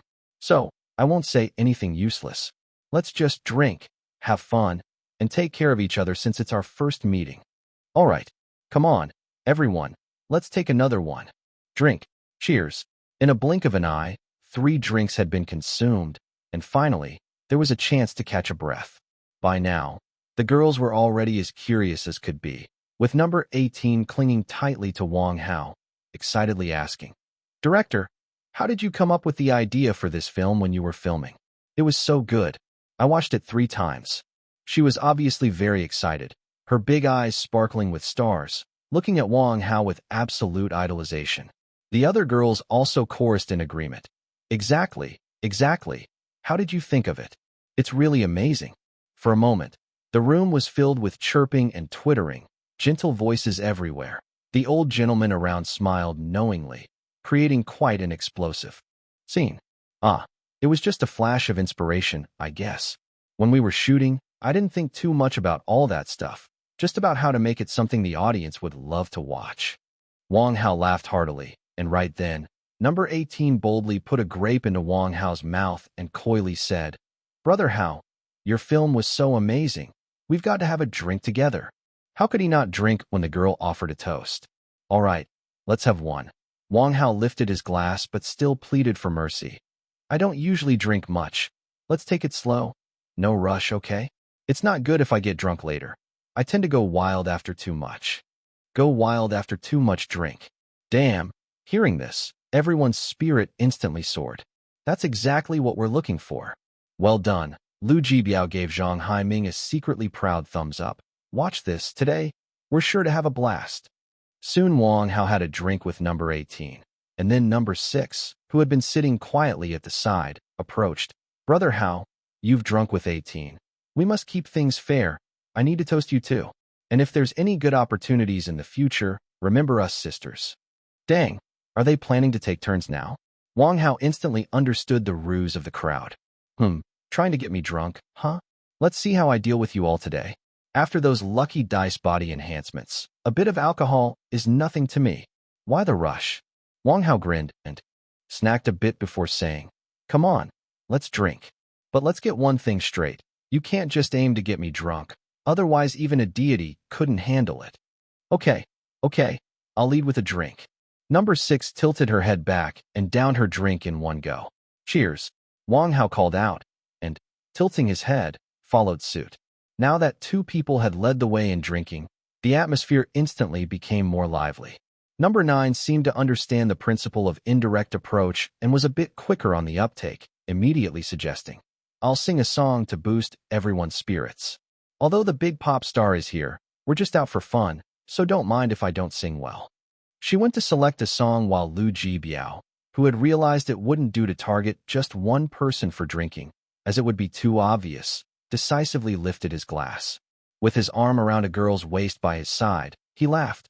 Come on now, Director Wang has had his drink, let's have one too. Otherwise, it wouldn't be right if one person takes all the limelight, right? Upon hearing this, everyone responded together. Right. Let's have one first, no rush, take it slow. Next door, Yang Haiyang and the others were sitting there, asking about the latest progress. How's it going over there? Yang Haiyang asked the waiter who had just come out of the room. How much has Wang Hao drunk? So far it's unclear. When I came out, Shirlu flashed 3 fingers at me. The waiter said candidly, not daring to conceal anything. It should be 3 bottles, I guess. Only 3 bottles. Yang Haiyang stroked his chin. He's not drinking very fast. What did he look like at the time? Any signs of drinking too much? The waiter carefully recalled the scene when he had entered the room, then shook his head. I couldn't tell. All right. Yang Haiyang immediately took out 1,000 yuan from his pocket and stuffed it into the waiter's. You can go down first. Remember to report back if there's any situation. After the waiter left, everyone gathered around, and Yu Jinan said, Brother Yang, they've drunk 3 bottles over there. When do you think they'll be able to get him drunk? It's hard to say. Yang Haiyang thought for a moment, and then said, generally speaking with drinking, those with a lower tolerance get buzzed after 3 bottles. But just now he said Wang Hao showed no signs of drinking too much. I estimate that after another 3 bottles, we should be able to see his limits. 6 bottles, that's not bad. Bai Fuming chuckled darkly. That volume is just mediocre. Even if 6 bottles don't take him down, I reckon, at most 9 or 10 bottles will be about right. Hey, have you guys got everything ready? Lu will come over later as planned, and we'll need to be proactive, have a plan in advance. Don't worry, Yang Haiyang said confidently. Everything is under control. Now, inside the room, those girls can each hold their liquor. Just enjoy the show. In Wang Hao's private room. At this point, they had already gone through 3 rounds of drinks, and Wang Hao had drunk the most, finishing 6 bottles. The others varied, with 4 or 5 bottles for some and 2 or 3 for others. Once the alcohol hit their stomachs, they all became more playful. Little Shirlu, one man teased another girl while wrapping his arm around a girl's waist. I heard you're pretty good at pole dancing. How about showing us a bit later? Sure. Little Shirlu smiled and nodded. I'll get ready then and dance for everyone in a bit. Great. I love watching this kind of show. Wow. With little Shirlio's figure, pole dancing would make noses bleed. Of course, I've heard about it before and requested her specially. The atmosphere in the entire private room was extremely lively. Shirlu sat by Wang Hao's side, constantly urging him to drink. Director Wang, come on, let's drink another. Drink more. Wang Hao quickly waved his hand. Oh no, I can't. I need to slow down. I drank a little too fast. My head is spinning. 6 bottles, and his head was spinning already. Lu Jibiao and Zhang Haiming exchanged glances, and Lu Jibiao urged him to drink desperately. Oh, Director Wang, see, this is where you're wrong. When such a beautiful girl toasts you and you don't drink, that hurts her pride. I know you're a good man. You haven't even touched her waist all night. If you don't drink. Isn't that too disrespectful? Zhang Haiming piled on, right? Drink. You must drink. Really drink. Wang Hao picked up his glass, a troubled expression on his face. I'm really a bit too much already. How about this, Director Liu, Brother Zhang? How about you join in? You can't expect me to drink with just the two ladies here, right? At this point, as long as Wang Hao got drunk, nothing else mattered. So, everyone simply raised their glasses together. Come on, let's all toast Director Wang. Yes, yes, yes, we can't just focus on getting him drunk. Let's have one together. Gulp, gulp, gulp went everyone as they knocked back another drink. In the blink of an eye, another person drank a bottle, and Wang Hao started feeling dizzy. Oh dear, you guys keep drinking. I'm a bit too rushed, I need to rest, just a rest. He was finally getting too much, and Shirlu quickly said at his side. Director Wang, don't sleep now? What am I going to do if you sleep? No, I can't. Wang Hao waved his hand. I must slow down. I haven't burped all this time. I've been holding it in. Then, Shirlio's eyes flickered. How about I help you to the bathroom? At these words, everyone's ears perked up. If Shirlu, a spirited girl, helped Wang Hao to the bathroom, not to mention anything else, just the thought alone would certainly stimulate a lot of imaginations. A crowd of men immediately egged on. Right. Go to the bathroom to ease up, a walk to the kidney will do the trick. Lu Jibiao and Zhang Haiming, and even their phones were ready, just waiting for Wang Hao to go over. Director Wang, are you okay? Shall I have Shirlu help you to relieve yourself? Originally, the plan seemed halfway to success, and if anything amusing happened in the bathroom that would be just perfect, but unexpectedly at this moment, Wang Hao suddenly burp. A loud belch came out, and then everyone saw Wang Hao suddenly perk up. Finally let that one out. Come on, let's drink. Have a drink. Lu Jibiao. Zhang Haiming. Damn it. Why did it have to be at that exact moment? Chapter 686. Come on, let's drink. Wang Hao's belch was, you could say, refreshingly sobering. In that moment, he felt completely invigorated. Wrapping his arm around Lu Jibiao's neck, he started pouring him drinks. Director Liu. Oh, come on. It's so rare for us to come out. Drink up. All right, I'll drink. With no way to refuse, Lu Jibiao picked up his glass, tilted his head back, and downed it. With him setting the pace, Wang Hao, of course, showed no mercy, urging everyone around in turn, leaving no one out. How could a group of girls miss such a great opportunity? They came up with their glasses. Director Wang, we'd like to toast to you. Great. Let's drink. Wang Hao held up his glass, laughing heartily, and with a tilt of his head, he downed another. In the room next door, where Yang Haiyang was. Since Wang Hao let out that belch, the pace of drinking had clearly sped up. In no time, Lu Jibiao swayed over. The target's getting tipsy. He's accepting drinks from everyone now.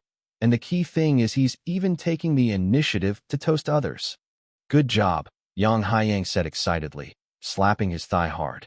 Be ready at any time. We're going to give him a hard time soon. Lu Jibiao nodded and staggered back to his place. Yang Haiyang exchanged looks with his friends, and with a grin, he said, looks like it's almost time. He's already down 12 bottles. He's definitely reaching his limit. Definitely. Yu Jinan rubbed his hands excitedly. Oh man, just thinking about how ridiculous he's going to look when he's drunk gets me excited. When they thought it was nearly over and victory was in sight, after another half an hour, Zhang Haiming stumbled over. That guy's already down 17, 18 bottles. It's almost time. Yang Haiyang was astonished. 17, 18 bottles? And he's not down. Is this guy a keg, or what? 17, 18 bottles, and he's not passed out yet? He's not yet, but it's almost. Zhang Haiming's gaze was obviously getting blurry. He staggered back, muttering as he went, Don't stop. Let's keep drinking. Drink. Yang Haiyang and the others looked at each other. Yu Jinan cautiously asked, Brother Yang, doesn't this feel a bit off to you? 17, 18 bottles. Can this guy really hold his liquor like that? It's hard to say. It's normal for some to drink a lot. Yang Haiyang thought about it carefully before continuing. But even those who can usually drink a lot would be about done after 20-something bottles. Let's wait a bit more. Back in Wang Hao's room. Come on, Don't go yet, Director Liu. Wang Hao, with his arm around Liu Jibiao's neck and holding up his glass, said with a laugh, "It's not often we're this happy, so come on, drink more, drink more." Liu Jibiao's face was so red it was not funny, vehemently shaking his head. "No more. No more.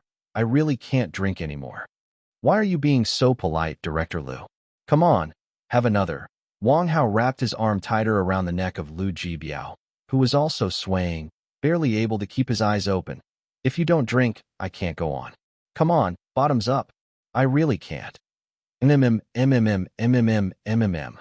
Liu Jibiao got a glass poured straight into him by Wang Hao, and with that drink down his throat, he was utterly confused. His face turned as red as a monkey's buttocks, almost smoking. Hee hee. Hee hee hee hee hee. Liu Jibiao chuckled foolishly, then suddenly shouted, tearing off his clothes, and dashed straight out the door, stripping as he ran, shouting, "The more the merrier. I'm just a boy who loves a buzz." He made his wobbly way out. Everyone was completely dumbfounded. Director Liu Jibiao, was actually running naked after getting drunk. Not only running and stripping, but also singing. Burp. Wang Hao let out another long belch and then looked puzzledly. "What's going on with Director Liu? It's not even hot in here." Then he wrapped his arm around Zhang Haiming's neck. "Come on, drink." "Oh no." A service staff member burst into Yang Haiyang's room, shouting, "Oh no. What's the matter now?" Yang Haiyang shot up, frowning. "What happened? What was all that ruckus outside just now? And who was singing?" "It's Director Liu." The service staff member's face was the picture of shock as he replied. "Director Liu drank too much, and now he's running around the entire boat, almost naked, down to just his underwear." Yang Haiyang. Yu Jinan. Other onlookers. "Fuck."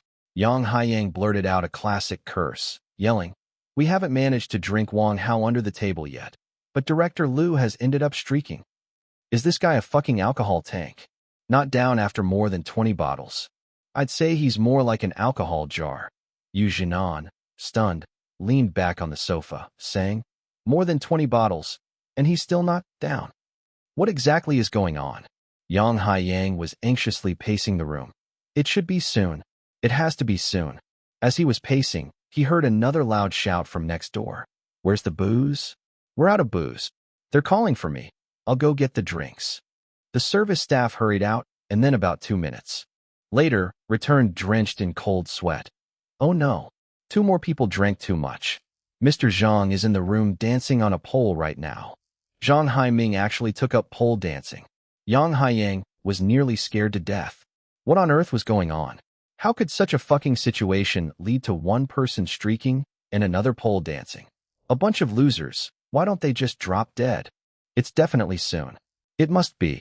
At this point, Yang Haiyang's face was twisted with frustration. What the hell was happening? How could so many people not take down one man? "How much have they drunk?"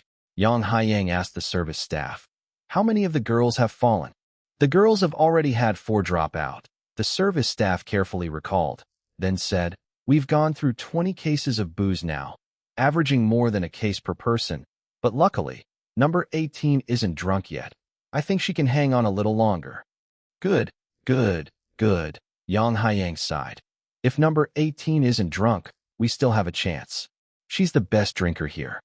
In the room where Wang Hao was, bodies were strewn all over the floor. All the old guys who came along had been wiped out. Zhang Haiming was wearing red cartoon underwear and dancing on a pole. The sight was truly an eyesore. 8 drinking companions were down, with the remaining 4 swaying unsteadily on their feet, not at all battle-ready.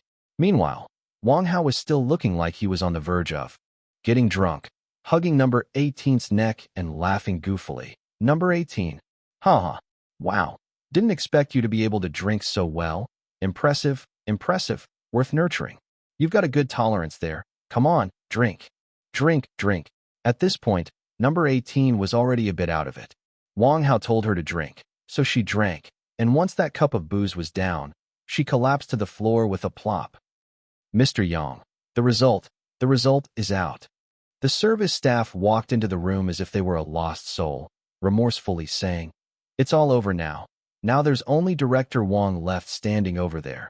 He's just drinking by himself now, mumbling as he drinks." "What? What the actual fuck is happening? Yang Haiyang roared. A whole room full of people, all taken down by him alone. The service staff also found it utterly surreal. Yes, yes. Yang Haiyang felt like he was in a dream, asking, "So what's he mumbling about?" The service staff hesitated for a moment before saying, "Director Wang said." Director Wang said. Then, clenching his teeth hard, he added, "Not a single one who can fight." Chapter 687. It's just about 3.5 boxes. On the Victoria, inside the Water and Cloud Spa Leisure Hall, Bai Yining and Lu Feifei, along with a group of female celebrities, were lying on soft loungers, enjoying the most luxurious spa massages. Miss Ice Princess, how did Director Wang finally catch up to you? When women gather, they're almost like men. Aside from luxury and cosmetic products, they often talk about men. Lu Feifei asked. There was no news before, it was so sudden. Actually, there's not much to it. I just felt that he's a decent man, quite talented too. Bai Yining, with her eyes closed, replied lightly. I felt we got along well, so we ended up together. It's nothing too extraordinary.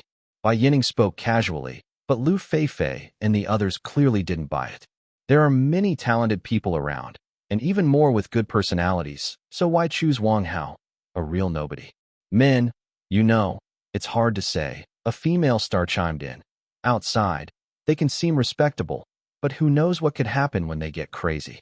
I just heard they went to the Red Romance, and it said there are quite a few princesses there, none of them low class. It's hard to say exactly what goes on.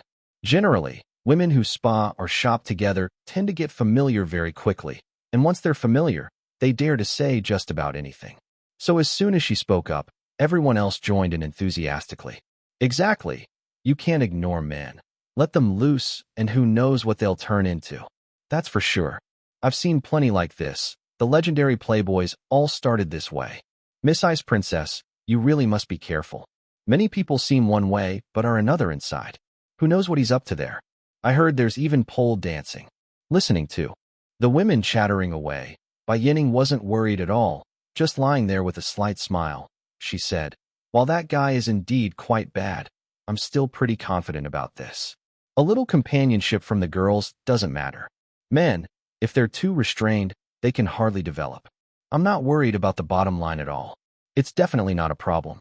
Hearing Bai Yining so certain, the women around immediately grew skeptical. Really? No way, I don't believe it. Those stinky men. Once they drink a bit and some pretty girl flirts, I refuse to believe they can stand that. Exactly. Once the pole dancing starts and a little girl starts flirting, who knows where they'll end up going for a room. Exactly. Hey, Feifei, why don't you ask Yang Haiyang? Have him check what's going on there. The moment they waited for. As soon as Feifei heard that, she immediately pulled out her phone and laughed. Sure, I'll have him take a look now. Hee hee, who knows what the state they're in now is.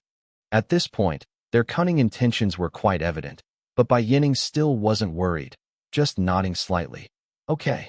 Lu Feifei then contacted Yang Haiyang. Brother Yang, are you free?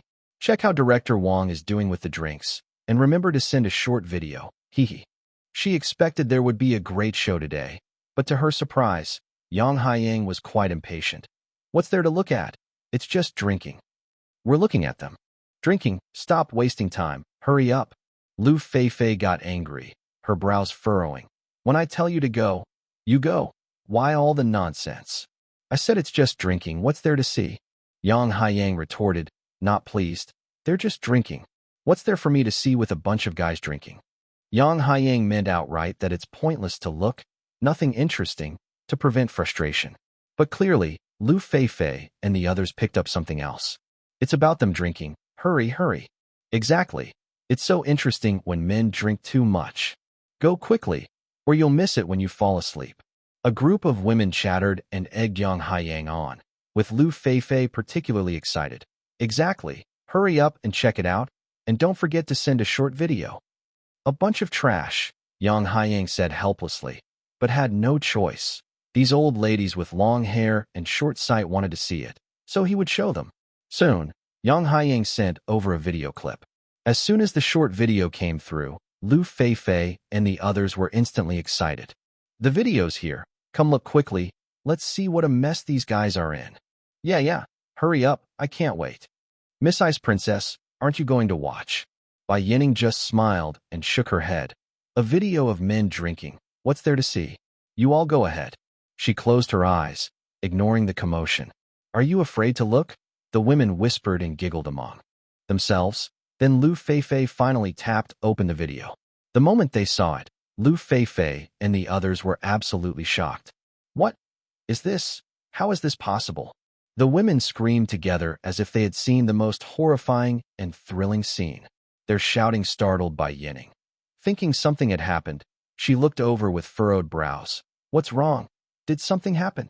But with just one look, she couldn't hold it in and burst out laughing. In the video, the entire private room was chaos. People staggered and sprawled everywhere, clothes scattered all over. All the men completely passed out or puking, with at least 20 empty liquor boxes around the room. The carnage among the women was even worse, with varying degrees of drunken mess. And the most outrageous of all was Zhang Haiming, who was wearing cartoon underwear and performing on a pole. And in this room that resembled a riot scene, Wang Hao was casually leaning on the sofa, legs crossed, embodying the style of a street boss, flamboyantly holding a beer, even smiling at the camera and saying, "Any more takers?" All the women were dumbfounded. Considering the scene, how much had they drunk? Just the empty boxes alone were at least 20. How many people were there in total? An average of more than a box per person? Is this even possible? He can drink like that? Director Wang too. What? How? How is this possible?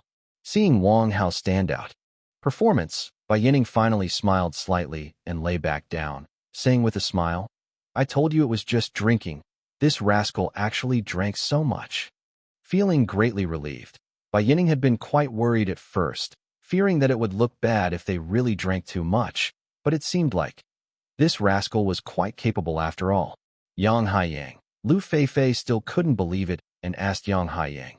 Everyone was so drunk, but Director Wang looks fine. He didn't drink much, right? He didn't drink that much, Yang Haiyang said with a life-questioning expression. Just about 3.5 cases. Chapter 688. He drank 3.5 cases. Everyone present, upon hearing this, instantly began to question the meaning of life. Is this guy a booze tank, or what? He drank 3.5 cases and still isn't down? It looks like he's got just a slight buzz, right? Look at that posture. Look at those legs crossed at the knee. Look at the way he's resting his arm. The dude's nearly taking up half the sofa. And the key thing is, damn it, he even has his chest open, showing off those 2 slabs of pecs as solid as steel. He's so handsome. He's just like the man of my dreams. Yeah, I suddenly understand why he's so attractive. He's simply unbeatable. He can drink, he's decent and good-looking, especially those muscles. I can't. I'm completely powerless against this. A group of women chattered away, their tones filled with envy and adoration. Compared with Wang Hao, Zhang Haiming, who was energetically performing a pole dance off to the side, was nothing but a clown. Bai Yining, listening by the side, suddenly felt her mood lift. Although Wang Hao came from a humble background, that was all that was lacking. Everything else about him was impeccable. He was amazing. So much so that Bai Yining suddenly had this thought. If she hadn't been born into the Bai family, would she have become Wang Hao's girlfriend? Miss Ice Princess. At this moment, a female celebrity suddenly called out. Wang Hao has disappeared. Just now, Yang Haiyang said he left with a big smile on his face. We don't know where he went. What should we do? We can't see him. Oh, he went out. Bai Yining furrowed her brows, then suddenly smiled and said, that guy. He's probably gone to the deck to catch some breeze. It's nothing. To catch a breeze? The group of women looked at each other. Then suddenly one of them grabbed Bai Yining's arm, cooing, Miss Ice Princess, take us to see him? I'm really curious. This? Bai Yining thought for a moment, then nodded. All right, I also want to see what this bad guy is up to. Under the night sky, Wang Hao lay on the long bench on the ship's bow, gazing up at the sky alone in thought. A meteor streaked across the heavens, its path captivating him, stirring his desires.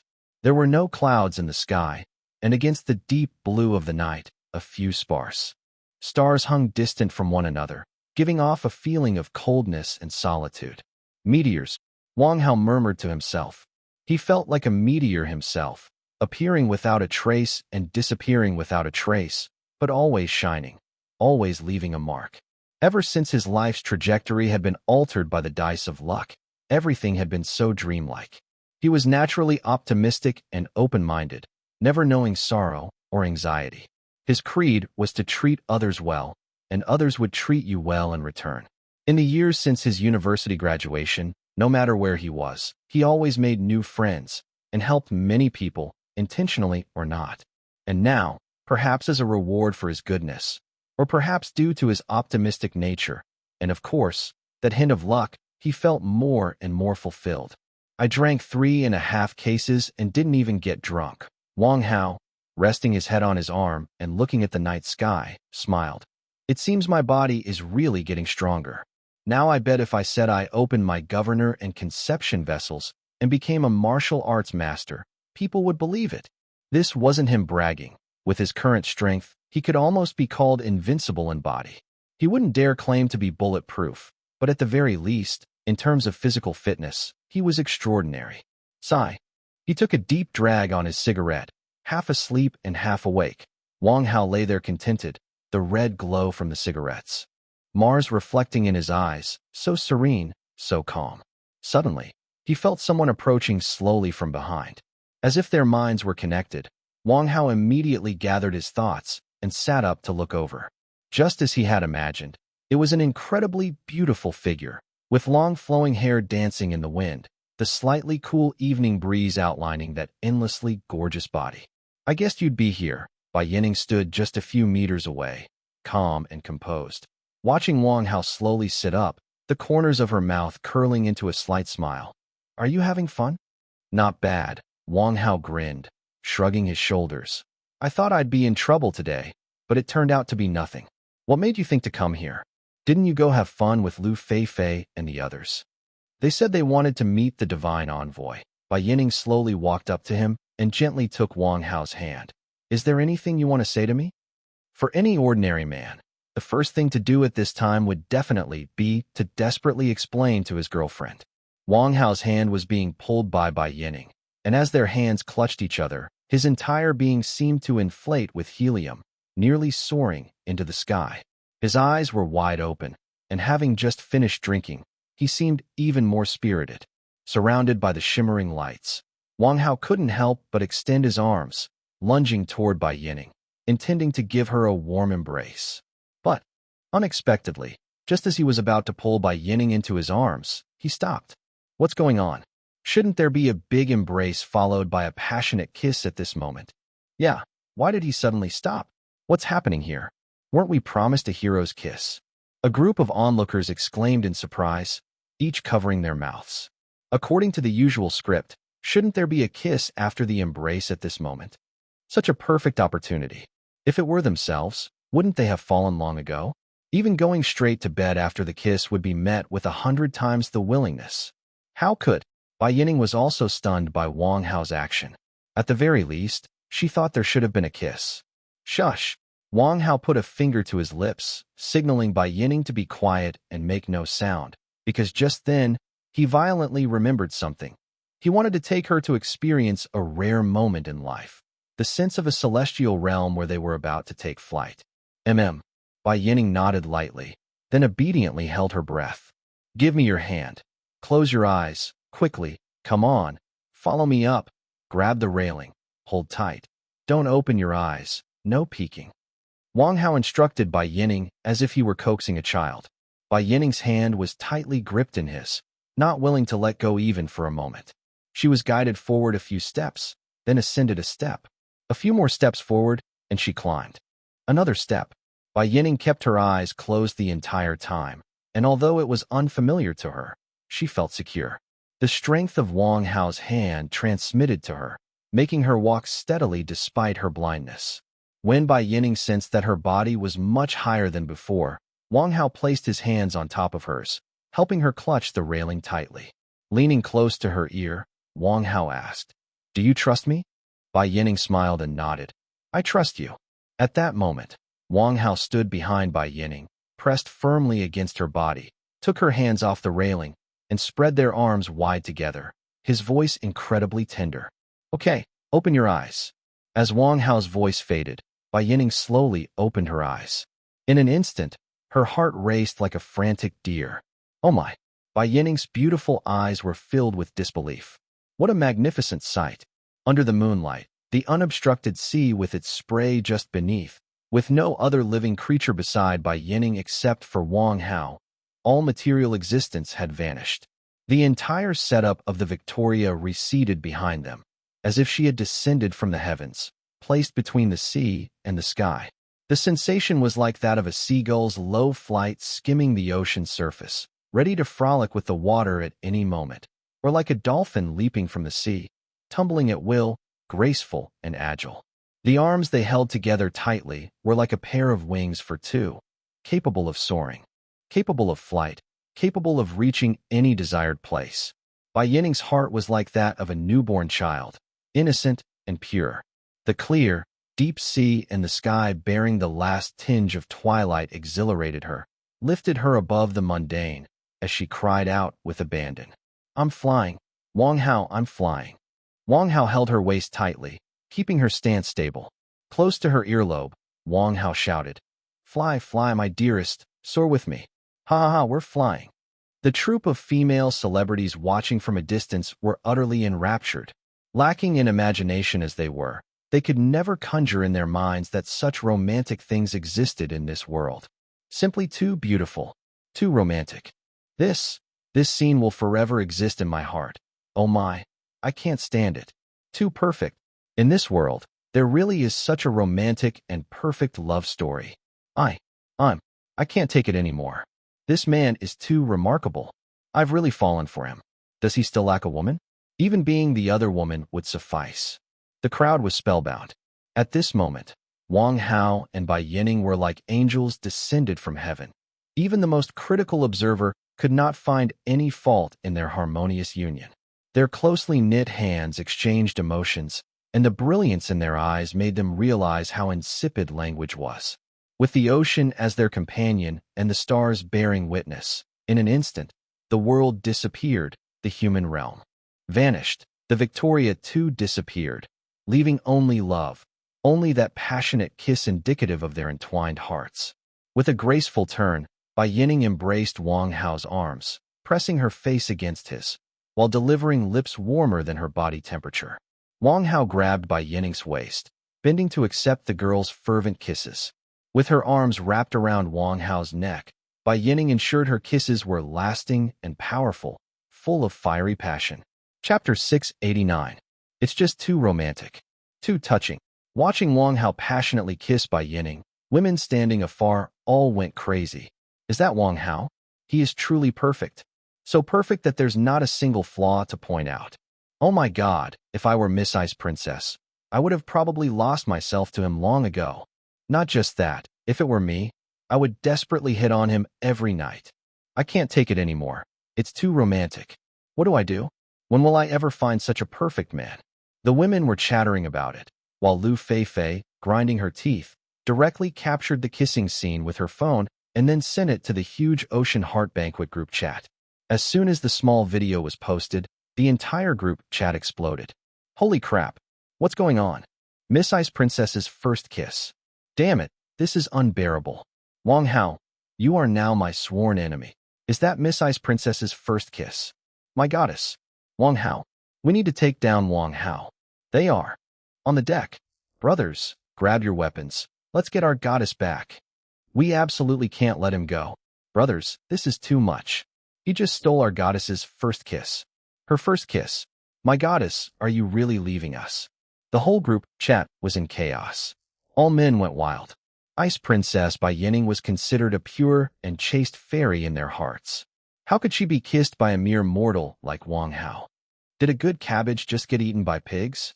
At that moment, Lu Feifei decisively added fuel to the fire. They are holding hands, coming down from the bow.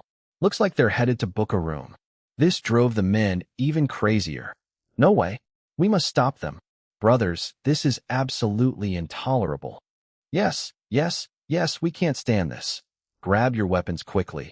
If they really check into a room, then we'll have nothing left to do. For one last chance, We must seize it. The bounding and passionate kiss on the bow's deck marked the beginning of a new chapter in Wang Hao and Bai Yining's romantic relationship. Under such fiery passion, a mere intense kiss clearly couldn't calm the restlessness in their hearts. Thus, after the fervent kiss, Bai Yining took Wang Hao by the hand and led him to her cabin. It was the most spacious and luxurious cabin on the entire ship, designed completely in the style of a presidential suite. Be it the view or the layout, the furniture or all other amenities, everything was of the most luxurious and top quality. This is where I will be staying tonight. Do you like it? Bai Yining took Wang Hao's hand, smiling all the way to her bedroom. At that moment, she seemed like a fairy who had descended to the mortal world. Even her walking seemed like dancing. Every move she made seemed to celebrate her rebirth. That intense kiss had completely opened her heart. Now, she felt just like a dependent little bird, cuddling against Wang Hao's body, her cheeks flushed, speaking softly and smiling lightly. Indeed, this is no ordinary luxury. Wang Hao shrugged his shoulders. The overall layout of this guest room was so luxurious that even he, who had seen a lot and knew a lot, thought it was extremely sumptuous. It was as comfortable and luxurious as a wealthy house on land. How about it? If you like it, why not stay here tonight? Bai Yining gently tapped Wang Hao's chest with her finger and asked softly, "Stay here tonight? With our dear Miss Ice Princess, little Yining?" "Oh dear, how could I? Alone with a woman in such a spark-ready situation. What if something happens? Should I be beastly or less than a beast? If I really acted like a beast, wouldn't others think I'm a pervert? But it's such a good opportunity. Wouldn't it be a pity if I didn't do something?" For a moment, Wang Hao was completely dumbfounded. He stared blankly at Bai Yining, opened his mouth, and really didn't know what to say. Sleep? Not sleep. Sleep? Not sleep. Damn it, how do I choose? Can someone tell me? Waiting online, urgent. What are you thinking about? Seeing Wang Hao's flushed face, Bai Yining suddenly giggled. Then, tapping him on the forehead with her finger, she said, "You're not allowed to touch me before we're married. At most, I might let you kiss me. Oh, this is our beloved Miss Ice Princess." "You scared me." Wang Hao let out a long sigh and said with a smile, "I was just wondering what we would do if I stayed here tonight, just the two of us. With sparks flying, you know." "Tisk." Bai Yining angrily kicked Wang Hao. "What are you thinking? I'm ignoring you. I'm going to change my clothes." "Oh, okay." Wang Hao watched her, smiling, then looked around. "Speaking of which, the environment here is really pretty good. Oh my, there's an easel?" "Yes." Bai Yining's voice came from inside the room. "The rooms here are set up to cater to anyone with special hobbies. There are easels, pianos, guitars, etc." Impressive, impressive." Wang Hao nodded with a chuckle and said, "It's very thoughtful indeed." He looked around again and suddenly noticed a painting hanging on the wall, which immediately surprised him. "Monet?" After he spoke, he rushed over and looked closely. "Do you know about painting too?" Bai Yining asked from inside the room. "Just so," Wang Hao casually replied.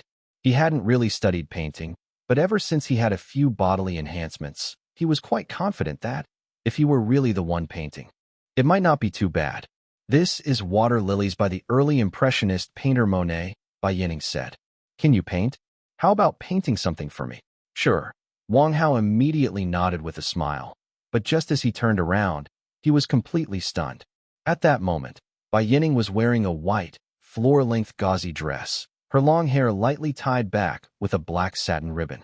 She was stunningly beautiful, fragrance wafting from her, cheeks flushed with a glow, dimples supporting the smile by her eyes, exuding an irresistibly enchanting charm. Particularly striking was the massive blue gem at her chest, shimmering with a beautiful ocean-like light. It was the heart of the ocean. Wang Hao's eyes widened, staring at her unblinkingly, mouth slightly agape, hands suspended in midair.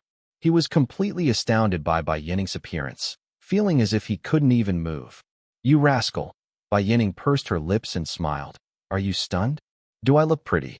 Be beautiful." Wang Hao vigorously wiped the saliva drooling from the corner of his mouth. "I've never seen a more beautiful woman in my life. So what should I?" "You rascal, didn't you say you could paint?" Bai Yining walked over to the couch and lay down, then lazily stretched out like a cute little cat, looking at Wang Hao. How about drawing a portrait of me? Chapter 690. The Fong family's great elder. Hearing Bai Yining mention the portrait, Wang Hao was immediately astonished. A portrait for the goddess. Could it be a nude? Would he get so excited that he starts to bleed from his nose? Of course, at this point, whether the drawing was good or not was no longer important. What mattered was the opportunity to cultivate feelings between them through the drawing process. No problem. Absolutely no problem. Wang Hao quickly fetched his easel and then began to search for the perfect angle and position for drawing in the living room. He adjusted the lighting and picked up his pencil. Under the soft light, his beloved girl lay lazily within arm's reach, especially since the atmosphere in the room was so intimate. Wang Hao instinctively reacted, and his breathing became hurried. Stop, stop, Wang Hao desperately told himself. Can't have any extraneous thoughts, must steady my mind. After all, he was a man with self-control. He took a deep breath, suppressed the tension in his mind and the sudden pounding of his pulse, then leaned back slightly, adjusting the angle of his view. With a professional painter's eye, he briefly looked over Bai Yining and said, "Place your hand." "Yes, right there is good. Lift that arm. Hand on your cheek. Yes, good. Tilt your head down. Right a bit lower. Look at me with your eyes. Don't look elsewhere. Gaze steadily. Try not to move." Wang Hao gave detailed instructions, and Bai Yining cooperated with remarkable precision. Adjusting his breathing, he lifted the easel, squinted his eyes, and raised his paintbrush. With deep affection, Bai Yining gazed at Wang Hao, a gentle smile curling at the corners of her lips. Frankly, Wang Hao wasn't exactly a professional painter, yet he had indeed engaged in some painting back at the university. He wouldn't dare say how good he was at oil paintings, but sketching was no problem at all. Relying on experience, he started with the smaller details. With just a few strokes, Wang Hao had outlined the contours of Bai Yining's head and the position of her brows and eyes. The clear lines and decisive strokes showed that Wang Hao had quite some experience with figure sketching. Especially the confidence shining through his half-squinted eyes was utterly captivating. "I've just realized you're actually quite handsome," Bai Yining said, lying still and smiling with pursed lips. Even though she didn't know what Wang Hao's drawing would turn out to be, seeing him now with the poise that could rival a professional painter, she couldn't help but exclaim in admiration. Wang Hao merely returned a smile, his gaze unwavering, his body completely still. He needed to maintain a steady line of sight to ensure the accuracy of the portrait contours. While the two of them were drawing in the room, at this exact moment, over the Victoria cruise just as it had left the mouth of the Yangtze River, the sound of helicopter rotors suddenly filled the air. Rumble, rumble, rumble, rumble. The members of the Sea and Sky banquet happening on top of the cruise ship looked up, and in just one glance, they were utterly dumbfounded. Those were two large white AC-313 helicopters with a maximum cruising speed of 255 kilometers per hour, a maximum takeoff weight, 13.8 tons, a maximum flight altitude of 6,000 meters, a cargo capacity, up to 4 tons inside the cabin for cargo transport, or external loads of 5 tons. For transporting passengers, it could carry up to 27 people or transport 15 stretchers and 1 medical personnel seat, plus a workstation. Look, what's happening? Who is coming with such a grand display? My God, to have such strength, could it be? Find somewhere to hide. The downdraft is too strong. This isn't a joke. The people on the deck shouted and scattered, and soon, 2 helicopters touched down. Only then could they see that on the side of the helicopter's cabin was a large Fong character written in black paint. The Fangs? Could it be the Fong family? Everyone was utterly stunned. Being able to put the character for Fong on a helicopter, there could be no one other than the Fong family in that league. Quickly, the doors of the helicopters opened, and a line of bodyguards dressed in black stepped out. A full 20 bodyguards, and after they had all emerged, Fong Wenbin was supporting an extremely elderly man who came out from the cabin. The old man looked very old, at least over 100 years old, but his pace and spirited condition made it hard to associate him with someone nearing the end of their life. The Fong family, an old man over 100 years old. Just these 2 pieces of information were enough to make people think of that legendary figure. Could this person be? Whispered the onlookers from afar, arriving at a conclusion they could hardly believe. the great elder from the Fong family? As they came to this realization, the bodyguards shouted loudly, Fong Huida, the great elder of the Fong family, has arrived. Indeed, it was the great elder of the Fong family. Thinking that the person before them was the most senior and influential member of the Fong family, everyone around fell silent, as if chilled by a sudden frost. After all, although they might be considered heavyweights in the entertainment industry, they were nothing compared to the founder of the Fong family. Remember, the Fong family was one of the 4 major clans, with total assets exceeding $1 trillion, a super giant household. Fong Huida stepped down from the helicopter, leaning on a cane, sweeping his gaze around, and then asked in a deep voice, Wang Hao, he's here, right? While there had been an earth-shattering commotion on the upper deck, Wang Hao was completely unaware of any issue. At that moment, he was concentrating on painting Bai Yining's portrait. Now that the outline was set, Wang Hao's movements became quicker, his strokes more fluent. A few minutes later, Bai Yining's face, eyebrows, hair, and the hand by her cheek appeared on the canvas, and Wang Hao did not forget to include the heart of the ocean hanging at her chest. He then added a few strokes below the chest as shadows from the light, and smudged the black lines with his fingers, the gentle motion of those fingers as if gliding over real skin, stirring a trace of impulse in Wang Hao's heart. So serious, my great artist, your face is red.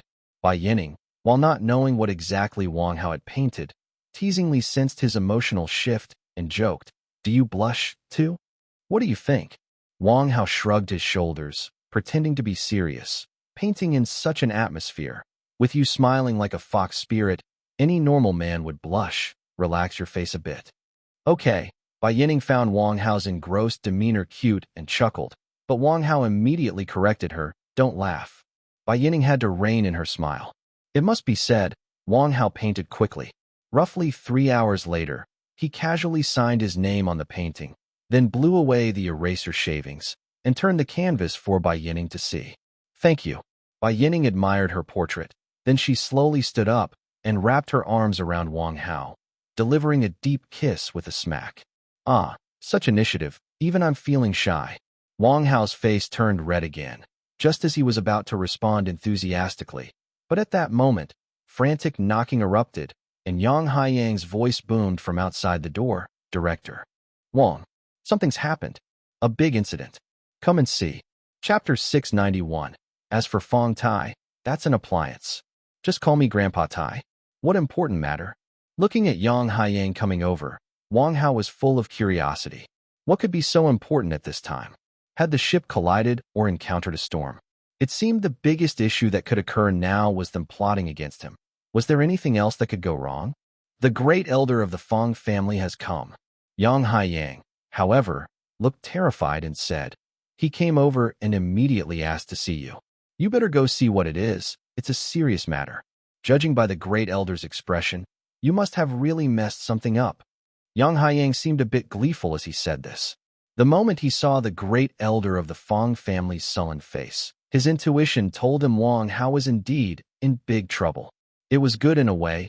It saved him the trouble of plotting himself. With the great elder from the Fong family stepping in, he was happy to just watch the drama unfold. If he could also kick someone while they were down at a crucial moment, that wouldn't be bad at all. The great elder of the Fong family? Wang Hao muttered. He stroked his chin, unable to figure out whatever the matter was. But since he was specifically asked for, he decided to go. The two of them were clearly in the throes of romance, stuck to each other wherever they went. Speaking of which, kissing Bai Yining was just delightful. With this thought, Wang Hao immediately took Bai Yining's hand. Let's go. Let's see what this is about. In the central hall of the Victoria cruise, upon hearing that Fong Huida, the great elder of the Fong family, had arrived, all the film and television stars on the boat came over. After all, this man was said to be one of the most powerful elders in the Heavenly People's Republic, a founder of the Fong family, and the actual helmsman of one of the 4 wealthiest families, worth trillions. His presence here meant that even if you added up the clout of everyone present, it probably still wouldn't match his. It was truly incomparable. By then, Fong Huida was sitting on a specially moved Grandmaster's chair, his face gloomy, frowning without speaking. 20 bodyguards stood next to him, and the film and television stars sat around him, all whispering. What's the matter? The great elder seems very unhappy. Yes, did Wang Hao do something to upset him? That would be a big deal. Absolutely. This man is a legendary figure. He wouldn't leave his seclusion for a trivial matter. And now, to come here in the middle of the night by helicopter. There's no doubt it's a big mess. Wang Hao really has some influence for the great elder of the Fong family to be alarmed. It's impressive. Let's just enjoy the show later. The great elder is not someone easy to deal with. People were speculating about why the great elder had come. However, most of them had one thought. Given the great elder's expression, this matter was definitely not minor. Has that rascal not arrived yet? Fong Huida paused, tapping his cane, and huffed. It's been 20 minutes already. How much longer does he expect me to wait? As soon as he spoke, the entire hall fell silent. Everyone's hearts lifted. A man whose influence was so great that the entire Heavenly People's Republic could tremble with just a footstamp was not to be underestimated. In terms of power, this old fellow was on par with Commander Xiang, who could even access an aircraft carrier. And that was no joke. Here they come. Wang Hao's voice soon resonated, and then everyone saw Wang Hao cheerfully walking over, holding Bai Yining's hand. As soon as he entered the room, he said, "Grandpa Fong, were you looking for me?" Wang Hao was of the same generation as Fong Wenbin, and as Fong Huida was the great elder of the Fong family and Fong Wenbin's great-grandfather, it was only natural for Wang Hao to also call him Grandpa. "Fooey, don't get it wrong, kid." Fong Huida spat, then said, "What Grandpa Fong? That's an electronic brand. Just call me Grandpa." Wang Hao quickly greeted with a beaming smile. "Hello, Grandpa." Bai Yining also softly added, "Grandpa." Their greeting was casual, but the others present were totally stunned by the relationship between the two. Holy crap, is this for real? Wang Hao can just talk like that with the great elder of the Fong family. Am I dreaming? How is this even possible? The great elder is famously tough to deal with. What on earth is Wang Hao? How does he know everyone? My gosh, the great elder personally agreed that he could call him Grandpa. Are the differences between people really this big? Yang Haiyang, who followed behind Wang Hao, was completely dumbfounded. Who exactly was Wang Hao? His connections with all the four major families kept getting better, and now even the great elder of the Fong family was doting on him like this, explicitly approving him to call him Grandpa. Thinking this, Yang Haiyang instantly broke out in a cold sweat. Luckily, he hadn't schemed against this guy. Otherwise, he'd likely have no clue how he'd ended up dead. After all, being familiar with high-end circles, he knew that just with this address of Grandpa, Wang Hao's value soared like a rocket, achieving several levels in the blink of an eye. "Rascal, girl from the Bai family, come over here and sit." Fong Huida gestured to Wang Hao and the girl, saying, "Come by my side." "Of course, Grandpa," replied Wang Hao, eyes sparkling as he walked over and then grabbed Fong Huida's hand, laughing. "Look at you, Grandpa, coming all this way in person. You could have just spoken a word. Would I not have come over myself? I've always heard you were a sweet talker, and today I see it's true." Fong Huida clasped Wang Hao's hand, then glanced at Bai Yining with a smile. "No wonder Bai Zongxing's precious daughter fell for you so easily. Just remember to invite me when you're celebrating your wedding. I'll certainly be there." Well, as soon as Fong Huida said this, everyone present almost died of shock. The relationship apparently was much more than just casually addressing him as Grandpa. It was as if he was treating him like a beloved great-grandson. God, it was enough to make anyone green with envy. His clout was practically larger than the sky. Absolutely, absolutely. Ha ha. Wang Hao, somewhat embarrassed by Fong Huida's remarks, scratched his head and responded, "You just wait to enjoy the wedding."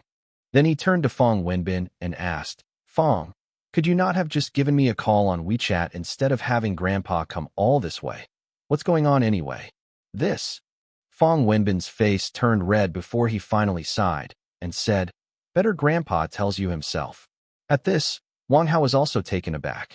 Fong was someone he knew all too well, and his seriousness suggested this was no small matter. "What's the matter?" Wang Hao looked at Fong Huida, saying, "Just tell me, Grandpa. If there's anything I can do to help, I guarantee I'll take care of it." "Ah, it's like this," Fong Huida heaved a long sigh. "I have a beloved great-granddaughter, already 16 or 17 years old, but recently it seems she might have been cursed. Upon hearing this, Wang Hao immediately exclaimed, "What? Who did it?" Chapter 692, The Feng Family and Xiao Shui. Upon hearing that Feng Huaida's great-granddaughter had encountered such a miraculous incident, everyone present was instantly stunned. That was the great-granddaughter of the great elder of the Feng family, his most beloved one. Was she actually being harmed secretly? Is that even possible? Who would be so audacious as to use witchcraft on someone? Isn't this witchcraft the same thing mentioned in the smiling, proud wanderer some time ago from the Five Poison sect? It seems so, it seems so. It is said to come from the Miao people and is very terrifying. Is it really real? My God, that is really terrifying. Is that thing really real? Being hexed with witchcraft was indeed very difficult for ordinary people to accept. But that was just difficult to accept, nothing more. But to Wang Hao, he didn't feel that way at all. Does this thing really exist? One might say that due to the existence of a qi fortune dice, aspects of feng shui and fortune that surpassed ordinary imagination were plausible. But this witchcraft, how could this thing relate to fortune at all? Great-grandfather, you just mentioned your great-granddaughter was hexed. How did you confirm this? Wang Hao asked somberly. Not to mention anything else, the most crucial point was, how could one recognize someone had been hexed? If there really was no other way to understand, and it was incomprehensible, why would this old man come? To find you in the middle of the night. Feng Huaida helplessly shook his head and said, "Actually, this whole thing started because of me." Because of him? What did that mean? Great-grandfather, don't worry. Wang Hao gently patted Feng Huaida's back and spoke softly. Take your time in explaining. Anyway, this thing shouldn't act too rapidly. The individual's life safety should still be intact. Upon hearing Wang Hao's words, Feng Huaida felt considerably more assured. Wang Hao was an extraordinary young man, as Feng Wenbin often told him. If he said it was nothing serious, then it probably wasn't. The matter did start because of me. Feng Huaida began. Some time ago, I felt my days were numbered. For someone over 100 years old like us, there is no predicting when we might pass away. So, I was thinking of finding a piece of good feng shui land to be a proper resting place at the end of my days, which could also leave a good ancestral grave for our Feng family. Wang Hao could indeed understand this. Even now, many people still thought of securing a good feng shui burial site for their ancestors, which is often referred to in feng shui as choosing the acupoint. In feng shui, if the ancestral grave is in a good location, it can protect and bless the descendants effectively. Generally, the older the person, the more they believe in this. As a founder of the Feng family, Feng Huaida naturally cared the most about this, as everyone hopes to leave their descendants a blessing, even in death, promising a thriving and prosperous future. So Wang Hao wasn't surprised at all by his thoughts. Yes, and then? Wang Hao nodded and then asked, did the matter start because of this? Yes. Feng Huaida sighed again and said, my great-granddaughter has always been very curious from a very young age, always wanting to research and investigate everything. Originally, I planned to find you to help me choose a plot, but you were in Africa at that time, so I wasn't in a hurry. However, my great-granddaughter, oh yes, her name is Xiao Shui. Xiao Shui found out about this and went out with a few people to find a suitable place. But unexpectedly, while she was fine when she left, she had an incident when she returned. Upon hearing this, Wang Hao and Bai Yining exchanged puzzled looks. He was fine when he left, but there was a problem when he returned? So it must have been during his search for this geomantically unique location that the problem occurred. Great-grandfather, your great-granddaughter. Oh, that would be my sister Xiao Shui. Wang Hao carefully chose his words. What are her symptoms now? Could you describe them in detail? Now, alas, Feng Huaida shook his head. The goo often acts up. One moment, she's foaming at the mouth. The next, she's jumping up and down, then sitting meditating in convulsions, and then rolling around on the ground. It's truly frightening. We've taken her to the hospital for tests, and all the indicators are very normal. Right now, our family is saying all sorts of unpleasant things, and even her parents are extremely worried recently. Other family members don't want to associate with them, afraid of being associated. Wang Hao, oh my, that does sound terrifying, doesn't it? Could there really be such a thing as goo poison in this world? Given the status and influence of the Feng family, Surely they hired the best medical team around, capable of detecting even the slightest abnormalities. Yet, they've ended up empty-handed. That's indeed quite astonishing. I was very angry when I found out, continued Feng Huaida, and have ordered a thorough investigation. We even explored every inch within 100 miles of where Xiao Shui had the incident, but still found nothing. The bodyguards said the same. They even have video evidence from that time, but nothing seems amiss. It's only that Xiao Shui changed after coming back from there. Now, people nearby fear the Gu, unwilling to help even for substantial rewards. So alas, having heard this, Wang Hao finally understood. Basically, they had encountered a supernatural phenomenon and were at a loss to solve it. So they had no choice but to turn to him. After all, he had once been known as a master. He indeed needed to take a look. Wang Hao thought for a moment, then asked, "Great-grandfather, is there a village nearby known for practicing Gu skill?" "Yes," Feng Huaida answered. "Very certainly this time. There's a village nearby that reportedly had several witches, but due to years of neglect, only one survives now, a widow. She originally had a son, but he died in an accident 2 years ago. Since this incident, everyone avoids her. I even invited her to our manor and declared she could name her price if she saved my great-granddaughter. But she repeatedly insists it has nothing to do with her. I'm out of options. Could it really be Gu skill?" Wang Hao had read about Gu skill in supernatural novels in his past life. It said that those who delve into witchcraft tend to suffer early deaths of their offspring and lead lonely lives. Also, there were precautions like being wary of certain natural signs where plants seem lifeless or insects are overly active, as these could be sites for deploying Gu. Such Gu techniques in those novels were strange and varied, turning stones and dead branches into tools of harm. He wasn't sure about this world yet, and couldn't definitively deny the existence of such things. "Let's do this," Wang Hao thought, considering Feng Wenbin's relationship to the matter, and that he should indeed take a look. With that thought, he immediately said, "Let's not delay, as there's nothing urgent here. Let's go and take a look." "Done." Feng Huaida, upon hearing his words, heavily patted Wang Hao on the shoulder. "Little Haozi, if you can solve this for me, when you have your wedding feast, this old man will definitely be there to support you." "Wang Hao, praise me, but could you not call me that? Who's little Hayarat?" Chapter 693. Rich people are truly ing happy. After all, time waits for no one, and once they had figured out the cause and effect, the next step was naturally to rush over and see what exactly was going on. Wang Hao took Bai Yining and Feng Huaida, among others, onto the Feng family's helicopter. Before leaving, Bill Bragg softly asked, "Brother Hao, are you guys leaving just like that? It's kind of dull for me to stay here alone. If you don't like staying, just leave. Would these guys dare to keep you against your will?" Wang Hao said with a laughter, "By the way, doesn't your family own a film company? Jessica is Hong Tianjuan's sister-in-law and has a pretty good relationship with me. Could you arrange a role for her? That shouldn't be a problem, right? Arrange a role for her?" Upon hearing this, Bill Bragg suddenly screamed, "Brother Hao, do you realize she is known as the box office poison? If I give her a role, the box office of this film..." All right, you're the boss. What you say goes. I'll arrange for her to be the leading actress." Hearing Bill Bragg's words, Wang Hao was finally satisfied and put down his fist. "If there's nothing else, I'll head off first." Wang Hao laughed and boarded the plane. "We'll talk when you're done playing around here. We're leaving first." "All right, boss, have a safe trip." As Wang Hao and Bai Yining followed Feng Huaida, the great elder of the Feng family, onto the plane, the group on the boat's side. It's really incomparable. The great elder of the Feng family personally coming to pick them up. Yang Haiyang watched the helicopter take off, his heart still filled with lingering fear. Fortunately, he hadn't actually messed anything up.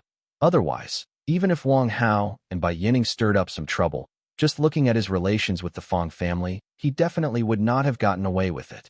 "Brother Yang, is he really just leaving like that?" Yu Jinan, looking very nervous, asked softly. "Our plan, he doesn't know about it, right?" "Fortunately, he doesn't know." Yang Haiyang clenched his teeth, and after looking around, he nervously said, "Immediately destroy all the material. We admit defeat this time, and this incident must not get out. Otherwise, even if Wang Hao doesn't trouble us, The Fong family definitely won't let it go easily. Damn, it's like just taking a spin at the ghost gate. Shit, I was almost scared to death. Yu Jinan sighed. You really can't compare people. Some can casually clinch 8 billion at the box office, and the great elder of the Fong family personally comes to invite them. Us, making a few million, and we thought we had made it big. Yang Haiyang nodded and said, "This really shows there's always someone better. No use not admitting it." In the helicopter, Wang Hao looked at the scenery below and asked, "Great-grandfather, that matter about Sister Xiao Shui, was someone already looking into it before?" The Fong family's great elder's most beloved great-granddaughter had encountered a big issue, so it was definitely already looked into, making it necessary to confirm to avoid any misunderstanding later. Indeed, someone had already looked into it, sighed Fong Huaida. When the incident just happened and nothing was detected, I felt something was amiss. I sought everyone from feng shui masters, on my oji, to traditional Chinese doctors, but no one could find a clear cause. That's why I thought of also bringing you along this time. Maybe everyone together could find something. All right, no problem. As expected, this was pretty much what Wang Hao thought. It wouldn't be possible that Fong Huaida only relied on him. Such a big issue, especially when all sorts of medical devices were useless. People were most likely to seek help desperately, and anyone related would definitely be brought in to see. He already had some vague impressions in his mind. The next step was only waiting until they got there to know more. The helicopter flew quickly, and in about half an hour, they arrived in the suburbs of Zhonghai City, amid a huge estate. This was an estate spanning at least tens of thousands of square meters. From above, the land was covered with towering trees, with a few uniquely designed courtyards nestled among them. Beyond these ancient-style buildings, there were also two incredibly magnificent buildings standing within the estate, alongside several villas. Swimming pools, helicopter landing pads, and a small golf course were scattered throughout. In Zhonghai City, where every inch of land is worth its weight in gold, the strength of the Trillion family is apparent. Rumble, rumble, rumble. Soon, the helicopter landed on the helipad, and many family members had already come to greet them. "Great Elder, you're back." Fong Huaida got off the helicopter, and a staff member came forward to greet him before looking at Wang Hao, who was behind him, and saying, "This must be Mr. Wang Hao, right? Everything has already been prepared over there. Please follow me." "Oh, okay." Wang Hao nodded, then looked around. Do wealthy people really lead a happier life? Wang Hao really wanted to say, yes, wealthy people are truly ****ing happy. Just the 3 helicopters in this estate alone. Damn, really can't compare. Fong Huaida had arranged a detached villa within the estate for the two of them. It was already 2 o'clock in the morning, and according to what he had heard, there were already several guests staying in the villa, so naturally, Wang Hao and Bai Yining didn't make much noise and just want to find their rooms to sleep. The night passed without a word. The next morning at 9 o'clock, Wang Hao finally got up from bed in a daze. He had slept quite peacefully the night before, but his mind kept recalling the kiss. Seen with Bai Yining, tossing and turning. Knock, knock, knock. After quickly washing his face, there came a knock on the door. A servant from the estate said from outside, "Mr. Wang, breakfast is ready. Please come over." "Oh, okay." Wang Hao responded and went out. The breakfast was very simple, but it was clear a lot of effort had been put into it. Even though the dishes were ordinary, compared to a typical street food stall, it was heaven and earth.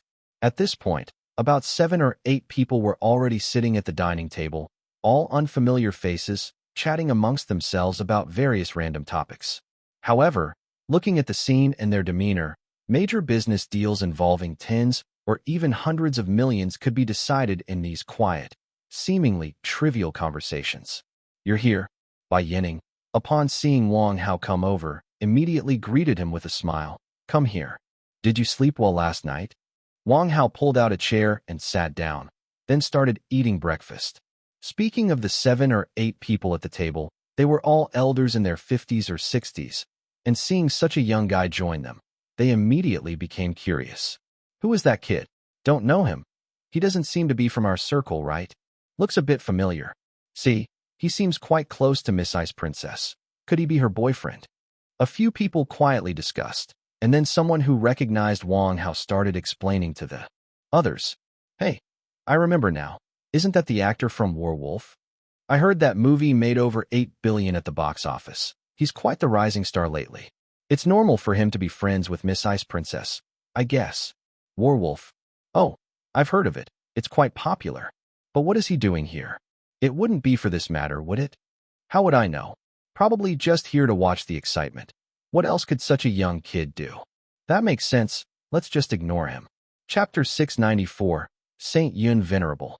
Speaking of which, although that group of old fellows were advanced in age, they were indeed very exclusive within this circle. For them, it was one thing for Wang Hao, that greenhorn youngster, to come and watch the fun. They were happy to show off, just in case he might need help with something. That could easily mean tens or hundreds of thousands pouring into their accounts. But if Wang Hao wanted to get involved too, then naturally, they couldn't give him a warm welcome. A group of old guys were quietly discussing on the side, but Wang Hao didn't pay any attention to them. After all, for Wang Hao and Bai Yining, who were in the heat of a new romance, how could they possibly care about others? Discussing their favorite topics was the real deal for them. As the two were chatting, suddenly the surroundings fell silent. Curious, Wang Hao looked up and saw an old fellow, about 60 years old, entering with several assistants. Crowding around him, this elderly man was dressed in a white robe and cloth shoes, exuding the aura of a seasoned sage, holding a pair of white jade health balls. Walking with a swagger and chest puffed out, though old, his vitality seemed to outmatch many young people. Not just him, even the few assistants by his side all looked ruddy and smug. As soon as they entered, one of the young men loudly announced, "Saint Yun Venerable has arrived." Wow, the Venerable is actually here. Upon seeing this old man, everyone at the table stood up, hastily paying their respects. "What wind has blown you here? Please, have a seat, have a seat." "Yes, yes, everyone, please don't stand on ceremony, sit, sit." Saint Yun Venerable nodded lightly, then cheerfully took the seat of honor, saying, "How long have all of you been here?" "We arrived last night," one old man replied with a smile beside him. "With the Venerable being able to come, this matter looks like it'll be trouble-free." The others quickly agreed. "Yes, yes, the Venerable is the top on Myoji in our country, unmatched in feng shui and face reading, demon extermination. A true leader." "Exactly, and not only that, the Venerable's rejuvenation skills are unparalleled too. With him here today, there's no way this won't go through." The group chattered incessantly, and the so-called Venerable, basking in their praise, his face colored with pride. "I dare not accept all that." The Venerable chuckled, stroking his beard. "Back in the day, I just got lucky to come across the true inheritance of Ghost Valley manuscript, and somewhat boastfully became the 108th descendant of Ghost Valley. Now that I'm old, those empty titles really don't matter." He was actually just bragging, but Wang Hao, who was chatting with Bai Yining, couldn't help but burst into laughter upon hearing this. What the heck? True inheritance of Ghost Valley? And the 108th descendant of Ghost Valley? You say that, and what am I supposed to do? Become the 109th descendant? That'd make me a junior compared to you? Actually, Wang Hao was just a bit surprised, but the Venerable, hearing Wang Hao's burst of laughter, immediately took offense. "This young man is..." He looked at Wang Hao, frowning. "Seems a bit unfamiliar. Not someone within our circle, huh?" Hearing him ask, Wang Hao hurriedly replied, Sort of half involved. I'm just here to look around." Wang Hao was really just speaking off the cuff, but one of the old fellows at the table, eager to make a good impression, quickly introduced him. Come, let me introduce you. This is Lin Xingyun, Master Lin, a well-known great onmyoji in our circle, known as Saint Yun Venerable. A master of both feng shui and face reading, and demon extermination, he's recognized as a high expert in the industry. After this introduction, Saint Yun Venerable, Master Lin, immediately bowed with his fists together. You flatter me. Then the man began introducing Wang Hao. "Saint Yun Venerable, let me introduce you.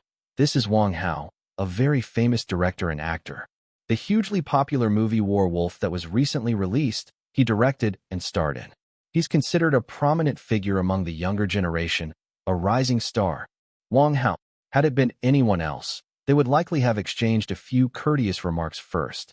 But unexpectedly, upon hearing the name Wang Hao, Lin Xingyun instantly frowned. He scrutinized Wang Hao carefully, and suddenly, his expression darkened, with his tone unconsciously revealing a deep chill. So it's you. You're Wang Hao. Eh, this guy knows me. Wang Hao was curious too. I don't recall ever meeting this guy before, and he seems quite hostile. Ah, yes, what's the matter? Wang Hao curiously looked at him. Have we met before? Ha ha ha. Truly, enemies often cross each other's paths. Lin Xingyun burst into loud laughter, then stared intently at Wang Hao, saying, You and I have no personal feuds, but you and my disciple. Hee hee, that's a significant enmity. Hearing Lin Xingyun's words, the group of old men around suddenly looked at each other, instantly stunned. Now there's going to be a good show. Yes, it seems there's no small feud between Wang Hao and the Venerable's disciple. This young man is in trouble now. The Venerable is no joke. Being the 108th descendant of Ghost Valley, he's not an ordinary figure. Oh, no kidding. Back in the day, there was a rich second generation who dared to challenge the Venerable. And what happened? He dropped dead in the street within 3 days. This incident was huge. They whispered amongst themselves, with Wang Hao furrowing his brows. Who exactly was this disciple Lin Xingyun mentioned that had a beef with him? Hey, your disciple is. Wang Hao looked at Lin Xingyun. Have I met him before? Hey, my disciple is called Wang Long. Lin Xingyun stared at Wang Hao, chuckling coldly. The name should ring a bell, shouldn't it? As soon as Wang Hao heard the name Wang Long, he smacked his forehead. Now he remembered. Back when his great-grandfather celebrated his 100th birthday, that Wang Long guy did put on quite a show. That fellow used both the compass and a jade basin to turn into a snake and pulled off a lot of fancy tricks until Wang Hao exposed him. So, this Saint Yun Venerable is his master? Well then, the disciple fails and the master appears. When you think about it, both of these guys come from the same school of show-offs, each just as extravagant as the other. Ah, so it's him, Wang Hao laughed. I did meet him then. How's he doing now?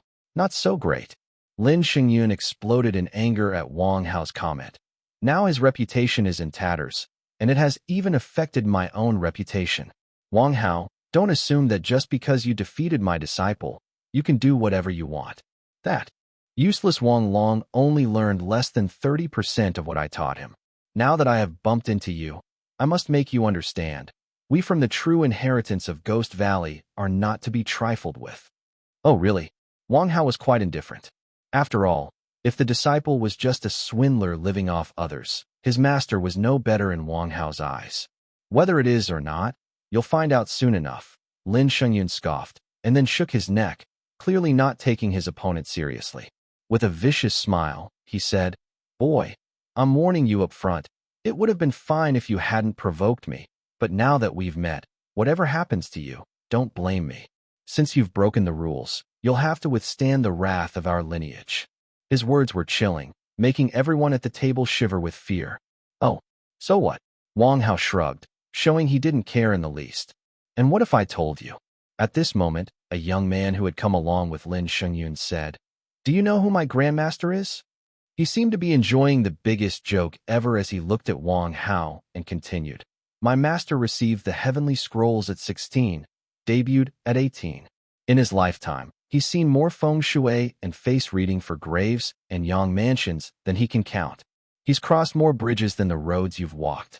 Even that time he subdued a demon in public, sealing it and protecting everyone. After he finished speaking, another person added, My grandmaster, Saint Yun Venerable, possesses boundless mana, is invincible in attack, and undefeated in battle, blessed with eternal fortune and longevity as the heavens. Now, do you still want to challenge his elderly self? Wang Hao, damn it, why didn't you just straight up call him Ancient Immortal? With boundless mana, invincible in attack, undefeated in battle, blessed with eternal fortune and longevity matching the heavens. Bring it on then. Wang Hao showed he truly didn't care and continued serving by yenning food, while saying, Since he started this, what do I have to be afraid of? Across from them, Wang Hao and Lin Xingyun had just met and instantly clashed, and the news quickly spread throughout the entire Fong family's manor, creating a buzz. Did you hear? Wang Hao started fighting with Saint Yun Venerable the moment they met. Really? What happened? How could it be fake? I heard that Wang Hao had previously offended Saint Yun Venerable's disciple, Master Wang Long, and now the Venerable wants revenge. Damn, that's vicious. This guy is really going head-to-head with Saint Yun Venerable. What can we say? In the Heavenly People's Republic, everyone loves a good spectacle. It's nearly in every heavenly country person's nature, even for the descendants of a superclan like the Fong family. Now that they'd heard Wang Hao and Saint Yun Venerable had clashed upon meeting, everyone quickly gathered around to discuss it. Wang Hao, the director and star of War Wolf, reportedly has even caught up with Bai Yining, the #1 beauty of the heavenly country, and is really riding a wave of success. So what? Saint Yun Venerable has boundless mana. I've heard countless legends about him, and he's one of the top figures in the feng shui world, Venerable being the highest title in the Onmyoji circle. Exactly, with that kind of power, boasting abilities to conquer demons and summon soldiers from beings, Wang Hao meeting him will definitely end up dead in minutes. Alas, it's such a pity. Just when he was enjoying his success, he had to provoke Saint Yun Venerable, and now he's bound to face immediate troubles. It's truly tragic. Chapter 695. Advancing through retreat, go with the flow. A group of people were chattering about it, and of course, many were simply taking pleasure in the misfortune of others. After all, Bai Yining was recognized as the foremost beauty of the Heavenly People's Republic, born into the Bai family, beautiful and without any rumors of scandal. Such a woman was the dream lover of all men. And to think that such a fairy-like person was taken by a common wild boar, whoever heard it would probably be full of disbelief and then, upon confirming the facts, consumed with wild jealousy. Just as they were discussing, Fong Wenbin, supporting the Great Elder, walked over. Fong Wenbin could tell by the expression on these guys' faces what they were thinking. He scoffed coldly and said, "What are you all talking about here? You've got nothing better to do after eating your fill? Get back to what you should be doing." Fong Wenbin had recently become the favorite of the Great Elder.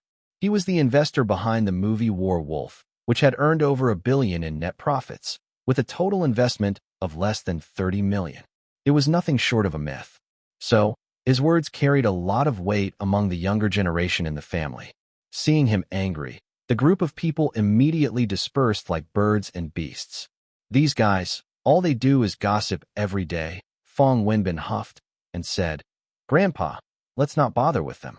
I reckon Brother Hao should be done eating by now. Let's go and invite him out to have a look." All right, Fong Huida nodded gently. He had basically only heard about Wang Hao, but the profits from War Wolf were there for all to see.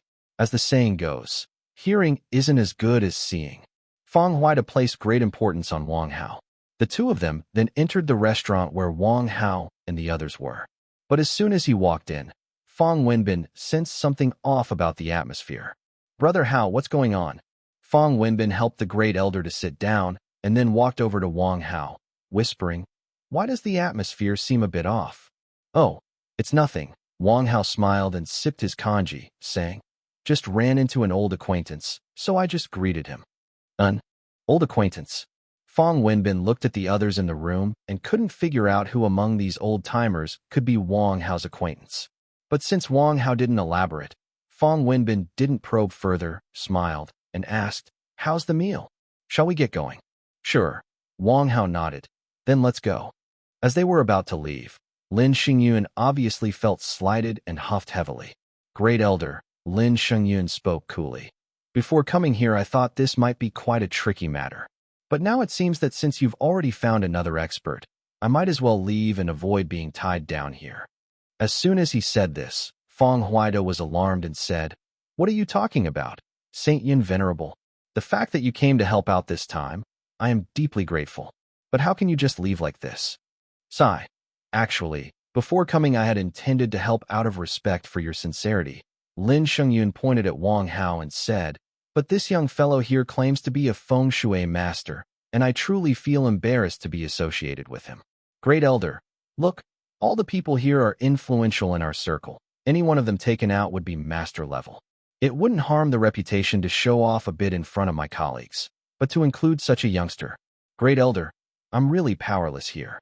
He was making a tactical retreat to provoke a challenge, aiming to persuade the great elder to send Wang Hao away and embarrass him.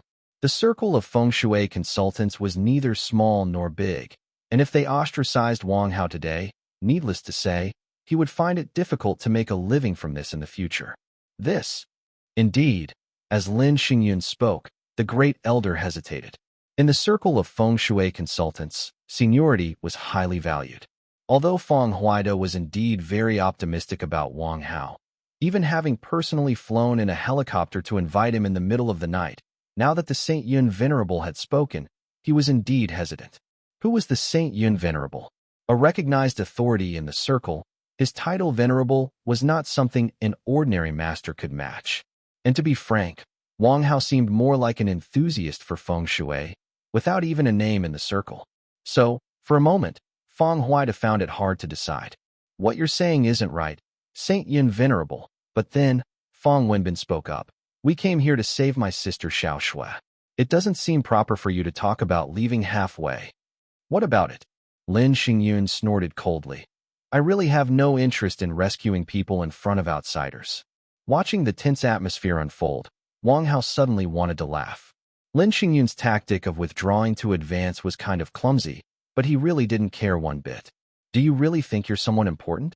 With those few tricks your disciple pulled, brother doesn't even bother commenting. And there you are, putting on airs.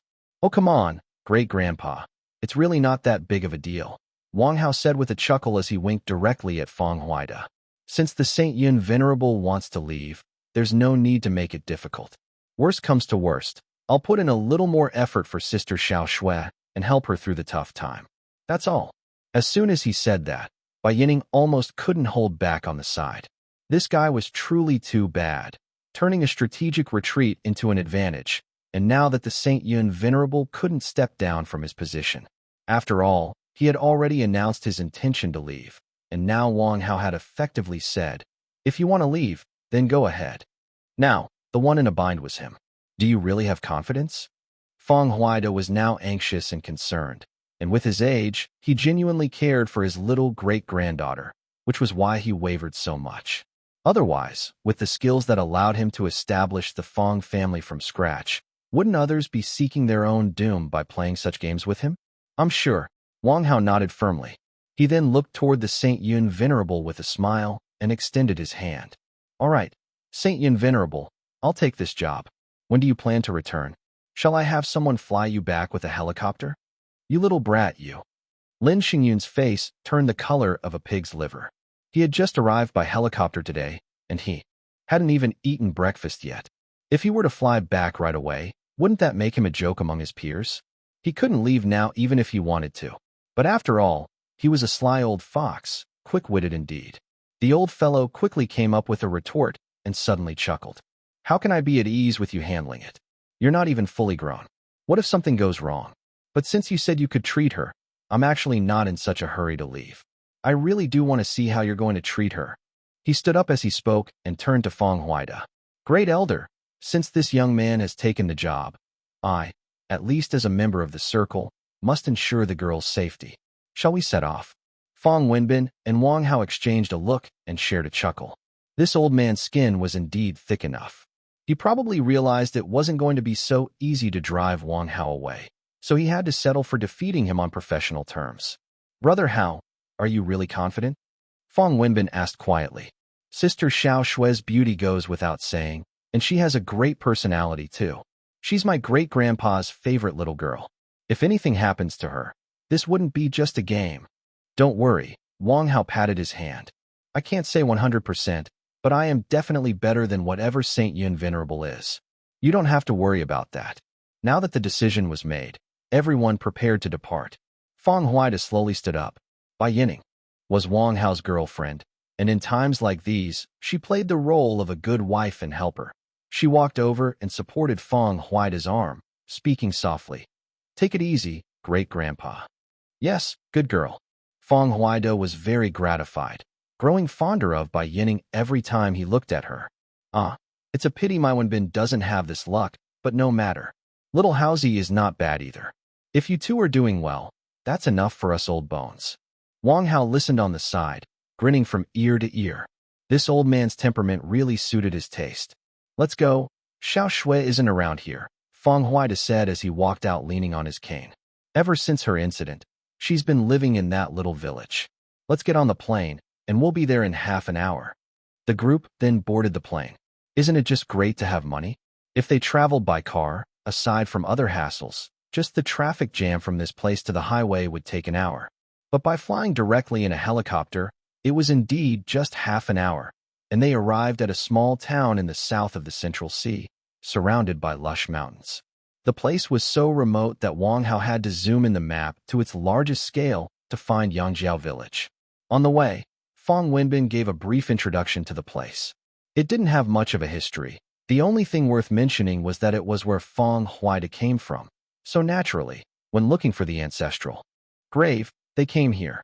The helicopter soon landed on an open field near the village, where villagers had been waiting. Upon seeing the group, they immediately came forward. Old Master. A villager spoke in a lowered voice. You're here. Old Master Feng has been waiting in the room. Ah, my poor Xiao Shui, sighed Feng Huaida with a tone of deep sorrow, trembling as he walked. How is the girl doing now? Is she all right? For now, her condition is stable, the villager replied. But she's very weak. Old Master, you don't need to worry too much. With so many people you've brought this time, we'll surely cure Xiao Shui. The group chatted as they walked, entering the village. Chapter 696. What does a greenhorn like you know about magic artifacts? On the way, the villager gave a simple self-introduction. His surname was Zhang, named Zhang Ji, a native of Yangjiao village, exceedingly sincere. He would say whatever was on his mind without hiding anything. A group of people followed behind little Zhang, winding their way forward. The village roads were not particularly good, but since Feng Huaida was quite advanced in years and couldn't walk fast, they didn't actually reach the village until around 11 in the morning. Woof, woof, woof. As soon as the group entered the village, the barking of dogs erupted, followed by the sight of roughly 30 or 40 people coming out to meet them. Actually, Wang Hao had originally wanted to see Feng Xiaoxue first, but there are customs specific to each place. With so many people arriving, according to village tradition, they had to be received and refreshed first. So, the entire village began to prepare a midday feast. Fortunately, it wasn't too troublesome, with fish, shrimp, wild vegetables, mushrooms, various greens, as well as free-range chicken and cured pork, a piece as thick as a palm, oozing oil with every bite, genuinely delicious. The villagers were just so hospitable that Wang Hao was somewhat embarrassed. So, after lunch, Wang Hao quickly stood up and said, Great-grandfather, well, time waits for no one. Shall we go see Xiaoxue now? Thinking of Feng Huaida, who was now over 100 years old, he surprisingly shrank back when push came to shove. After hesitating for quite some time, he finally clenched his teeth and said, All right, let's go now. To be honest, old-timers like Feng Huaida, who had lived through the founding wars of the country, had seen much of the world. There had been occurrences when entire villages perished, and Feng Huaida would not have been able to establish such an extensive legacy for the Feng family if he hadn't been bold and daring in the past. But as he aged, he became increasingly aware of the preciousness of life. Even though he was now on his way to save his most beloved great-granddaughter, Feng Huaida was visibly extremely anxious, his hand trembling as he clutched his walking stick. Great-grandfather, please be careful, bye, Yining said, supporting Feng Huaida's arm and gently comforting him as they walked. With Wang Hao here, Xiaoxue won't have any problems, rest assured. Ah, that's easy to say. Feng Huaida was obviously very worried, shaking his head and saying, But who wouldn't be worried? There must be several dozen members in the Feng family by her generation. Yet, this child has been close to me since she was little, like a warm little coat. If something were to happen to her, what would I, this old bag of bones, do? The more he talked, the more upset he grew, tears clearly appearing in his eyes. Bai Yining hurriedly used the corner of her clothes to wipe his tears. There's a saying that affection skips a generation, but with Feng Huaida and Feng Xiaoxue being 2 generations apart, their closeness was magnified. No wonder he was so heartbroken. While the group chatted, they arrived in front of a tightly sealed room, with the villager little Zhang saying, We're here. It's this place. Since they had arrived at their destination, Wang Hao looked around. This was a small courtyard, about 100 square meters or so, with a 3-section tile-roofed house at the very front. The windows were covered with something that made it impossible to see inside, and the entire yard was eerily quiet, but after casually inspecting the place, nothing out of the ordinary could be discerned. "We've arrived, we're here." Now, it could only be Feng Huida who gave the command. He tapped the ground with his walking stick, gathering his resolve, and then said, "Let's go in and have a look." Everyone remember to speak softly and take care not to startle the girl. The group followed him into the room. Once inside, Wang Hao realized that the room was significantly different from the outside. The room was exceptionally stuffy, with windows that were sealed with blankets, airtight, and even air conditioning was turned on inside, at over 30 degrees Celsius. On the Kong in the farthest part of the room, a curtain hung low, filling the room with the smell of medicinal herbs.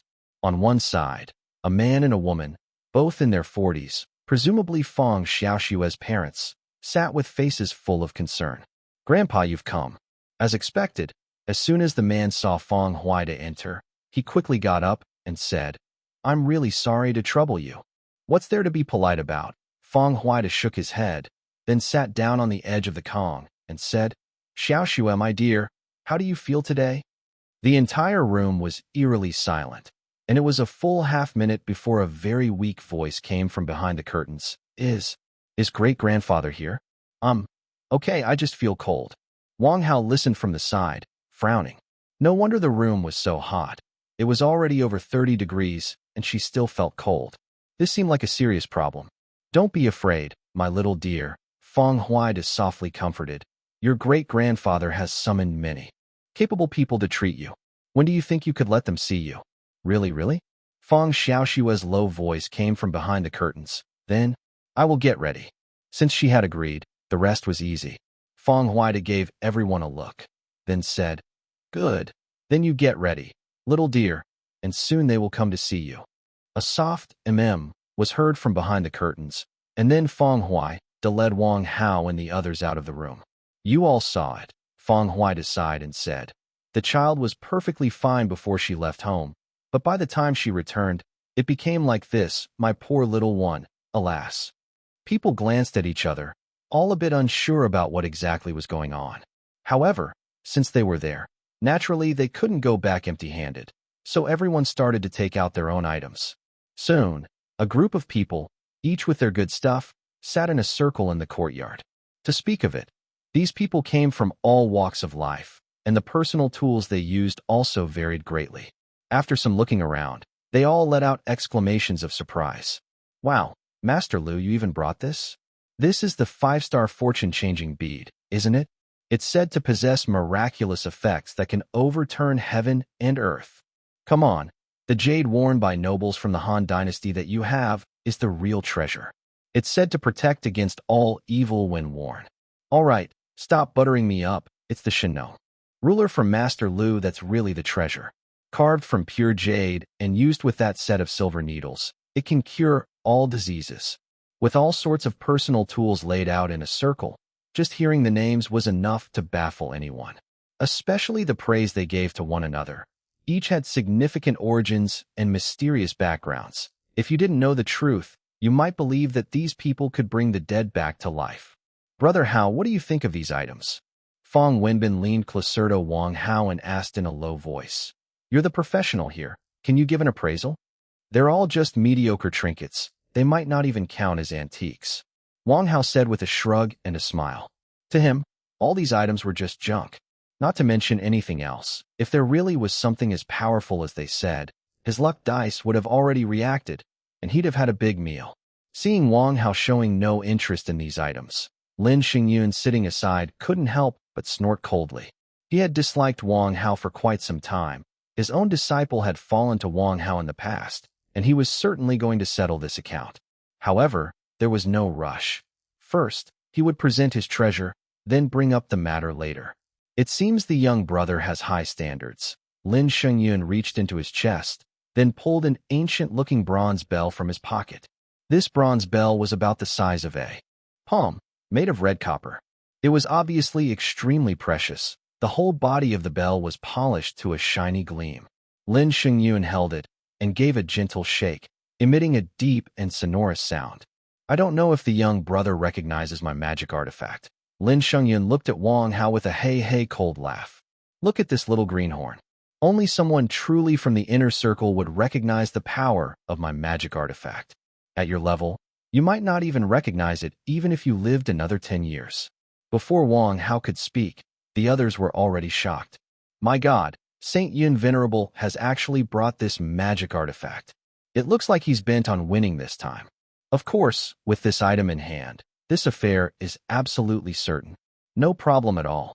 This is one of the treasured items from the bottom of Saint Yun Venerable's box. My, it's incredible. The crowd was exclaiming in awe, but Wang Hao didn't care at all. The reason was simple. The artifact. Well, Brother Dice had no reaction. That definitely meant the item was no real treasure. If it were a true treasure, the luck dice would have been the first to react, and that meant he could have had another great feast. This bell, well. Wang Hao pursed his lips and smiled. I really don't recognize it. Does it have any special name? Ha. I just knew you were somewhat ignorant. Hearing Wang Hao admit he didn't recognize it, Lin Xingyun suddenly felt very pleased and said, Since you're here today, I might as well enlighten you. Listen carefully. The world has its own rules, with the 5 elements of metal, wood, water, fire, and earth producing and restraining each other. My magic artifact is born from the metal of nature, a holy item. I roamed the world for 20 years before I finally found this treasure in a place rarely visited by humans. Its name is the Dongwang Bell. When Wang Hao heard Lin Xingyun's earnest talk, he initially thought it might be impressive, but upon hearing its name, he suddenly couldn't hold back his laughter. The Dongwang Bell. What a joke. Such a small trinket, and it dares to be called the Dongwang Bell. Seeing that Wang Hao not only wasn't surprised to hear the name, but actually laughed out loud, clearly showing disdain for his treasure, Lin Xingyun instantly felt a rush of anger surging to the top of his head. This arrogant youngster, truly too insolent. The Dongwang Bell itself has arrived, and he still dares to laugh, ignorant of the immensity of heaven and earth. You little rascal, do you even know what a magic artifact is? Do you know what the 5 elements are? If it wasn't for the great elder being here, you wouldn't even have the qualification to glance at the Dongwang Bell. Yet you dare to speak so brazenly? Young man, Lin Xingyun looked at Wang Hao with cold eyes and said grimly, It seems that just now you appeared to be very disdainful of my magic artifact. I wonder if you have any better insights. Chapter 697. Is it real or fake? Just now, it seemed you were rather dismissive of my magic artifact, Wang Hao said. May I ask if you hold some greater insight? As soon as Lin Xingyun finished speaking, every gaze in the room turned to Wang Hao, and the group of old fellows began whispering among themselves. What's the deal with this Wang Hao? That's the Dongwang Bell of Saint Yun Venerable we're talking about, a name with immense fame in the circle, and he appears quite dismissive. That's the arrogance of ignorance. It's said that the Dongwang Bell can ward off evil, dispel disasters, trap ghosts, slay demons. Extremely formidable. Now this is a big deal. Daring to show such disrespect to the Dongwang Bell, he's in deep trouble. The elders buzzed with gossip, and soon the entire venue fell silent. At that moment, Lin Xingyun spoke again. Young man, why are you quiet now? If you have some greater insight, why not share it with us all? Feeling everyone's eyes on him, Wang Hao shrugged his shoulders and smiled. Actually, I don't have any particularly special insight. It's just that this name paired with this copper bell seems a bit. Well, to put it simply, it smacks of bait and switch. Bait and switch. Upon hearing Wang Hao say that, Lin Xingyun instantly became furious and roared. Nonsense. My Dongwang Bell is forged from the spiritual energy between heaven and earth, refined with the essence of the sun and the moon. How is it unfit to bear the name of Dongwang? How is it unfit, you ask? A broken bell like this is completely fake, and you actually have the audacity to call it the Dongwang Bell? Saint Yun Venerable, is it?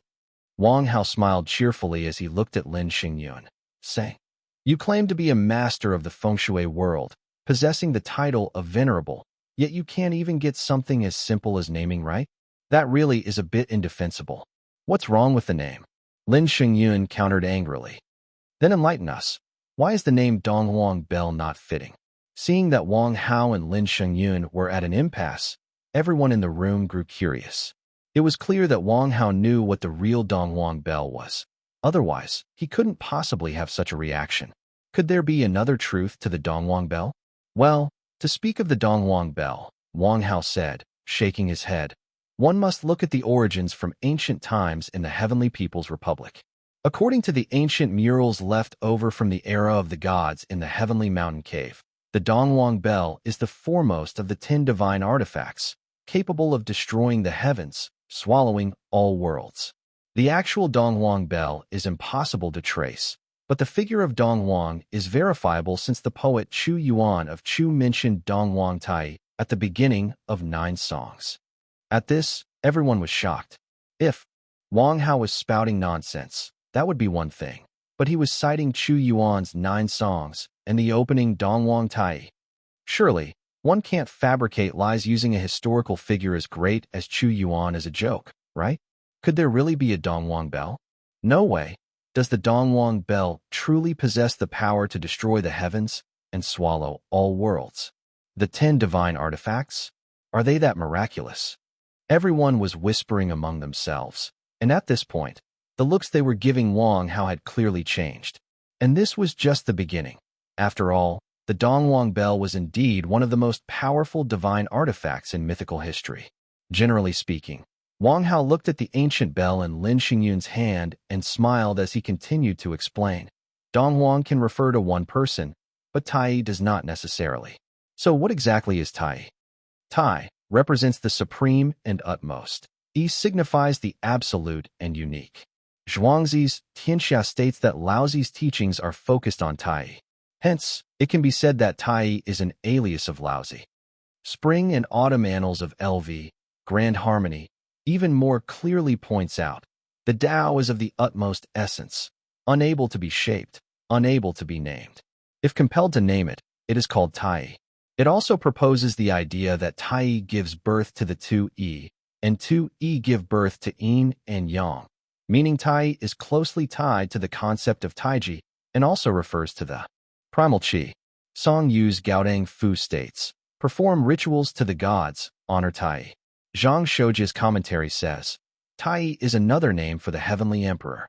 Lu Boizhuang says, Tai is the most revered among the heavenly gods. Later, it became a deity in Taoism. In the true spirit position map, listed on the upper right of the first divine tier, there are Jade Heaven Tai Lord and Taiyin Jade Monarch, both residing in the Yuqing immortal realm. After explaining all this, Wang Hao paused, then looked at Lin Xingyun with a smile and said, now, after understanding this, Saint Yun Venerable should know what Tai refers to, right? Knowing this, the rest is simple. It's said that during the chaotic time when heaven and earth were in disarray, countless beings were nurtured between them. Although these beings each had their nature, they were unaware of their fate. That's when the Hongjun Taoist appeared. He took 3 disciples, Pangu, Niuhua, and the last one was Tai, also known as Dongwang Tai we speak of now. Among the treasures that the Hongjun Taoist bestowed upon this disciple was the renowned Chaos Bell. After Dongwang Tai refined the Chaos Bell, it became the widely known Dongwang Bell. Legend has it that before the separation of heaven and earth, the world was a mass of chaotic qi. This natural qi was called Hongmeng, hence that era was known as the Hongmeng era, and this Dongwang Bell was the divine artifact that suppressed these 3,000 Hongmeng. Everyone present was dumbfounded after Wang Hao finished his explanation. Was there such a legend about the Dongwang Bell? Suppressing 3,000 Hongmeng. Such a divine artifact hardly seemed like the somewhat mysterious ancient bell before their eyes. If the Dongwang Bell is that amazing, then the one belonging to Saint Yun Venerable is probably. It might not be real, just randomly named, right? Otherwise, wouldn't that be more powerful than an atomic bomb?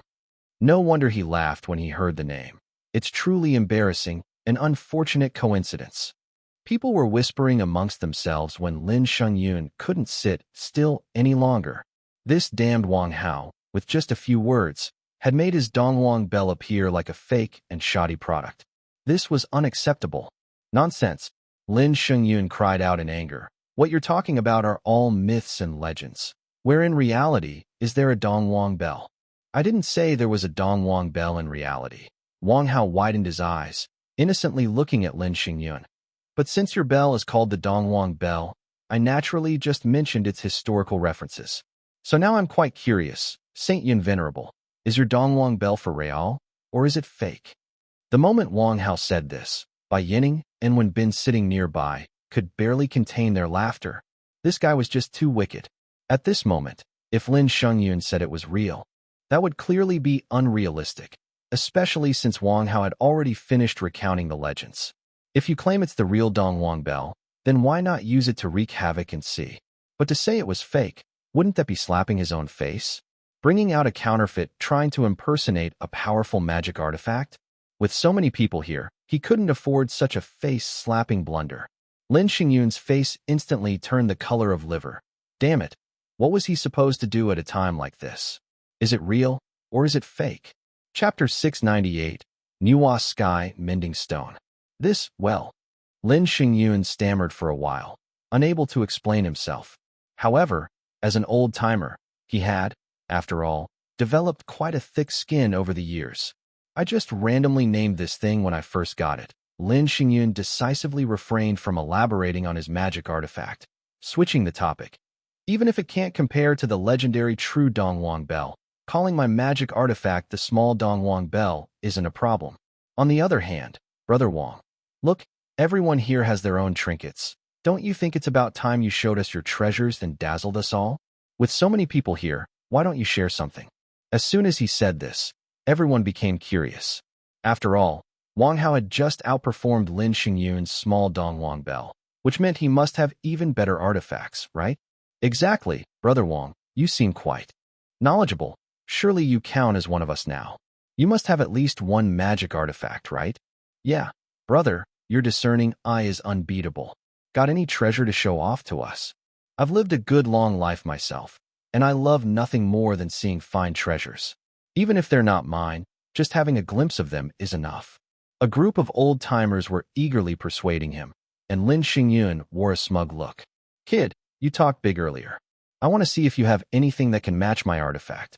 Our Dongwang bell might not be that legendary artifact, but it's still well known in our circles.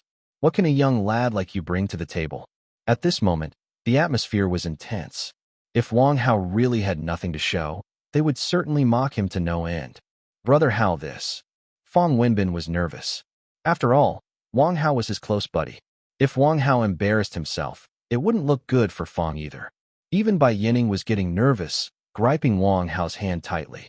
Well, Wang Hao took a deep breath, scratched his ear, and looked around at everyone present, obviously in a tough spot. I do have something, but are you sure you want to see it? It's a bit dangerous and still not subdued. It has a strong hostility. I'm afraid it might hurt someone. What? He really has something, and it's dangerously hostile? The crowd exchanged looks and nodded simultaneously. Let's see it. Brother, you've got to satisfy our curiosity today. Whatever you've got, just show us. Yeah, you've seen our treasures. You can't just back down now, can you? No worries, we've dealt with all sorts of demons and spirits in our lives. We're not scared. Whatever treasure you have, just bring it out. Lin Xingyun was fanning the flames on the side. Right, brother, whatever you have must be stronger than my small Dongwang bell, right? If it's worse, maybe just don't bother showing it at all, to save yourself the embarrassment. At that moment, everyone's eyes were fixed on Wang Hao, eager to see what sort of junk he would pull out. Lin Xingyun was ready. If what Wang Hao brought out was even slightly inferior, he was ready to ridicule him relentlessly. Well, since you all insist, I'll show you, said Wang Hao as he reached into his pocket and began fumbling around. The old-timers held their breath. Could Wang Hao really possess a treasure? With so many eyes on him, nothing should go wrong, right? Just as everyone's eyes were about to pop out of their skulls, Wang Hao finally took out his treasure. Gasps! At that instant, the moment everyone caught sight of the object in Wang Hao's hand, they all sucked in a breath of cold air. How is that possible? Lin Xingyun's jaw almost hit the floor as he exclaimed, What? What on earth is that? This big. Even Bai Yining was dumbfounded, for in Wang Hao's hand was the very crimson eye that had been dug up from Africa. That was a fist-sized red diamond. The only one in the entire world. Diamonds are usually measured in carats, but for the crimson eye in Wang Hao's hand, you'd have to measure it in kilos. What? What exactly is this? Feng Huida, having seen wide and far as the great elder of the Trillion family, had never encountered such a massive diamond, and a red one at that. Even under the sunlight, when the diamond caught the sun's rays, one could vaguely see a misty fog within. Brother. At this point, an old fellow cautiously asked, "Is that glass?" Wang Hao, Lin Shengyun, the other onlookers. "Glass, my ass. Can we not be so embarrassing? It's obviously a diamond." This thing. Wang Hao held the crimson eye in one hand, and seeing that everyone around was baffled, said with a grin, "I obtained this treasure unintentionally.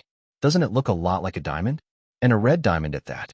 The crowd nodded like idiots. Yes, it really looks like a diamond, a red diamond. "Actually, this is just its appearance," Wang Hao said, waving his head. "When I first got this thing, it was full of hostility. Oh, you have no idea. Because of it, almost an entire village was wiped out." Gasps. The crowd took in another cold breath. Someone asked, "That powerful?" "Of course," Wang Hao hummed. "Do you know what this thing truly is?" The crowd shook their heads. "We don't know. To be honest," Wang Hao sighed. "I didn't know what it was at first either, but after consulting countless texts, I finally figured it out. Its true identity is..." Everyone craned their necks, asking, "What is it?" Wang Hao paused, this time for a full 10 seconds, before slowly articulating, "Nuwa Sky Mending Stone." As soon as these words were uttered, everyone present nearly collapsed to the ground in shock. Nuwa Sky Mending Stone. My God, could such a thing really exist? But looking at this thing's appearance, that size, that radiance. Oh my, the light is so bright. I can hardly keep my eyes open. Yes, your treasure is incredible. Whatever you say is right. Chapter 699. Ah, who would have thought it's actually Nuwa Sky Mending Stone? This is really something. No kidding, look at this size, look at this color. It's said that when Nuwa created the colorful stones to mend the sky, there definitely were red ones. And this color is spot on. Any old red stone claiming to be a heavenly repair stone is definitely fake. But such a big ruby, that must be real. A bunch of old-timers jabbered away, their eyes filled with envy. In fact, they didn't really believe that the stone Wang Hao had was Nuwa Sky Mending Stone. The key point was, even if it wasn't a heavenly repair stone, if it were just a diamond, it would still be a priceless treasure. Such a large chunk. Measured by the kilogram. How much would that be worth? With such a thing in hand, who'd bother to hustle and bustle through life? You could just sell it and live well for several generations. This is definitely fake. Lin Shengyun had gotten smarter this time. Nuwa Sky Mending Stone is also a legend. Don't think I don't know. This is a myth. There can't possibly be such a thing in reality. Then, with a snicker, he used Wang Hao's previous tone and asked with schadenfreude on the side, "Hey bro, this Nuwa Sky Mending Stone of yours, is it real or fake, huh?" "Aw damn, trying to use my own tactics against me, huh?" Wang Hao almost laughed out loud when he heard this. "Do you think I'm as foolish as you? Do you know the fundamental difference between my heavenly repair stone and your Dongwang bell?" "Hee. Actually, I was just joking," Wang Hao shamelessly admitted. "Of course Nuwa Sky Mending Stone couldn't be just a small piece like this. Think about it. If there were a hole in the sky, how big of a stone would it take to mend it, right? So, my thing here, like that bell of yours, we can add a small in front of it." However, as he spoke, Wang Hao changed the subject and smiled. "However, the key issue isn't that. The thing is, although this is a small heavenly repair stone, in terms of value, it's incomparable to your small Dongwang bell." "How can they be incomparable?" Lin Shengyun was immediately enticed by Wang Hao again. "They're both fake. What's the difference?" "The difference is huge." Wang Hao grinned and motioned to little Zhang, one of the villagers. "Brother, Zhang, could you help me find a piece of glass?" "Sure." Little Zhang responded and quickly brought over a piece of glass about a foot square, asking, "Here it is. Is this big enough?" It's enough. Wang Hao nodded in satisfaction, then took the heavenly repair stone and scratched it across the glass. Squeak, squeak, squeak. A faint squeaking sound arose, and everyone's eyes widened, soon seeing the stone leave a white scratch on the glass. Then Wang Hao gently tapped it with his hand, and with a crack, the glass split in two along the scratch. The cut was flat and smooth, clearly a cut mark. What Wang Hao did was to prove one thing. This huge stone was actually a goddamn red diamond. My gosh, it's really a diamond. I was just thinking, if this thing turned out to be a real diamond, it would be worth a fortune. And now look, such a big chunk. My goodness, it must be worth dozens of billions at least. Everyone was completely astounded. At this point, whether Wang Hao's stone was a heavenly repair stone didn't matter anymore. The important thing is the value of this stone. If it was just a regular heavenly repair stone, no matter how much you hyped it up, it wouldn't fetch more than $1 million at most. Take Lin Xingyun's small Donghuang bell, for example. If a tycoon really wanted to buy it, the maximum price would be a few million. But Wang Hao's is entirely different. If you said his was a heavenly repair stone, it might only be worth 110,000. But if you said this huge thing was a diamond, motherfucker, it would definitely be worth billions without any problems.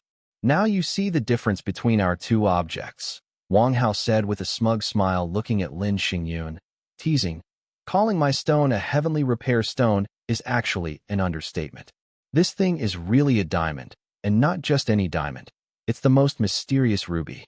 So it doesn't really matter what I call it, but yours is different. If it weren't for your bells and whistles, what do you think your Donghuang bell could sell for once its FOD is stripped away? I. Lin Xingyun's face turned red with anger, but he was at a loss for words. He simply couldn't argue against the truth that Wang Hao spoke. His heavenly repair stone was demeaning the term. His small Donghuang bell was different. If he didn't blow his own horn about it, it would be completely worthless.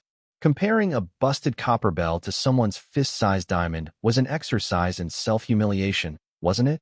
Oh dear, Master Lin, look how worked up you've gotten, Wang Hao said with a chuckle, patting Lin Xingyun on the shoulder. At the end of the day, these things are meant to ward off evil, right? Even though your magic artifact might not be as effective as mine, you've still put in some effort. Once Xiao Shui's sister allows us to go in, I'll take a look first as a favor to you. As for the reimbursement for your travels back and forth, of course you'll be compensated, so no need to be shy. Once Wang Hao had finished speaking, Lin Xingyun suddenly felt incredibly uneasy. It sounded like he was planning to cut him out of the deal, hogging all the glory. If he managed to cure her first, then wouldn't all his efforts have been in vain? This was the great elder's most cherished great-granddaughter of the Fong family. Wouldn't there be tremendous benefits for whoever cured her illness? No need, absolutely no need. Lin Xingyun's head was shaking like a rattle drum. I may be known as Saint Yun Venerable, and though you're Ruby. He caught himself there, realizing that calling his rival's item worthless would be self-deterring. So he quickly changed his tune. While your magic artifact has a nice appearance, we must acknowledge that everyone has their own area of expertise. I'll admit that you got lucky, but when it comes to healing and saving lives, this area is my specialty. Are you sure?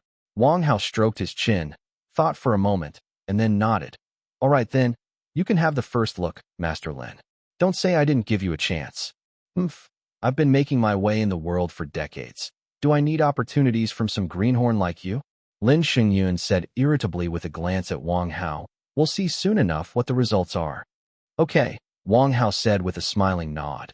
Then he pushed the ruby into Bai Yining's hand. Mwah, this one will make a nice diamond. Ring for you, what do you think? Bai Yining. She took the ruby and slid it onto her ring finger, and then everyone saw a beautifully pale hand adorned with a red diamond. It looked as though her hand had grown a huge, unsightly lump. Maybe not. Bai Yining also expressed her helplessness. It's too big to wear. Wang Hao. Damn it. It seems like having a diamond that's too big isn't a good thing after all. Everyone around them was struggling to hold back laughter. This guy was really generous, giving away such a huge diamond just like that. And right at that moment, Fong Xiaoshua's father came out of the house and said, Great Elder, Xiaoshua is ready now. You can bring people in. Ready? People started looking at each other. Fong Huida stomped his foot hard. Let's go, whether it works or not. We'll find out after we take a look. Chapter 700. A group of people collected their belongings and entered the room. The temperature inside the room was about 33 or 34 degrees Celsius, like a large steaming basket, and everyone started sweating profusely as soon as they entered. By then, the curtain above the heated brick bed had been pulled back, and Wang Hao saw a pale face lying on the bed, her 2-foot-long hair spread out over the quilt. The girl looked visibly emaciated. Her eyes, nervous and tightly clutching the blanket, watched Wang Hao and the others with anxiety. Xiaoxue, darling. Feng Huaida gently sat on the edge of the bed and said, "Your great-grandfather has brought many people here to treat you. Don't be scared. Once they're done, your illness will be better, and you'll be able to get out of bed and play." "Okay." Feng Xiaoxue nodded slightly, then struggled to sit up. Her condition was clearly very poor. She looked extremely weak. Initially a beautiful girl, the illness had left her gaunt, with sunken eyes, making her look pitiful. Easy does it. Wang Hao, seeing how severe Feng Xiaoxue's condition was, quickly grabbed 2 pillows to support her back. It was just a small action, but Feng Huaida observed it with great appreciation and nodded silently. "Great-grandfather, who is he?" asked Feng Xiaoxue, looking at Wang Hao. "Is he here to treat me?" "Yes, he is here to treat you," confirmed Feng Huaida, nodding. "Don't be afraid, Xiaoxue. His name is Wang Hao, and he will surely cure your illness. Don't worry." Wang Hao. Feng Xiaoxue thought for a moment, then hesitantly said, "Okay." Now that they had entered, it was naturally time to observe her reactions and inquire about her condition through traditional diagnostic methods. Interestingly, apart from being a bit shy, Feng Xiaoxue acted quite normally, and no obvious abnormalities were found.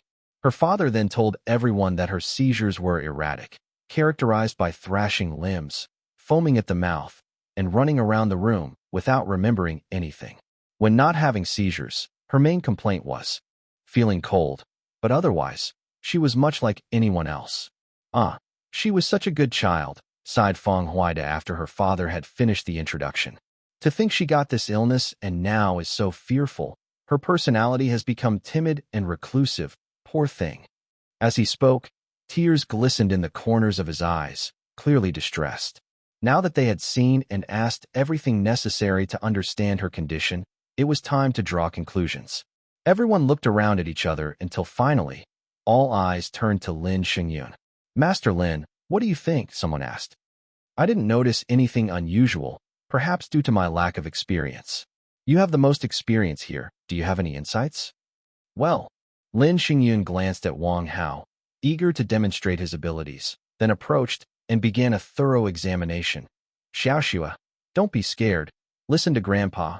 Cooperate with Grandpa, and do a few movements so Grandpa can treat you, okay?" Feng Xiaoxue, somewhat fearful, looked at him. However, since her mind was still clear despite the mysterious illness, she nodded and said, "Okay."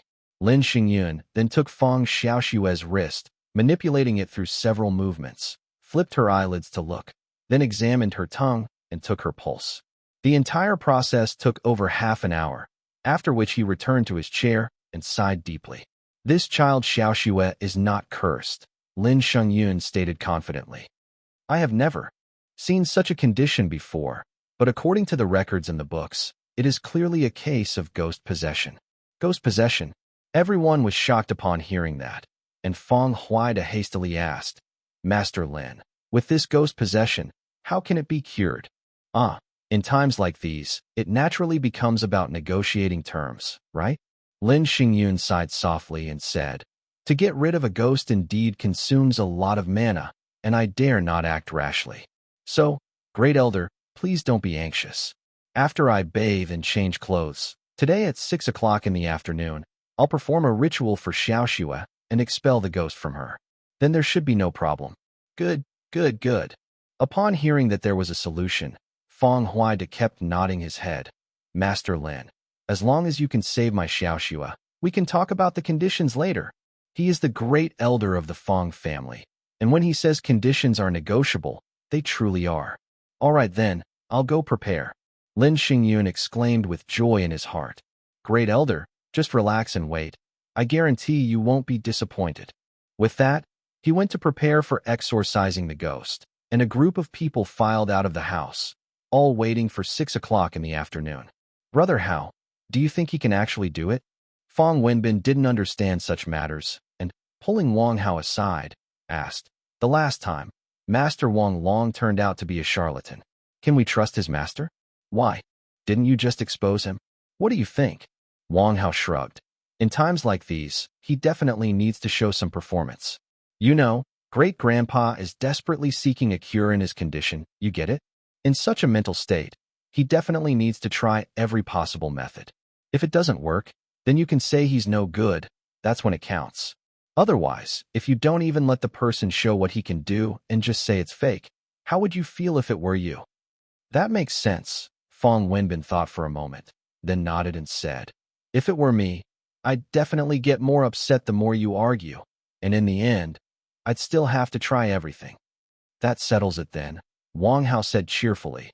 "Don't worry, I was only 80% sure before, but after seeing him, there's no problem at all." Fong Wenbin was overjoyed and whispered, "Really?" "Of course," Wang Hao confidently nodded, then added, "With Brother Hao here, just sit back and feel at ease." Time flew by, and soon it was 6 o'clock in the evening. After his bath, Lin Xingyun donned a gray Taoist robe, holding a 3-foot peachwood sword, with a ritual incense table set up in front of him, his expression solemn.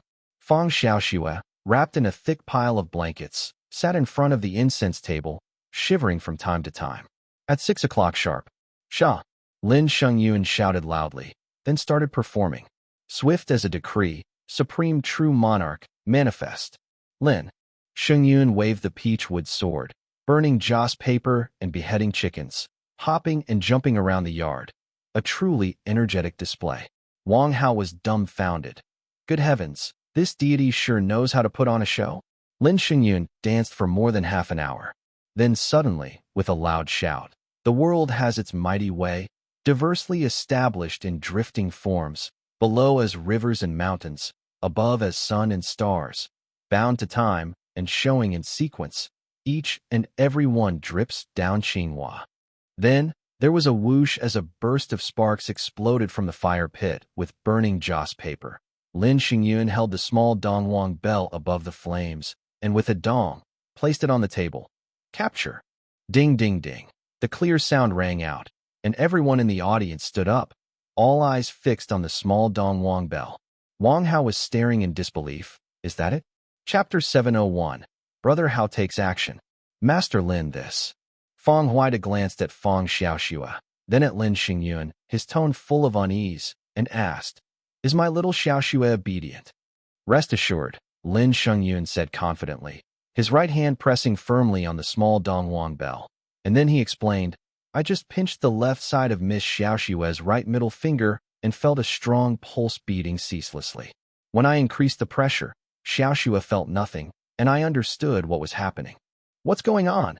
a crowd of people exclaimed in unison. "Humph, it's just a peripheral thing of our sect," Lin Xingyun said nonchalantly. "Actually, Miss Xiaoxue isn't cursed. She's just trapped in an interplay of yin within yang and yang within yin. Humph, merely possessed by a ghost. Now that I have sucked the ghost into the small dongwang bell, all that remains is to perform a ritual to send the ghost away, and Miss Xiaoxue will naturally be safe and sound." He said this, muttering some words that Wang Hao couldn't understand at all, sounding a bit like Sanskrit, babbling away. Then, Lin Xingyun took out a triangular yellow talisman from his pocket, took a sip of alcohol, and sprayed it into the air, wetting it with saliva, and with his snap, stuck it on Fong Xiaoxue's forehead. "Hurry, as the decree commands. Taishang Daojun, protect us," Lin Xingyun shouted, then took out 8 triangular incense sticks and arranged them in 8 directions, lighting them up. He continued muttering under his breath, channeling energy through his right index finger. At the same time, he bit his lower lip, using the blood from his lip to lay out a 9-palace grid on his left palm, enhancing the auspicious mountain star to protect his own life and suppress the ambient negative energy. Open. After busying himself for a while, Lin Xingyun suddenly slammed his palm on Fong Xiaoxue's chest. "Ho!" The crowd was startled by this action, seeing Fong Xiaoxue's complexion turn stark white, and her whole body shook violently. "It's done," Lin Xingyun then wiped the cold sweat from his forehead and said, "Miss Xiaoxue, I must have seen something frightening earlier," and was shocked. I have just helped her exorcise the ghost and stabilize her spirit. She just needs a few more days of rest, and there should be no serious issues. His bustling actions truly appeared formidable and mysterious. Upon hearing that Xiaoxue would be all right, Feng Huaida was immensely relieved and laughed loudly. Good. Great. Master Lin's skills are truly extraordinary. Master Lin, rest assured, once my Xiaoxue recovers, I guarantee she will not let you down. Also, everyone present has worked hard. I absolutely won't let you all be unrewarded this time. Seeing that rewards were forthcoming, everyone was extremely happy. Then, Lin Shengyun chuckled at Wang Hao, saying, Young brother, I'm really sorry, but I had to take the trouble this time. I think with our relationship, you certainly wouldn't want any of the benefits, right? With his rituals concluded and feeling triumphant, his gaze towards Wang Hao was full of mockery, clearly having the expression of seeing how Wang Hao would handle the situation. This is hard to say, Wang Hao replied with a chuckle, shrugging his shoulders. Master Lin has been busy, but whether Xiaoxue is really well, it's hard to tell. Perhaps you should check again? Could I really make a mistake with my own hands? Lin Shengyun chuckled coldly and stepped forward to grab Feng Xiaoxue's wrist. Let's see if she's fine or... Ouch, ouch, ouch. Who would have thought that joy often breeds sorrow? The moment Lin Shengyun grasped Feng Xiaoxue's wrist, he felt an intense pain. Xiaoxue's eyes were fierce, her expression was ferocious, and she foamed at the mouth and viciously bit Lin Shengyun's hand.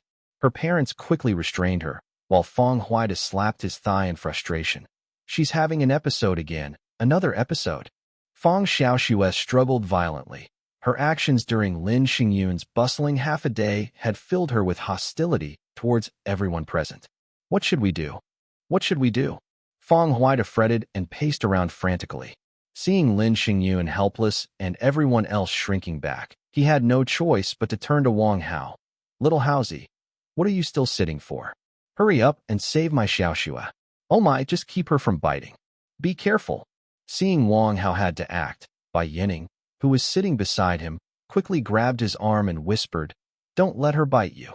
Don't worry. Wang Hao patted Bai Yining's hand with a smile, then stood up and looked at Lin Shengyun. Master Lin, it seems you weren't able to help after all. Since that's the case, shouldn't you step back?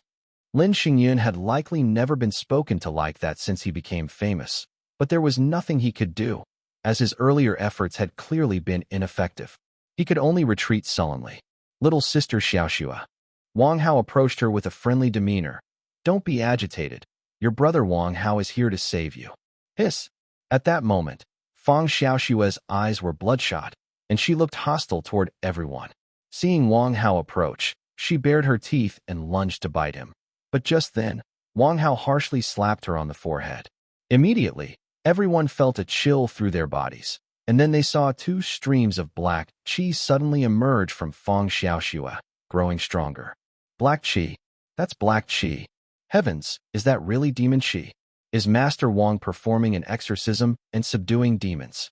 It was terrifying. No wonder Feng Xiaoxue's illness was so severe. It was dark energy. I truly had my eyes open today. This. Feng Huaida stared dumbfoundedly as Wang Hao absorbed the dark energy from Feng Xiaoxue's body. The dark energy grew more intense. What started as a wisp of blue smoke quickly transformed into rolling thick smoke. It was utterly terrifying. Brother Hao is truly invincible. Feng Wenbin had always known about Wang Hao's miraculous abilities, but seeing him draw the dark energy out of Feng Xiaoxue's body with his own eyes still scared him. Does this mean there really are spirits and gods in this world? Watch closely and keep quiet. At this moment, Wang Hao was at a critical juncture in absorbing the energy.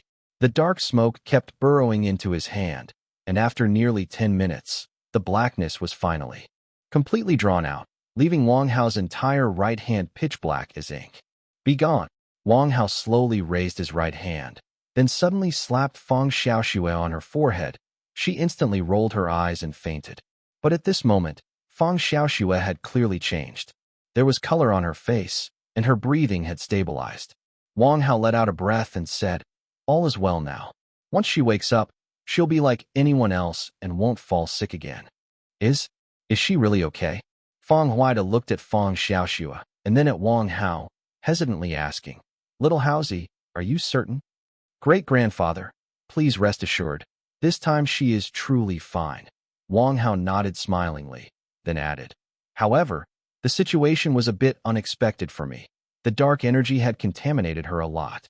Wang Hao said this while looking at his hand, which had turned pitch black as if coated with a layer of ink, gleaming darkly. "Wang Hao, your hand," Bai Yining asked anxiously. "Are you all right?" "No big deal. Actually, this turns out to be a blessing in disguise," Wang Hao said cheerily, moving his right hand before suddenly clenching it into a fist and smashing it onto the ground. Boom! A dull sound echoed, and Wang Hao's fist sank about half a foot deep into the ground, leaving a bowl-sized crater. Everyone was dumbfounded. "Holy shit, what's going on? What kind of fist does this kid have to punch a big hole in the ground? It seems I've gained quite a bit." Wang Hao withdrew his fist, and then the dark energy quickly receded, returning his right hand to its normal color. Everyone was utterly confused. Wang Hao had just absorbed all that dark energy. Normally one would be dead or crippled, but instead, his punch could make a huge hole in the ground. "Little Housie, what's going on?" At this point, Fang Xiaoxue was all right and seemed to be sleeping soundly, which put Fang Huide at ease, but his curiosity was now piqued. What exactly happened? Seeing everyone staring at him, Wang Hao took a deep breath and said, "Great-grandfather, at first, I thought Sister Xiaoxue had merely absorbed some evil qi by accident, but now it seems that's not the whole story." Not the whole story. Everyone glanced at each other, wondering if there was more to this situation. "Little Housie, are you saying?" Fang Huida, as the great elder of the Fang family, quickly caught on, asking, "There's something fishy about Xiaoxue's illness?" "Yes," Wang Hao nodded and explained.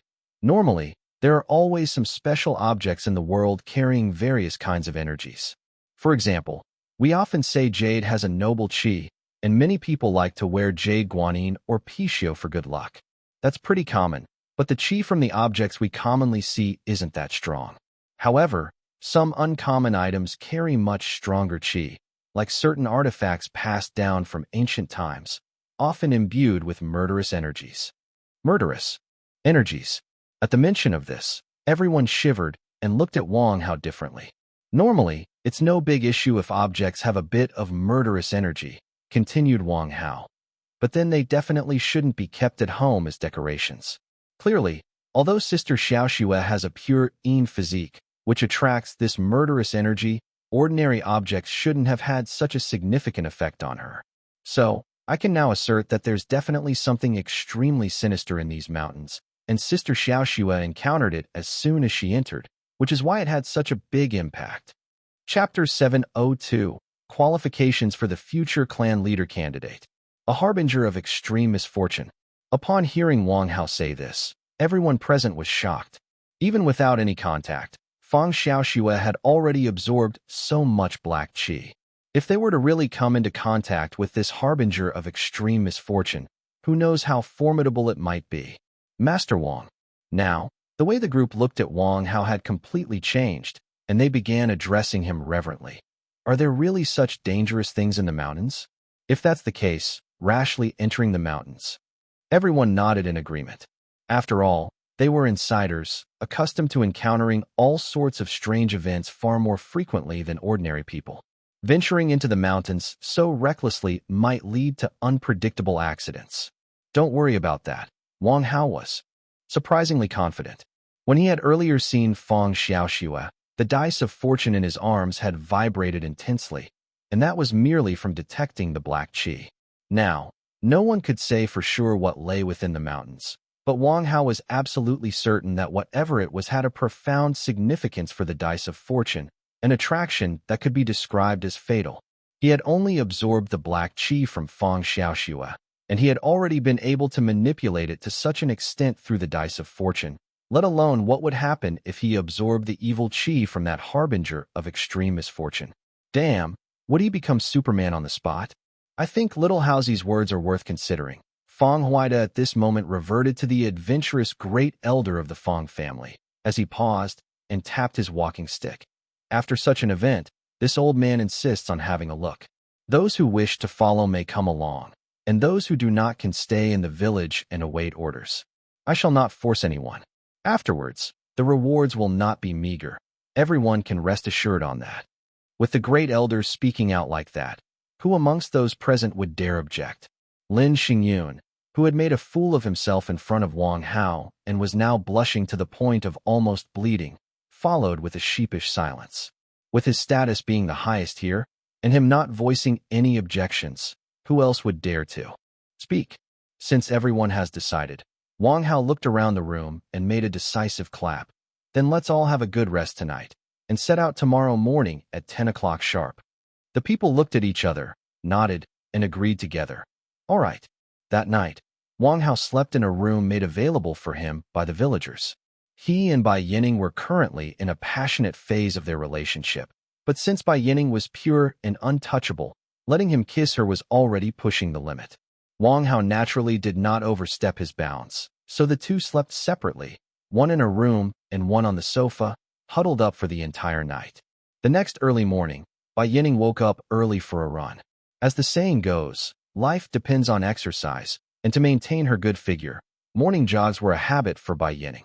However, this time after she ran out, she came rushing back not after half an hour, and upon entering, she began tugging at Wang Hao's arm.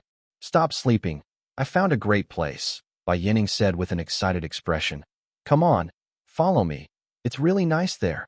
Wang Hao rubbed his sleepy eyes. So early, it's just past 6, isn't it? He now had the dice of fortune to protect him, and after several enhancements, his physical attributes had reached a point where superfluous exercise was no longer necessary. Thus, what he enjoyed most was sleeping until he naturally woke. But now Bai Yining was pulling him out, and naturally he would go. Quickly getting ready, Wang Hao followed Bai Yining to the riverside, and the sight instantly imbued him with a refreshing sense of exhilaration. The river water was crystal clear, accompanied by the sounds of frogs croaking. You could see the pebbles on the riverbed clearly and occasionally spot glimpses of small white fish darting around. Such clear and clean river water was truly rare. In recent years, due to the widespread use of chemical fertilizers, even the countryside around cities was devoid of clean rivers. Bai Yining rolled up her pant legs, revealing her legs as white as spring onions, and waded into the river barefoot, while Wang Hao sat on the grassy bank and watched her, laughing. The water's so cold this early in the morning, and you're not afraid? Bai Yining smiled. With you here, I'm not afraid of anything, even if the sky falls. Ah, such sweet words. They sure hit the spot. Little rascal, watch Brother Hao. Wang Hao suddenly got excited, rolled up his pant legs, and followed her into the water. The river was only about a foot deep and did not feel cold even though it was early in the morning. Walking on the river bottom was unexpectedly comfortable. No wonder you dared to come down, said Wang Hao, smiling and holding Bai Yining's hand. You already knew the water isn't cold, right? Bai Yining chuckled. Of course, I'm not that foolish. This girl, she's certainly not foolish.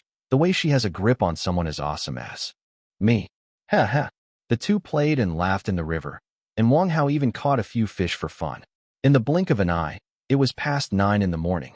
At this moment, Fang Wenbin approached from a distance, walking over and saying, a pair of dogs, frolicking so intensely early in the morning. Ha! Brother Hao, did you sleep well last night?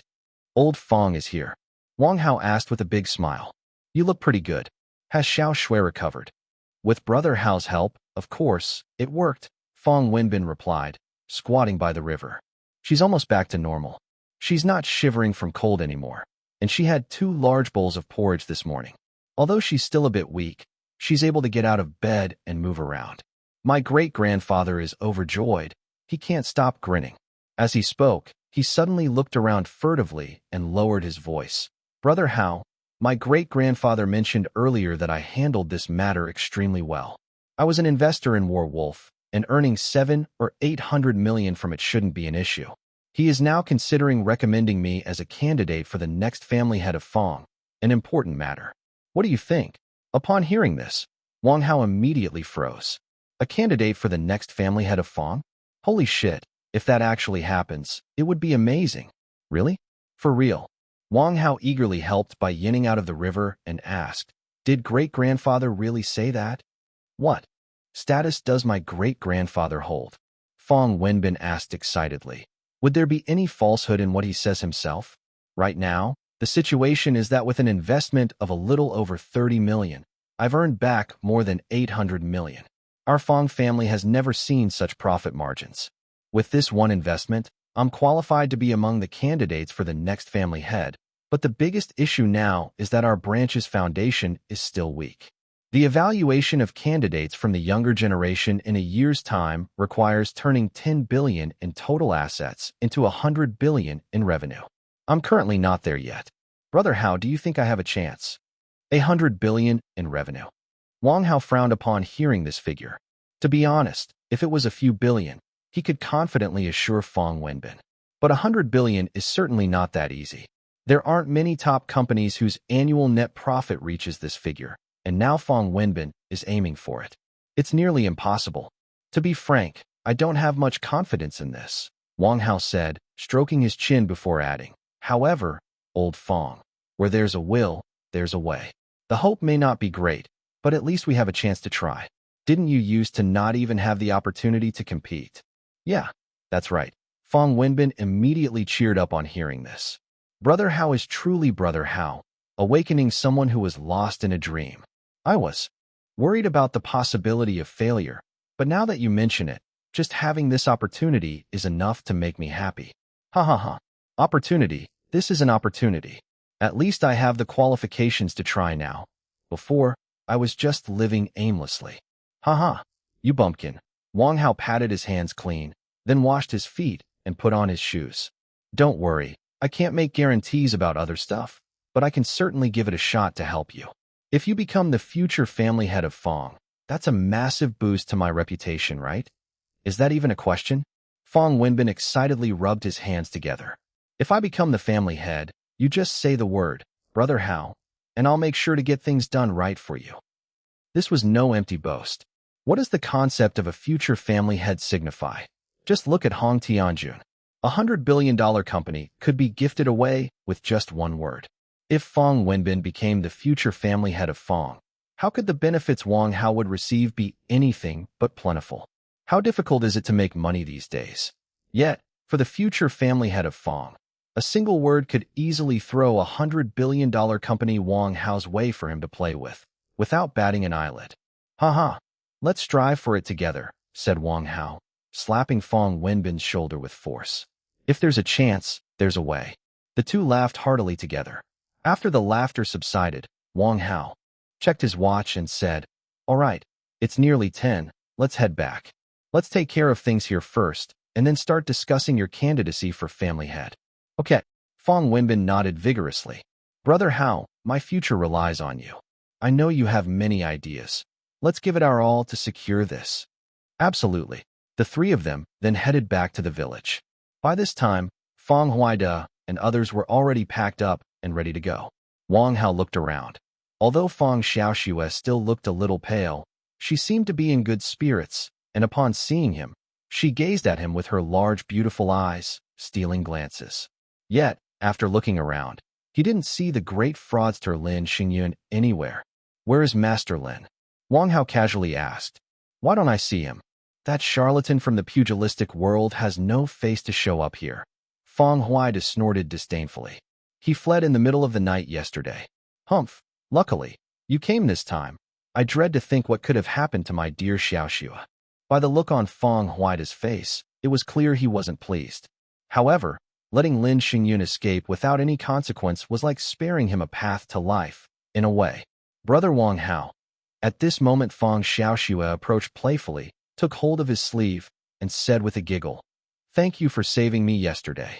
I was a bit out of it before, but after sleeping on it last night, I realized you're the lead actor. In Werewolf, aren't you? I really love that movie. I've watched it 3 times. And oh, the series Legend of the Swordsman you starred in, I love too. I think you and Brother Linghu are just the same, like true knights errant. Oh my.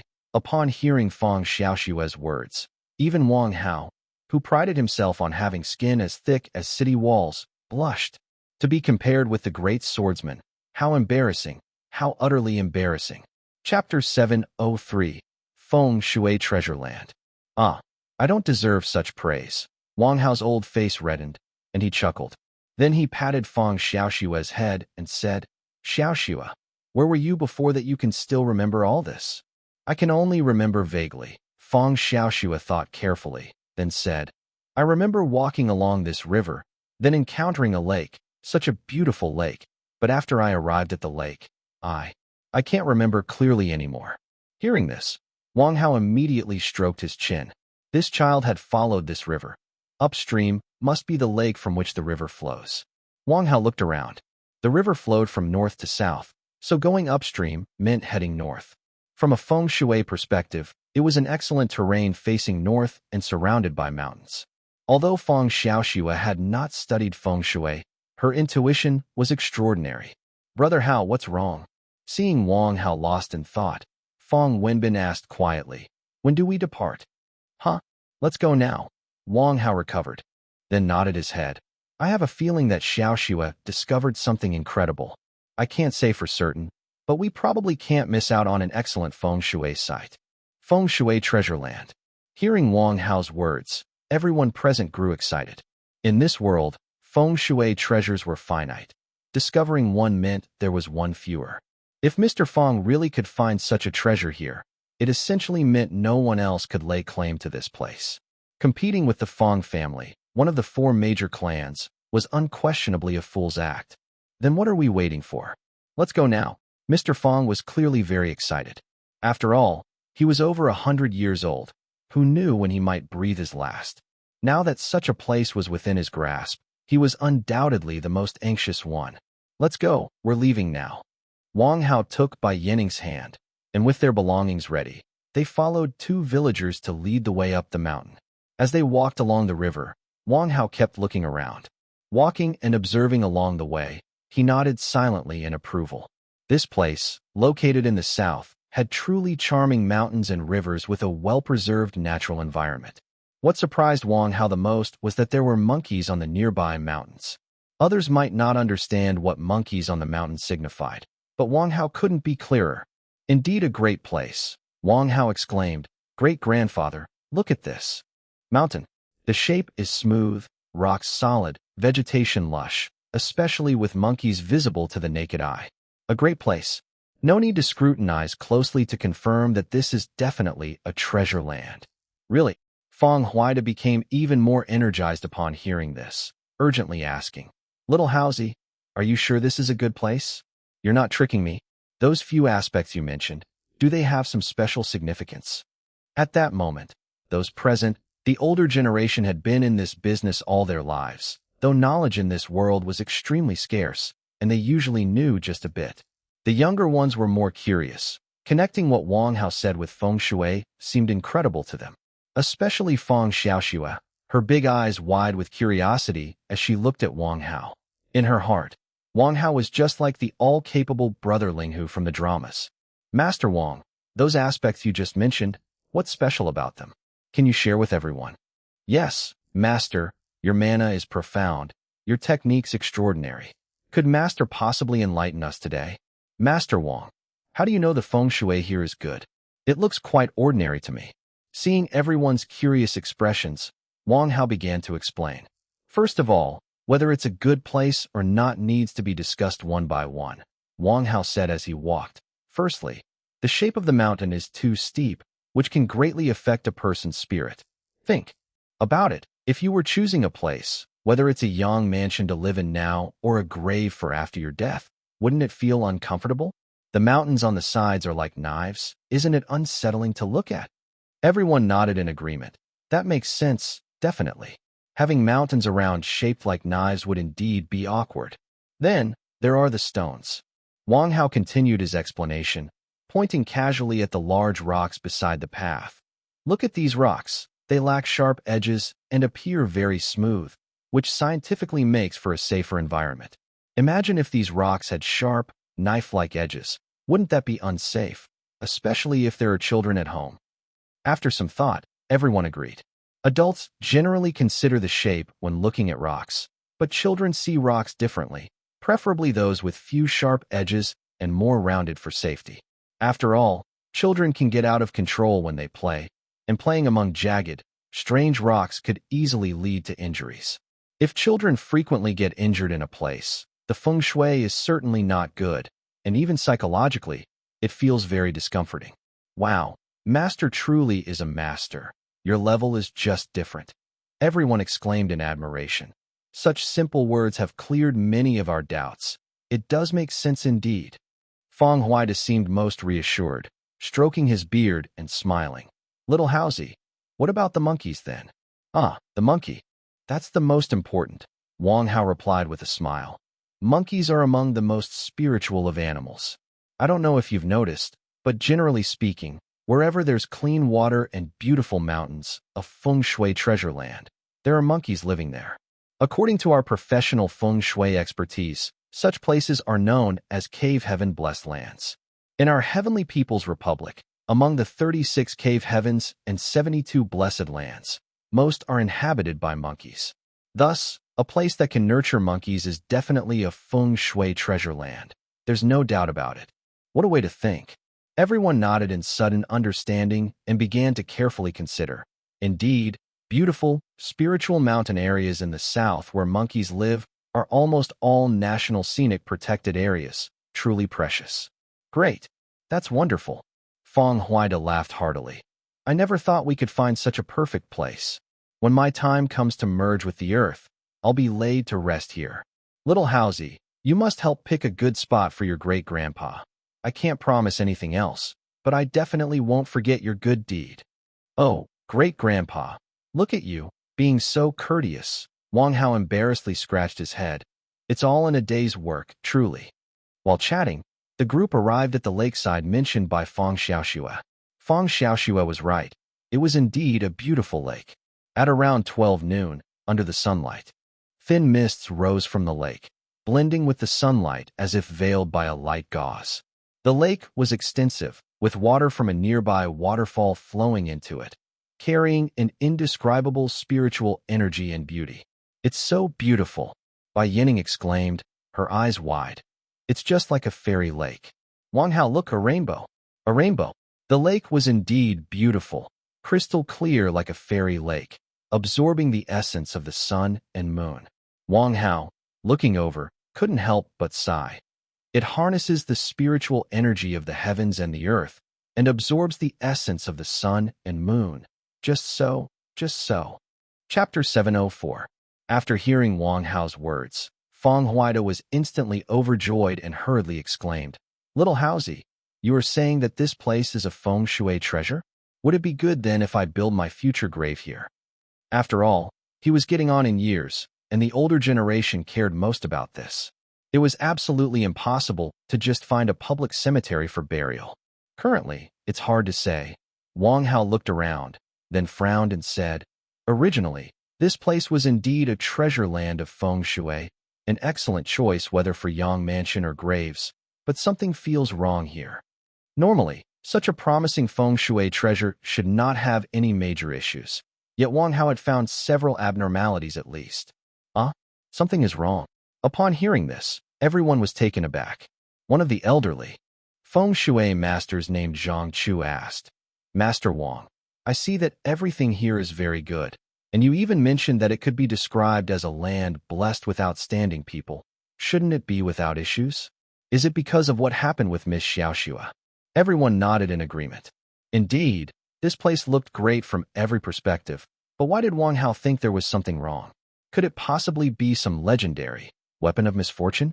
There is indeed something wrong here. Wang Hao looked around and said, Have you noticed? The water in this lake is lovely, proper flowing water and good quality. But the most crucial point is, there are no fish in the water. No fish in the water. Upon hearing Wang Hao's comment, everyone looked at each other, and soon a villager hurried forward to check, saying, Master Wang, we really didn't notice that before. We seldom came here before, but now looking at it, there really aren't any fish in the water, not even little fry, are visible. How strange. Normally, regardless of the water quality, there should always be fish in a lake, but not only were there no fish in this lake, but even the grass on the shore was sparse and the few plants that were there didn't grow lushly, giving the surroundings an overall eerie vibe. The surrounding environment looked lush at a glance, but within this lush forest, There was always a sense of strangeness that permeated, especially on the mountain. Wang Hao looked up carefully and even spotted a faint cluster of black mist. There it is, Wang Hao suddenly shouted loudly. Over there, look. Curious, everyone followed the direction of Wang Hao's finger, and immediately they saw, at the upstream mountain above the lake, a dark, foggy mist hovering, which was very odd in the daylight. That is black mist. It's black mist. My God, Miss Xiaoxue encountered that black mist, didn't she? This can be seen with naked eyes. What kind of ominous weapon must it be to be so powerful? Everyone spoke over one another excitedly, Feng Huaide's heart trembling with fear. Such a large swathe of black mist in the mountain. There must be some legendary deadly weapon about to be unearthed there. Miss Xiaoxue, Wang Hao looked at the cluster of black mist on the mountain and asked Feng Xiaoxue, "Did your incident happen up on that mountain?" "Yes," Feng Xiaoxue nodded and said, "That's right, it was over there. When I reached the mountain, I felt chilled all over, and then I didn't know anything else." Hearing Feng Xiaoxue say this, Wang Hao inwardly nodded his head. It seemed that this was undoubtedly correct. The mountain surely had some super ominous weapon buried. To create such a vast expanse of black mist in such a picturesque location, this thing definitely wasn't simple. "Let's go, let's take a look." Protected by the Chi Fortune dice, Wang Hao was the bravest and took the lead. Everyone tried to keep up, if any. "Of you are too scared. Stay here and don't move. I can't guarantee that nothing will happen later. Don't say I didn't warn you beforehand." Upon hearing Wang Hao's words, everyone shivered in unison, and two of the villagers simply didn't dare to move at all. "Master Wang, you guys go ahead. We're too scared. We'll just wait here for you." Aside from those two, the others apparently had more courage and gritted their teeth. "Let's go. Let's check out the mountain." The mountain path was very rugged. In fact, apart from the lake, the other areas here were not easy to traverse. Along the way, Wang Hao moved very slowly. With every step he took meticulously steady. After all, this world had been transformed by the Chi Fortune dice. Before, he knew that many entertainment options were almost non-existent, very scarce, but other than those, there were still many things he wasn't very clear about. According to current observations, this world had obviously experienced a significant increase in Chi Fortune. Wang Hao had a feeling about this before, and now he was even more certain. After all, the Chi Fortune dice itself was a divine object that governed luck and fortune, so there was really no need for skepticism. "Master Wang." As they were climbing the mountain, Feng Shui Master Zhang Chu quietly asked, "Seeing how mighty Feng Shui is it possible to change someone's fate against the natural order? I have a nephew who has been frail since childhood, and we've spent quite a lot of money on many doctors to no avail. What do you think about this?" Defying fate was indeed a topic of interest for everyone, and at that moment everyone's ears perked up to hear what Wang Hao would say. "This, I cannot do." Wang Hao decisively shook his head and smiled. "It said that trying to defy fate can harm the practitioner's own foundation, and I want to live a long and healthy life, so I wouldn't do such a thing." "Oh," Zhang Chu, curious, said, "I would think that with your skills, reversing someone's fate shouldn't be a big deal, right?" "It's different. This is different." Wang Hao carefully walked forward as he spoke. "There are 5 branches of this art, and all bear the risk of defying and reversing fate. But Feng Shui focuses on changing fortune and thus doesn't act against the natural order. Fortune is merely a supportive force. Hence, Feng Shui is also a supportive force. Everything needs human action. Simply put, Feng Shui is just a form of state enhancement. For example, you can only catch money falling from the sky if you go outside, right? Therefore, all changes brought by Feng Shui rely on a person's actions." Wang Hao felt deeply about this. Needless to say, if he hadn't learned skills beyond gaming before the world changed due to the Chi Fortune dice, relying solely on good luck from the dice wouldn't have been very useful. There was no way he could have caught up with by yinning, at least. So whether Feng Shui was useful or not, there's a saying that goes, "One must be strong to forge iron." Luck can play a supportive role but isn't the deciding factor, like the car accident when he first met Bai Yining. If he hadn't known how to handle a blown tire, he'd have turned into a ghost long ago, to say nothing of everything that's happening now. Zhang Chu, who was also deeply moved, nodded and said, "Now that you say that, it does make sense." "Of course," Wang Hao said with a grin. "A person destined to die at 70 will still die. Feng Shui can only make their death more comfortable and less painful. For example, if someone is destined to face a calamity at 20 without Feng Shui adjustments, they might get seriously injured and suffer greatly. With Feng Shui adjustments, they would still get injured, but the damage wouldn't be as severe. Thus, the purpose of Feng Shui is to help others, enhance fortune, and encourage benevolence, not to defy the natural order." A group of Feng Shui masters bowed to Wang Hao. "Having heard the master's words today, we've gained deep insights, very deep insights indeed." "Wang Hao, is this really okay?" Feng Huider exclaimed. "Indeed, little Haozi is truly capable." "Hey, little Haozi, do you think the deadly weapon up the mountain can be subdued? If it can't be controlled, although this place is a Feng Shui treasure, we really don't need to push ourselves so hard, do we? A little change in fortune isn't a big issue, but if something were to happen to you, this old man would be deeply to blame." "Don't worry." Wang Hao was quite confident about this. "There shouldn't be any major issues. Even if we really can't subdue it, at least we can still run away." The key thing was so much dark energy. If he absorbed it all, wouldn't he ascend to the heavens and stand shoulder to shoulder with the sun? As they talked and climbed the mountain, Feng Xiaoxue soon pointed ahead and exclaimed, "I remember now. This is the spot. I felt icy cold when I got here, and then I passed out." Right in front of them. Hearing this, everyone immediately stopped, and Wang Hao looked carefully ahead. Indeed, in the bushes not far ahead, one could clearly see a clump of dark energy swirling around. The dark clouds in the sky also connected there, indicating that was definitely the spot. "Everyone be careful." Wang Hao gritted his teeth and slowly stepped forward. With the Chi fortune dice, Wang Hao wasn't truly afraid of any deadly creatures here. To him, it was merely another chance to strengthen his body. What he was really curious about now was what exactly was buried here that could be so ferocious. "This soil looks a bit different." Wang Hao walked among the bushes, looked down, and saw that the grass on the ground was visibly withered, a streak of dark energy emanating from beneath the grass, looking ominously terrifying. Wang Hao asked, "Does anyone have a shovel? Lend it to me for a second." "I have one." Feng Wenbin, who had come prepared, handed over a military shovel directly. "Brother Hao, are you planning to dig?" "Nonsense. How else would we know what's underneath?" Wang Hao took the shovel and began to dig.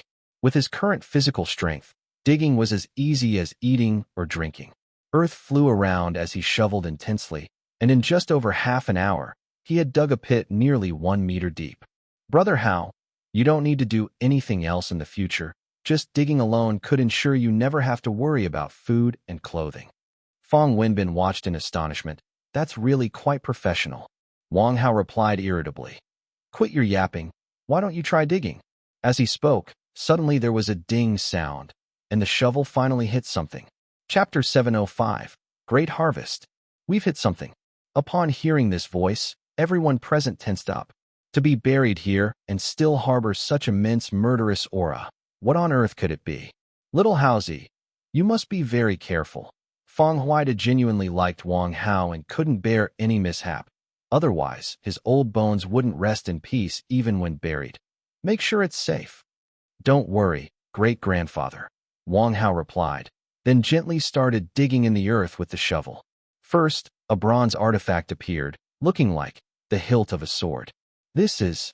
Wang Hao continued digging, and soon the artifact revealed its full shape. The onlookers craned their necks to see, and were immediately struck by its oddity. "Is this just a sword?" Zhang Chu's eyes widened as he murmured incredulously, "Can a sword have such a powerful, murderous presence? What kind of sword is this? Judging by the material, this is a bronze sword, right?" The crowd looked at each other, nodding in agreement. "Yes, this must be a bronze sword, and it seems to be well preserved. But it's just a sword, isn't it? How much blood must it have spilled to exude such an evil aura? Such a bronze sword with such a heavy, evil chi. Let me see." Wang Hao grasped the bronze sword, just feeling the dice of fortune within his chest vibrate wildly, a clear sign that this was no ordinary item. He closely examined the blade and finally noticed 2 characters engraved on it. They were ancient characters, almost resembling pictographs. At this moment, everyone in Wang Hao's group ceased to fear, leaning in to look together, but nobody could recognize what they were. The only certainty was that they were indeed two characters. Brother Hao, what are these characters? Fang Wenbin inspected carefully from every angle for a good while before asking. They look extremely old. Don't rush, let me think. Wang Hao stared intently at the characters for a while longer, and then suddenly, he had an epiphany, saying, I know now. These two characters are Bai Qi. Bai Qi. At the mention of this name, everyone present inhaled sharply. Bai Qi was the most notorious god of mass killing. In the history of the Heavenly People's Republic, he was the fiend who slaughtered 400,000 soldiers from Zhao country in a single battle. After that battle, Zhao country took decades to recover. To think it was the personal sword of this murderous deity, such immense murderous aura was now understandable. Heavens, it's his. Zhang Chu was so frightened, he nearly fell to the ground. Everyone, be careful. Wang Hao urged the crowd back, then took another careful look at the large pit they had dug. Confirming there was nothing else inside, he finally spoke. All right, for now we can be sure there's no danger. Everyone, feel free to look around. I'll start neutralizing the evil qi. Once it's neutralized, there will no longer be any issues with this geomantically blessed land. The crowd nodded together. Good. That would be wonderful. Now that the truth had come to light, everyone was relieved.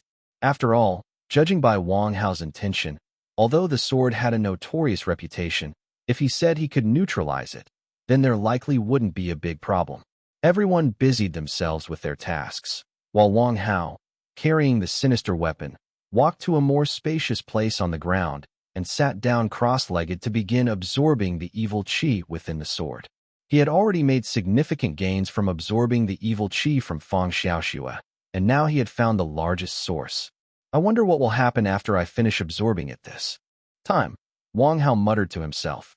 Such immense murderous energy, it's obscuring the sky. If I absorb all of it, then I'm going to soar to the heavens. No sooner had he thought it than he began.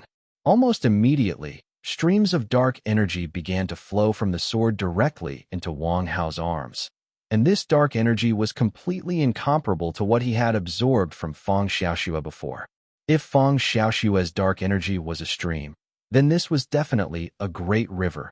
An endless surge of evil qi flowed into Wang Hao's arms, and at the same time, the fortune dice began to vibrate wildly. The intensity of the vibrations was such that even the previous crimson eye, a large red diamond, couldn't compare.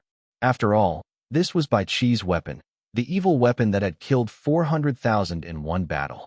Huff! Wang Hao panted heavily as he absorbed the energy. As the dark energy entered his body, he felt his blood flow quickening, his heartbeat accelerating, and his skin darkening. At first, only his hands turned black, but soon it spread to his arms and then his shoulders. In the end, Wang Hao's entire body from head to toe turned pitch black, looking as if he had just been fished out of a tar pit. Holy shit, Brother Hao, what's happening to you? Fang Wenbin saw this from a distance and couldn't help but express his concern. Are you all right? I'm fine, Wang Hao replied, then said, Don't come over here. You might get infected. Oh, okay. Fang Wenbin was obviously frightened and confused. Not just him, but no one else dared to approach either. Just be careful, okay? If you can't take it anymore, remember to call us. Don't worry, Wang Hao replied nonchalantly, actually feeling ecstatic inside. What do you mean, can't take it? This was like a wonderful surprise. Because just then, the fortune dice actually spoke up. Host is absorbing a large amount of murderous energy, and bodily functions are undergoing final modifications. The fortune dice's cold voice kept transmitting into Wang Hao's mind. 10%, 20%, 50%, 90%, 100%. The fortune dice continued. Host's current state has reached the great perfection realm of human beings, now beginning to break through human physical limits. 10%, 30%. The absorption process took over 2 solid hours. Breaking through human limits was clearly not easy. Every cell in Wang Hao's body felt sore, numb, and itchy. He was fortunate to know this was a critical moment and gritted his teeth to endure it. If it were someone else, well, suffice it to say, the level of transformation was about equivalent to giving birth 3 times over. In terms of pain, an indication of how much Wang Hao was suffering at the moment. 90%. 100%. Finally, after more than 3 hours, the fortune dice announced that the evolution was complete. Host has now broken through human physical limits. Evolution completed. As the fortune dice finished speaking, Wang Hao let out a long sigh of relief. It was finally over. Holy crap, he had almost died from the pain. What started as a mix of soreness, numbness, and itchiness had instantly turned into tearing agony, with no warning whatsoever. But regardless, now that he had broken through the human limits, didn't it mean? Wang Hao casually moved his arm, and his face lit up with shocked delight. Ha! Breaking through human limits really kicks ass. I never expected there would be this kind of perk. Chapter 706. Wang Hao couldn't help but lament. At that moment, his entire body was enveloped in black aura, which had already undergone a qualitative change. The black aura swirling around his body looked almost like a suit of armor, seeming to flow like liquid. Yet when Wang Hao touched it, he could clearly feel how solid it was. His body had also gained tremendous strength. Wang Hao couldn't yet conclude exactly how much stronger he had become, but if he were to draw a comparison with the superheroes from the movies and TV shows he had watched, his physical strength now seemed to be on par with that of Captain America. Damn, this definitely is a rebel against heaven kind of trend. Phew. Wang Hao took a deep breath, then said, "The feeling is really incredible. To think there would be such benefits." While experiencing the strength of his body, Wang Hao also furrowed his brows. In principle, superhumans like him shouldn't exist in this world. However, the roll of the dice indicated a clear intention. Why he could transform in this way, or why many things in this world were different from the original world, were very peculiar. In his original world, such obvious evolution was certainly impossible. Although feng shui did exist, it clearly didn't have the same pronounced effect as here. It seems like something must have happened to this world. What on earth happened? Wang Hao pondered with a frown, but after a long while, he still couldn't figure it out. His contemplation lasted over an hour, and by the time he snapped back to reality, it was already 7 or 8 in the evening. The wind started blowing. A strong wind, very refreshing. But within this gust of wind, Wang Hao distinctly felt something quite unusual. Wait, something's off about this wind. Wang Hao stood up and looked around. As expected, the others had also gathered around. Zhang Chu said, "Master Wang, there was something off about that gust of wind just now. It chilled me to the bone. It was a coldness that seemed to emanate from the marrow, definitely not normal." The rest of the group nodded in agreement. Indeed, something was definitely amiss with that wind. It was bone-chillingly cold. "All right, let me check," Wang Hao said as he closed his eyes to feel more carefully, then suddenly opened them. It's a chilling wind. The wind is mixed with a large amount of yin energy. Someone is casting spells nearby. Someone was casting spells. Who could it be that would cast spells in such a place? And from that sudden surge of yin energy, this was no ordinary spell. The group exchanged looks, and without further thought, nodded to each other and began tracking the presence of yin energy. The trail led them through mountainous paths and brambles. Following the mountain road downhill, they quickly reached a cobblestone path, passed through a patch of withered flowers, and when they arrived at their destination, they all inhaled sharply at what lay before them. Before the group was an abandoned old mansion, so dilapidated it was hardly recognizable. It was unclear who the previous owner of the mansion was, but judging by its size, the owner must have been quite a wealthy and influential figure. It was a mystery why it had been abandoned. At that moment, little Zhang, one of the villagers, also arrived on the scene. Upon seeing the mansion, he was momentarily stunned. "Is this Commander Zhao's former residence?" Little Zhang looked puzzled, lowering his voice. "Master Wang, you said that the chilly wind is coming from here?" "Yes, this is the place." Wang Hao and the others crouched in an inconspicuous corner. Wang Hao whispered, "Who exactly is this Commander Zhao?" Little Zhang was a character who had stayed in the village for generations and was quite familiar with the surrounding environment. He explained to Wang Hao, Commander Zhao was a bandit leader after the founding war of the country. Back in the day, he was also a local tyrant around here. It is said that when this mansion was constructed, a feng shui master was consulted, and this location was praised as a perfect foundation for a Yang mansion. However, something peculiar happened during the construction. There was an old well in one corner of the courtyard, and the feng shui master said that the well was quite strange. However, he was vague about what exactly was strange about it. He only warned Commander Zhao not to disturb the well and to let it remain in the courtyard. Over time, he said, the well would bring blessings. Is that so? Wang Hao touched his chin. And then what happened? That feng shui master had a big reputation back then, Little Zhang continued. Out of respect for him, Commander Zhao followed his advice without question. After the mansion was completed, before the Zhao family could even hold their housewarming banquet, the old feng shui master, over 80 years old, fell ill and soon after, he died. But after the death of the feng shui master, it seemed like things turned around for Commander Zhao's family. Everything went smoothly for them. Commander Zhao's fortune skyrocketed, and whenever he thought of the feng shui master's words, he believed the man was nothing short of a deity. Once the Zhao family's mansion was built, his blessings started to come, and his good luck simply wouldn't stop. However, later on, everyone asked in unison, what happened later? After about 10 years of good fortune, Little Zhang mentioned with an obvious shiver, suddenly, 1 year, starting with the old patriarch down to Commander Zhao's youngest son.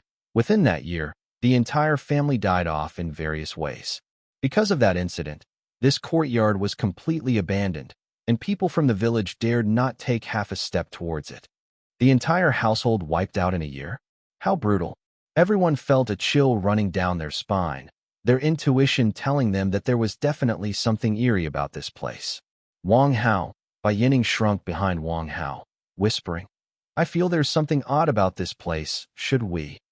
Let's go in and take a look. Wang Hao spoke firmly. That yin energy in the air earlier wasn't right. Since we're here, we have to go and check it out. He was now bold due to his skill. The fierce energy from Bai Chi's sword had been absorbed by him, making him impervious to all evils, so naturally, he was not afraid. They entered the courtyard and followed the trail of the yin energy. Soon they arrived near the bitter well, but from a distance Wang Hao saw a figure standing there, a tall and lean figure, exceptionally clear under the moonlight. Looking at the nearby architectural layout, Wang Hao immediately understood what was going on. The entire courtyard's buildings faced the old well, and the position where the figure stood was precisely the soul energy outlet. At the moment he was performing a spell, the chilly wind howled through the air, and without a doubt, this guy was up to no good. Who are you? Wang Hao instantly summoned an armor made of dark energy and assumed a defensive stance, asking, What are you doing here? Mind your own business. A cold voice followed, and then Wang Hao saw a face. Wang Hao had assumed that someone doing such shady things would surely have a sleazy look, but unexpectedly, this person actually had a rather commendable appearance. Long and slim sword-like eyebrows soaring into the temples. His long eyes, framed by single eyelids, revealed a compelling killing intent. His nose was straight, lips red and thin, and his face lean and elegant. How should one put it? He was definitely a handsome man. His long coat fluttered in the wind, his powerful aura intimidating in the moonlight. Wang Hao asked in a deep voice, Why are you doing this? Don't you know this will bring disaster? I don't need to explain myself to you. The young man spoke in a cold tone. If you don't want to die, just get lost. Chapter 707, The Heterodox Evil Faction. If you don't want to die, get lost. Such arrogance. As soon as these words left the young man's mouth, everyone present suddenly felt a surge of anger rushing from the soles of their feet to the top of their heads. Who do they think they are? Wang Hao is already recognized as a master, and Feng Huaida is even the great elder of the Feng family, and yet this young man dares to tell them to get lost if they don't want to die. Your tone is quite bold, but I don't know about your actual strength. Wang Hao sneered, and suddenly charged forward. He had thought that the other party was just an ordinary person at most, so he only used a fraction of his power. But when he charged forward, a burst of white mist exploded from the young man's body, actually bouncing him back. What the hell? What was that white mist just now? Something's fishy. Wang Hao became serious this time, stopping the restless crowd, and said solemnly, Who exactly are you? Speaking of which, Although Wang Hao was surprised, the young man was even more astonished. I didn't see that coming, haha. The young man's excitement was obvious as he burst into laughter. It's really not easy to meet someone with a bit of strength today. I really want to see who you are. With those words, he clenched his fist fiercely, and a milky white mist burst forth from his body. The mist was so thick it almost looked like flowing water and formed a faint armor around his body. Holy shit, what's going on? Wang Hao couldn't help but blurt out a swear. The white mist swirling around the young man might be unrecognizable to others, but Wang Hao was all too familiar with it. It looked almost identical to the black mist he possessed, except for the color. Ha! How is my Gang Chi armor? Not bad, right? The young man laughed proudly, and then looked at Wang Hao and the others with a cold voice. Since you all have seen it, then what comes next? Don't blame me. What? You still want to kill someone? Seeing that the other party had actually used the white mist armor, Wang Hao, for the sake of everyone's safety, had no choice but to go all out too. Shhhhhh. Black smoke sprayed from every pore on Wang Hao's body, and in a blink of an eye, he was enveloped in black mist armor. Wang Hao looked at the young man and sneered. You thought you were the only one who had it? At that moment, one black and one white, two figures in nearly identical states faced each other. Everyone around was utterly dumbfounded by the scene before them. What the actual fuck is going on here? Who the hell is this young man? A suit of white mist armor, this is mad. Brother Hao, what the hell is happening here? I'm totally lost. Not only were these people confused, but the young man was also completely stunned.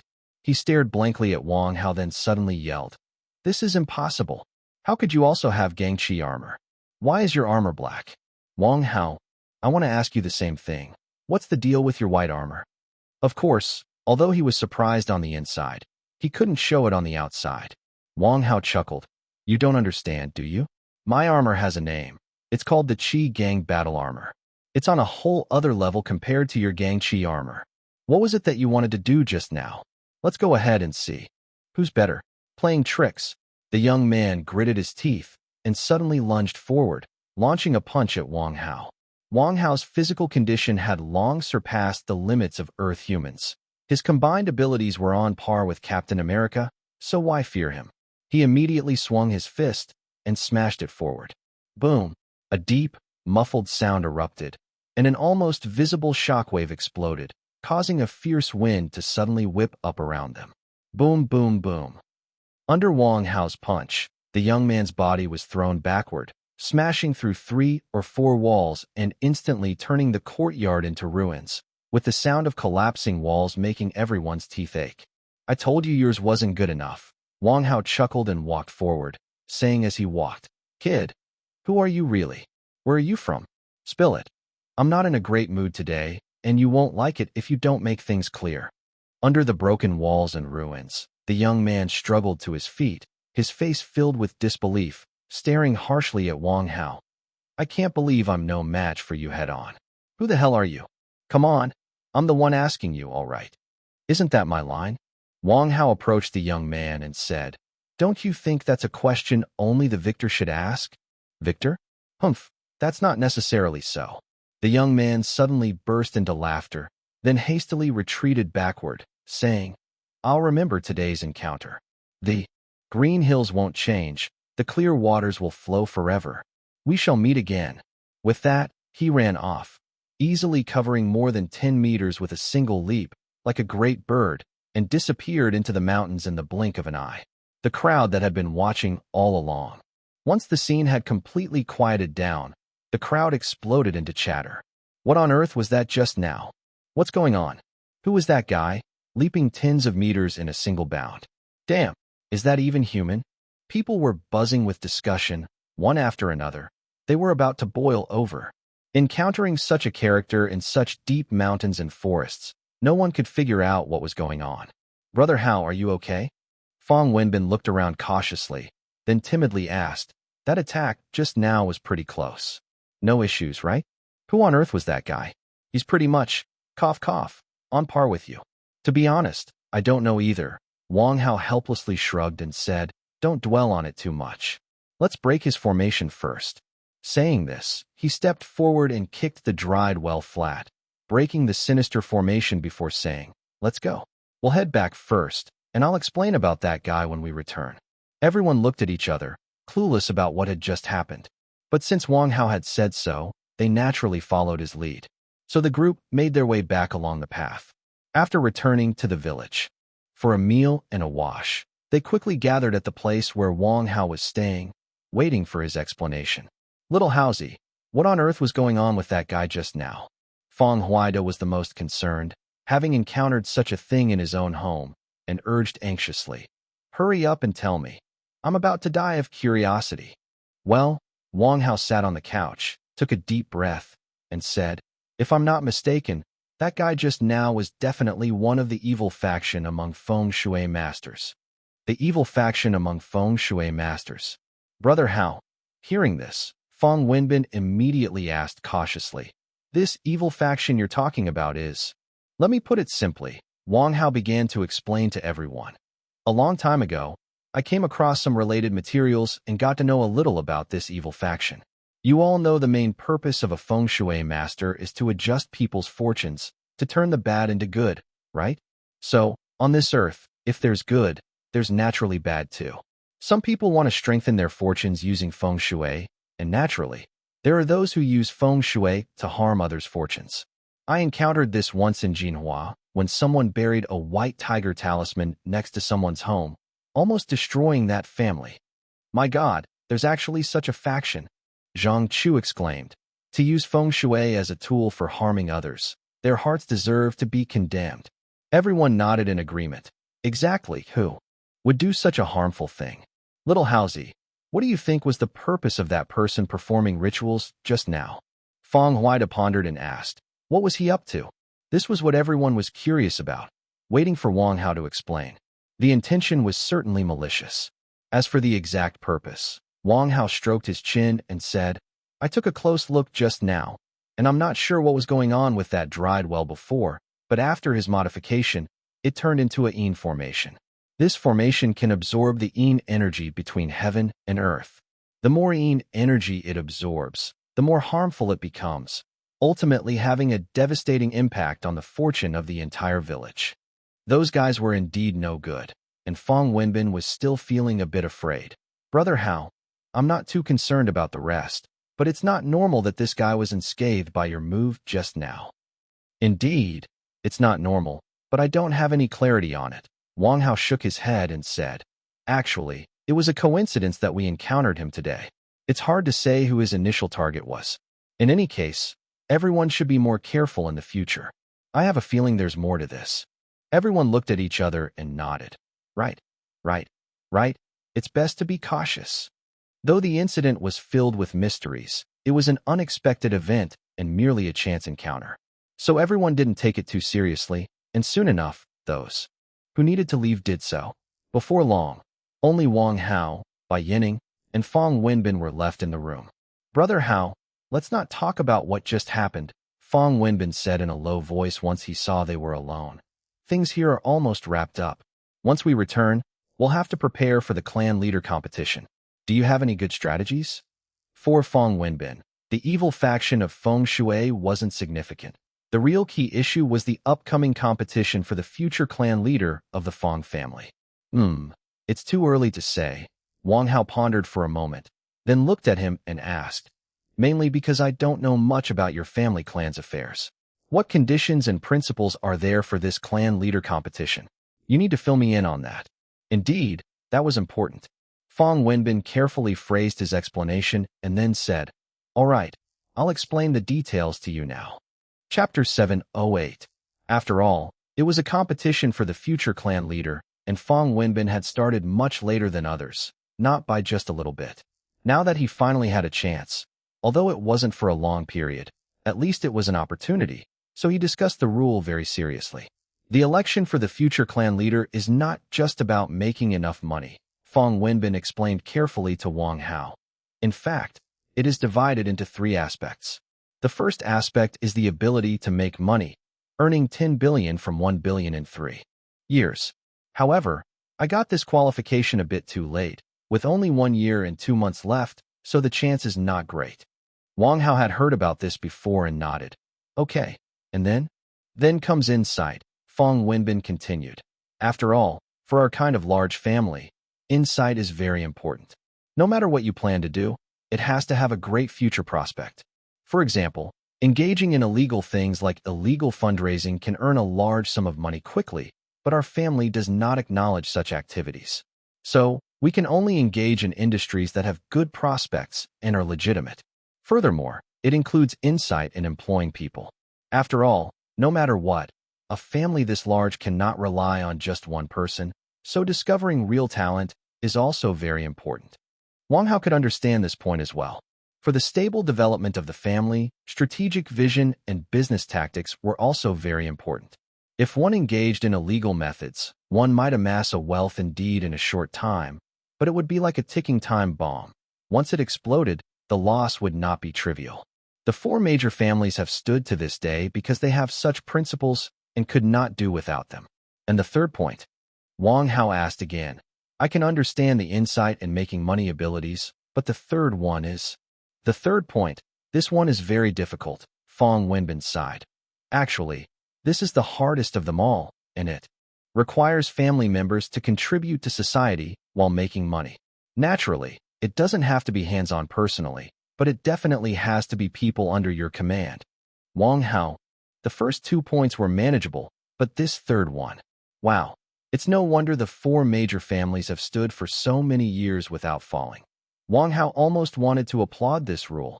Just with this rule alone, at least from the national perspective, they wouldn't easily touch you all. This was indeed a bold statement from Wang Hao.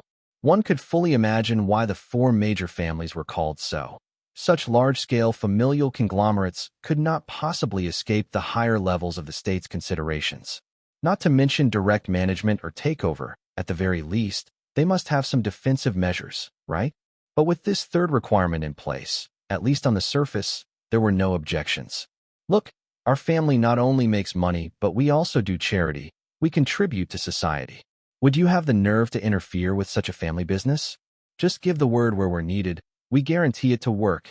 No discounts. Yeah, Fong Wenbin nodded. Actually, we understand the principle that a tall tree catches the wind. Right now, who knows how many people are jealous of us, waiting to watch us fall. This point is clear to almost everyone in the four major families. Despite our glorious facade, the pressure on each of us is not small. But there's no helping it. Having come this far, we only have the option to move forward. Honestly, Brother Hao, I have to tell you, do I want the position of the future clan leader? Yes, I do. But really, even if I don't get it, it's not a big deal. One reason is that it's just too difficult. I started too late. The other is that becoming the future clan leader isn't necessarily a good thing. Hearing Fong Wenbin say this, Wang Hao suddenly sneered and said with a smile, Old Fong, you're still saying all these things to me? If you want it, just say you want it, and we'll work hard for it. Saying, even if I don't get it, it's not a big deal. If it really wasn't a big deal, would you be wasting words with me? He. Embarrassed by Wang Hao's words, Fong Wenbin blushed and awkwardly said, The clan leader of the four major families, who wouldn't want that? But isn't that just too difficult? Earning 10 billion in 1 year is almost an impossible task. At this point, Bai Yining finally spoke up. It is very difficult. Bai Yining thought carefully and then said, But I don't think it's hopeless. Really? Fong Wenbin asked in surprise. Is there really hope? You see that bad guy's expression? Bai Yining made a face at Wang Hao. Does he look like it's completely impossible? Fong Wenbin looked at Wang Hao, and indeed, he was stroking his chin with a mysterious smile, looking inscrutable, as if he was already 90% sure of something. Brother Hao. Fong Wenbin immediately knelt, hugging Wang Hao's thigh. Brother Hao, help me, Brother Hao? As the saying goes, a man fights for a moment of breath, and Buddha receives a stick of incense. This time I must prove that I can do it. Even if I don't become the future clan leader, as long as there is a glimmer of hope, I will give it my all. So those guys can't always say I'm nothing but a playboy good for nothing. All right, I know you want it. Wang Hao slapped Fong Wenbin's hand away fiercely. Image, remember your image. As for this matter, I wasn't originally very confident, but it's not without hope. Anyway, talking about it here is useless. Let's go back to the city, gather Zhao and the others. I don't think it will be a big problem. Not a big problem. That was the phrase he was waiting for. Fong Wenbin immediately became excited, laughing loudly. Ha! Brother Hao, I was waiting for you to say that.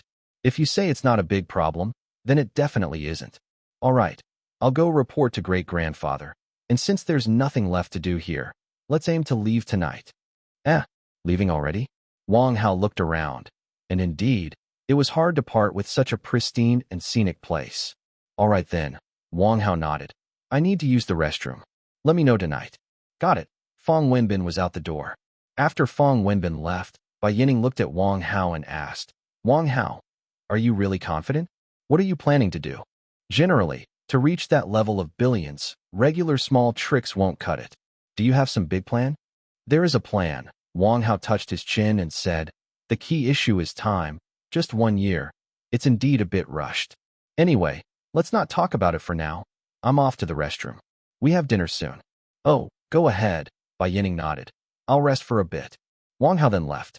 Inside the bathroom in the yard, Wang Hao took out a dice for luck and murmured, Dice, let's not waste words. Just show me a clear path. May luck be on my side. Please, fortune, be on my side. Saying this, he shook the luck dice in his palm and then tossed it to the ground. When the dice stopped, he was immediately stunned. Divine level luck. Chapter 709. As soon as Wang Hao saw the words on the luck dice, he froze. Divine level luck. It was actually divine level luck. In just a moment, Wang Hao felt like he was about to fly up to the sky, shoulder to shoulder with the sun. Divine level luck, after having the luck dice for so long, it was the first time he'd seen this. Right now, Wang Hao had only one thought. So this divine level luck wasn't just for show. Divine level luck. Wang Hao stared intently at the luck dice and muttered, what on earth is going to happen? Could there be landslides and rivers running backward? Could a tornado suddenly sweep a dragon across the sky? Or maybe a huge gold mine will fall from the sky? Divine level luck was great, but Wang Hao genuinely felt scared now. You see, extremely bad luck could trigger all sorts of disasters, and extremely good luck could also mean grand scenes. If divine level luck was an upgrade of that. Oh my, landslides, mud flows, earthquakes, hurricanes, lightning. Let the storm come even more fiercely? No, I must be careful today. Wang Hao quickly put away the luck dice. He now felt like the whole world was different. A simple touch of a brick could trigger a disaster. What could it be? Wang Hao wandered around the yard like a thief. Can't control this thing. Need to play it safe now. Can't handle other matters carelessly, like I was planning on going home today, but now that's got to wait. Right. I should be careful while eating dinner tonight. Wouldn't want to get choked by a fishbone, and even drinking water needs caution in case it's poisoned. He mumbled to himself as he roamed the yard, only to be startled soon after by his ringing phone. Ding, ding, ding. The ringing nearly scared Wang Hao to death. The phone bounced several times in his hand before he could stabilize it, and when he picked it up, it turned out to be a call from his dad. Hello, Dad, what's up? Wang Hao cautiously asked. You remembered to call me at this time, this? Howard, where are you? His dad's voice was clearly joyous on the other side. I've got great news for you. Your old man, I've been promoted. Ha. It wasn't easy. After all these years, I finally made it. Oh, that. Wang Hao responded absently, quickly catching on. What? You got a promotion? For real? What position? We have to celebrate. Could there be any doubt? His dad, clearly elated, laughed loudly. Just now, the boss called me, saying our deputy director was transferred, and our department has seen my dedicated service over these years, so they specially promoted me to the new deputy director. How about that? Hee. Now you're officially the son of an official. Oh my word. Deputy director. Awesome. I'm officially the son of an official now. Respect, comrades. Now I can also proudly be a carefree second-generation rich heir. This is fantastic news. Congratulations, Dad. Wang Hao was almost laughing his head off. You've been waiting for over a decade, right? You finally made it, haha. Wang Hao wasn't sure about other things, but his dad had always been rather hung up about this issue. Back then, his dad was supposed to be promoted, but a leader was parachuted in from above, and his dad's career progression was blocked. After enduring for so many years, he finally made it. Ha. Sweet-talking little rascal, his dad laughed. All right, I won't keep you. I'm off to buy some groceries. When will you come back? We need to have a drink. Just the two of us. All right. Wang Hao grinned while talking on the phone. I should be home tomorrow. We'll drink to it then. After hanging up, Wang Hao let out a sigh. Oh man, Dad got promoted, and now I'm officially a second-gen official. Awesome. Ha ha ha. He was still reveling in the joy when his phone began to ring again. Ding ding ding. He picked it up and saw that this time it was his mom calling. Hello, Mom, Wang Hao said cheerfully. I already know about Dad's promotion. He just called me about it. He initially thought his mom was calling about the same thing, but he quickly realized there was more to it. Who told you about your dad? His mom's tone was even more excited than his dad's. I'll have you know, your mom is now officially a boss. A boss? Do you get what that means? Wang Hao's mind couldn't catch up for a moment. What? Not Dad's news. You became a boss? That's right. His mom sounded very proud. I'll tell you about it. You know our restaurant, right? The owner suddenly quit. He knew you were my son and came to ask if I wanted to take over. I thought it was a great opportunity and asked how much. Guess what? What? Wang Hao widened his eyes, curious. Pretty cheap. Exactly. His mom laughed loudly. Let me tell you, do you know how much it makes in a day? Grossing 60,000. After taking out the costs, it earns a net profit of 15,000 a day. And the owner only asked for 3 million. Except the storefront. Everything is to be transferred as is. Now your mom is a boss too. Ha ha ha. Holy crap. A net profit of 15,000 a day means 450,000 a month and over 5 million a year. And that's all net profit, money you can bank. Congratulations, Your Royal Highness Mother. Wang Hao felt overwhelmed by the sudden windfall. You made a great deal. Do you have enough money? Shall I transfer some to you right now? It's enough. How can it not be? His mom boasted proudly. You sneaky kid, the money you've been secretly giving me, plus the savings your dad and I had. It's just about enough. This time we took it out straight away, and now we are boss people too. Wow, double happiness has arrived, double happiness. Now I'm not only a second-gen official, but also a second-gen rich. Ha ha ha.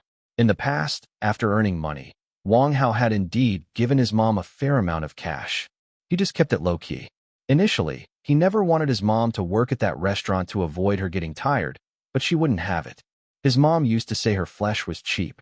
Having something daily to work on meant staying out of trouble, whereas staying at home all day was asking for problems.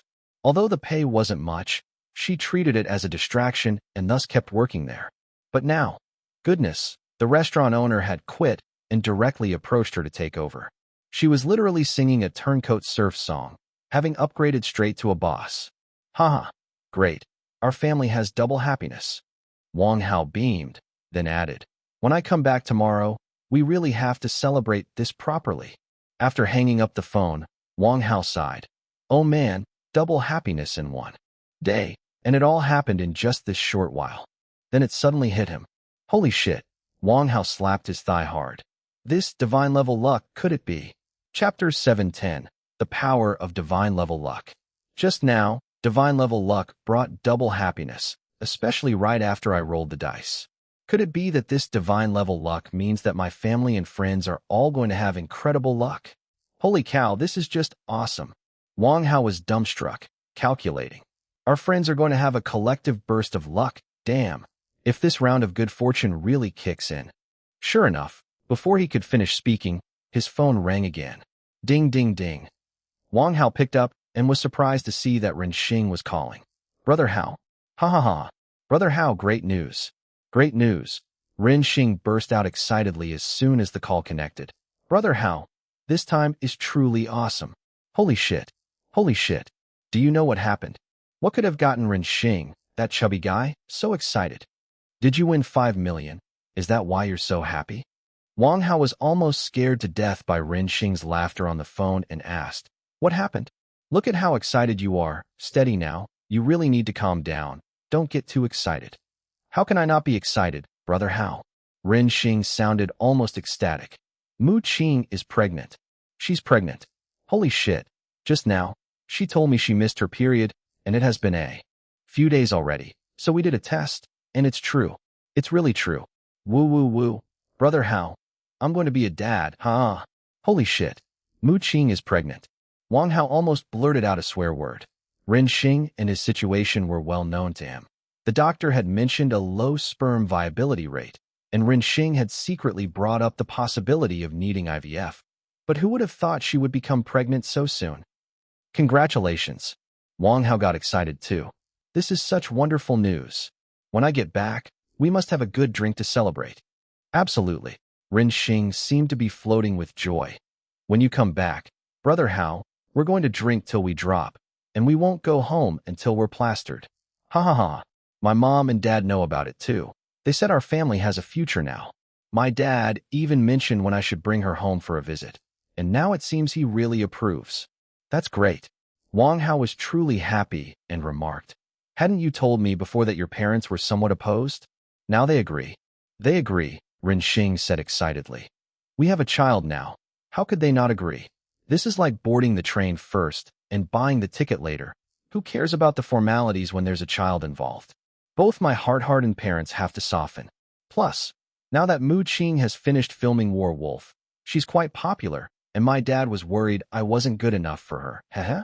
This girl is absolutely the best. Recently, I haven't been going out, just staying with her. Oh. And also, my second uncle, when he heard the news, said he must name the child. Second uncle. If that guy wants to suggest a name, it wouldn't be that. Wang Hao timidly asked. Did he suggest any names? He did, Ren Xing said, thinking the name wasn't bad. He wants to name him Ren Wuxing. Now that's a mighty and domineering name. Wang Hao. Sure enough, everyone in his family is a joker. It looks like I'm stuck with this pot. Well, it's not bad. Wang Hao wiped the sweat from his brow. You think it's a good name too? It is, it's definitely good. Ren Xing laughed heartily. His dad is Ren Xing. He is Ren Wuxing. It's a perfect match. It's like they came out of the same system. Full marks. Anyway, Brother Hao, I've got to go. I just heard that Mu Qing is pregnant, and my parents couldn't bear it anymore. They said they're coming over to see her right away. I've finally reached the consummation, ha. As Ren Xing's laughter bellowed over the phone, he hung up, leaving Wang Hao holding his phone, dazed. Ren Xing already has kids. Don't you think we should also start thinking about making one soon? Yeah. Once Fang's situation stabilizes, I'll personally go and propose. While he was thinking about this, his phone rang again. It was Zhao Jinhao. Brother Hao, what are you doing? As soon as the call connected, Zhao Jinhao excitedly said, Great news. I just got promoted within the family. The great elder said that Longquan Villa is renovated, and it's a fantastic place. My recommendation contributed, so he gave me 2 major businesses to handle and even said if it's too much, he'll give you some shares, 30% each for us.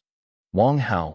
Damn, the Zhao family's businesses were handed over to old Zhao, and I could get 30% of the shares. That's several billion. How big are these businesses? Wang Hao cautiously asked, seeing you so excited. Each business must be worth several billion. More than that, Zhao Jinhao proudly said. Each is easily worth more than 20 billion. I have to go prepare the business plans now. Later, I'll just transfer the shares under your name, and you just need to sign.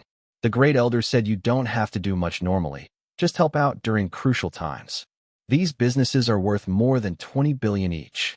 Wang Hao instantly felt great pressure. He had never dealt with this before. That, well, doesn't seem right. Wang Hao quietly asked. I've never managed such a large company, becoming a shareholder suddenly. That doesn't matter, Zhao Jinhao chuckled. The great elder said you are his lucky star, capable of bringing him good fortune. You don't need to do anything else. Just having you there is enough. Wang Hao. So you're treating me like the god of wealth, huh? Cough, cough. Okay, then I'll thank the great elder first. Since he had the lucky dice in hand, Wang Hao didn't mind much, aiming high. Finally, I'm also rich, ha. After Zhao Jinhao finished reporting, Wang Hao received over a dozen calls. Nearly every friend and relative had some good news to share, and soon even Wang Hao felt overwhelmed. The power of this divine-level luck was immense. It was genuinely solid good fortune, with no discounts at all. Even Wang Hao felt, damn, sometimes money really does fall from the sky. Brother Hao. Just then, Fang Wenbin rushed in. Great news. Really great news. What great news now? Wang Hao was almost numb. What's the situation? Great news. Definitely a big good fortune. Fong Wenbin excitedly said. Just now a company CEO called me, asking if I wanted to buy their company. A gaming company with very impressive overall technical levels. But the CEO apparently got into trouble and needs money urgently.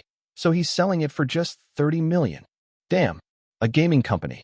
Hearing this, Wang Hao's eyes widened.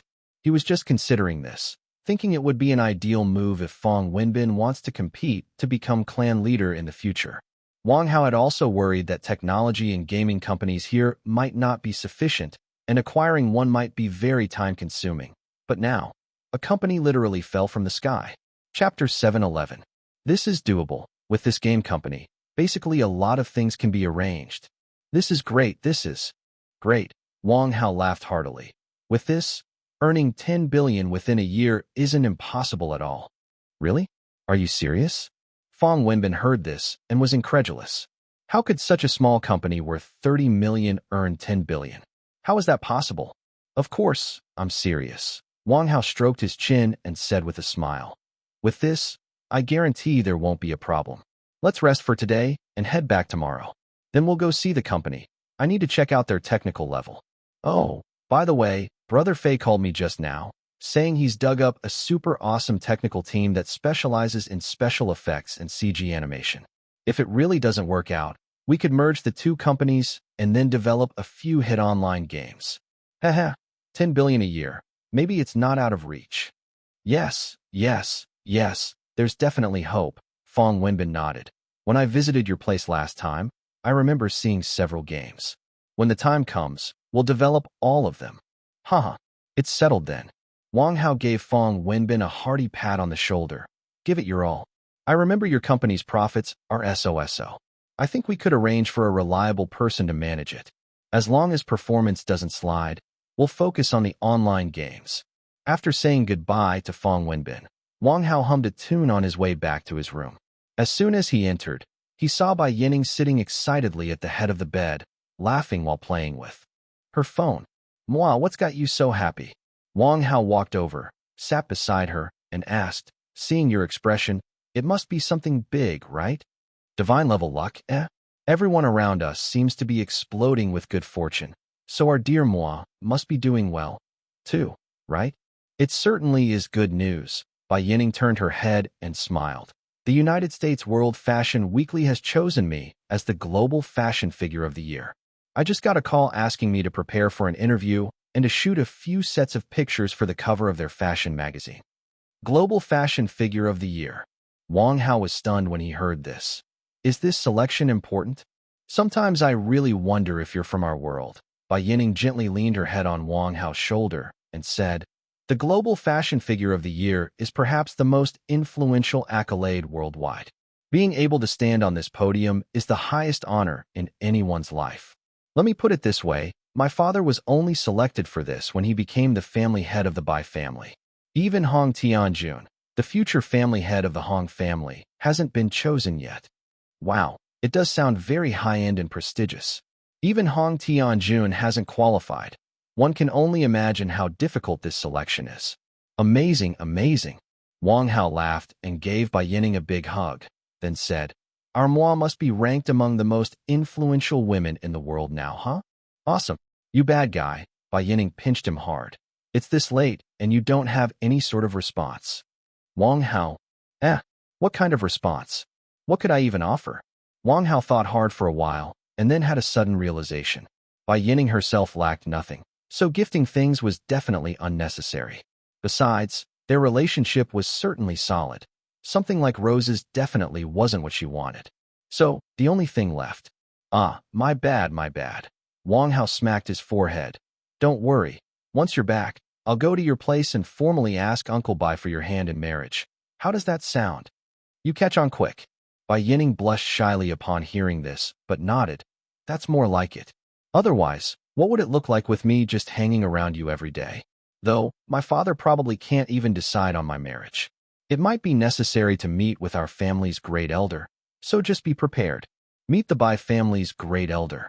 They say the great elder of the Bai family, along with those of the Zhao family and the Fong family, are characters from the same era, truly crafty old foxes. This hurdle might not be easy to overcome. In any case, I'd face whatever comes, blocking warriors and damming the water, disregarding all obstacles. I'd have to brace myself and face it head-on. No problem. Absolutely no problem. Wang Hao confidently agreed. Rest assured, once things here are settled, I'll go and pay a visit. No matter what, I have to resolve this. The following afternoon, after parting with Feng Huaida, Wang Hao, Feng Wenbin, and Bai Yining took a helicopter straight back to Zhonghai City. Bai Yining went home to prepare for her trip to the United States to attend the Global Fashion Figure Award ceremony, while Wang Hao and Feng Wenbin rushed to the newly acquired game company to commence their following initiatives. The game company was located in the Zhonghai Fortune building along East 4th Ring of Zhonghai City on the 26th floor. However, it was just a 30 million scale firm, relatively small among game companies. Eastern Wen Shui Game Development Company, Ltd. Gazing at the sign above the company, Wang Hao muttered, "Feng, this company you acquired looks quite average. How many people are in this company?" The contract states a total of 68 members. Feng Wenbin looked around and said, "Let's just go in and talk. I'm not exactly clear on the specifics, but even just a shell is better than starting from scratch." This made a lot of sense. Starting from scratch, the recruitment process alone would be enough to exhaust anyone, not to mention the time wasted. For Feng Wenbin, what was most important right now? Of course, time. The two entered the company, and, as the new company executives and shareholders, Wang Hao and Feng Wenbin were indeed quite unfamiliar. As soon as they walked in, all the employees looked over, their eyes filled with curiosity. Then, many recognized them. Wasn't that the lead actor and director of Werewolf, Director Hao Wang? Oh my God, look who I see. It's Director Wang. He's my idol. Director Wang, what brings you here? Come on, let me get a picture with Director Wang. Wow, my idol's actually here. Am I seeing things? Suddenly, the entire office was abuzz. All the staff rushed over, taking photos with him, asking for autographs. After a chaotic hour had passed. Ahem, folks, let's not get too excited. Huh? Wang Hao clapped his hands vigorously. Is everyone here? Today I've got something to announce. At the mention of an announcement, the whole room instantly fell silent. Chapter 712. For the employees present at the scene, it was obvious that they were still not clear about the fact that the company had been sold by the boss. They were just curious about why Director Wang had come here. An announcement? What's there to announce, eh? How come the boss still hasn't shown up today? Exactly. I have a feeling something big is going to happen today. Who's that guy next to Director Wang? He's so handsome. A group of people chattered, their faces full of curiosity. Then they soon found out. Not only would they see this idol today, but they'd often see him in the future. Hello, everyone. Let me introduce. Wang Hao pointed at Feng Wenbin and said, "This is Mr. Feng Wenbin, the future boss of this company, owning 70% of the shares. I'm the second largest shareholder, with 30%. The company had changed bosses. As soon as the news was announced, the whole company exploded. OMG, a new boss. My God, simply unbeatable. Too handsome. Does this mean we can see Director Wang every day from now on? Hooray. Feng Wenbin, surnamed Feng? With his style, could it be one of the four major families, the Feng family? Really, the young master of one of the four major families is taking over our company. This was definitely explosive news, and every girl in the room had stars in their eyes. A Director Wang and a young master from one of the four major families as bosses. Oh my, one could live just by admiring their good looks all day long. It was like something that could only happen in dreams. And as for the previous boss, who was that? Edible? All right. Wang Hao gestured for calm, and then it was time for the new boss, Feng Wenbin, to give his speech. Wang Hao looked at Feng Wenbin and smiled. Go ahead, say a few words to everyone.